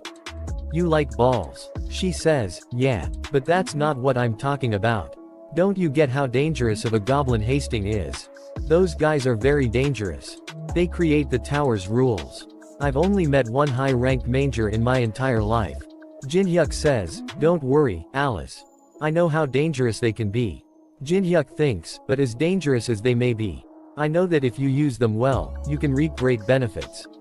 A message popped up saying, the tailored suit and dress are both ready. Have a great time, Hasting. Jin-hyuk says, then, shall we get going? He thinks, so this is the ball which only the rankers chosen by the tower can go to. Do you think Maria or Teresa will be here? I wish I could see them. Do you think Unknown was invited?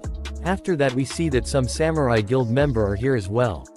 They says, are these the real heroes that are fighting on the front lines? Samurai Guildmaster Hoshikawa Yoshio. Guildmaster says, Tsutomu, look at the crowd.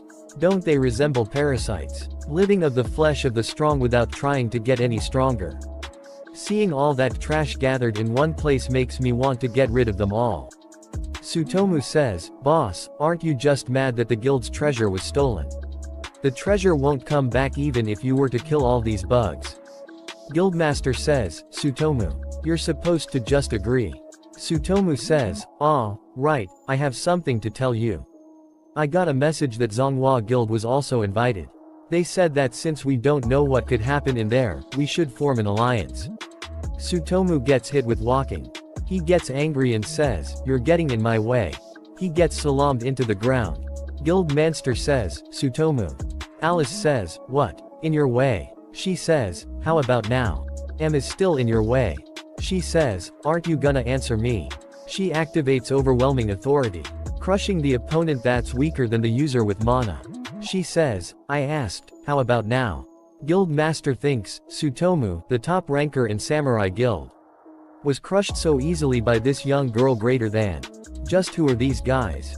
Jin-hyuk says, enough. It'll put us in a difficult situation if people find out who you are here. She undo her overwhelming authority. She says, annoying. Guildmaster says, it's good that you're stopping her, but that's enough. Was this really necessary between fellow rankers? I will apologize in his stead if it was our fault, though. Jin-hyuk says, I stopped her. He uses glacier formation, and form a hammer, and hits Tsutomu in the head. Jin-hyuk says, seems like you misunderstood. He says, I was telling her to get out of the way so I could beat him up myself. Jin-hyuk says, do you get it, Samurai's Guildmaster, Yoshio? He give an evil smile and uses Eye of Gluttony. Guildmaster level 52. Jin-hyuk thinks, that's it for the Guildmaster of the world's top 7 guild.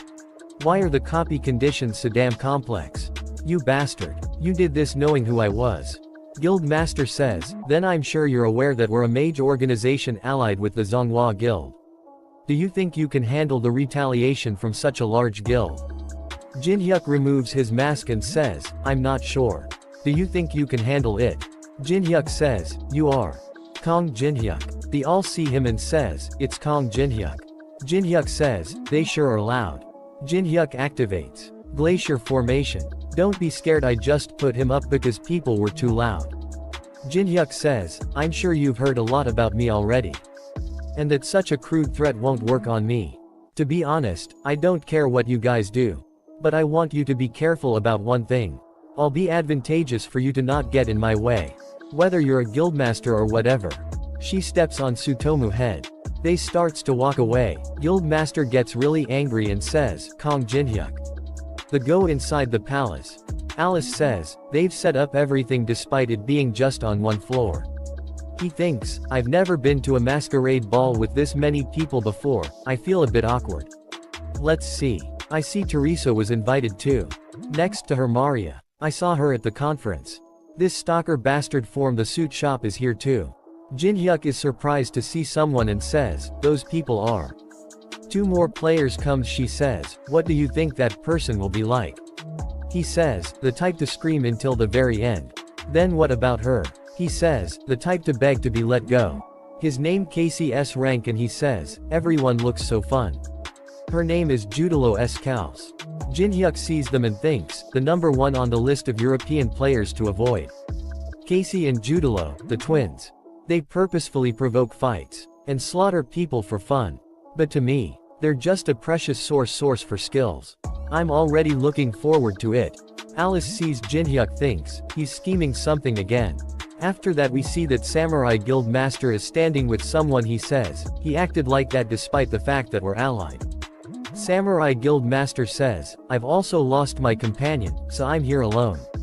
I'm worried there might be some penalty for not coming. Zonghua Guild Vice Master S-Class Liao Wei thinks, Knag Jin-hyuk.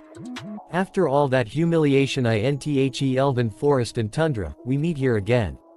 Plus, there's been an order to not get involved any further with him. I can't even do anything. Someone comes and says that arrogant bastard.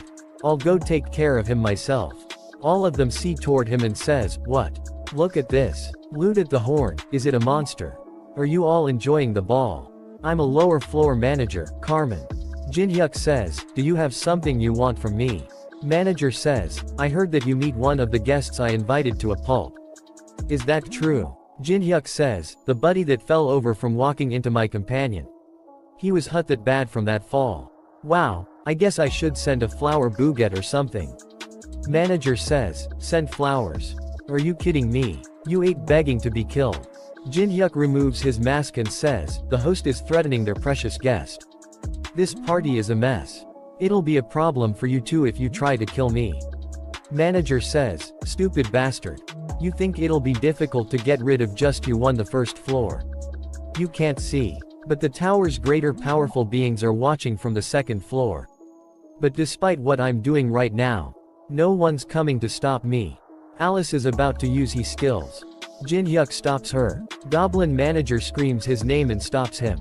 We see a flashback where Jin-hyuk sends Goblin a message and says, one of my shit's buttons look loose. I came to you because you were supposed to be the best, but what a disappointment.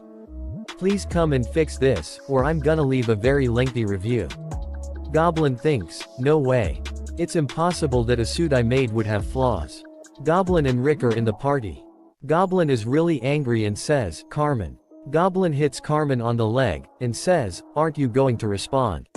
I asked you what you're doing to my customer. One of the players sees the goblin and says, a high floor manager. That tiny goblin is one. Goblin says, I already knew that some managers were exercising influence using bribes from other powers.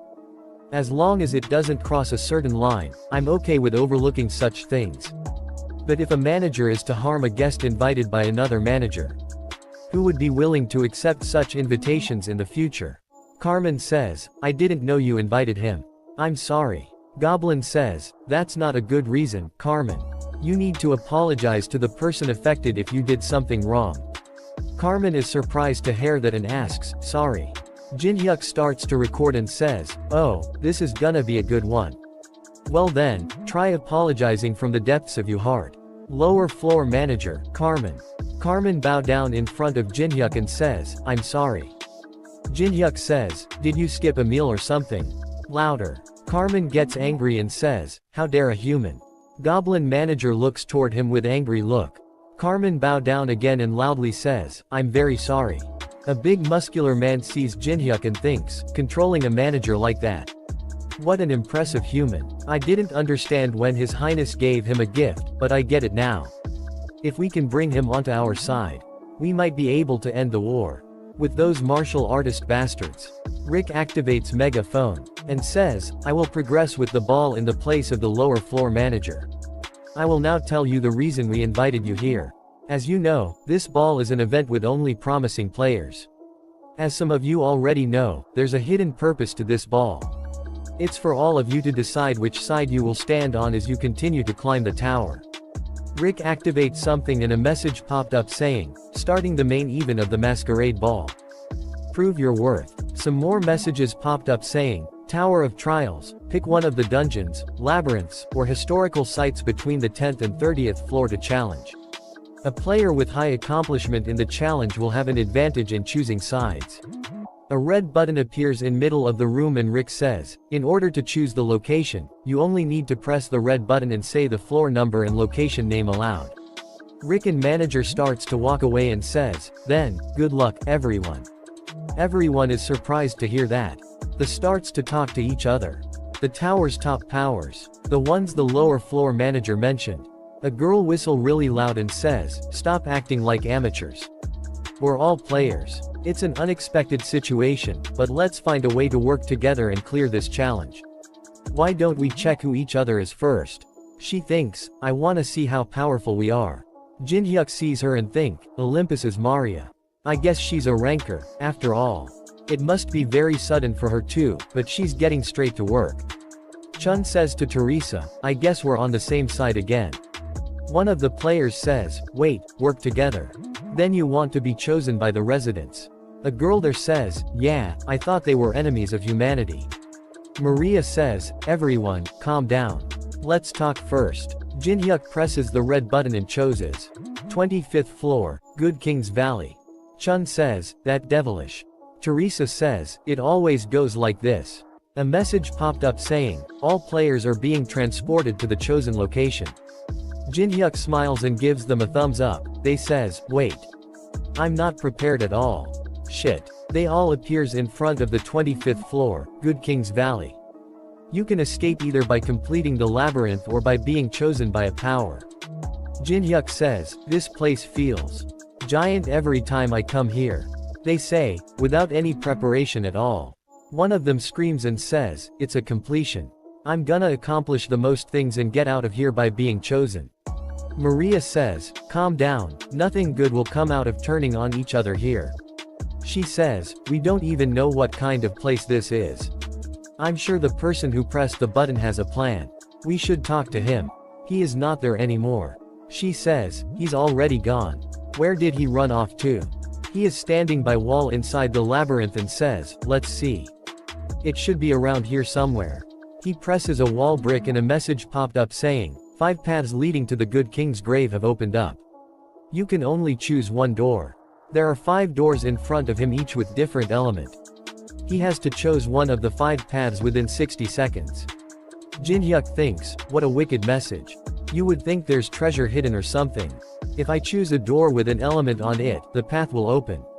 But at the same time a bunch of spirits who guard the grave will ambush you.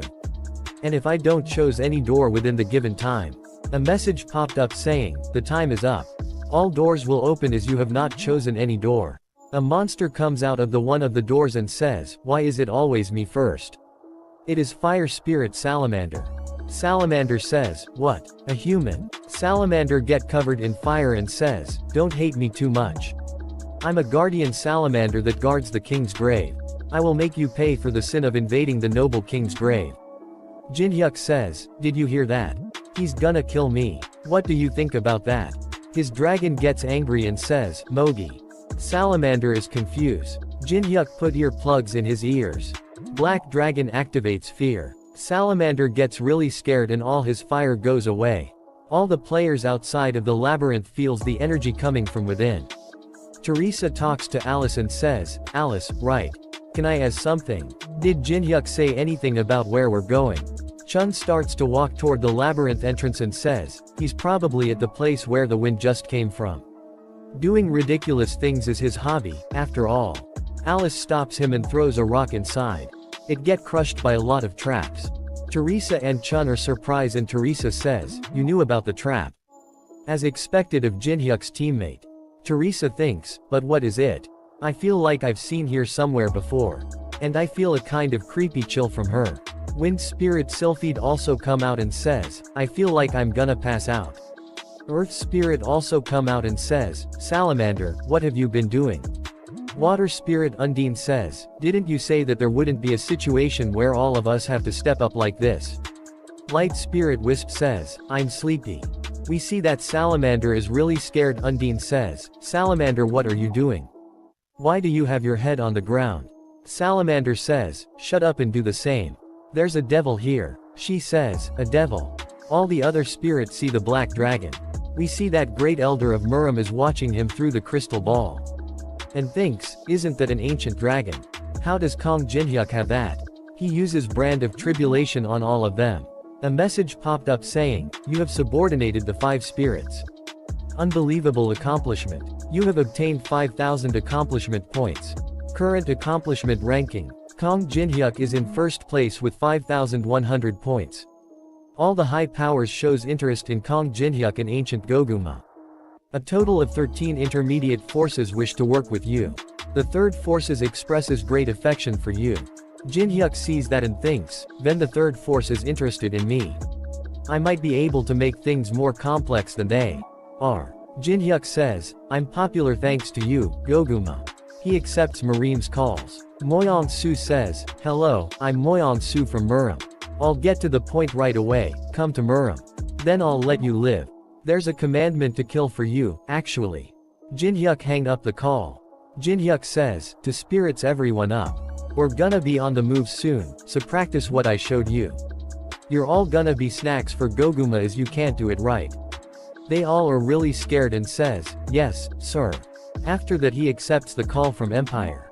He says, I am Penheimer from the Caladium Kingdom, which is part of Empire. Jinhyuk says, I'm Kong Jinhyuk. I know that Empire has an interest in me. Penheimer says, it'll be a short conversation then. I'll be direct. Will you work with us? We'll be of tremendous help in your tower climb. Jinhyuk says, I'll consider it in a positive manner.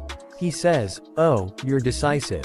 But, on one condition. Penheimer says, a condition. After that we see that there are a lot of traps in other players' ways. Maria says, how is it? Someone says, Maria, at this rate, it's gonna take hours just to undo the traps. She thinks, so we can't even make progress except for the group that followed the silver-haired girl. I guess things are centered around Kong Jinhyuk once again. A message popped up saying, the return conditions have been changed. All players will be transported back to the ballroom in case of death by the traps or monsters in the labyrinth. This authority has been activated by player Kong Jinhyuk. They says, did you see that? We can get out of here if we die. I have to die. How can I trust that? One of them tests it and she really was sent back. Other one says, shit, wouldn't that hurt? Maria thinks, did Kong Jinhyuk choose this level because he knew about this? Should I ask Teresa to introduce me? One of them screams and says, what are you happy about, you idiots? Don't you get it? Read the message. It says that all accomplishment points will be erased if you're taken out. This is all Kong Jinhyuk's scheme. To secure an advantageous spot for himself in the competition. Maria says, you don't know how to be grateful, do you? Do you know anything about this labyrinth? Is that something you should say as someone whose life was saved by this change? If you're so great, then do it all on your own. He says, but if Kong Jinhyuk didn't press that button in the first place? How ridiculous. Am I the idiot in this situation? He hears someone saying his name in his head. Moyong Su of the Muram. Moyong says, this is the distant whispering technique, don't speak so loudly. Things have gone away, Kong Jinhyuk need to be removed. He says, I have to do it. Moyong says, no, you would never be able to. Don't worry, your job isn't to fight. A gift arrives in front of him. He says, this is After that we see that Penheimer says, that was a very big favor I just had to ask the middle managers for. You'll have to keep you promise, Kong Jinhyuk. Jinhyuk says, of course. I won't forget what you've done for me. He says, spirits, if anything touches me, even a molecule, you're going straight into Goguma's stomach. Don't make me say it twice. The 5 spirits operation mode. Earth spirit and fire spirit picks up Jinhyuk starts to run and all the other spirits are protecting him from the traps. Salamander says, I'm so tired. I'm gonna die. Water spirit says, shut up. Do you want to be eaten by the ancient dragon? Jinhyuk says, what a smooth ride. Jinhyuk tells them to stop. And says, you guys rest here. All the spirits fall to ground and says, thank you. Black dragon is sitting on them. Jinhyuk sees a dead body and thinks, a murdered players was just left here. She should have been taken back to the ballroom if she was killed by a monster. Or a trap. The fact that she's still here means another player killed her. We see the twins from the earlier are the one who's killing all the players. She says, the smell of very sweet blood. And he says, let's kill. The series max level newbie ends here. And I will upload new parts as soon as they release them. And if you want me support financially you can join my Patreon only for $5. My goal is 50 Patreon and then I will become a full-time YouTuber. Patreon and Discord links are in the description if you want support me. Thanks for watching. Hello. Welcome to the 12th part of Max Level Newbie. And first of all, I wanted to say thanks to all of you for your great support to this series.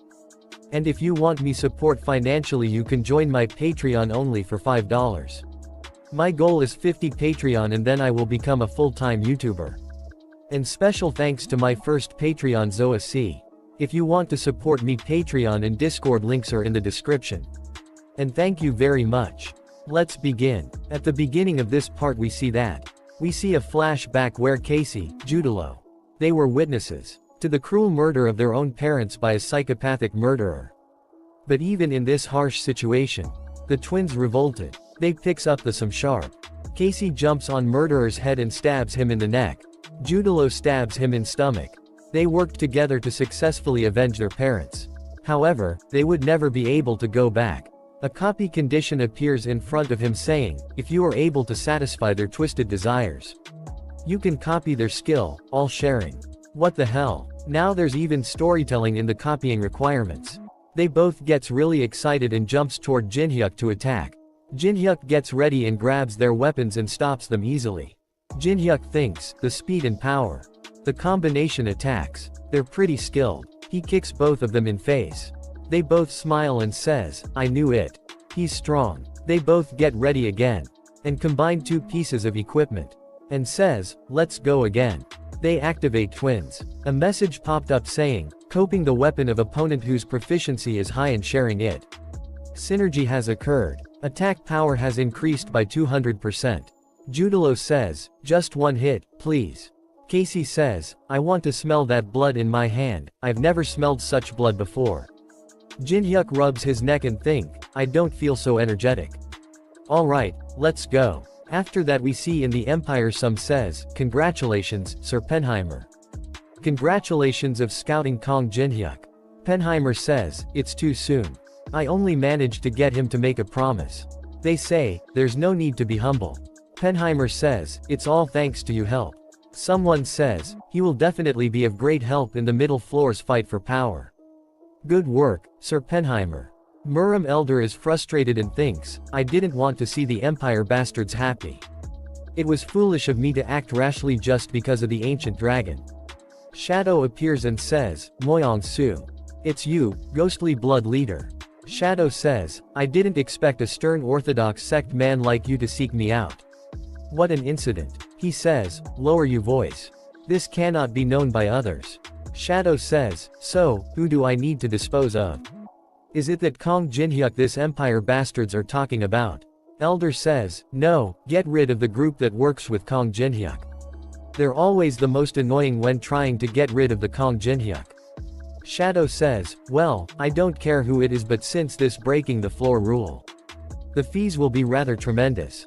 Is that alright? I was just asking in case don't be mad. Shadow disappears and Elder says, arrogant unorthodox sect bastard. Elder thinks, if we get Kong Jinhyuk taken away by Empire like this, then I'm dead even if I go back. Then, he bring out a small box and thinks, I'll just have to get rid of him myself. Casey and Judalo swings around their weapons to attack Jinhyuk. Jinhyuk dodges. They both attack him at the same time. He jumps to dodge the attack. He activates Demon King's steps. And he also activates Soul Blood Sucking. He hits them a bunch of time and earns 0.3 mana. They both give creepy smiles and Casey says, it feels like something leaving me. Judalo says, I've never felt this before. Jinhyuk says, if you express you pleasure like that, and punches them in stomach.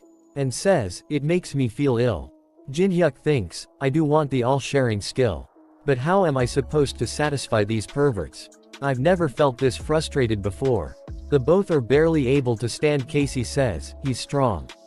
Judalo says, yeah, he's definitely strong. Jinhyuk think this is taking up too much time. I guess I have to kill them. Jinhyuk brings out his dagger. They both bow down in front of Jinhyuk. He sees that says, what are you guys doing? Casey says, we realized that we can't win against you even with the two us.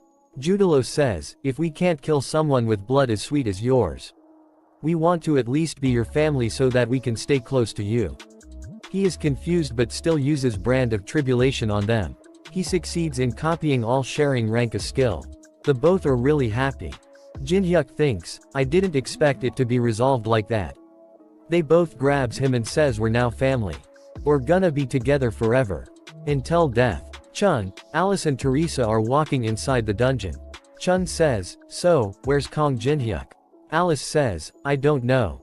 Chun says, then where are we going? She reply, I don't know. Chun gets really angry says, what do you know? Teresa grabs him and says, calm down. I can't really say it, but I'm certain.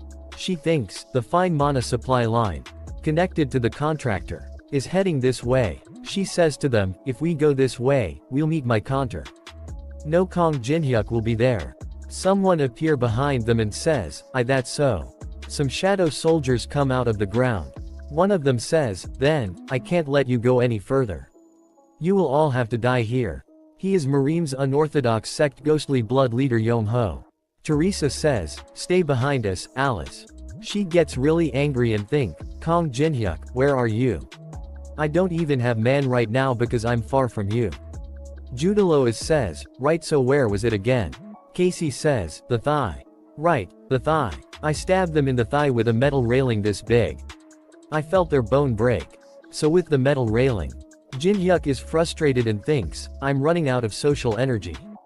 Jinhyuk says, Casey, Judalo. Since you guys are family, listen up. Jinhyuk smiles and says, you can't just kill because you want to from now on. Can you promise that? And activates Brank of Tribulation. A message popped up saying, a new rule has been set. Judalo says, it's not like the cops will arrest us. Casey says, we're awakened anyway. Jinhyuk thinks, it makes things annoying for me. Jinhyuk says, then let's do this instead. I'll pick out the bad guys from now on. You can do whatever you want to those guys, okay? They get really happy. Jinhyuk thinks, I'm glad they're simple. Jinhyuk feels something, and activates Sword Demon King steps. And run somewhere. They say, wait for us hung. After that we see that ghostly blood soldier attack Alice. Teresa appear in front of them. And uses Sacred Reinforcement. She also activates Sacred Shield. Teresa says, Alice, stay behind me. Chun activates Soul Chasing Sword Chi. And attack a lot of soldiers at once. Their leader attacks him with super speed. Chun blocks his attack with his sword. Yomho says, you know how to use Sword Chi despite being an outsider. How interesting. Who are you? Chun gets angry and says, screw off. There's no way I'd tell my name to some like you. Yom jumps back and says, what a feisty one. Chun says, feisty. Alright, I'll show you feisty. Chun activates Song of Swords. And says, I was gonna save this kill for him. Yom says, what did you say? Chun says, this skill isn't something I intended to use on you. And use a lot of slash attack. Soul Chasing Sword Arts, one with the sword. It kill a lot of shadow soldiers. Teresa sees that and thinks, Yu Sung is really strong. Yom says, I see you're skilled enough to be one with the blade. But what a shame. Yom uses ghostly blood blade. Chun was barely able to stop his attack. Yom says, "You're skilled. But I happen to be your opponent." Chun throws up blood, and some red energy is coming out of his body. Yom says, "You would have done great considering you reached that realm on your own." Yom is about to stab him and says, "A wake of a talent." Teresa activates Sign of the Cross, and hits Yom with a powerful attack. Yom says, "What an annoying skill. It was a big mistake to come here. When you have divine power." The surround Alice and says, "You should have protected that child." Yom says, "Seeing as you're in the back, you're not specialized for battle, are you?" She closes her eyes and says, "Late." Jinhyuk appears there and uses Grave of Swords and attack kills a lot of them with a single attack. He cuts down a lot more of them. Yom gets scared to see that and thinks, I couldn't even keep up with his movements at all. Teresa is happy to see him and says, "Jinhyuk." Jinhyuk says, "Why are you always losing?" Teresa says, "It's not that Yusing's weak.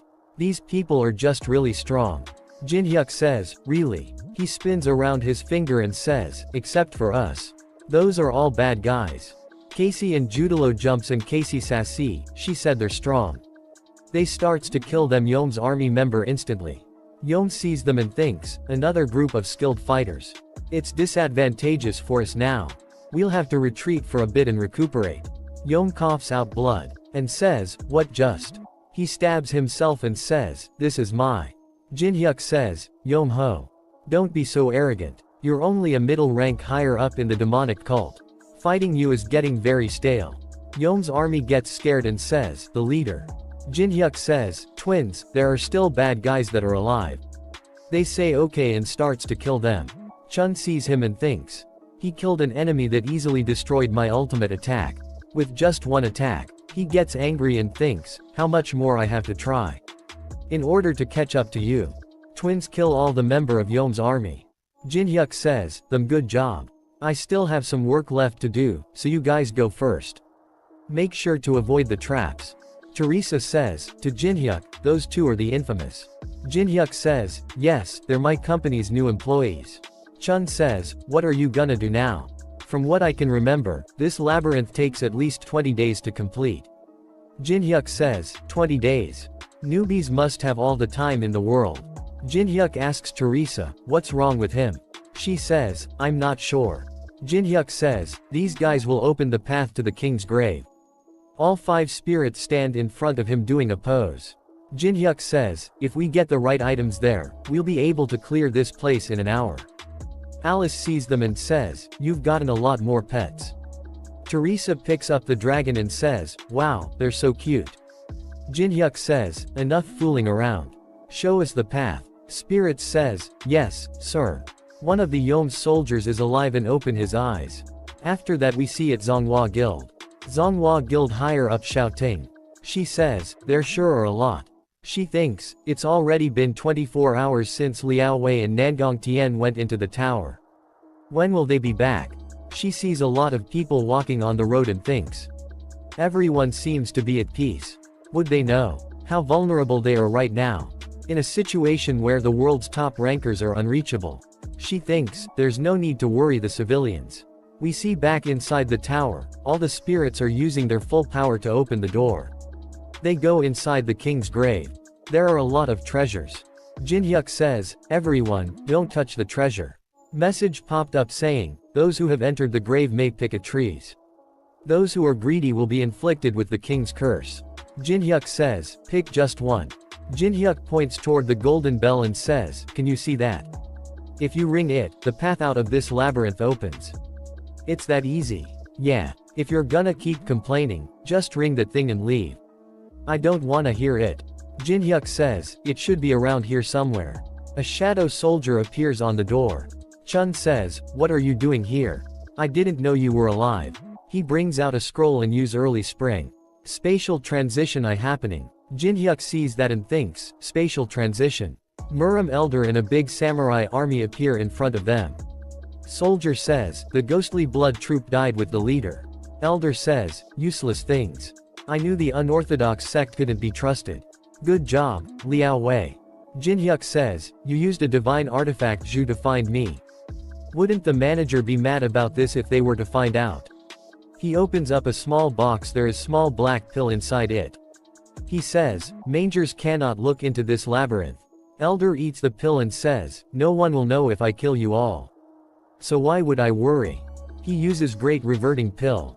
He gets buffed and says, I'm overflowing with power.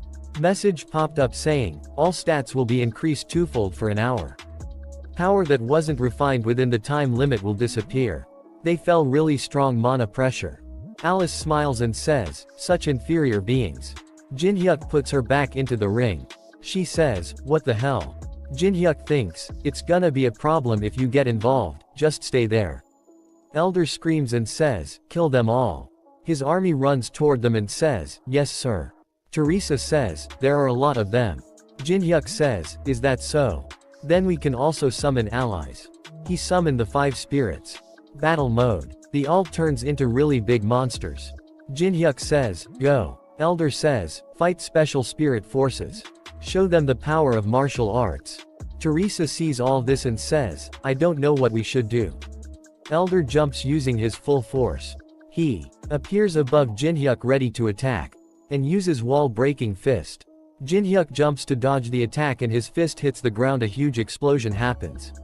Elder tries to punch him again and again, and says, you arrogant bastard. Stop dodging like a rat and fight me. Jinhyuk sees something and says, oh, found it. Jinhyuk picks up the item he was looking for and says, what? Why did you stop talking? You must know what this is. Elder says, that's the most disturbing divine artifact of the 25th floor. Horn that brings despair. Jinhyuk says, yes, that's right. It's a divine artifact that causes a disastrous event each time you blow it. It's said that the 4th time you blow it, a great fortune will follow. Elder gets angry and says, do you think I'm stupid? You think you can survive after calling forth the 3 disasters in this enclosed space? If you think you can threaten me with that kind of... Jinhyuk blows up the horn of despair. Elder is shocked out of his mind to see that. A message popped up saying, the first despair is coming. A really big scorpion appears there. A message popped up saying the grave's first disaster, Black Scorpion, has appeared. Scorpion attacks using his tail. A big explosion happened. A lot of soldiers are flying because of the explosion. Teresa says, wait, I can't see Alice. Chun says, Teresa, this about saving yourself first. Chun activates battlefield selection. Elder gets angry and says, you bastard. Have you finally lost your mind? Are you intending to kill us all here along with yourself? Jinhyuk says, you're being dramatic. I'm just getting started. Spritz are protecting them. He goes running really fast. Elder runs after Jinhyuk, and says, stop right there. Scorpion attacks them. Elder steps on the tail of Scorpion and jumps. Elder sees something and says, you insane bastard, stop. Jinhyuk blows the horn again. A message popped up saying, the second despair is coming. The Grab's second disaster, predator within the mud, appeared in front of the Elder. Elder cuts the tentacle of the predator within the mud. It start eat the army of Muram. Elder says to Liao Wei, come support me. We need to take that horn away from Kong Jinhyuk. Liao Wei says, what do you mean? Elder says, fool. That thing is what's causing this chaos. This is too good for you, but take this. Bring the horn back to me no matter what. Elder throws a sword toward Liao Wei. He picks up the sword and says, yes, sir. Fire spirit and earth spirit attacks the scorpion. Elder attacks Jinhyuk. Jinhyuk dodges all his attack with ease.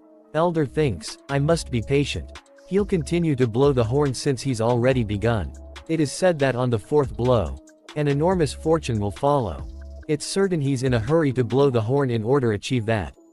I'll make sure. It's me who receives the fortune. Is probably what he's thinking right now. It is said that this horn is supposed to be in great luck. But that depends on the perspective. It can be luck to someone, but a despair to another. Jinhyuk blows the horn again. A message popped up saying, the 3rd despair is coming. A really big shadow warrior appears. The grave's 3rd disaster, Body of Thought. Body of Thought attacks and hits a lot of them. Some says, be careful. It disintegrates whatever it touches. Jinhyuk blocks the attack with the shield. He drops the horn and says, now if I just naturally drop this, it'll be done. Horn hits the ground. Liao Wei picks up the horn. Elder says, yes, great. I will blow it. Hurry and hand it to me. Elder says, Liao Wei. What are you doing? I said hand it to me. Elder says, what's the reason you want to blow this ominous item? I bet it's because something good will occur. I've worked hard until now. So I will take this chance to be a bit greedy for once. Jin Hyuk is surprised and says, wait, stop. Liao Wei, blow the horn. A message popped up saying, luck is coming. Liao shouts and says, come to me. Luck. Another message popped up saying, the king's grave has found peace again. A gate opens outside of the tower. Everyone is shocked to see that. All three disaster monster comes out of the portal. A message popped up saying the third disaster is coming. After that we see that Teresa is walking left and right. Chun, bring out a big potion and preserve you power saintess. The only way to get out of this place is by either rendering me powerless or waiting for the time to run out. Remaining time is 5 minutes. He drinks the potion. Teresa says, how can you be so relaxed? Aren't you worried about Jin Hyuk at all? Chun says, worried. About him. Chun smiles and says, do you still not get it after how long we've been with him? Most situation are under that bastard's control. He's the kind of guy who plans the unthinkable. The situation right now is probably exactly what he wanted. He throws a potion toward Teresa and says, there's no reason or need for us to step up. So just sit down and recover. The come of Chun's protective space, and Teresa says, where are the disasters? Leo shouts and get really scared. Jin Hyuk is also really scared. Teresa and Chun also get really scared. We see that all the disasters are destroying the world outside of the tower. A message popped up saying, witness the punishment for causing chaos at the site of the king's grave. Teresa shouts and says, outbreak. A message popped up saying, the grave's owner is willing to give a chance for atonement to the grave robbers. A portal will be created to where the three disasters are. Elder has caught Liao. Liao is crying and saying, I have to go. My home is in flames right now. Elder says, stay still, Liao Wei. Elder says, there's nothing you can do even if you go there. This is why I told you to hand it over to me. Elder uses early spring. Ream change happens. Elder says, take the injured and return. Someone picks up Liao and start to run toward the early spring portal. Elder says, this is an order. Elder sees the disasters and thinks, if I were the one to blow the whistle last, would all of those have gone to Murim instead? I failed to get rid of Kong Jin Hyuk. But I might have been lucky this time. All the disaster are killing people and destroying the cities. Jin Hyuk sees all this and closes his fist because of anger. Spirits asks Jin Hyuk, leader, you okay? Jin Hyuk goes through the portal. Scorpion disaster destroy a building. A player is inside the building. Scorpion attacks again. She uses self-defense chi. She goes flying, a fall to ground, fall away. She is injured. There are some civilians there as well. She says, what are you doing just standing there watching? Hurry and evacuate. She stands up ready to fight and thinks, I have to stall for time until Nangong Tien comes back. Ever for a second more. Scorpion attacks her. Jin Hyuk and Chun attacks the scorpion simultaneously. Jin Hyuk says, Chun Yu Sung, do you think you can hold up against that scorpion for 10 minutes? Chun smiles and says, then minutes. I'll end the bastard instead. Chun uses battlefield selection, and takes Scorpion to the protective space. A message popped up saying, transporting the user to the chosen location. That girl says, you're Kong Jin Hyuk. Why are you here? Jin Hyuk smiles and says, why do you think? It's to earn express. Body of Thought is attacking civilians. Teresa appears there and uses sacred reinforcement, and cuts down all the attacks of the Body of Thought. She thinks, there are still a lot of civilians currently evacuating. I have to stall for time for them. In order to save more people. Body of Thought attack her. She tries to block the attack with her shield and all the attacks change direction at the last moment. And kills a lot of civilians. All the civilians that got hit by the attack turns into some kind of monsters. A message popped up saying, the mind is being contaminated by the Body of Thought. She sees that and says, the people are changing. All the changed people are attacking Teresa. She is really shocked. They all grabs her shield and sword. The Body of Thought give an evil smile and screams. After that we see that Chun is attacking Scorpion. He activates one-on-one. All the Chun using stats will be increased by 10%. The stats of opponent Black Scorpion will be decreased by 10%. Chun thinks about Jinhyuk and thinks, I've never seen him look like that before. Chun says, right. In the end, he's also not perfect. Chun uses the Song of Swords on scorpions and cuts of Scorpion's tail. Scorpion cough out blood and screams. And the other disaster also screams. A message popped up saying, Hidden Quest is being activated. Kill the 3 disasters. Rewards depend on the results. Alice says, Contractor, do you want some help? I can take those on my own. Jinhyuk says, no, there are too many eyes here.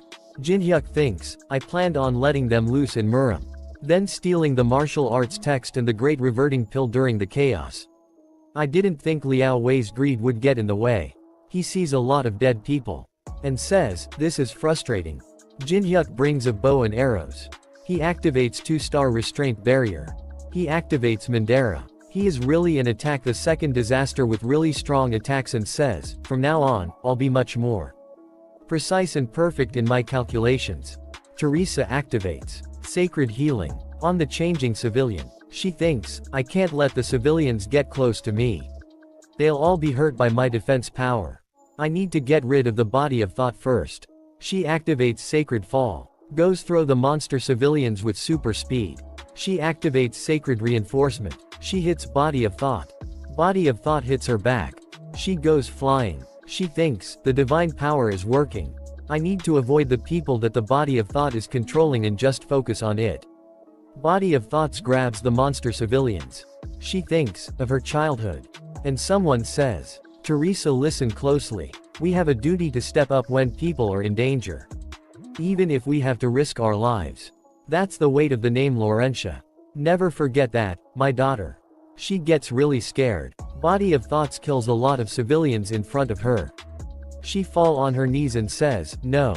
Just kill me instead. Just. She starts to cry tears of blood. A message popped up saying, Saintess is showing signs of corruption. Body of Thoughts screams really loud. The second disasters comes flying toward the Body of Thoughts. Jinhyuk is the one who have thrown the second disasters on the Body of Thoughts. Jinhyuk is really angry and says, what are you doing? Body of Thoughts grabs the second disasters. Jinhyuk says, I get that the Body of Thought is annoying. But what the hell is this? I can't let you die peacefully. Jinhyuk summons a really big monster. A warning message popped up saying, Tower of Trials is restrained and interfering. A message popped up saying, user's mana load has been increased by 50%. Jinhyuk says, I don't care about my mana. Jinhyuk activates Overwhelming Authority. That big monster creates a really big energy ball in his mouth. Jinhyuk activates 3-star protection barrier. Jinhyuk says, kill it. That monster activates Sword of Punishment. A really big light beam hits the Body of Thoughts. Body of Thought is turned in ashes. A message popped up saying, Body of Thought has died. Dragon is also with them. Jinhyuk uses Eye of Gluttony on Teresa. Jinhyuk thinks, for Teresa to experience signs of corruption. Alice says, what? Is that Saintess corrupted? Jinhyuk says, no, not yet.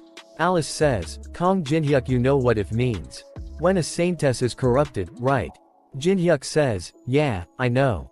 It means everyone might have to be careful around her in the future. Chun undo the battlefield selection.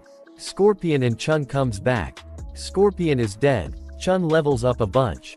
Jinhyuk says, you did it. Chun says, you can look down on me all you want. I don't care. I know that I have a long way to go. He smiles and says, but this time I saw how I can do it.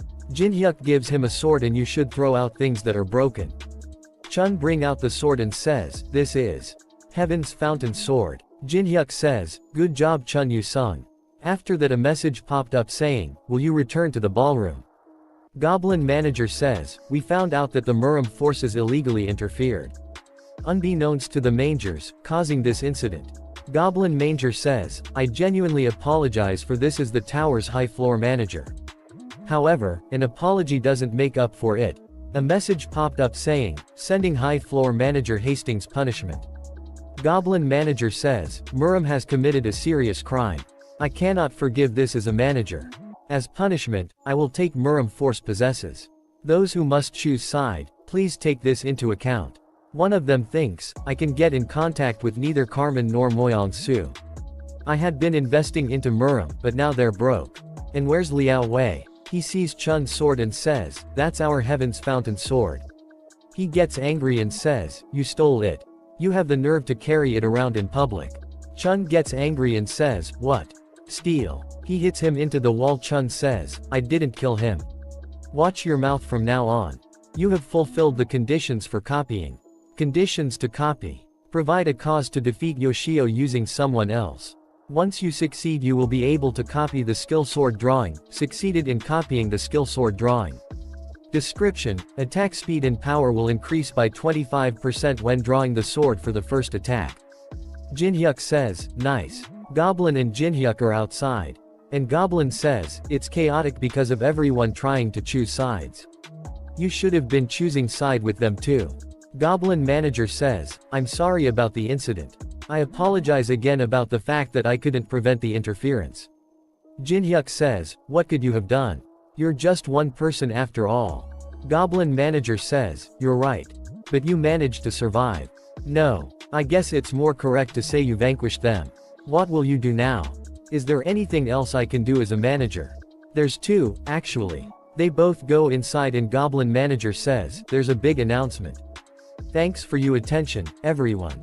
Player Kong Jinhyuk says that he will not be choosing any side. Players says, how is that a big announcement? Wait a bit. Don't you know the importance of listening? Goblin manager says, instead of choosing a side. He says, he will create a new force. They all are surprised and says, that's possible. No way. Or not even residents of the tower. Goblin says, the amount of points Kong Jinhyuk collected today is 1,500,000 points.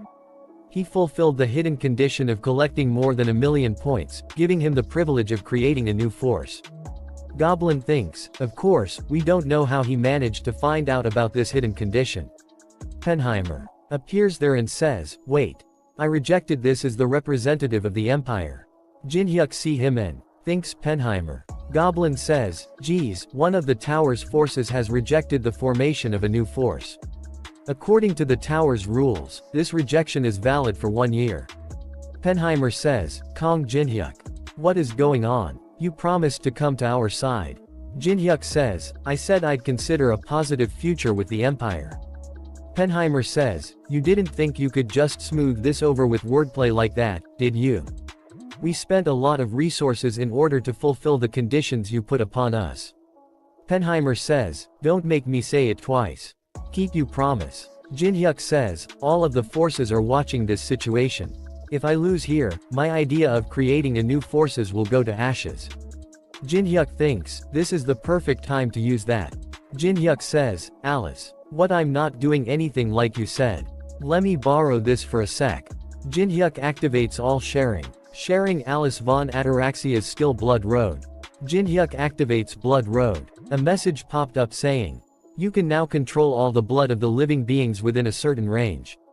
Penheimer thinks, the blood in my body.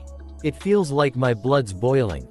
Penheimer gets scared and says, he was never someone I could convince into coming onto our side. Jinhyuk brings out a lot of mana pressure and control his blood and says, do you still want to reject? Penheimer gets scared and says, I'll take it back. Please stop. Jinhyuk stops and says, alright. Goblin manager sees toward Kong Jinhyuk and thinks a flashback. Where Goblin says, Kong Jinhyuk. Rick says, I think you better keep an eye on him. I'm sure he will provide us with incredible entertainment. Goblin says, you were right. Now that the rejection has been cancelled, would you please choose a name? He covers his mouth and says, the name. A message popped up saying, a new force name has been registered.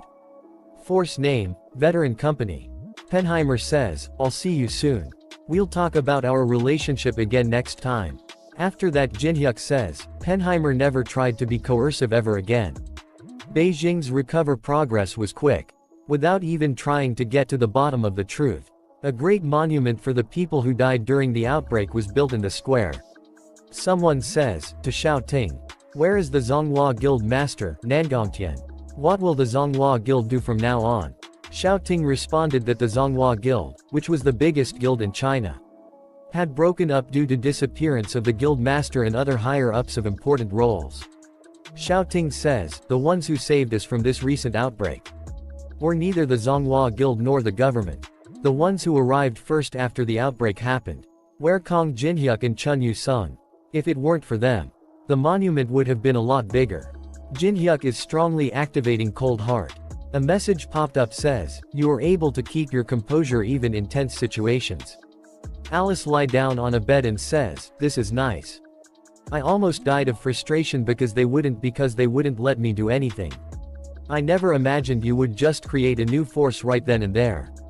Jinhyuk says, really? Will you use all 1,150,000 coins to increase the capacity of the force to 23?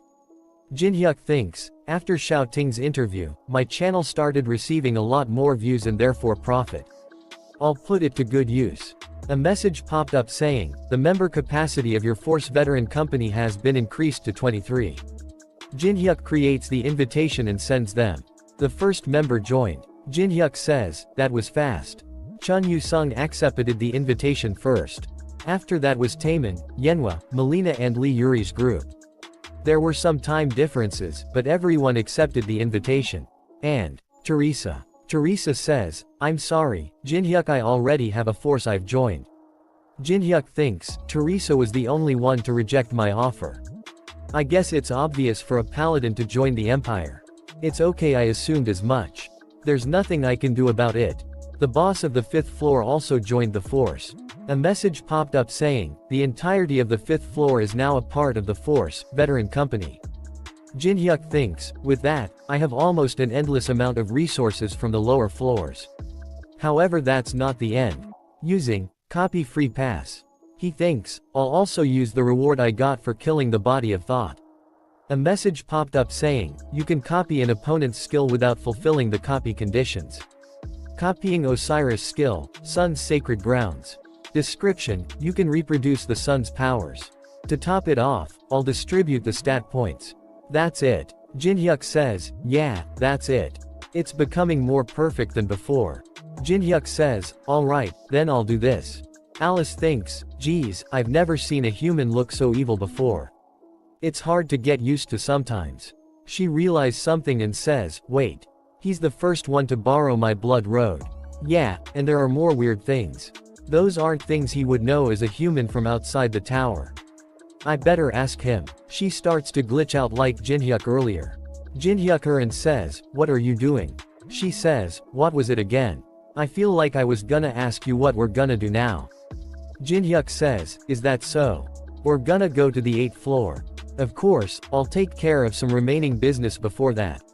We see a flashback where Kong Jinhyuk says to Goblin Manager. Can you give this to someone called Yang Haoming in Murim?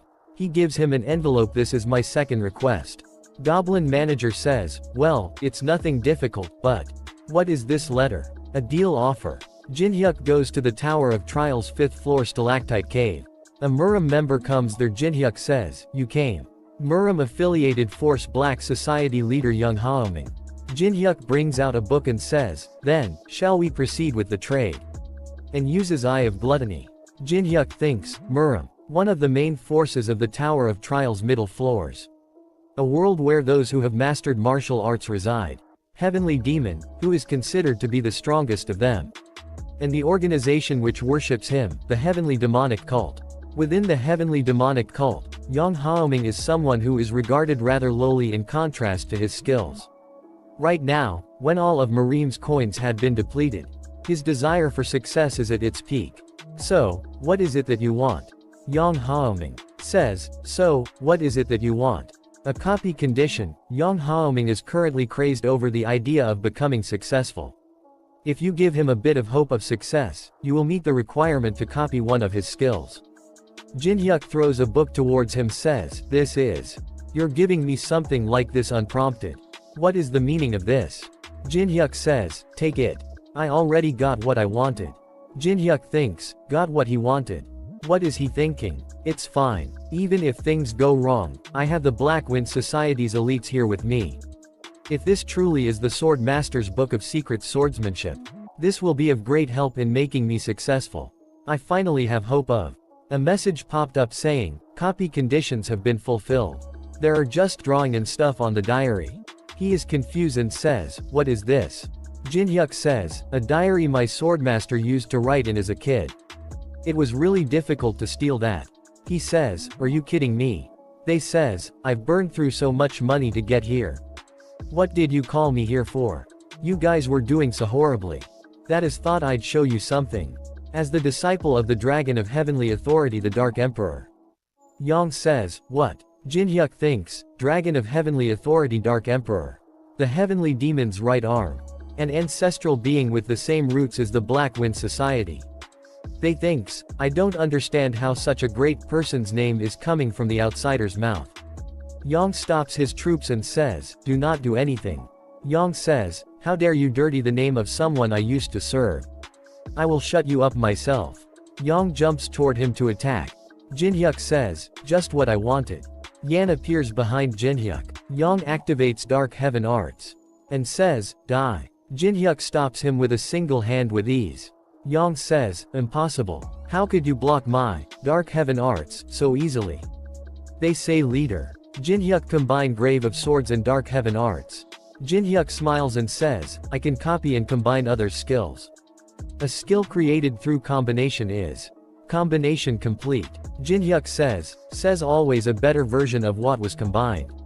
He activate Dark Heavenly Demon Emperor Arts. A technique used by the Dark Emperor. Dark Humanity Smashing Fist. Yang gets really scared, and mountain top blows up. There's a hole in wall. Jinhyuk says, what do you think?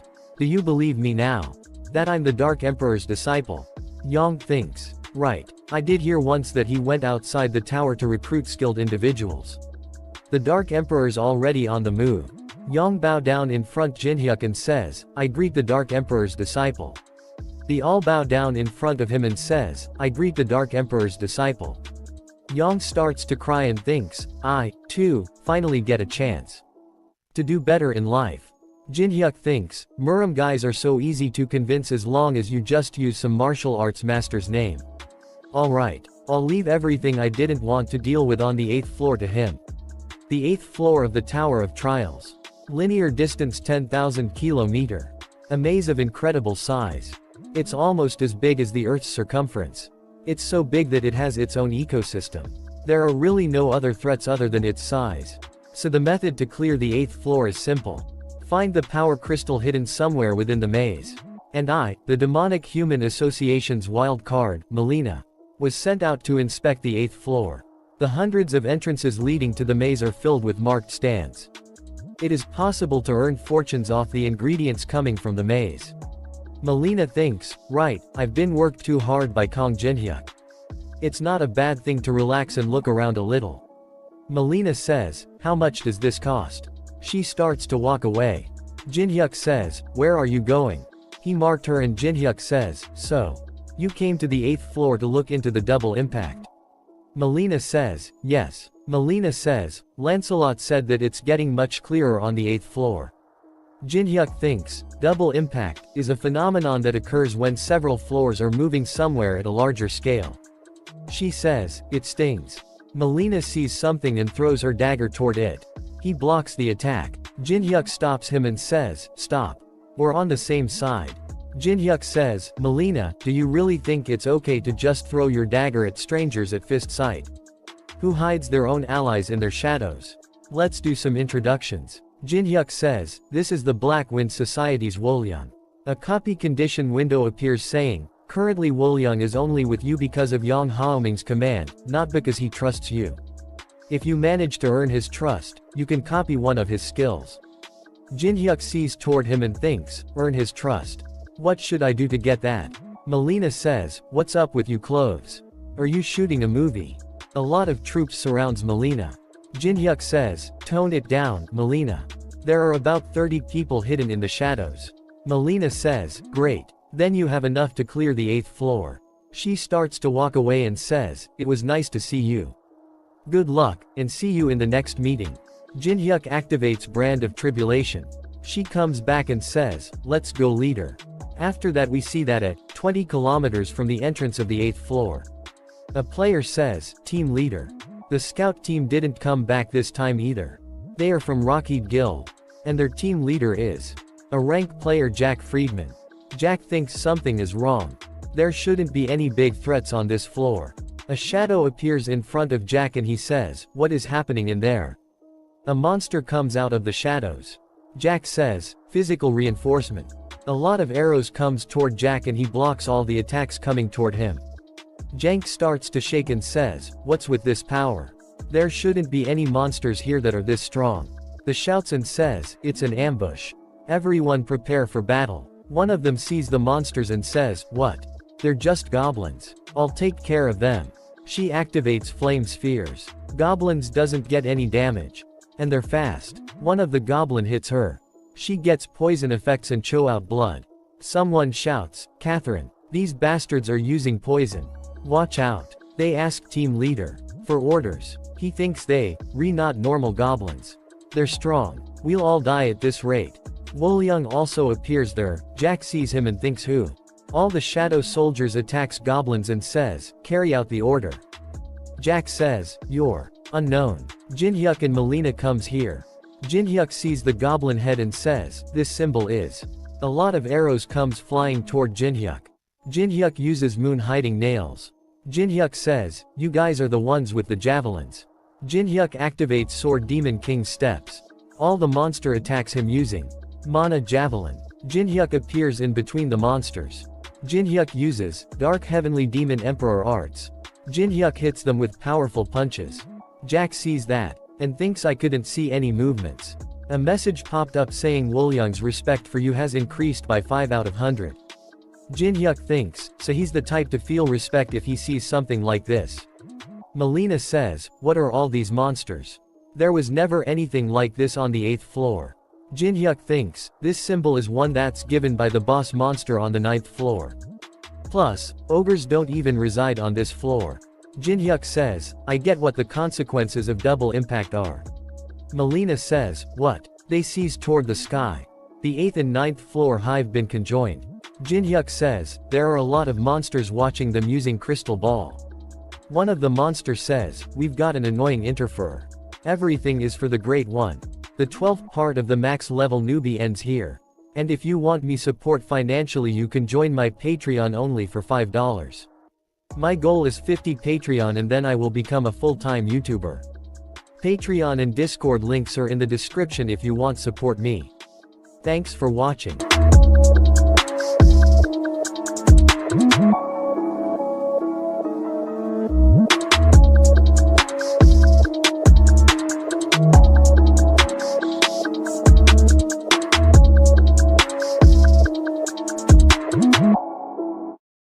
Hello. Welcome to the third part of the solo max level newbie.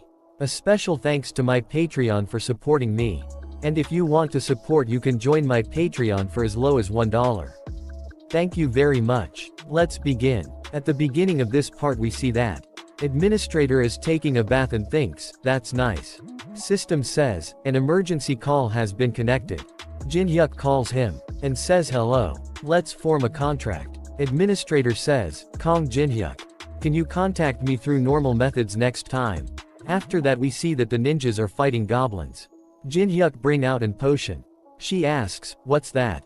He says, "It's nothing special. Just a medicine that only works on monster with this red mark." He bring the potion near a goblin. The goblin smells the potion and gets really happy. She sees the goblin and says, "That's called a slave." They see a carriage and says, "It's complete." Jinhyuk says, "Let's go." They are ridding the carriage and goblins are pulling the carriage. Jinhyuk says, "Goblin slave carriage." Demonic human says, "Is this what you captured them for? To use as a mode of transportation?" Sungyun says, "The 8th floor is large, so it's important that we save our energy. But the real purpose isn't transportation." She asks the real purpose. Jinhyuk says, "It's to show that tricks like this won't work." To the new owner of this place. Ninja says, "I'll ask you this since you seem close to the liege. Is he always that cruel?" She says, "You're really a newbie. That bastard won't stop at anything to make sure things go according to his plan. Watch closely. You'll realize that he's the closest thing to a demon king out of everyone you know." After that we see that Catherine is affected by the goblin poison. Her team leader says, "Hold on a bit. We'll reach the entrance soon." Administrator gets there and says, "Everyone stop." Team leader says, who is it? Reveal you identity or we will attack. He says, me. I'm just a loyal confidant. He starts to attack them. Jin-hyuk stops the carriage, and says, so they're not biting yet. He buys a lot of cheap pickaxes. He activates 3-star amplification barrier. Jin-hyuk says, let's see if you still won't do anything after this. He activates element of fire. System says, forcibly reinforcing cheap pickaxes. Demonic human is really surprised and says, that worked. Item window appears says, temporary diamond pickaxe acquisition difficulty. Description: a special pickaxe forcibly made with the power of an element. Mining range will be widened by 200% for 24 hours. He gives goblins pickaxes. He says, goblin slaves to the wall. Goblin starts to mine. Des Moines human sees that and thinks this is absurd. It won't even take a week to clear this floor at this rate. How does he come up with these nonsensical plans? Should I change sides? Administrator gets there and that's enough. There won't be an 8th floor at this rate. I understand what message you're trying to send. Unknown. Ninja and demonic human stand in front of ready to fight. Administrator says, don't be rash. I have a hostage with me. The precious people you work to rescue. Are resting very comfortably in a nice place. They are giving them electric shocks. Administrator says, if you quietly follow me, I'll safely let them out. Jin-hyuk grabs his face using Giant's clutch. Administrator thinks, I couldn't even react.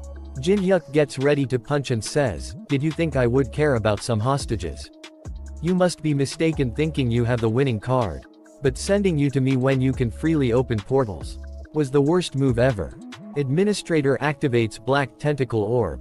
Administrator is really scared and thinks, I underestimated him way too much. I need to fall back. Jin-hyuk uses Dark Heavenly Demon Emperor arts. And punches him through the orb. He grabs him and says, where do you think you're going? You gotta take your share of beatings. Jin-hyuk breaks his teeth. After that we see a big white monster is giving other small monsters read marks. Jin-hyuk gets there through the portal of Administrator and says, looks like you were busy preparing. I took the shortcut, so I'm a bit early. Demonic human says, really, this is way too many, don't you think? Ninja says, my liege, there are too many enemies. I will secure an escape route with the Black Wind Society. Jin-hyuk says, Woolyang. She says, yes, my liege. He says, who did I say I was? Woolyang says, sorry. Dragon of Heavenly Authority, Dark Emperor's disciple. Jin-hyuk says, right. Whoa, just watch. These things can't do anything to me. Jin-hyuk says, just trust and follow me no matter the situation. I never let any of my people die. When was it? The last time someone cared about my safety? I had forgotten about it for so long. Is this now it felt? Woolyang says, yes, sir. System says, Woolyang's loyalty has increased by 20. Boss Monster says, anyone, get rid of those rude invaders.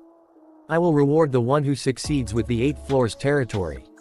Another big monster appears and says, I, the Black Rock Tribe's Kangar. I will fight you. Kangar gets ready to fight. His head blows up. All the monster are really surprised. They says, Kangora was defeated in one attack. Jin-hyuk thinks, there are 3 boss monsters on the 9th floor. Jin-hyuk sees the white monsters and it is scared. Jin-hyuk thinks, but I don't see the other 2. She must be scheming something. Shit. He's already here. I need to stall for more time. Monster says, you bastards. Attack him instead of just standing idling there. Bring me that arrogant human's head. One of the hostages tries to live stream and System says, live streaming is not possible. Team leader thinks, I have OT contact them somehow. A way to. After that we see it USA Awakened Association. USA Awakened Association Public Relations Team Ashley says, are you kidding me right now? Why isn't it possible? Jack went missing on the 8th floor. Emergency Support Team Manager Hedges says, Indian and Russian players are very aggressively shaking up world affairs right now.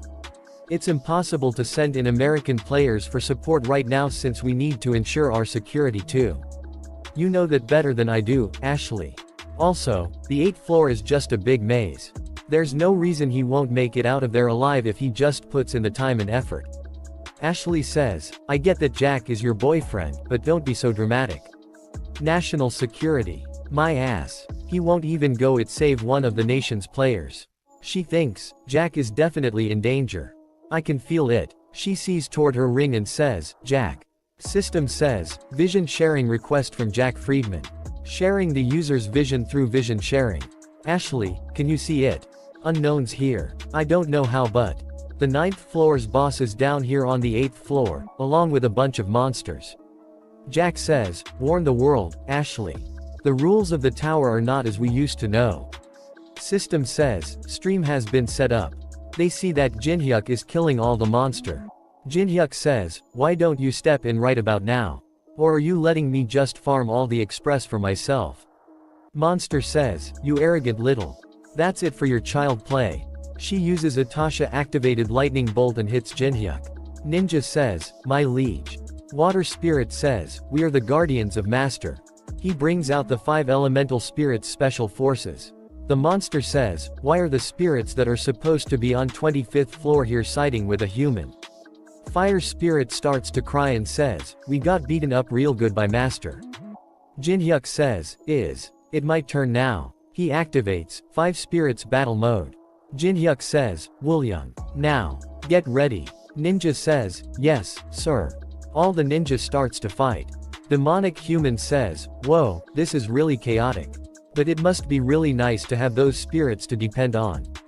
Jinhyuk activates brand of tribulation. She starts to fight and says, I'll show you the taste of Vladivostok's viper. Alice says, do you want some help? Jinhyuk says, no, it's fine. This situation's completely under my control. For now, at least. After that we see that Saintess gets to his friend's house. She says, Unnie, welcome. Take off you shoes. Saintess says, so this is your house. She says, it's technically my grandpa's house. Taemin says, Teresa Nuna, it's been a while. Taemin. Teresa says, that's. She says, Jinhyuk Oppa was on the American news. So I was just watching that. Teresa says, you all already know Unknown's identity. I was wondering how to act like I don't know. Taemin says, of course. We've known him ever since his emo phase. So we could tell right away it was him just from the way he moves. Taemin says, look at this, Nuna. The 8th floor is supposed to be a giant boring maze. But for some reason, the 9th floor's boss is down there. She says, isn't it too early for that? Taemin says, that's what I'm saying. Teresa thinks, he's with some female companions I've never seen before. Ninja is cutting down the monsters. Demonic human says, hey, you're super strong. At this rate, we'll win. Ninja thinks, she's jinxing it. After that we that the 9th floor boss Lizard King and 9th floor boss Black Fang appears there. The white boss monster gets really happy to see them and says, you're finally here. System says, Bone of Burned Colossus. Permanently destroying opponent's weapon. Branch soaked with pure blood. Permanently injuring the body. This injury will not be healed. Jinhyuk thinks, it's prepared some really annoying relics. Is that why it wasn't here before? The white boss says, why are you so late, you bastards? Lizard King says, why are you playing captain? Black Fang says, do you think this is easy to obtain? Boss says, shut up. Just take care of those guys. Black Gon says, you're being so dramatic over some insect. I'll get rid of him. Jinhyuk says, Woolyung. Yes, my liege. Ninja order her forces to protect Jinhyuk. Black Fang starts to kill them and says, annoying bastards. I'll eat you up. Ninja starts to fight. Ninja uses swift shadow strike. Black Fang says, you arrogant little dog of Murim. Demonic human is killing the monsters. Jinhyuk says, Melina. Melina says, what? I'm busy right now. System says, item being combined. 2 minutes and 31 seconds. Jinhyuk says, you see this? This is your lifeline. Jinhyuk says, if you want to make it out of here alive, then protect this until it's complete. Melina says, I'll do anything to live. She uses Cobra Whip. Sungyun calls, Sylphie the Wind Spirit. She uses Leap of Wind. Jinhyuk gets ready to jump. System says, you can leap across long distances thanks to the wind's help. Lizard King says, you fool. I'll kill you once you land. Jinhyuk brings out Goguma flight mode. Lizard King says, damn it. Get down here. System says, livestream is being paused. His friend says, what? Is it over? It was just getting fun. Nuna, Don't break the TV. After that we see Administrator Rick editing the livestream and Rick says, he make me do so much work. Telling me to edit out the node between Unknown and Kong Jinhyuk. Rick says, how can I continue with this work when the conditions are so picky? Jinhyuk says, I'll give you an ancient species scales in return. You know that you can't it from anywhere else other than me, right? Administrator thinks, right, I can't let that pass. But I don't understand why. He requested for this barrier. System says, higher beings cannot interfere on the 8th floor. A lot of warning message popped up in front of the administrator. Administrator says, what is that all of a sudden? He opens a portal really quick and goes through it. After see someone saying, amazing. I didn't think you'd be so prepared. But it's not only you who's so prepared. System says, the barrier is being undone. The third part of the solo max level newbie ends here. Please subscribe and like. And if you want me support financially you can join my Patreon only for $1. Patreon and Discord links are in the description if you want support me. And a special thanks to all my Patreons for supporting me. Thanks for watching. Hello. Welcome to the fourth part of the solo max level newbie. A special thanks to my Patreon for supporting me. And if you want to support you can join my Patreon for as low as $1. Thank you very much. Let's begin. At the beginning of this part we see that a lot flying monster comes toward Jinhyuk to attack. Jinhyuk says, get me near its head. Jinhyuk brings out twin dragon sword. And cuts down all the monster. Sungyun says to the 9th floor boss. You brought all these down from the 9th floor. Jinhyuk says, there sure are a lot of them. Jinhyuk uses daylight skill. Jinhyuk says, I'm sure it won't be a problem for you even if I decrease your number a bit, right? Junhyuk uses red magic bullet. The boss monster uses lightning armor. System says, rapidly increases defense power by wrapping the body in lightning. Jinhyuk kills a bunch of them. And says, I did it. Goguma says, tweet. Jinhyuk says, right, I shouldn't jinx it. She activates lightning strike. Jinhyuk dodges all the lightning strikes. Boss says, damn it. Get hit for once. Lizard Man says, the other leaders are also unable to approach Unknown. He thinks, this is our military headquarters, but the enemy's morale won't go down at all.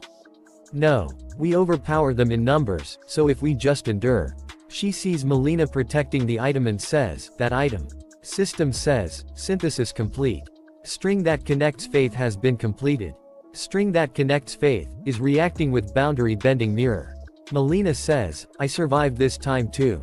System says, those who have responded to the calling of the user with string that connects faith is being summoned. This item can only be used on targets of a different species. Lizard King says, no way. There's no way a species that would react to the call of a human exists in the tower. System says, connecting to the floor that responded to the call. Frost Blade Tribe's chief, Kalakal, says, responding to the call. Jinhyuk says, Kalakal, thanks for coming. 3 months of magic crystal payment are forgiven. Kalakal says, nice. Kalakal blows the horn. They starts to attack, and says, for the glory of the Frost Blade Tribe.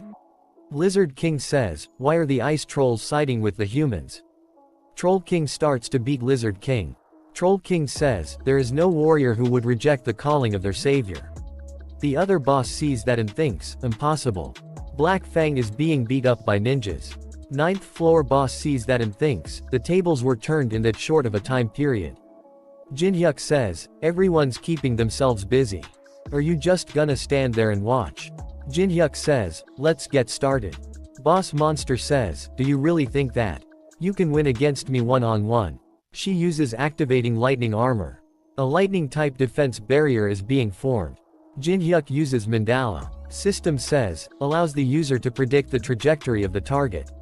She activates lightning whip. Jinhyuk easily blocks the attack. She thinks, shit, he predicted my attack's trajectory and deflected it with just his bare hand. Was he hiding his real powers? Jinhyuk activates. Sword Demon King steps, touches her. Jinhyuk says, this is your end. She says, wait, I have something to say. Jinhyuk uses activating Dark Heavenly Demon Emperor arts. Punishing circle piercing technique. Junhyuk her really hard. She goes flying. Troll King has also defeated Lizard King. Black Fang says, fall back. Melina says, damn, it's finally over. Ninja says, the spirits are taking care of the remaining enemies. My liege, congratulations on clearing the 8th floor. He level ups 3 times. Jinhyuk thinks, I feel like I'm missing something. Boss Monster says, now that I've taken you attack, I'm certain of one thing. Your level is nowhere near his. A barrier appears which stops time, and only Jinhyuk is able to move. He thinks, damn it, I thought I had prepared enough. But you're here. A really strong-looking demon appears in front of Jinhyuk. After that we see an hour ago.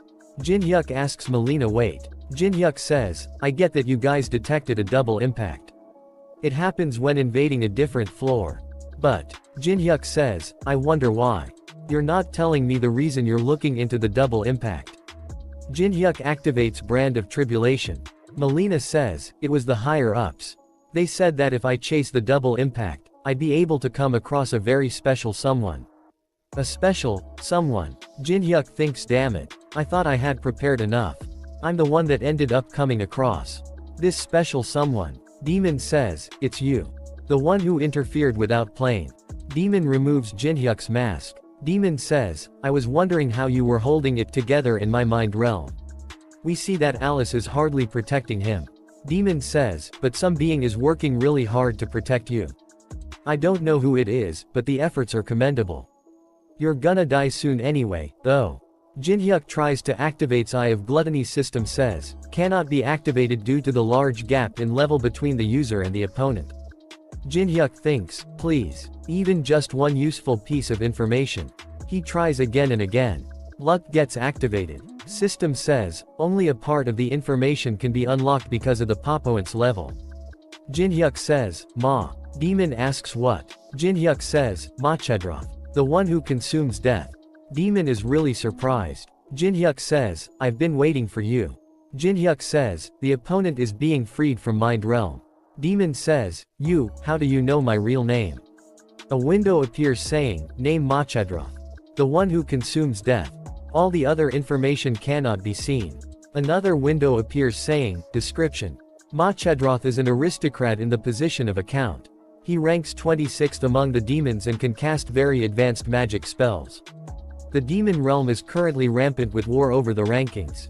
Jinhyuk sees that and thinks, seems like Alice passed out trying to resist the barrier. All my teammates are frozen. Even Goguma and the spirits. The likelihood of me winning against this demon in a face-to-face fight. 0%. Demon says, answer me, human. Jinhyuk thinks, then the only method I have left. Jinhyuk says, I'm a dark disciple of the Rotting Heart. Varial, one of the demon realm's demon kings. Machedroth says, what? Dark disciple. Jinhyuk says, are you aware of the human organization called the Demonic Human Association which worships demons? I worked with the demonic human over there to find you. As you're well aware, Demon King Varial is not interested in the rankings of the demon realm. He only does what interests him. At first, I only wanted to become a dark disciple. But I learned a lot more about myself as I continued to serve His Majesty. That I'm a bit more of an ambitious person. Machedroth says, ambitious. Jinhyuk says, yes. I want to serve another demon king. Machedroth says, considering what you know about me, and the faint demon chi, you must be a dark disciple. Machedroth activates Black Bullet, and says, but do you have that much value? You better be worth quite a lot. For me to overlook that fact that you interrupted my plans. Then prove it. Your value. Jinhyuk smiles and says, of course. Jinhyuk activates Sun's Sacred Grounds. Machedroth thinks my mind realm is being covered with another. Machedroth is really surprised and thinks, this is. After that we see, ancient Egyptian god Osiris. Says, isn't there anything fun going on? I'm so damn bored. Osiris feels something. And says, what? Who's using my skills without my permission? Machedroth is standing on the sun's sacred grounds. He thinks, it's not perfect. But this is definitely the power of an Egyptian god. Jinhyuk says, what do you think? About my ambitions. I've even walked into the territory of gods. Machedroth smiles and says, you sure are an interesting human. System says, undoing mind realm. They all starts to move and Melina says, what? I just felt something strange. Jack and his team is passed out. Melina says, why are those guys passed out? Woolyung thinks, I feel like I've been exposed to very strong demon chi. But if the liege is okay. Jinhyuk is holding an item. Demon says to him, take this. Demon gives rupture key to Jinhyuk. And says, you'll need it to undo the contract with a demon. Find a rupture that appears in the tower and use that key to enter. I'm sure you won't have a hard time finding a rupture. I met a few dark disciples. But you're the most interesting and bold one. I can't help but admit that Virile has quite a good taste in disciples. Jinhyuk thinks, he's met a few dark disciples. Does that mean there are already players who have become dark disciples? Alice says, contractor, are you okay? Jinhyuk says, yeah, thanks to you. Alice says, that bastard was a high-ranking demon that uses really advanced magic.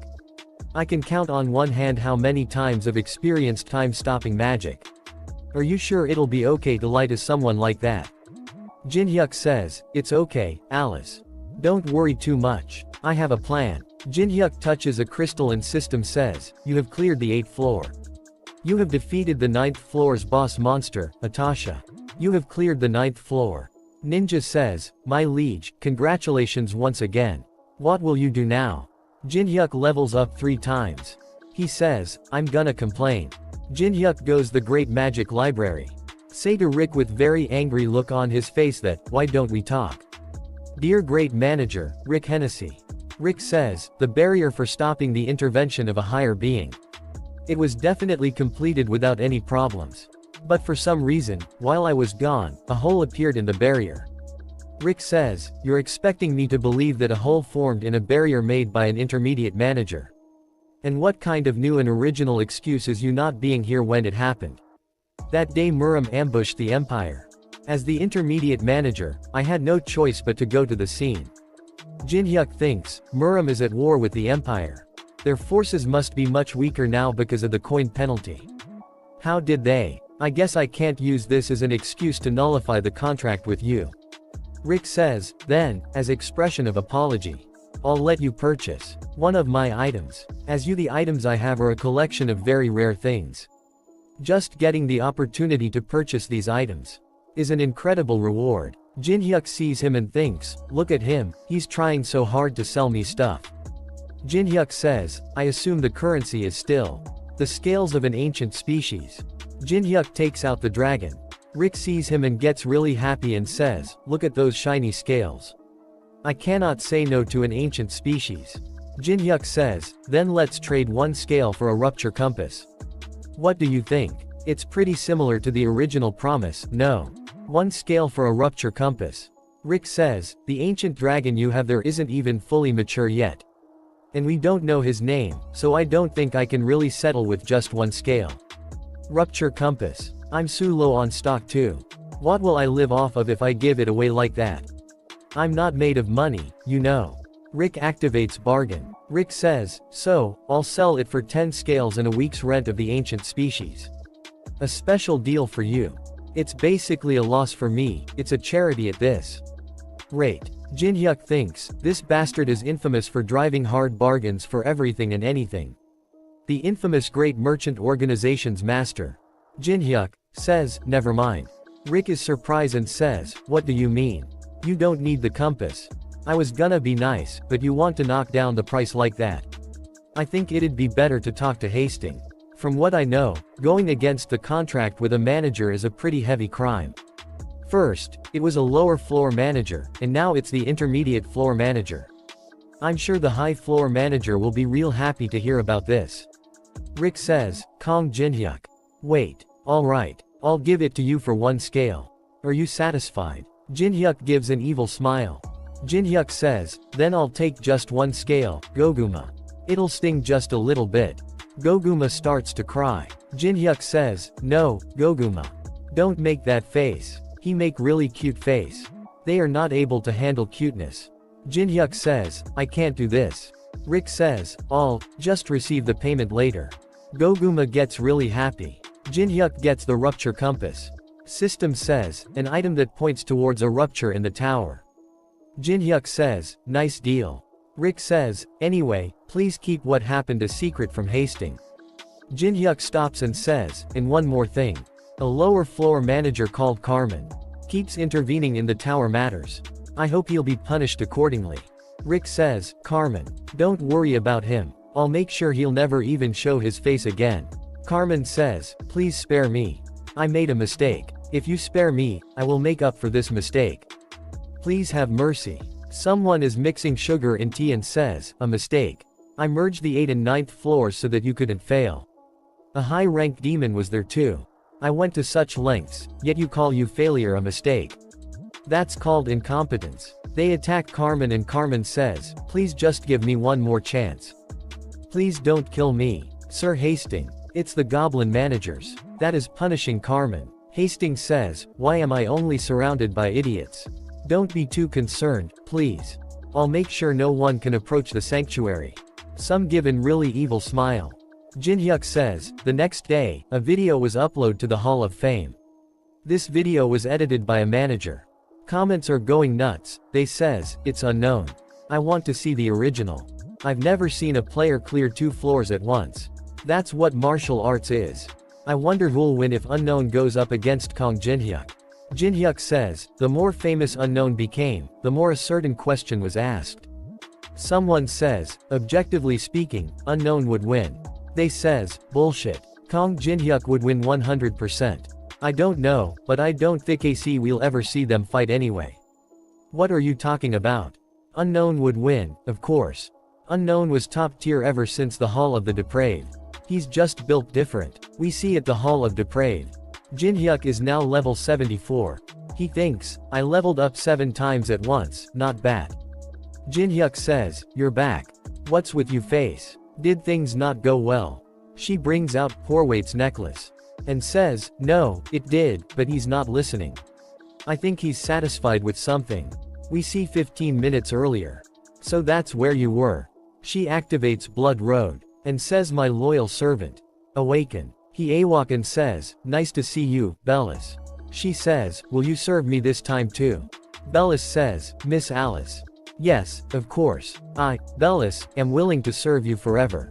Bellis gets really angry and says, I cannot accept this. Miss Alice, the noble aristocrat of the night, is contracted with something like you. I cannot accept it. Just kill me instead. Kill me. We see Jin-hyuk gets back to his house. Alice says, to think I'd see that again.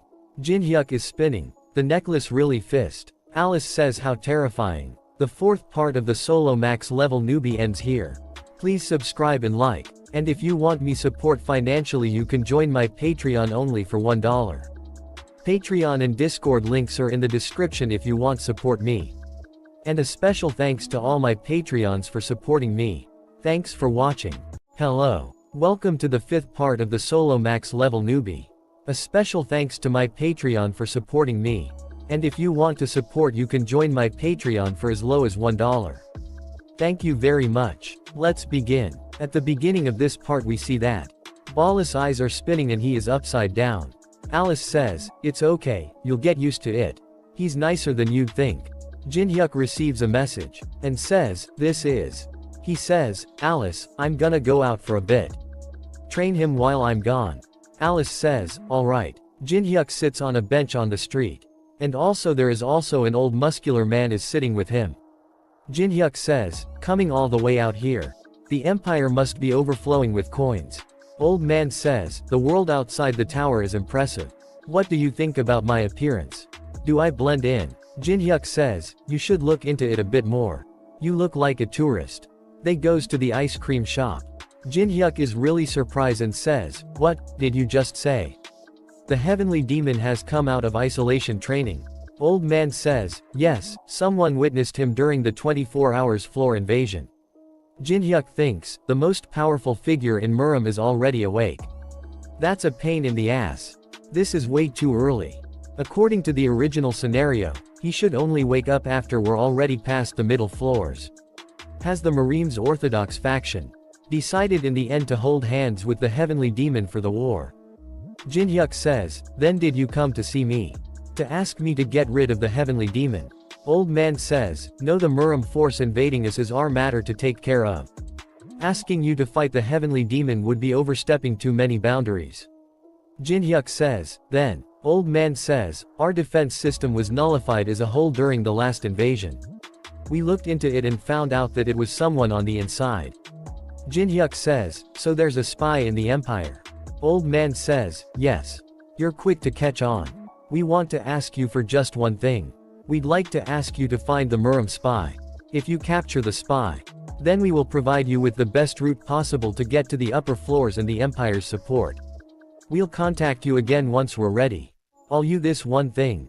According to our own spies, Murim's scheming something big once again. You should prepare yourself. Jinhyuk thinks, the demon's lower floor intervention. The heavenly demon coming out of isolation training. The war in the middle floors. Things are diverging from the original scenarios. Everything's happening earlier. He thinks will I be able to continue to deal with these events. Glass wall in front of Jinhyuk breaks. Jinhyuk says, I'm gonna need a change in atmosphere. System says, you have entered the first floor of the Tower of Trials. Jinhyuk goes to the Tower of Trials first floor theme park. Alice says, there was a place like this on the first floor. Jinhyuk says, most people don't know about it. Ballas says, Miss Alice, I'll lead the way. Please stay behind me. Ballas thinks, I'll make sure to be a better and more perfect guardian in this life. Someone else gets there. Jinhyuk says, you're here, Teresa. She says, it's been a while. Jinhyuk sees her and thinks, why is she acting so awkward? Teresa gets disappointed and thinks, I knew it wasn't going to be just Jinhyuk. Why did I think it was going to be a date? Jinhyuk says, don't be so shy. Did you not enter my organization because you felt bad? I even called Stalker in case you got bored. He says, are you sure we're training here? Jinhyuk says, I told you so. Now that we're all here, let's begin. Alice asks, what are we doing? System says, activating theme park hardcore event. From now until the end of the event, the use of all skills and items will be restricted. A rabbit toy gets there and says, welcome to theme park. I'm Ravi, your host. There is just one goal for this event. However, it won't be so easy.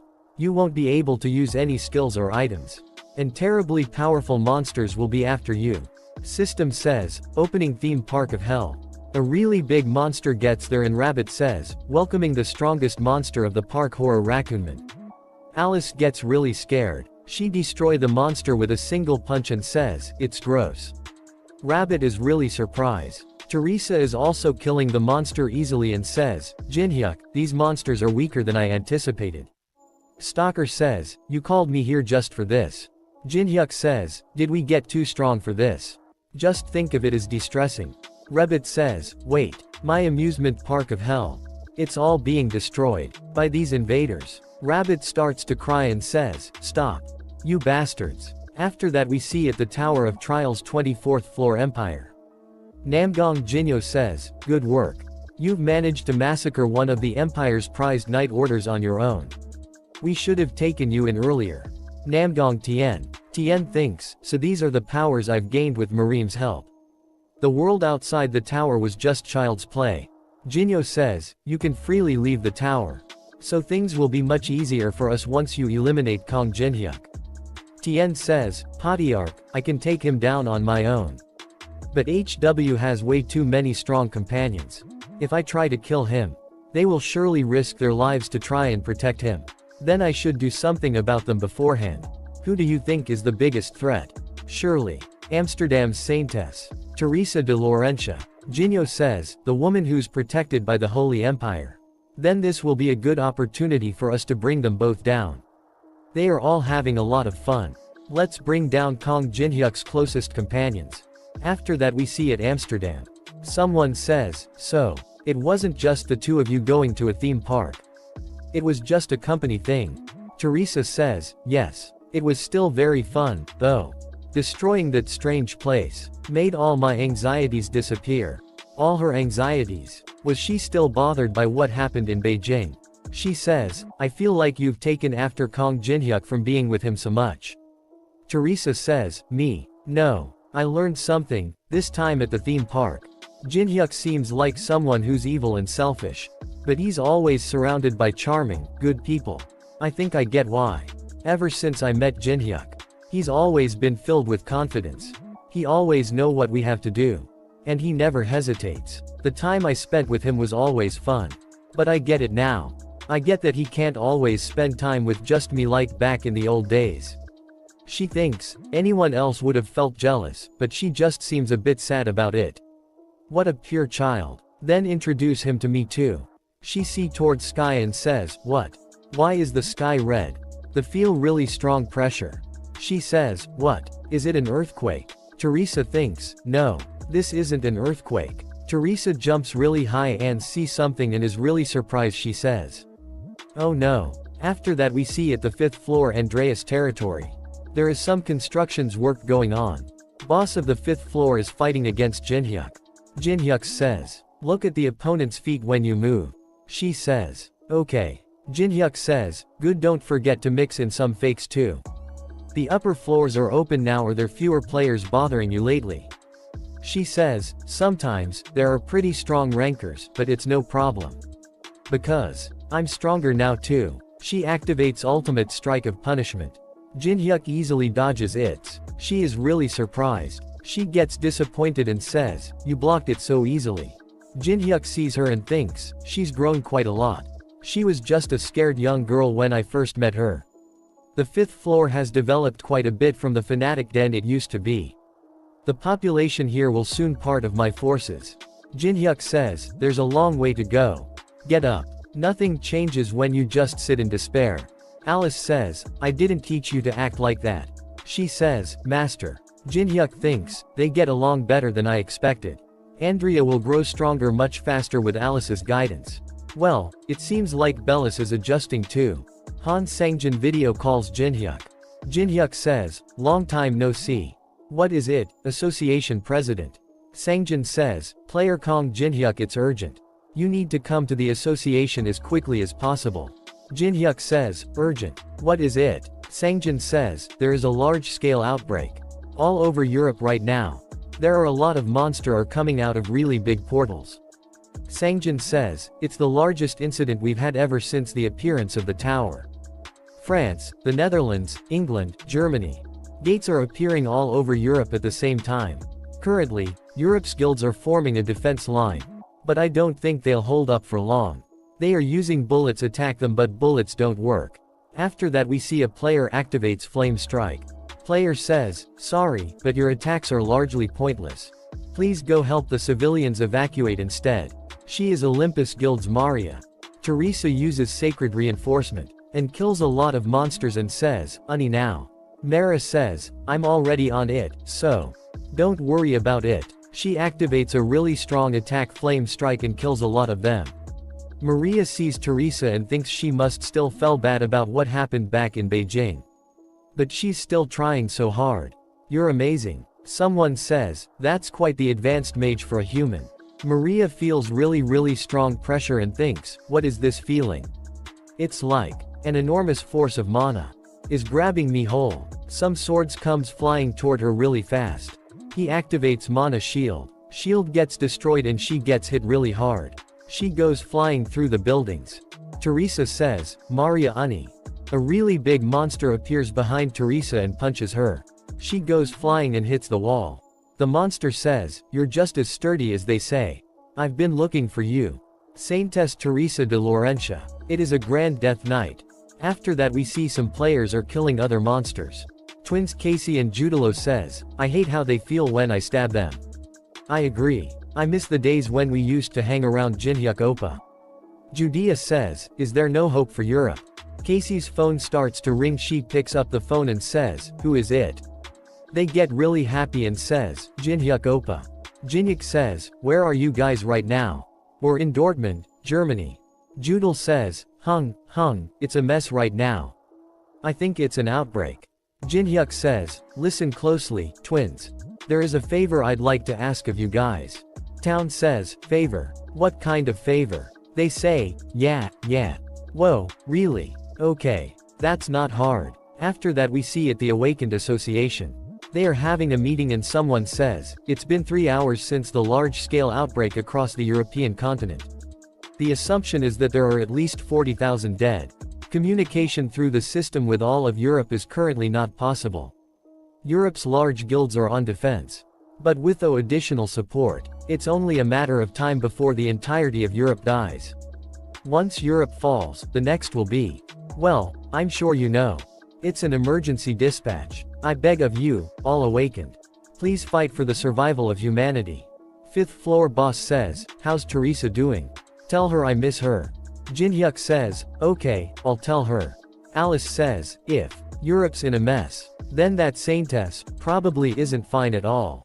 Andrea needs to put all her effort into becoming stronger. A distraction will be a loss in force power. Then since this is also a matter outside of the tower, do I just stay still? Jin-hyuk, yeah, it's not a situation that can be resolved by your efforts anyway. I'd like you to stay here instead and train Andrea. What do you think? She says, okay, leave this place to me. You go take care of things. After that we see Maria is laying unconscious on the ground. Teresa is fighting against the Death Knight. She activates Divine Blade. A lot of light swords hits Death Knight and breaks. She is really surprised and thinks, divine power should be a counter to undead type. But all it did was make a scratch. Death Knight gets ready to attack. She thinks, oh, no, there's no way to dodge the. Death Knight hits her with a really strong attack. She is on the in her blood pool. Death Knight says, surprising. You held up for so long against me. Paladins are a pain in the ass.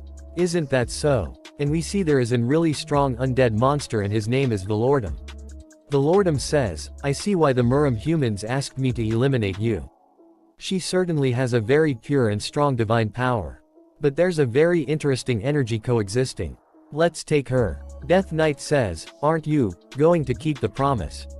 Valordum says, I think I've discovered something more precious than death. Bring that mage woman too. I'm sure they'll be useful. Twins record it on their phone. Jodalo says, did you get it? Casey says, yep, success. Jodalo says, I think they're super strong. Do you think we can win against them? She says, how can we win against monster like that? Monsters like that are. She sends the picture to Jin-hyuk. She says, for other monsters to fight. Jin-hyuk is really angry. The 5th part of the solo max level newbie ends here. Please subscribe and like. And if you want me support financially you can join my Patreon only for $1. Patreon and Discord links are in the description if you want support me. And a special thanks to all my Patreons for supporting me. Thanks for watching. Hello. Welcome to the 6th part of the solo max level newbie. A special thanks to my Patreon for supporting me. And if you want to support you can join my Patreon for as low as $1. Thank you very much. Let's begin. At the beginning of this part we see that Namdong Yun, Hwangbo Gunnik, Tang Soha, Jaegul Chun, they are in Amsterdam. They say, what a terrible demon realm. Tang Soha says, why does the Murim Alliance employ these corpses? Gun Ak says, yes, we can do this work instead.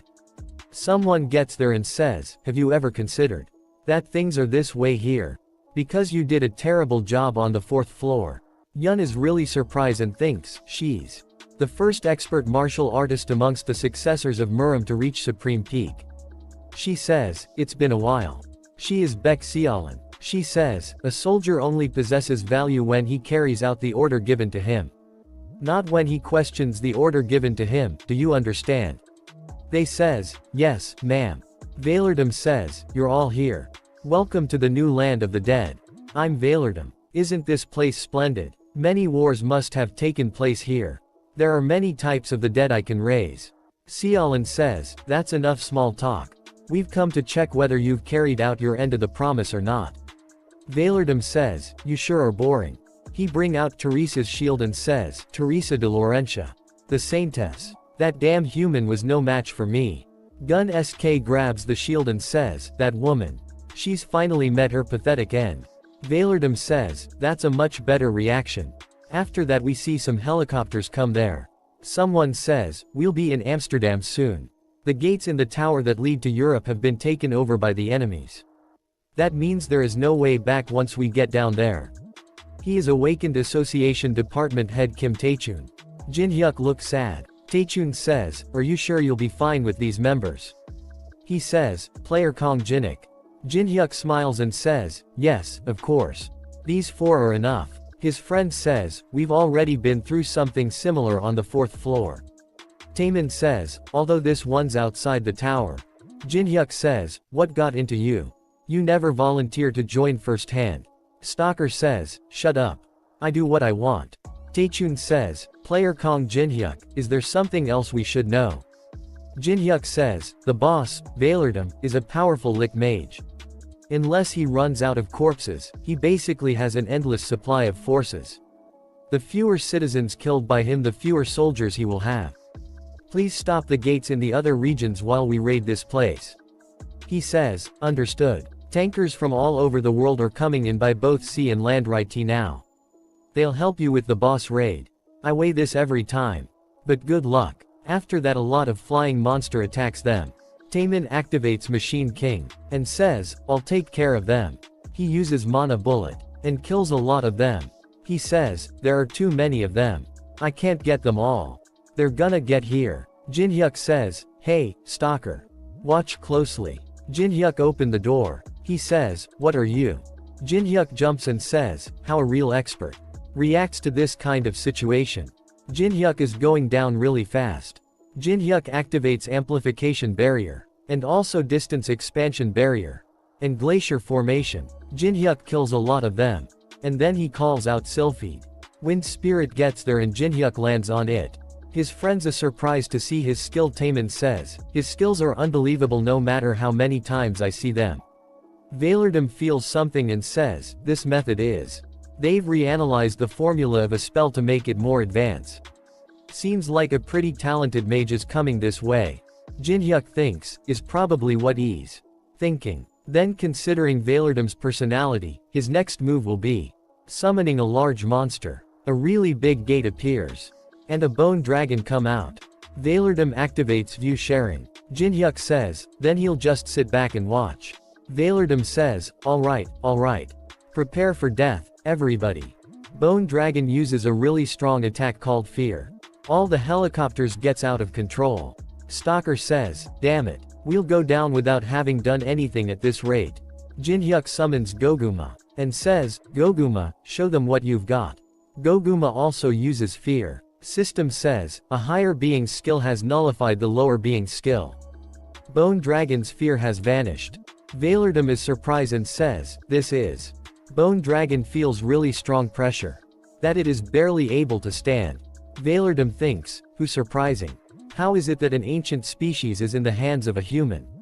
Is this the human the Muram guys warned me about? He must be Kong Jinhyuk. Stalker also jumps out of the helicopter. And lands on Wind Spirit. Jinhyuk is riding Goguma. And says, what do you think? Nick ride, right. He says, if you can do it, I can do it too. He thinks, is what I said, but how does he fight while riding this thing? Jinhyuk says, Manhwa, Taemin.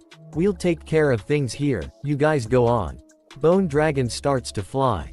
Stalker says, just the two of us are taking that thing on. Jinhyuk says, yes, but in order to fight Vailerdom, we have to conserve our mana. Let's make sure its attention is on us. Dragon come after them. Jinhyuk says, I think that worked. After that we see at the Amsterdam Palace. There is a really big army of undeads. He activates skill, all sharing. System says, depending on how much you and your target understand each other, the scope of what can be shared will be increased. Sharing your thoughts. Twins are in middle of that army wearing skeleton masks. Casey says, someone next to you keeps glancing over. Judilo says, it's okay, no one will notice. Whoa, you're right. They're real idiots. They have tied Teresa with magic chains. Casey thinks, we did look for her since Jinhyuk Oppa asked us to. But she's tied up with some strange magic spell that I don't know. And that Death Knight is guarding her. This is gonna be annoying. Jojilo says, Casey, I think he's looking at us. I'm telling you, it's not the undead or stupid. They'll never notice. Casey, I think it's coming this way. I said, it's not. Judilo, you're being so dramatic. Not everyone pays attention to you, you know. Probably just sees us a hotter than average undead soldiers. Death Knight stands right in front of them. And says, there are some rats among us. They starts to run and says, we got caught. Book it. Stalker uses Aura Blade. But it has no effect on the Bone Dragon. Jinhyuk says, I told you to conserve our mana. You never listen. Huh. Stalker gets angry and says, it's gonna take us ages to kill it if I don't do this. Jinhyuk says, you're that weak because you don't think outside the box. Stalker says, what? Jin-hyuk says, timing is what's important. Jin-hyuk speed up and says, follow me. Jin-hyuk says, you see that portal which the dragon came out of? We're gonna fall into it.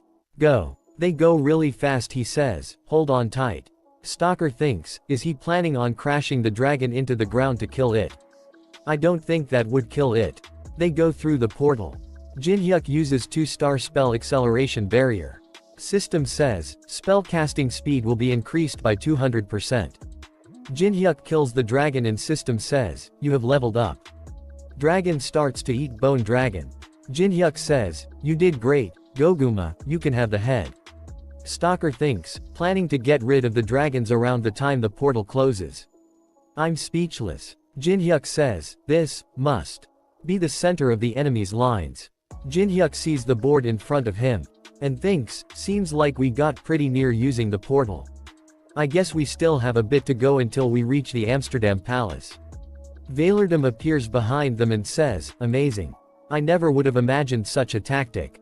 You're really imaginative. Reminds me of the days when I was human.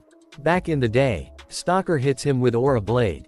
He says, there's no need for talking. Die. Valerdam heals himself and says, all the humans here are so boring. You're attacking while I'm talking. His status window opens up. He is 3005 years old. And his level is 91. Another window appears saying, description, Valerdam used to be a great mage who was also once a climber of the tower. But he came face to face with his limits and fell into despair. He signed a contract with the Demon King and became a lich. He is prepared to do anything for the search of knowledge. And copy condition window appears saying, he has lived life hating every being ever since having become a lich. Show him how bitter and miserable life can be. Jin-hyuk says, a physical attack like that won't work. That is illusion of the original form. Only magic attacks will work on him unless we're attacking the original. Stalker says, what a shitty matchup. Valerdam is surprised and thinks, he knows that about me already. He says, I'm a fragile lick, I'm Su Scott. I didn't want to do this, but you leave me no choice. Please step up, guys. My dependable allies. Marines martial artists. Baek Seonal also gets there. After that we see it the France. Baek Jinyo says, you've been quite energetic lately. Jang Yunsuk. You were always just focused on women back in the day. He says, I decided to live a simpler life. You're looking better. They both jumps from the helicopter. Jinyo uses Beast's Roar. System says, all enemies within range will attack the user. Defense power will be increased by 30% for 30 seconds. Humanity began their counter-attack. The players who were dispatched all over Europe fought hard to protect a place that was not their home, in order to defeat the invaders who were threatening humanity.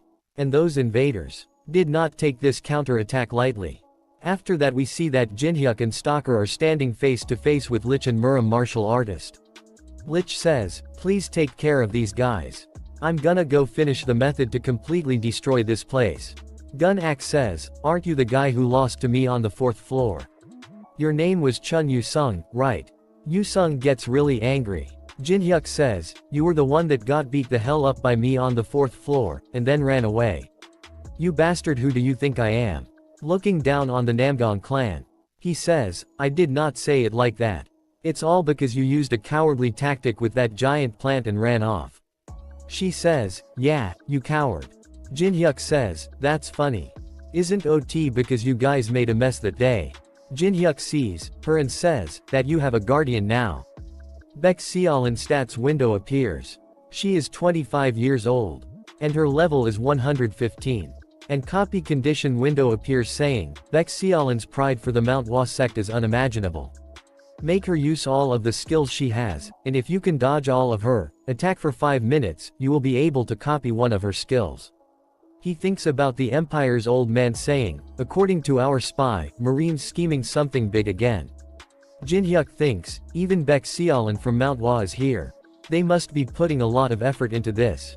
Yu-sung says, I'll take care of things here. You go to Valerdam. You know a lot more magic spells than I do. Jin-hyuk says, there are quite a lot of enemies here.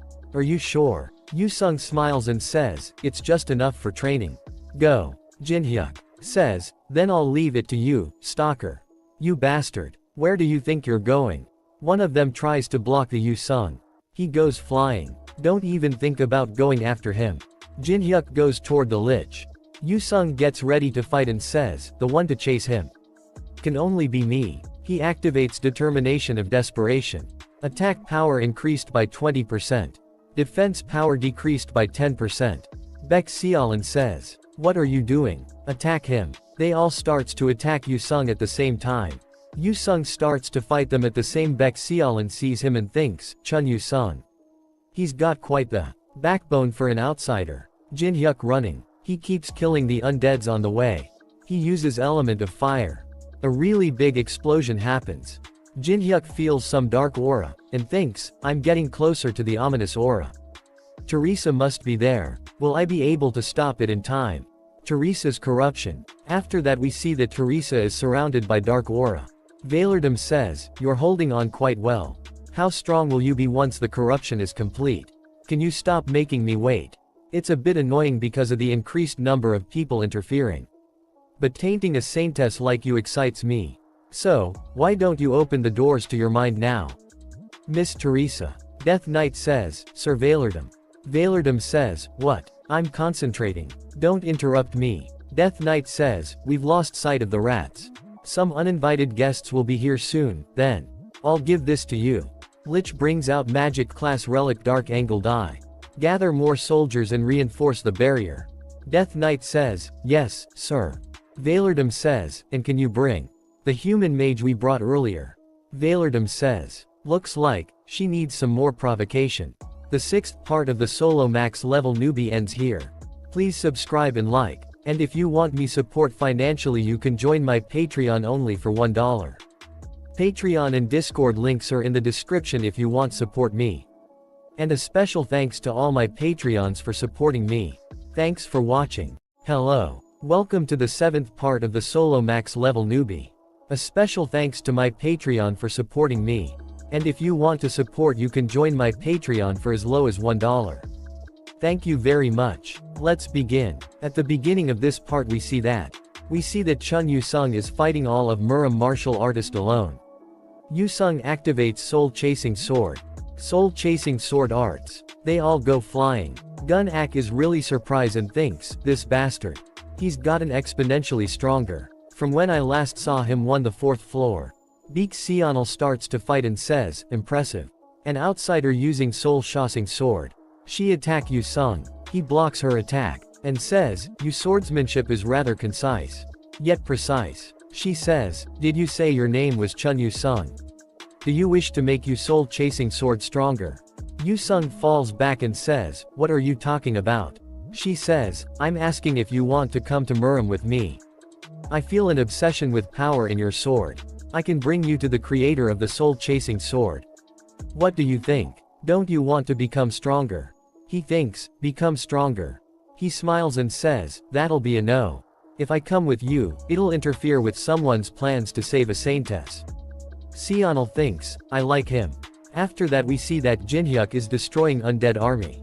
Death Knight appears in front of him. Death Knight activates Dark Angle Die.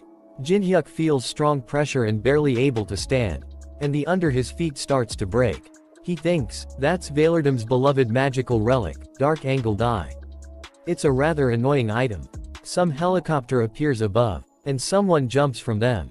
It's Manhwa. She uses Falling Angle of Wind attack on Death Knight. System says, canceling gravity field. Jin-hyuk is able to move now and says, nice one, Manhwa. Manhwa gets ready to fight. Death Knight says, you little rat. Manhwa and Death Knight starts to fight. Death Knight activates Dark Angle Die again. A really big fire tiger appears and attack Manhwa. She is really surprised and says, wait. That's a bit too much. Taemin gets there and activates Machine Monarch. He says, you've never seen a shield like this one, huh? She gets really happy. Manhwa says, Oppa, hurry to Teresa Uni. We'll keep this bastard here. Jin-hyuk is running toward Teresa. There are a lot of undeads in front him. He thinks, all these undead are focused on stopping me. Valardum, that son of a. Jin-hyuk shouts and says, I'll do as you wish, so. Show yourselves. Twins gets there and kills a bunch of undeads. They says, you better keep your promise. Promise to live with us if we help you. They both starts to kill a lot of undeads. Jinhyuk keeps on running. After that we see Valerdam says, I know humans like you very well. You're a pervert who cannot stand it when other people are in more pain than you are. They bring Maria there. And Valerdam says, especially if it's someone important to you. Valerdam uses black lightning. Maria starts to scream with pain. Teresa is really angry and stop it. Valerdam says, this pain she's suffering is all because you're not strong enough. I'm sure you already know that though. That this is all your fault. You knew that none of this would have happened if you were strong. All you can do is watch and cry. As you friends are being killed in front of you. There is no one you can protect. Her tears become black. System says, manifesting symptoms of corruption. Valerdam throws Maria away, and says, the gates to the mind. They're open. Jinhyuk reaches there and thinks, shit. I'm too late. Teresa gets surrounded by really strong dark aura. The system says, the saintess is being corrupted. Every feels really strong dark aura.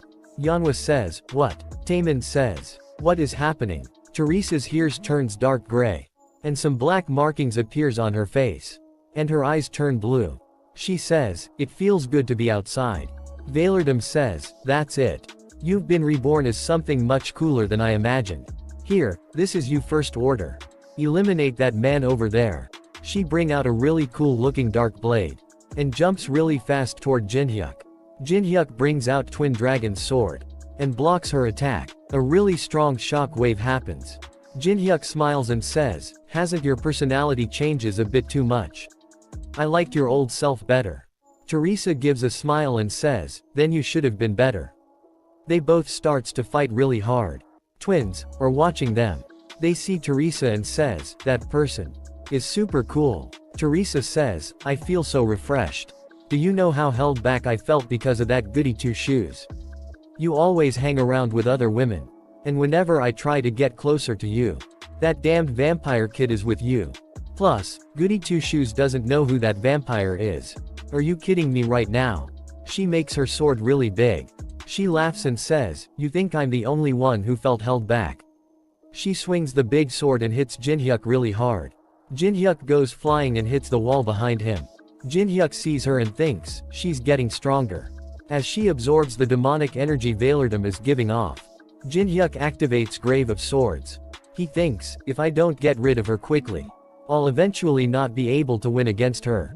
Jinhyuk activates Demonic Soul Sword Dance. She barely holding on. He activates Berserk Demon Eradication. She gets excited and says, you're quite fast. But, Jinhyuk stops right before killing her. Why can't you finish the job? Are you hesitating because you're afraid that Goody Two Shoes blessing of the star won't activate and she'll end up dead too? She grabs Jinhyuk's shirt and says, I don't like weaklings. Taemin gets there and says, Casey stops her and says, stay still. She says, something is happening to that Unnie. Teresa says, your face isn't my type either. I don't get what Goody Two Shoes sees in you. But, this demonic energy you're giving off. She grabs his demonic energy and eats it.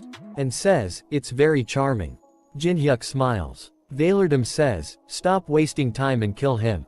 She says, no. Valerdam is really surprised. She says, skeleton, your demonic energy isn't bad, but this dude's demonic energy is much better in quality. I'm switching sides. Plus, Goody Two Shoes like you. Jinhyuk says, then I guess I have Teresa to thank. Valerdam is really surprised and thinks, no way. She chose that human's demonic energy. But I worked so hard for her. I even broke my promise with the Muram bastards. And tortured some lame human for her. And she's switching sides just because of his demonic energy. I cannot forgive her for this. Valerdam takes his item back from Death Knight. And says, I'll make you pay for what you've taken from me. System says, activating the black engraved dies awakening. Teresa smiles and says, take the Death Knights. After that we see all the undead stops to fight and starts to run. Department head thinks of Jinhyuk says, block them as well as you can. Department head shouts and says, we need to stop them. Stop as many of them as you can. Jinhyuk says, so it's begun. There is really big skeleton monster appears. Jinhyuk says, the fight with the 14th floor boss. All the undead monsters starts to flying toward the boss monster. Yanhwa and Taemin are really surprised and says, what the hell is that? What the hell kind of stupid monster is that? Jin Hyuk says, guys, please stop the undead that are headed towards Valerdom. The association's players are probably fighting them right now, but they won't be enough to stop all of the undead coming from all of Europe. If all of the undead get to Valerdom, that creature will get much larger and cause a lot more damage. Yeonhwa and Taemin starts to run and says, alright. Leave it to us. Jin Hyuk is standing in front of Boss Monster and says, I'll make this as fancy as possible. So that you only look at me. He brings out Earth Spirit and Goguma. Earth Spirit starts to make something. Boss Monster is destroying everything around him. Death Knight sees that and says, oh, it seems like Sir Valerdom is very angry. Teresa gets there and says, hey, Mr. Skeleton. You're the one who broke Goody Two Shoes, huh? It'll be very different this time, though. I'm much more aggressive than the Saintess. Death Knight says, I'm down for a fight anytime, Fallen Saintess. I was curious about your skills anyway. Saintess gets ready to fight and says, you're nothing but a corpse. They starts to fight. She is really excited and act like a maniac, she says, but the way you talk is pissing me off. Death Knight says, you movements are much more agile. But you talk more now instead. She says, stop judging. Death Knight says, why have you abandoned you master? You could have gotten stronger. She kicked Death Knight in the face. She thinks, it's true that Kong Jinhyuk's demonic energy is charming. Bai Valerdom has a near infinite amount of demonic energy. And Kong Jinhyuk's demonic energy wasn't enough to make up for that. Teresa says, so, what? Goody Two Shoes. Are you gonna stay like that? As soon as I grabbed him. We see that Teresa smiles and says, it's Jinhyuk. She says, Teresa stopped crying. So what other choice do I have? That spirit, those eyes. And the patterns on her face too. Twins are really excited and says, she's so cool.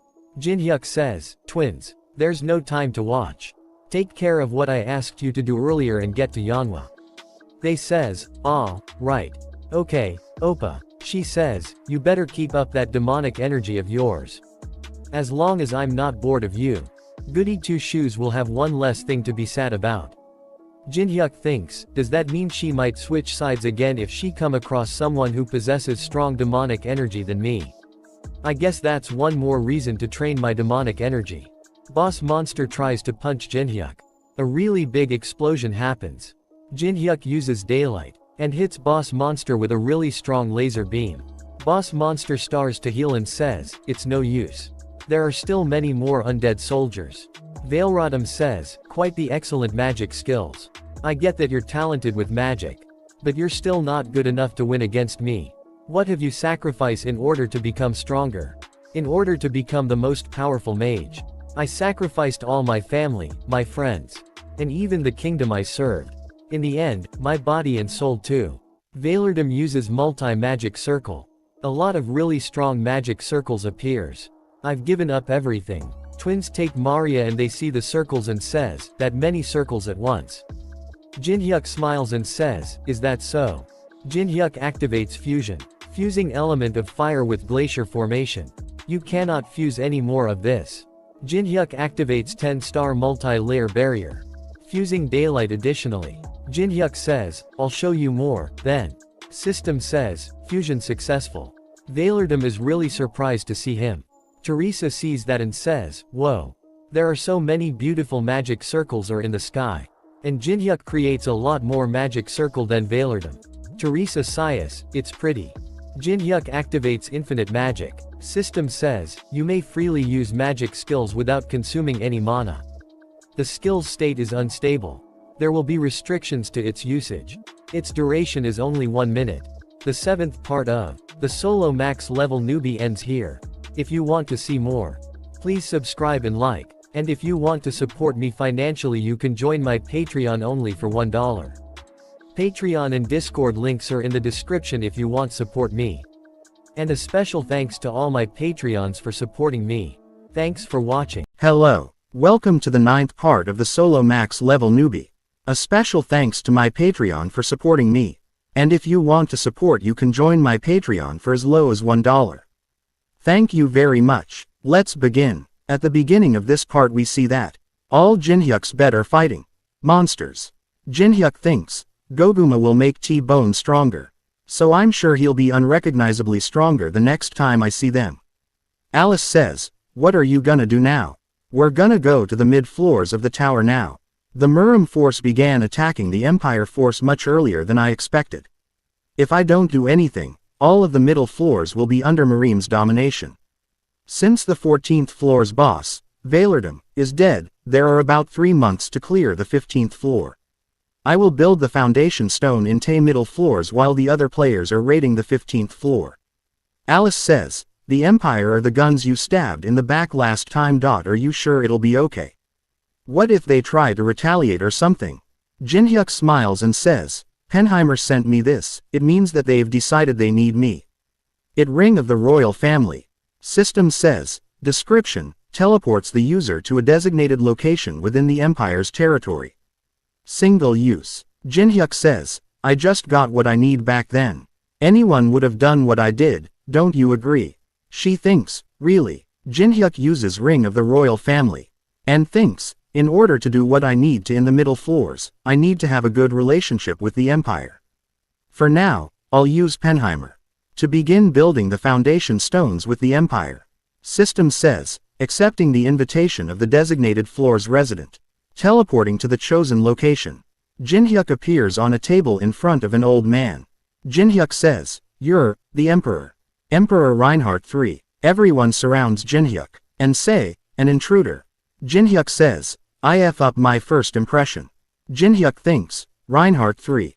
A legendary emperor who led the empire to its peak long ago.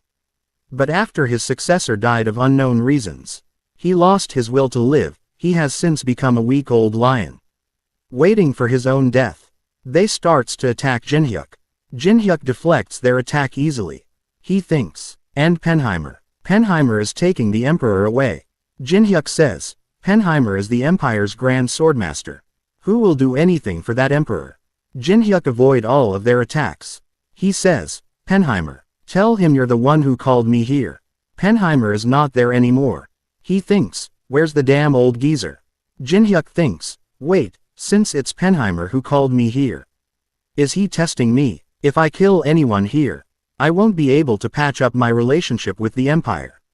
Then, Jinhyuk hit them. He thinks, I just need to not kill them. Someone gets there and says, back off, all of you. We will deal with him. They say, it's Grand Swordmaster Abraham and Mackenzie. Jinhyuk uses Eye of Gluttony, and sees that Abraham is level 125. A copy condition window appears saying, Abraham treasures high best friend, Mackenzie. Mackenzie has a hamartia that he wants to hide. If you find out what that is and bring it up in front of Abraham, you will be allowed to copy of Abraham's skills. Jinhyuk says, hamartia, that, what an evil copy condition. Jinhyuk thinks, wait, Grand Swordmasters are the top 10 strongest within the Empire, why are they still here? They should be in the front lines to fight Murim. This is the great conference room of His Holy Majesty. Abraham says, give up any feudal resistance and surrender. He activates Aura Blade. The other soldiers, says, he's using it. The Grand Swordmaster's Aura Blade. Jinhyuk says, I know how to use that too. Jinhyuk bring out his blade and activates Song of Swords. They say, oh, my, his Aura Blade is really long.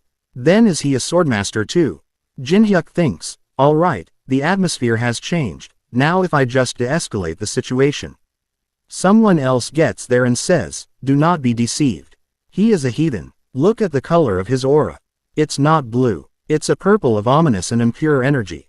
That is a clear symbol of a heathen. He is Duke Benchtalin. Jinhyuk sees him and thinks, that bastard. Abraham jumps to Jinhyuk and says, I knew it. Die you dirty heathen. Jinhyuk easily dodges the attack and says, that's annoying. Abraham is really surprised and thinks, he dodged my sword without even looking. Jinhyuk uses the Sword Demon King's steps. Jinhyuk appears behind Mackenzie. Abraham says, what are you? No. Jinhyuk removes the helmet of Mackenzie. Mackenzie is bald. Everyone is really surprised to see that. Jinhyuk daylight and says, it's real bright.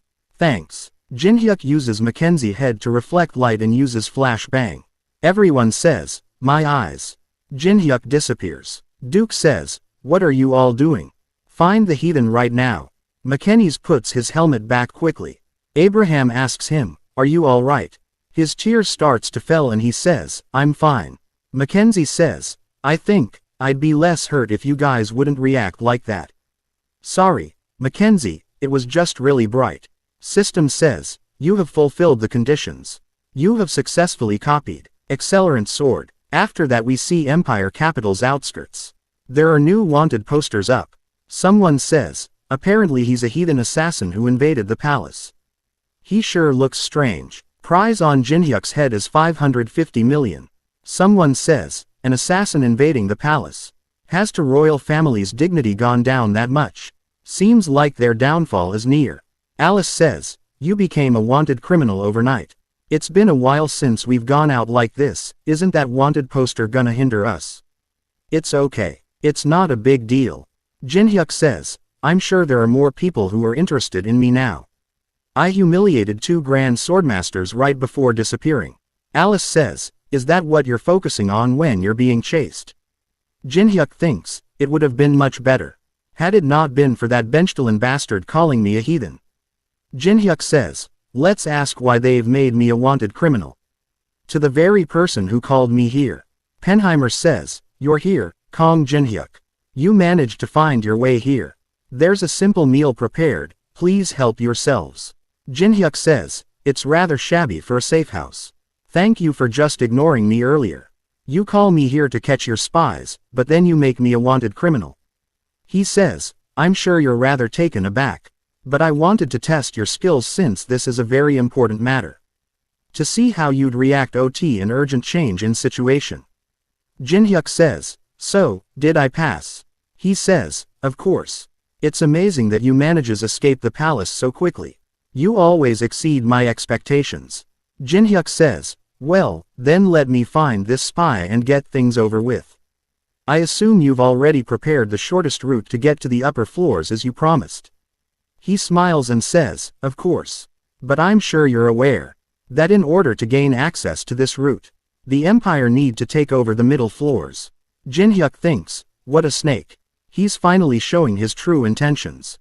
Jinhyuk says, "So," he says, "right now, the middle floors are in the midst of fierce war with the Giant's fortress at the center.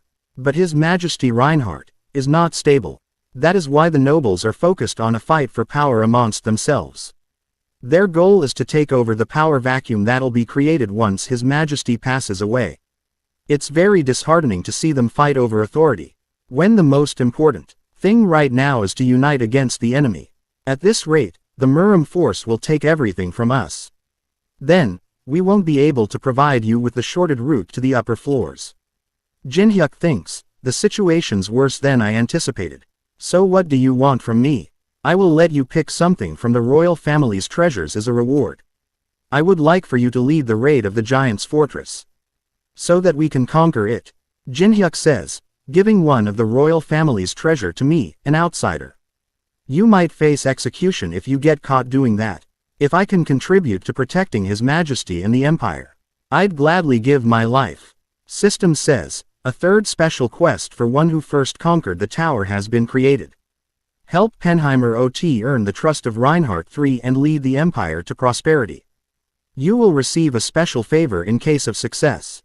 Jinhyuk smiles and thinks a special favor.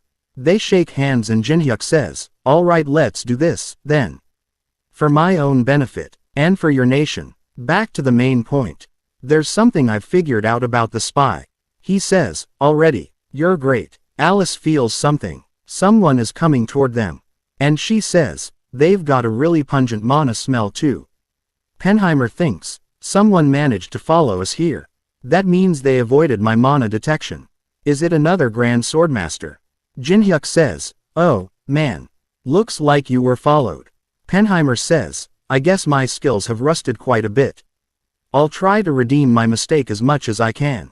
Some monster breaks the door and comes in.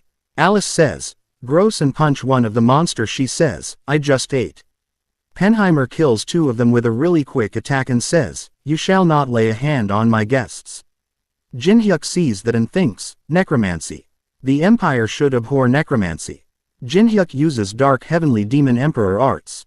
He thinks then, there is only one possible answer.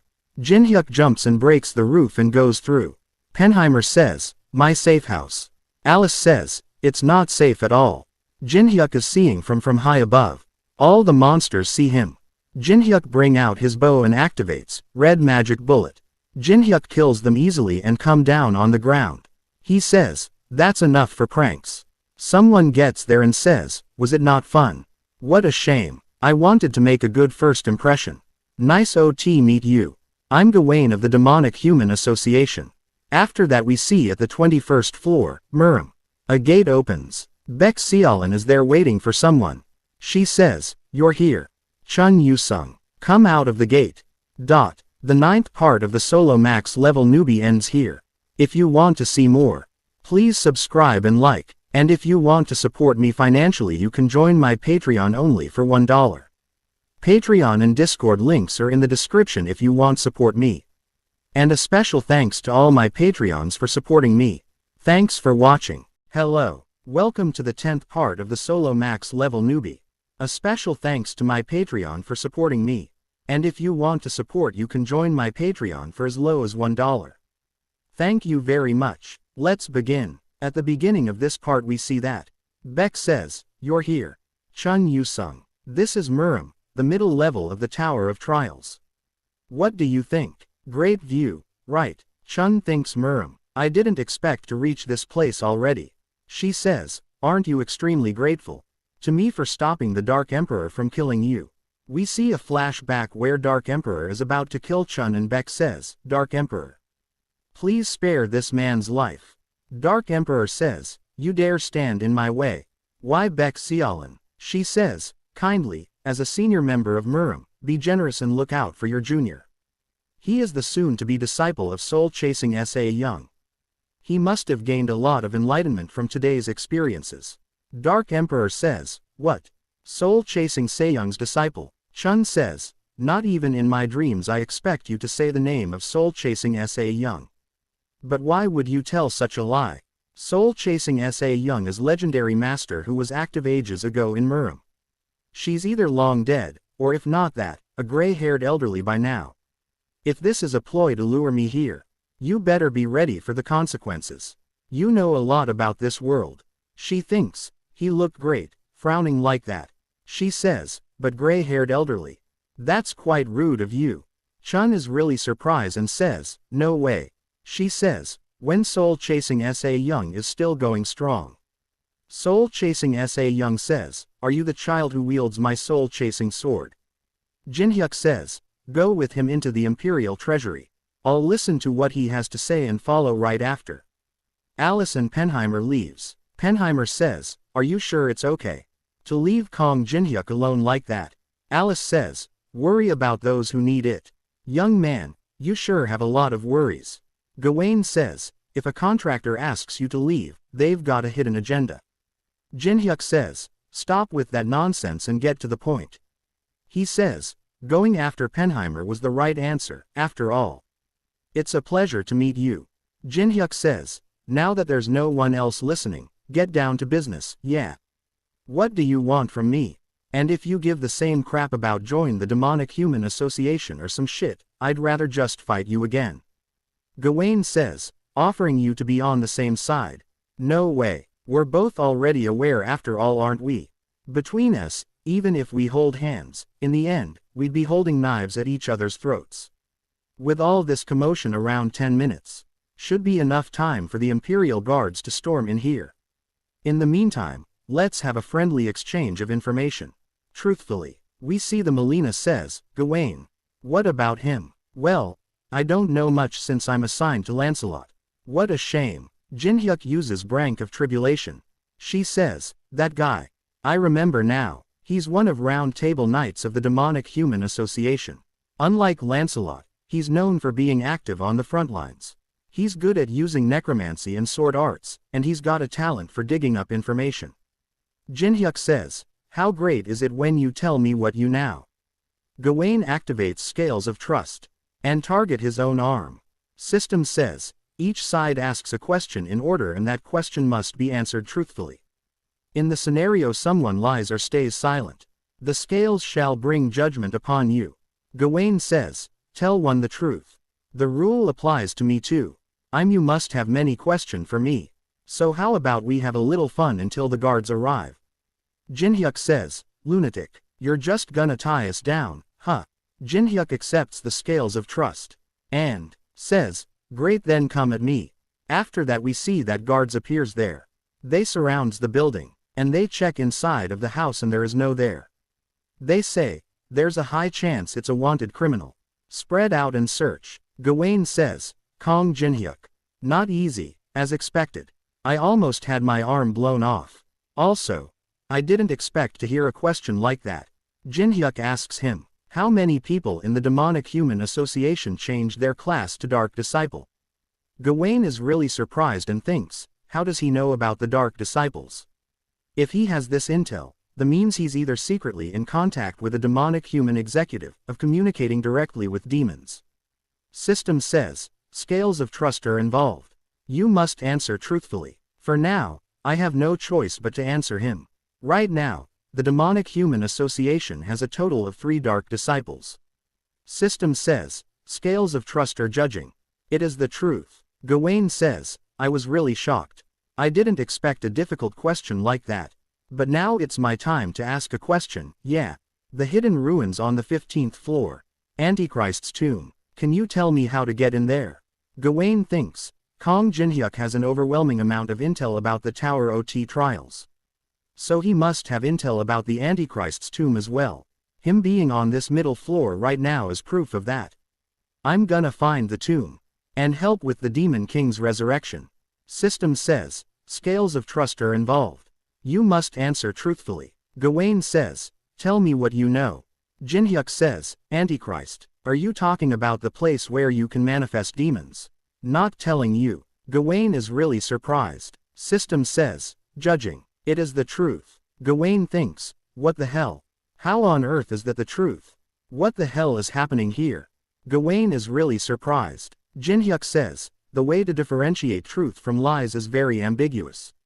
That's why the skill scales of trust uses the subject's heartbeat to differentiate between truth and lies. In other words, System says, you have activated shallow breathing. You can now control your breathing rate and heart rate. As long as I control my heartbeat, everything I say will show up as the truth. Gawain thinks, now wait. How on earth is he fine even after lying so obviously? Not to mention, he himself said that he knows about the Antichrist's tomb. Did he use a trick that disturbs the skill? Jinhyuk activates 3-star barrier spell weakening. Jinhyuk easily frees his arm. Gawain is really surprised. He thinks, he broke the ties with skill. Jinhyuk thanks because of you. Now I know I've got 3 Dark Disciples to get rid of. Now, I gotta find out what you're doing here. Jinhyuk activates Brand of Tribulation. Gawain uses emergency escape. System says, in return of moving your body to a safe location, you will take some damage. Gawain says, that unknown barrier and even a torturing spell. Playing games with you is dangerous. Let me tell you a fun fact to commemorate my loss. I took a look at the Murim zone on my way here. Apparently, we're not the only players in the middle region here. Jinhyuk says, what are you talking about? He is there. The one who lied to me and you about being unknown.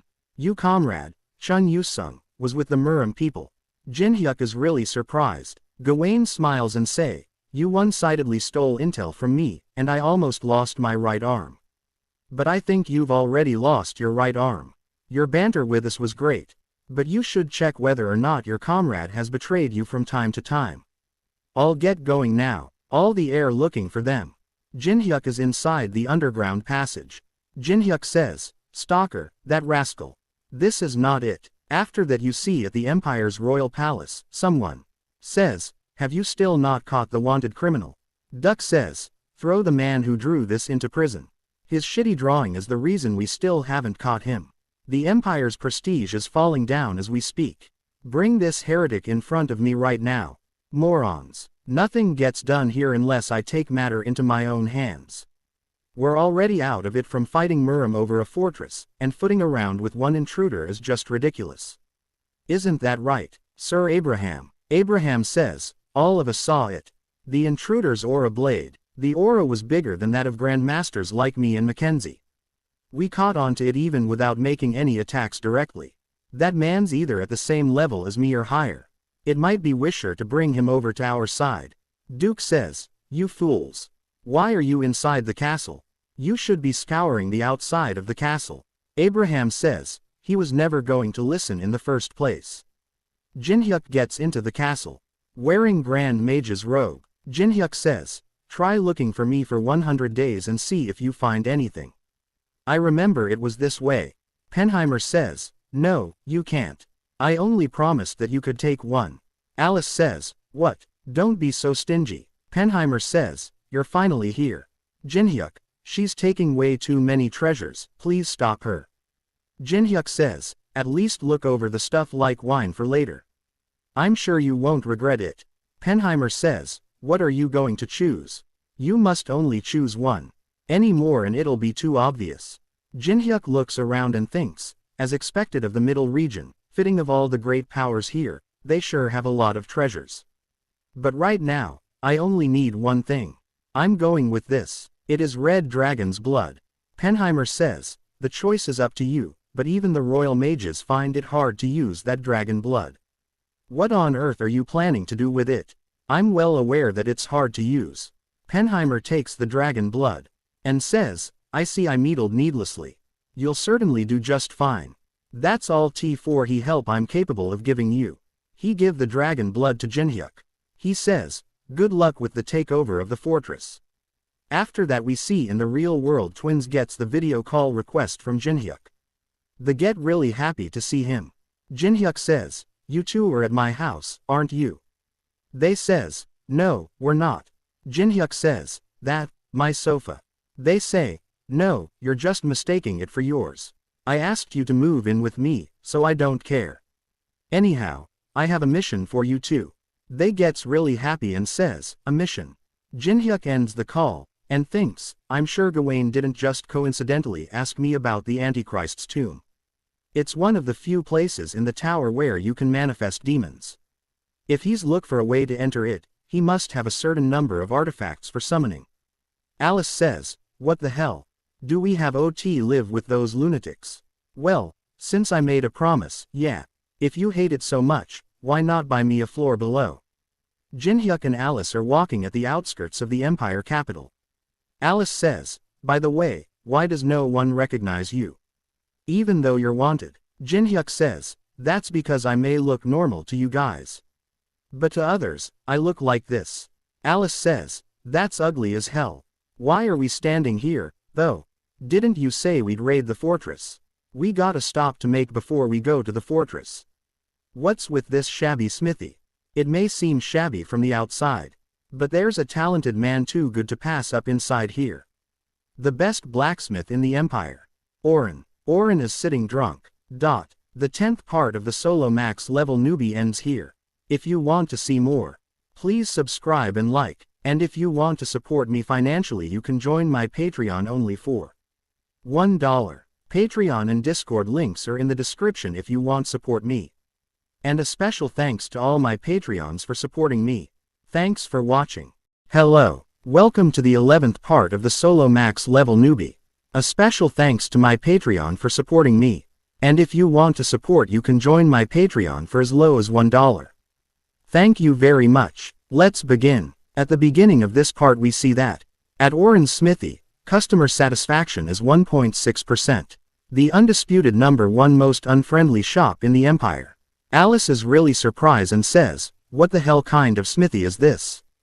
Jinhyuk says, the place is basically a junkyard. She says, and you call him the best blacksmith. Are you sure we're at the right place? Jinhyuk activates Eye of Gluttony. His name is Oren. Race, Dwarf. Level 23. A copy condition window appears says, Oren is the endless anvil of the Dwarf Kingdom Pentahorn and one of the 5 hammers, but he's already worn out, battered, and feeling helpless about everything. If you can make Oren's heart race once again, you can copy one of his skills. Jinhyuk says, anybody there? Oren is really drunk and says, get lost. Jinhyuk says to Alice, give it to me. She give him the Imperial Royal Prince 50 years old. Jinhyuk says, he's in such deep sleep. Then what should I do with this 50-year-old Imperial Royal Prince wine? Jinhyuk says, I brought such good wine, but the owner is sleeping, so I guess I have no choice. I'll have to go to another store. Oren says, wait, bring it here, right now. Oren starts to drink and says, that hits the spot. This is what I call proper booze. What do you want? Jinhyuk says, we're here to fortify our gear. He says, a fortification job. Didn't you see the sign outside? You came here after seeing that. You're surely something. I'm just a drunkard who's already far from the line of work. Are you sure you won't regret hiring me for this? It doesn't matter to me. I'll be generous with the money, so give it a try. Jinhyuk activates all sharing. Target Alice von Ataraxia. Jinhyuk says, let's start with this one. Jinhyuk give him the Queen Pendragon's bracelet. She says, what? Hey, that's mine. When did you? Oren says, this is a rare, valuable item. Are you sure it's fine? Alice gets angry and says, I said that's mine. Oren says, okay, well, I don't mind as long as I get pain. But don't regret it. Oren activates Metal Breath, and starts to work on the bracelet. System says, weapon fortification has started. System says, catastrophic failure. It is now, destroyed Queen Pendragon's bracelet. You failed at fortification. Alice is really shocked. She screams and says, my bracelet. Oren says, my hand slipped. Am I still drunk? I'm sorry about that. Jinhyuk says, it's alright. We've got plenty left to fortify. He brings out a lot of items. Alice says, what are you planning to do with my collection? When did you take all that? After that we see at Tower Trials Level 3 Advancement Temple. There are a lot of players there and Teresa is also there. Other players says to Teresa, I'm a huge fan. What's the deal with your clothes? Where are you coming from? Please appear on our program just one time. She thinks, I came here because Jinhyuk said he sent someone here, but it's hard with so many people crowding around me.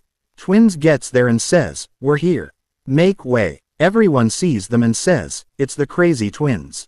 Run if you don't want to get dragged into a fight and killed for no reason. Teresa says, hello. So you guys are the reinforcements that Jinhyuk sent. A portal appears there. Teresa says, come on, let's go. I also asked the Holy Kingdom and prepared your invites. Twins says, don't wanna. Teresa says, what? But you need to follow me. They say, I know, but we don't wanna follow a weak-looking person like you. Where's the Black Knight from before? Yeah, I could follow her. Teresa bring out the evil Teresa and she says, oi. Twins. She grabs him from the face. And without spice, nothing gets to your head, huh? Think Goody Two Shoes words are my words and listen. He gets really excited and says, I like this. She says, what about me? Do me too. Follow me and I'll play with you. How about that? They say, great, let's go. Stop pushing me. After that we see that Oren is still failing to fortification of Jinhyuk's stuffs. Oren breaks another item. Alice is getting as restless. And says, I only wore the necklace on days where I felt great, now it's dust. Oren thinks, that's the 10th one already. Not a single fortification worked. By the way, am I really going to be okay? Alice is getting really angry. Jinhyuk wears blacksmith's cloths and says, you've done enough, get out of the way. Oren says, what do you mean get out of the way? What are you planning on doing? Jinhyuk grabs the hammer and says, after seeing you hit the hammer a few times, I think I could do it too. Oren says, what did you just say? Jinhyuk says, you may have once been the Empire's best blacksmith. But that being said, I can easily pull off this drunken hammering of yours. Let me show you. Jinhyuk uses Pentagra's fangs. Oren says, I may be past my prime as an artisan, but you think blacksmithing is easy. Don't look down on others so. System says, weapon fortification has started. Oren is really surprised. Oren see him and thinks, he's pretty good at this. His technique is bold and precise. He's striking at the very essence of the heated metal with accurate timing. System says, using red dragon's blood in the fortification. Jinhyuk throws some dragon's blood on it. Oren thinks, unbelievable, he's going to use dragon blood too. Where on earth did he get such precious goods? Is he trying to pass the limits of the gear's fortification? I'm past at how he humiliated me, but seeing the whole sword turn red after drinking up that dragon blood. is making my heart race. System says, the condition to copy has been met. You have successfully copied Metal Breath. Jinhyuk stops. Oren says, why are you stopping? You were doing so well. Jinhyuk says, I can only imitate you. I can't recreate the essence of a master craftsman's workmanship. So, I would like for this fortification to be finished by a real craftsman. Oren says, me. Jinhyuk says, I know how he feels better than anyone. The feeling a veteran has after hitting the highest of all stages. He must feel a huge sense of boredom, where nothing feels new anymore. In the middle of that boredom is this new, fresh spark. The veteran, in reaction to it, awakens once again. Oren is really excited, and says, here I go. He starts to reinforce the equipment. System says, you have reached the critical point of equipment reinforcement. Red Dragon's blood has successfully been fused with the equipment, bringing forth the maximum potential of the equipment. You have successfully reinforced the relic, which is known to be a very difficult process. Pentagrit's canine blue. The critical hit chance will increase by 7% every 3 attacks. Special effect. Attack power will increase 100-fold when the Pentagrit's canine is purposefully destroyed. Oren is really happy and excited. He says, that was so good. Yeah, this is the feeling. Something greater than what I imagined was made. I'll be able to defeat most middle floor bosses with this special effect. Oren says, hey, thanks a lot. I believed I would never feel like this again. But the level I had reached wasn't the end. There is more I can improve on. I'm glad you enjoyed it. If you continue to work with me, you'll be able to experience a lot more surprises. Jinhyuk brings out the contract and says, you just need to sign this contract. Oren says, suddenly, a contract. Oren says, I prefer to look through each condition before I make any decision. Give me 3 hours. Jinhyuk says, of course, one should always read through a contract's conditions. But if you sign it right away, I can promise you one thing. I will protect you from that being right there. Alice is really angry and says, you damned drunk. You're elated after destroying my collection. Jinhyuk stops her. She says, don't stop me. I have to kill him. Jinhyuk says, calm down, I'll let you go if he doesn't sign my contract. Oren says, okay, I'll sign it right away. Spare me. A really loud bang happens outside. Oren says, this sound. Someone says, an ambush. Duke says, what is happening? Did the Murim force invade? One of the soldiers says, it's not the Murim force. It's the giants. They've crossed the borders and are ambushing us. With most of the knights are the front lines. The giants are invading the capital. Get the ranks. Prepare the ballistae. Jinhyuk is seeing that and thinks, the giants are supposed to be at the giants' fortress as Penheimer requested. Why are they here? Jinhyuk give her something says, take this. She says, why are you giving me this? Jinhyuk says, I have a good plan. Soldiers are firing arrows. Arrows have no effect on giants. Soldier 1 says, it's not enough. Soldier 2 says, do not panic. Hold on until the swordmasters arrive. Even if they're giants, they won't be able to climb the walls. The giants are run really fast. 2 giants get ready to throw one the giants above the wall. The giant come running steps on the hands of other giants and jumps really high. He says, an order from the king of giants, Ograken. Kill the humans of the empire to atone. He gets above the wall. 2 swordsmen are coming toward the wall. They see a giant on top of the wall and thinks, they've crossed the walls. Damn it, by the time I arrive, they would have done all the damage. He recognizes the giant and says, that's. The giant also sees him. After that we see Jinhyuk is fusing together the giant's clutch, Mandala, the 1000 poison. System says, fusion success. Jinhyuk jumps toward the giants and activates Colossus ultimate strike. Jinhyuk says, get down. And punches the giant in the face.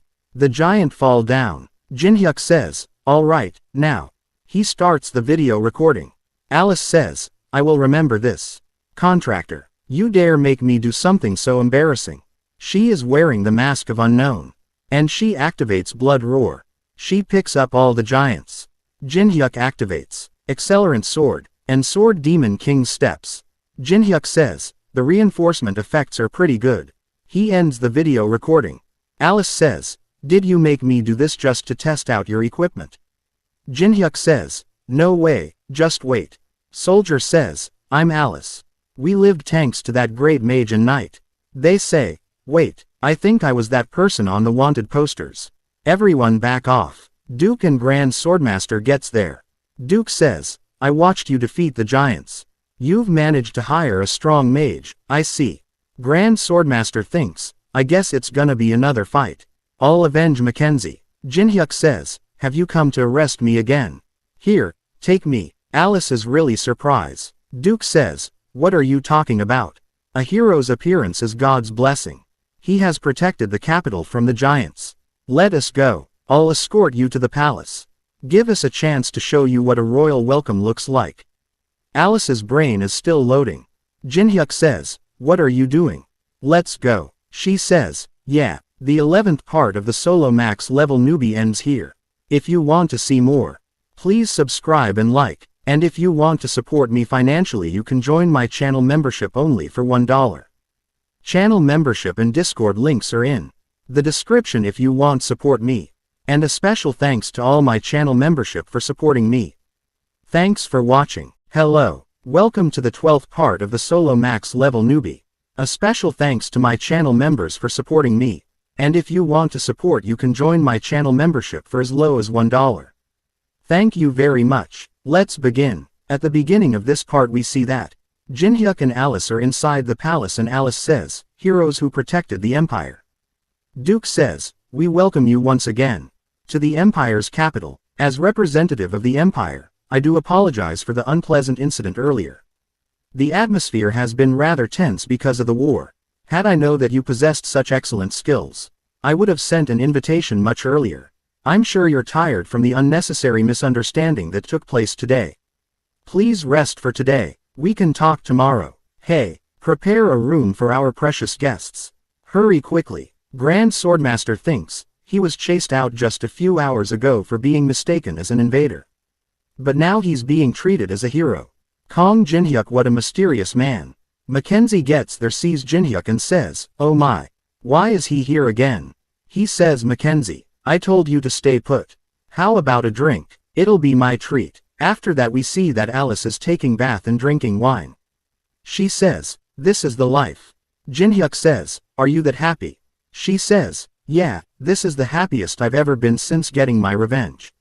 I didn't even get to shower for the last few days. Wine in a bath, it's perfect. Jinhyuk thinks, having Alice appear as a powerful mage is what caused the Empire's attitude towards us to do a complete 180. The media will be excited too if I upload Alice as another unknown. I'll get a bunch of coins. And I'll also be able to expand the area that unknown can be active in. By the way, Duke Benchtelin. He called me a heathen earlier, and now he thinks of the foreign S-class hero and thinks, his facial expression suddenly changed. Does he already know that the spy in the Empire is Benchtelin?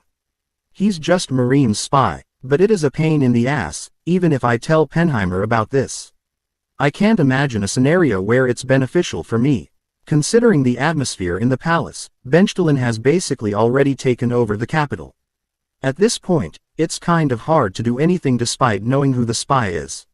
What should I do? Grand Swordmaster comes there and says, how about a drink? I'd like to apologize for earlier. He says, Mackenzie said that he'd never experienced so much shame since becoming a Grand Swordmaster. Jinhyuk says, tell him that's a shame.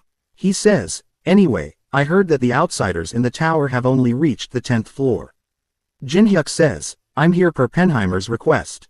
He asked me to help with raiding the giant's fortress.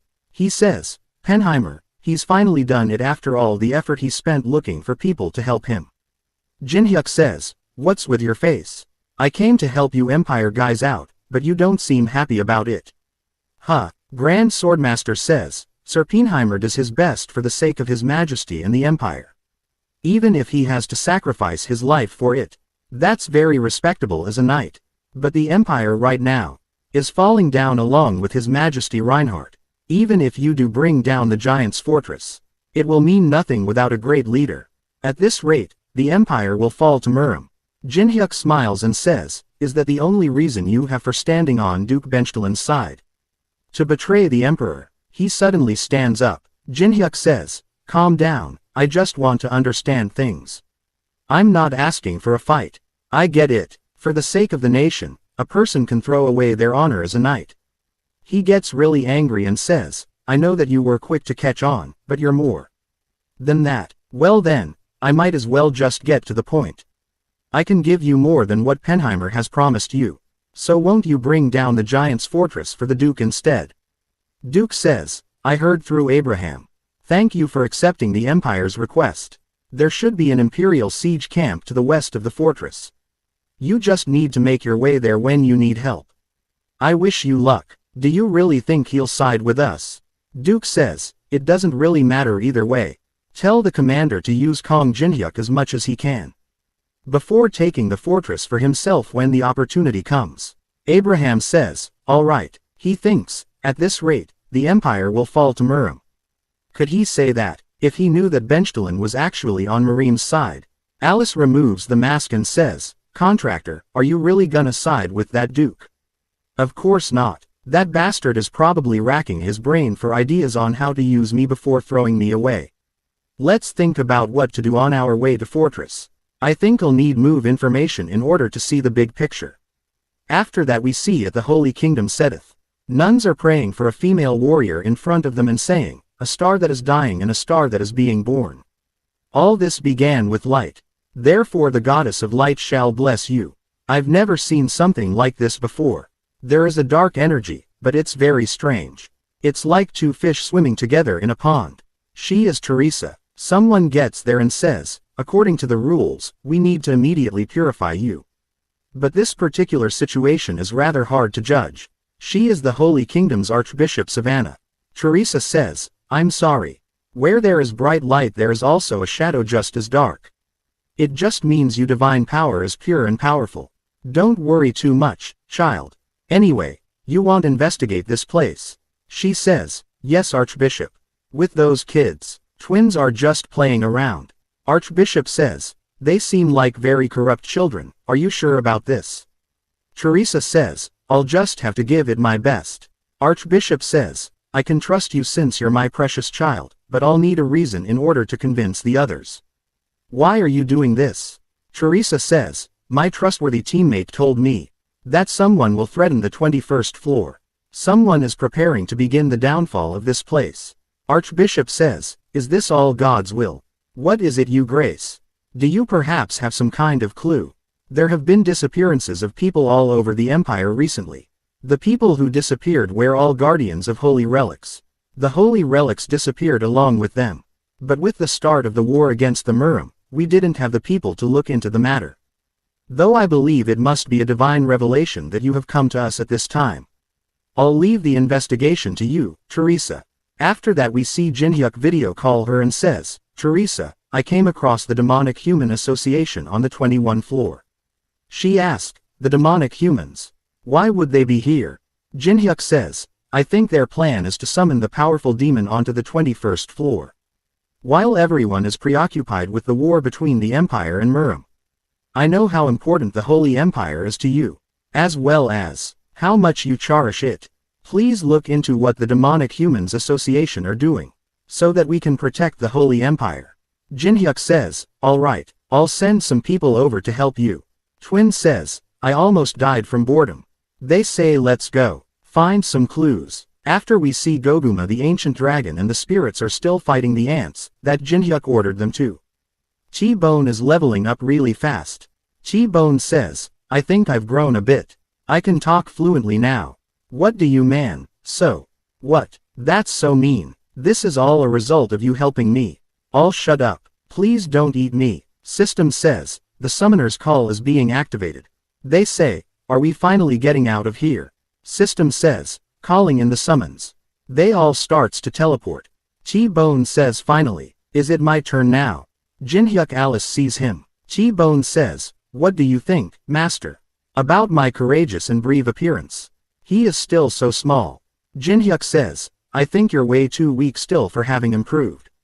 Yeah, he's got a long way to go. T-Bone gets depressed. Alice says, didn't you call in Goguma? I don't see him. I just told him to go rest. System says, Ancient species Goguma is not responding to the owner's calls. Jinhyuk thinks, he's super mad at me for having him work without enough praise and attention. Alice says, anyway, why are you trying to take that skeleton in? Isn't it annoying? Jinhyuk, you'll see, I wanted to test T-Bone anyway. Jinhyuk says, I think we should put him up against the guy that's been following us for a while. The stalker thinks, I had completely masked my presence, not bad. T-Bone gets angry and says, who's there? Come at me, master. I will prove myself worthy. They appears in front of Jinhyuk. T-Bone hides behind Jinhyuk's leg and says, there's more than one. They says, the Dark Emperor has commanded us to bring you to him. Shadow Squad Commander Blood Sword White Snake. You must receive punishment for pretending to be the Dark Emperor's disciple. Jinhyuk says, T-Bone, you take the assassins behind him. It's time to show me how much you've improved. T-Bone says, seriously. Alice gets ready to fight and says, you fools, fighting someone you can't even win against. I'll temple you all. Jinhyuk says, don't kill them. Alice says, why? That's even more of a hassle. Are you purposefully trying to make things harder for me? Jinhyuk says, no, those hounds' owner is watching right now. Dark Emperor says, since he's been going around pretending to be my disciple, I'll see how skilled he is at least. They use Aura Blade. Jinhyuk dodges all the attacks and thinks, a red Aura Blade. He is on the strong side among those of the Murim I've come across so far. He might be pretty useful. He's definitely agile. Wolyung is also there, thinks Kong Jinhyuk. Please be careful. The White Sword's sword is hard to deal with. White Sword says, you sure are good at dodging. How about this? He uses Blood Sword Serial Explosion. Jinhyuk says, didn't you say you're supposed to be taking me to the Dark Emperor? Jinhyuk easily dodges all the attack and says, you're just straight up using murdering techniques. Or am I mistaken? White Sword is really surprised. And thinks, impossible, I'm giving it my all. But I can't land a single attack on hit him. T-Bone is fighting the assassins, and says, don't act so arrogant. I'm stronger than you think. White see that and thinks, it can't be. That little skeleton soldier is putting up a fair fight against the Shadow Squad. Alice says, think of yourself lucky. If it weren't for the contractor you would have already died. He sees her and thinks, unbelievable. The rest were already killed by that girl. Jinhyuk says, now that the minions are taken care of, let's test how much that old man Dark Emperor values you. The 12th part of the Solo Max level Newbie ends here. If you want to see more, please subscribe and like. And if you want to support me financially, you can join my channel membership only for $1.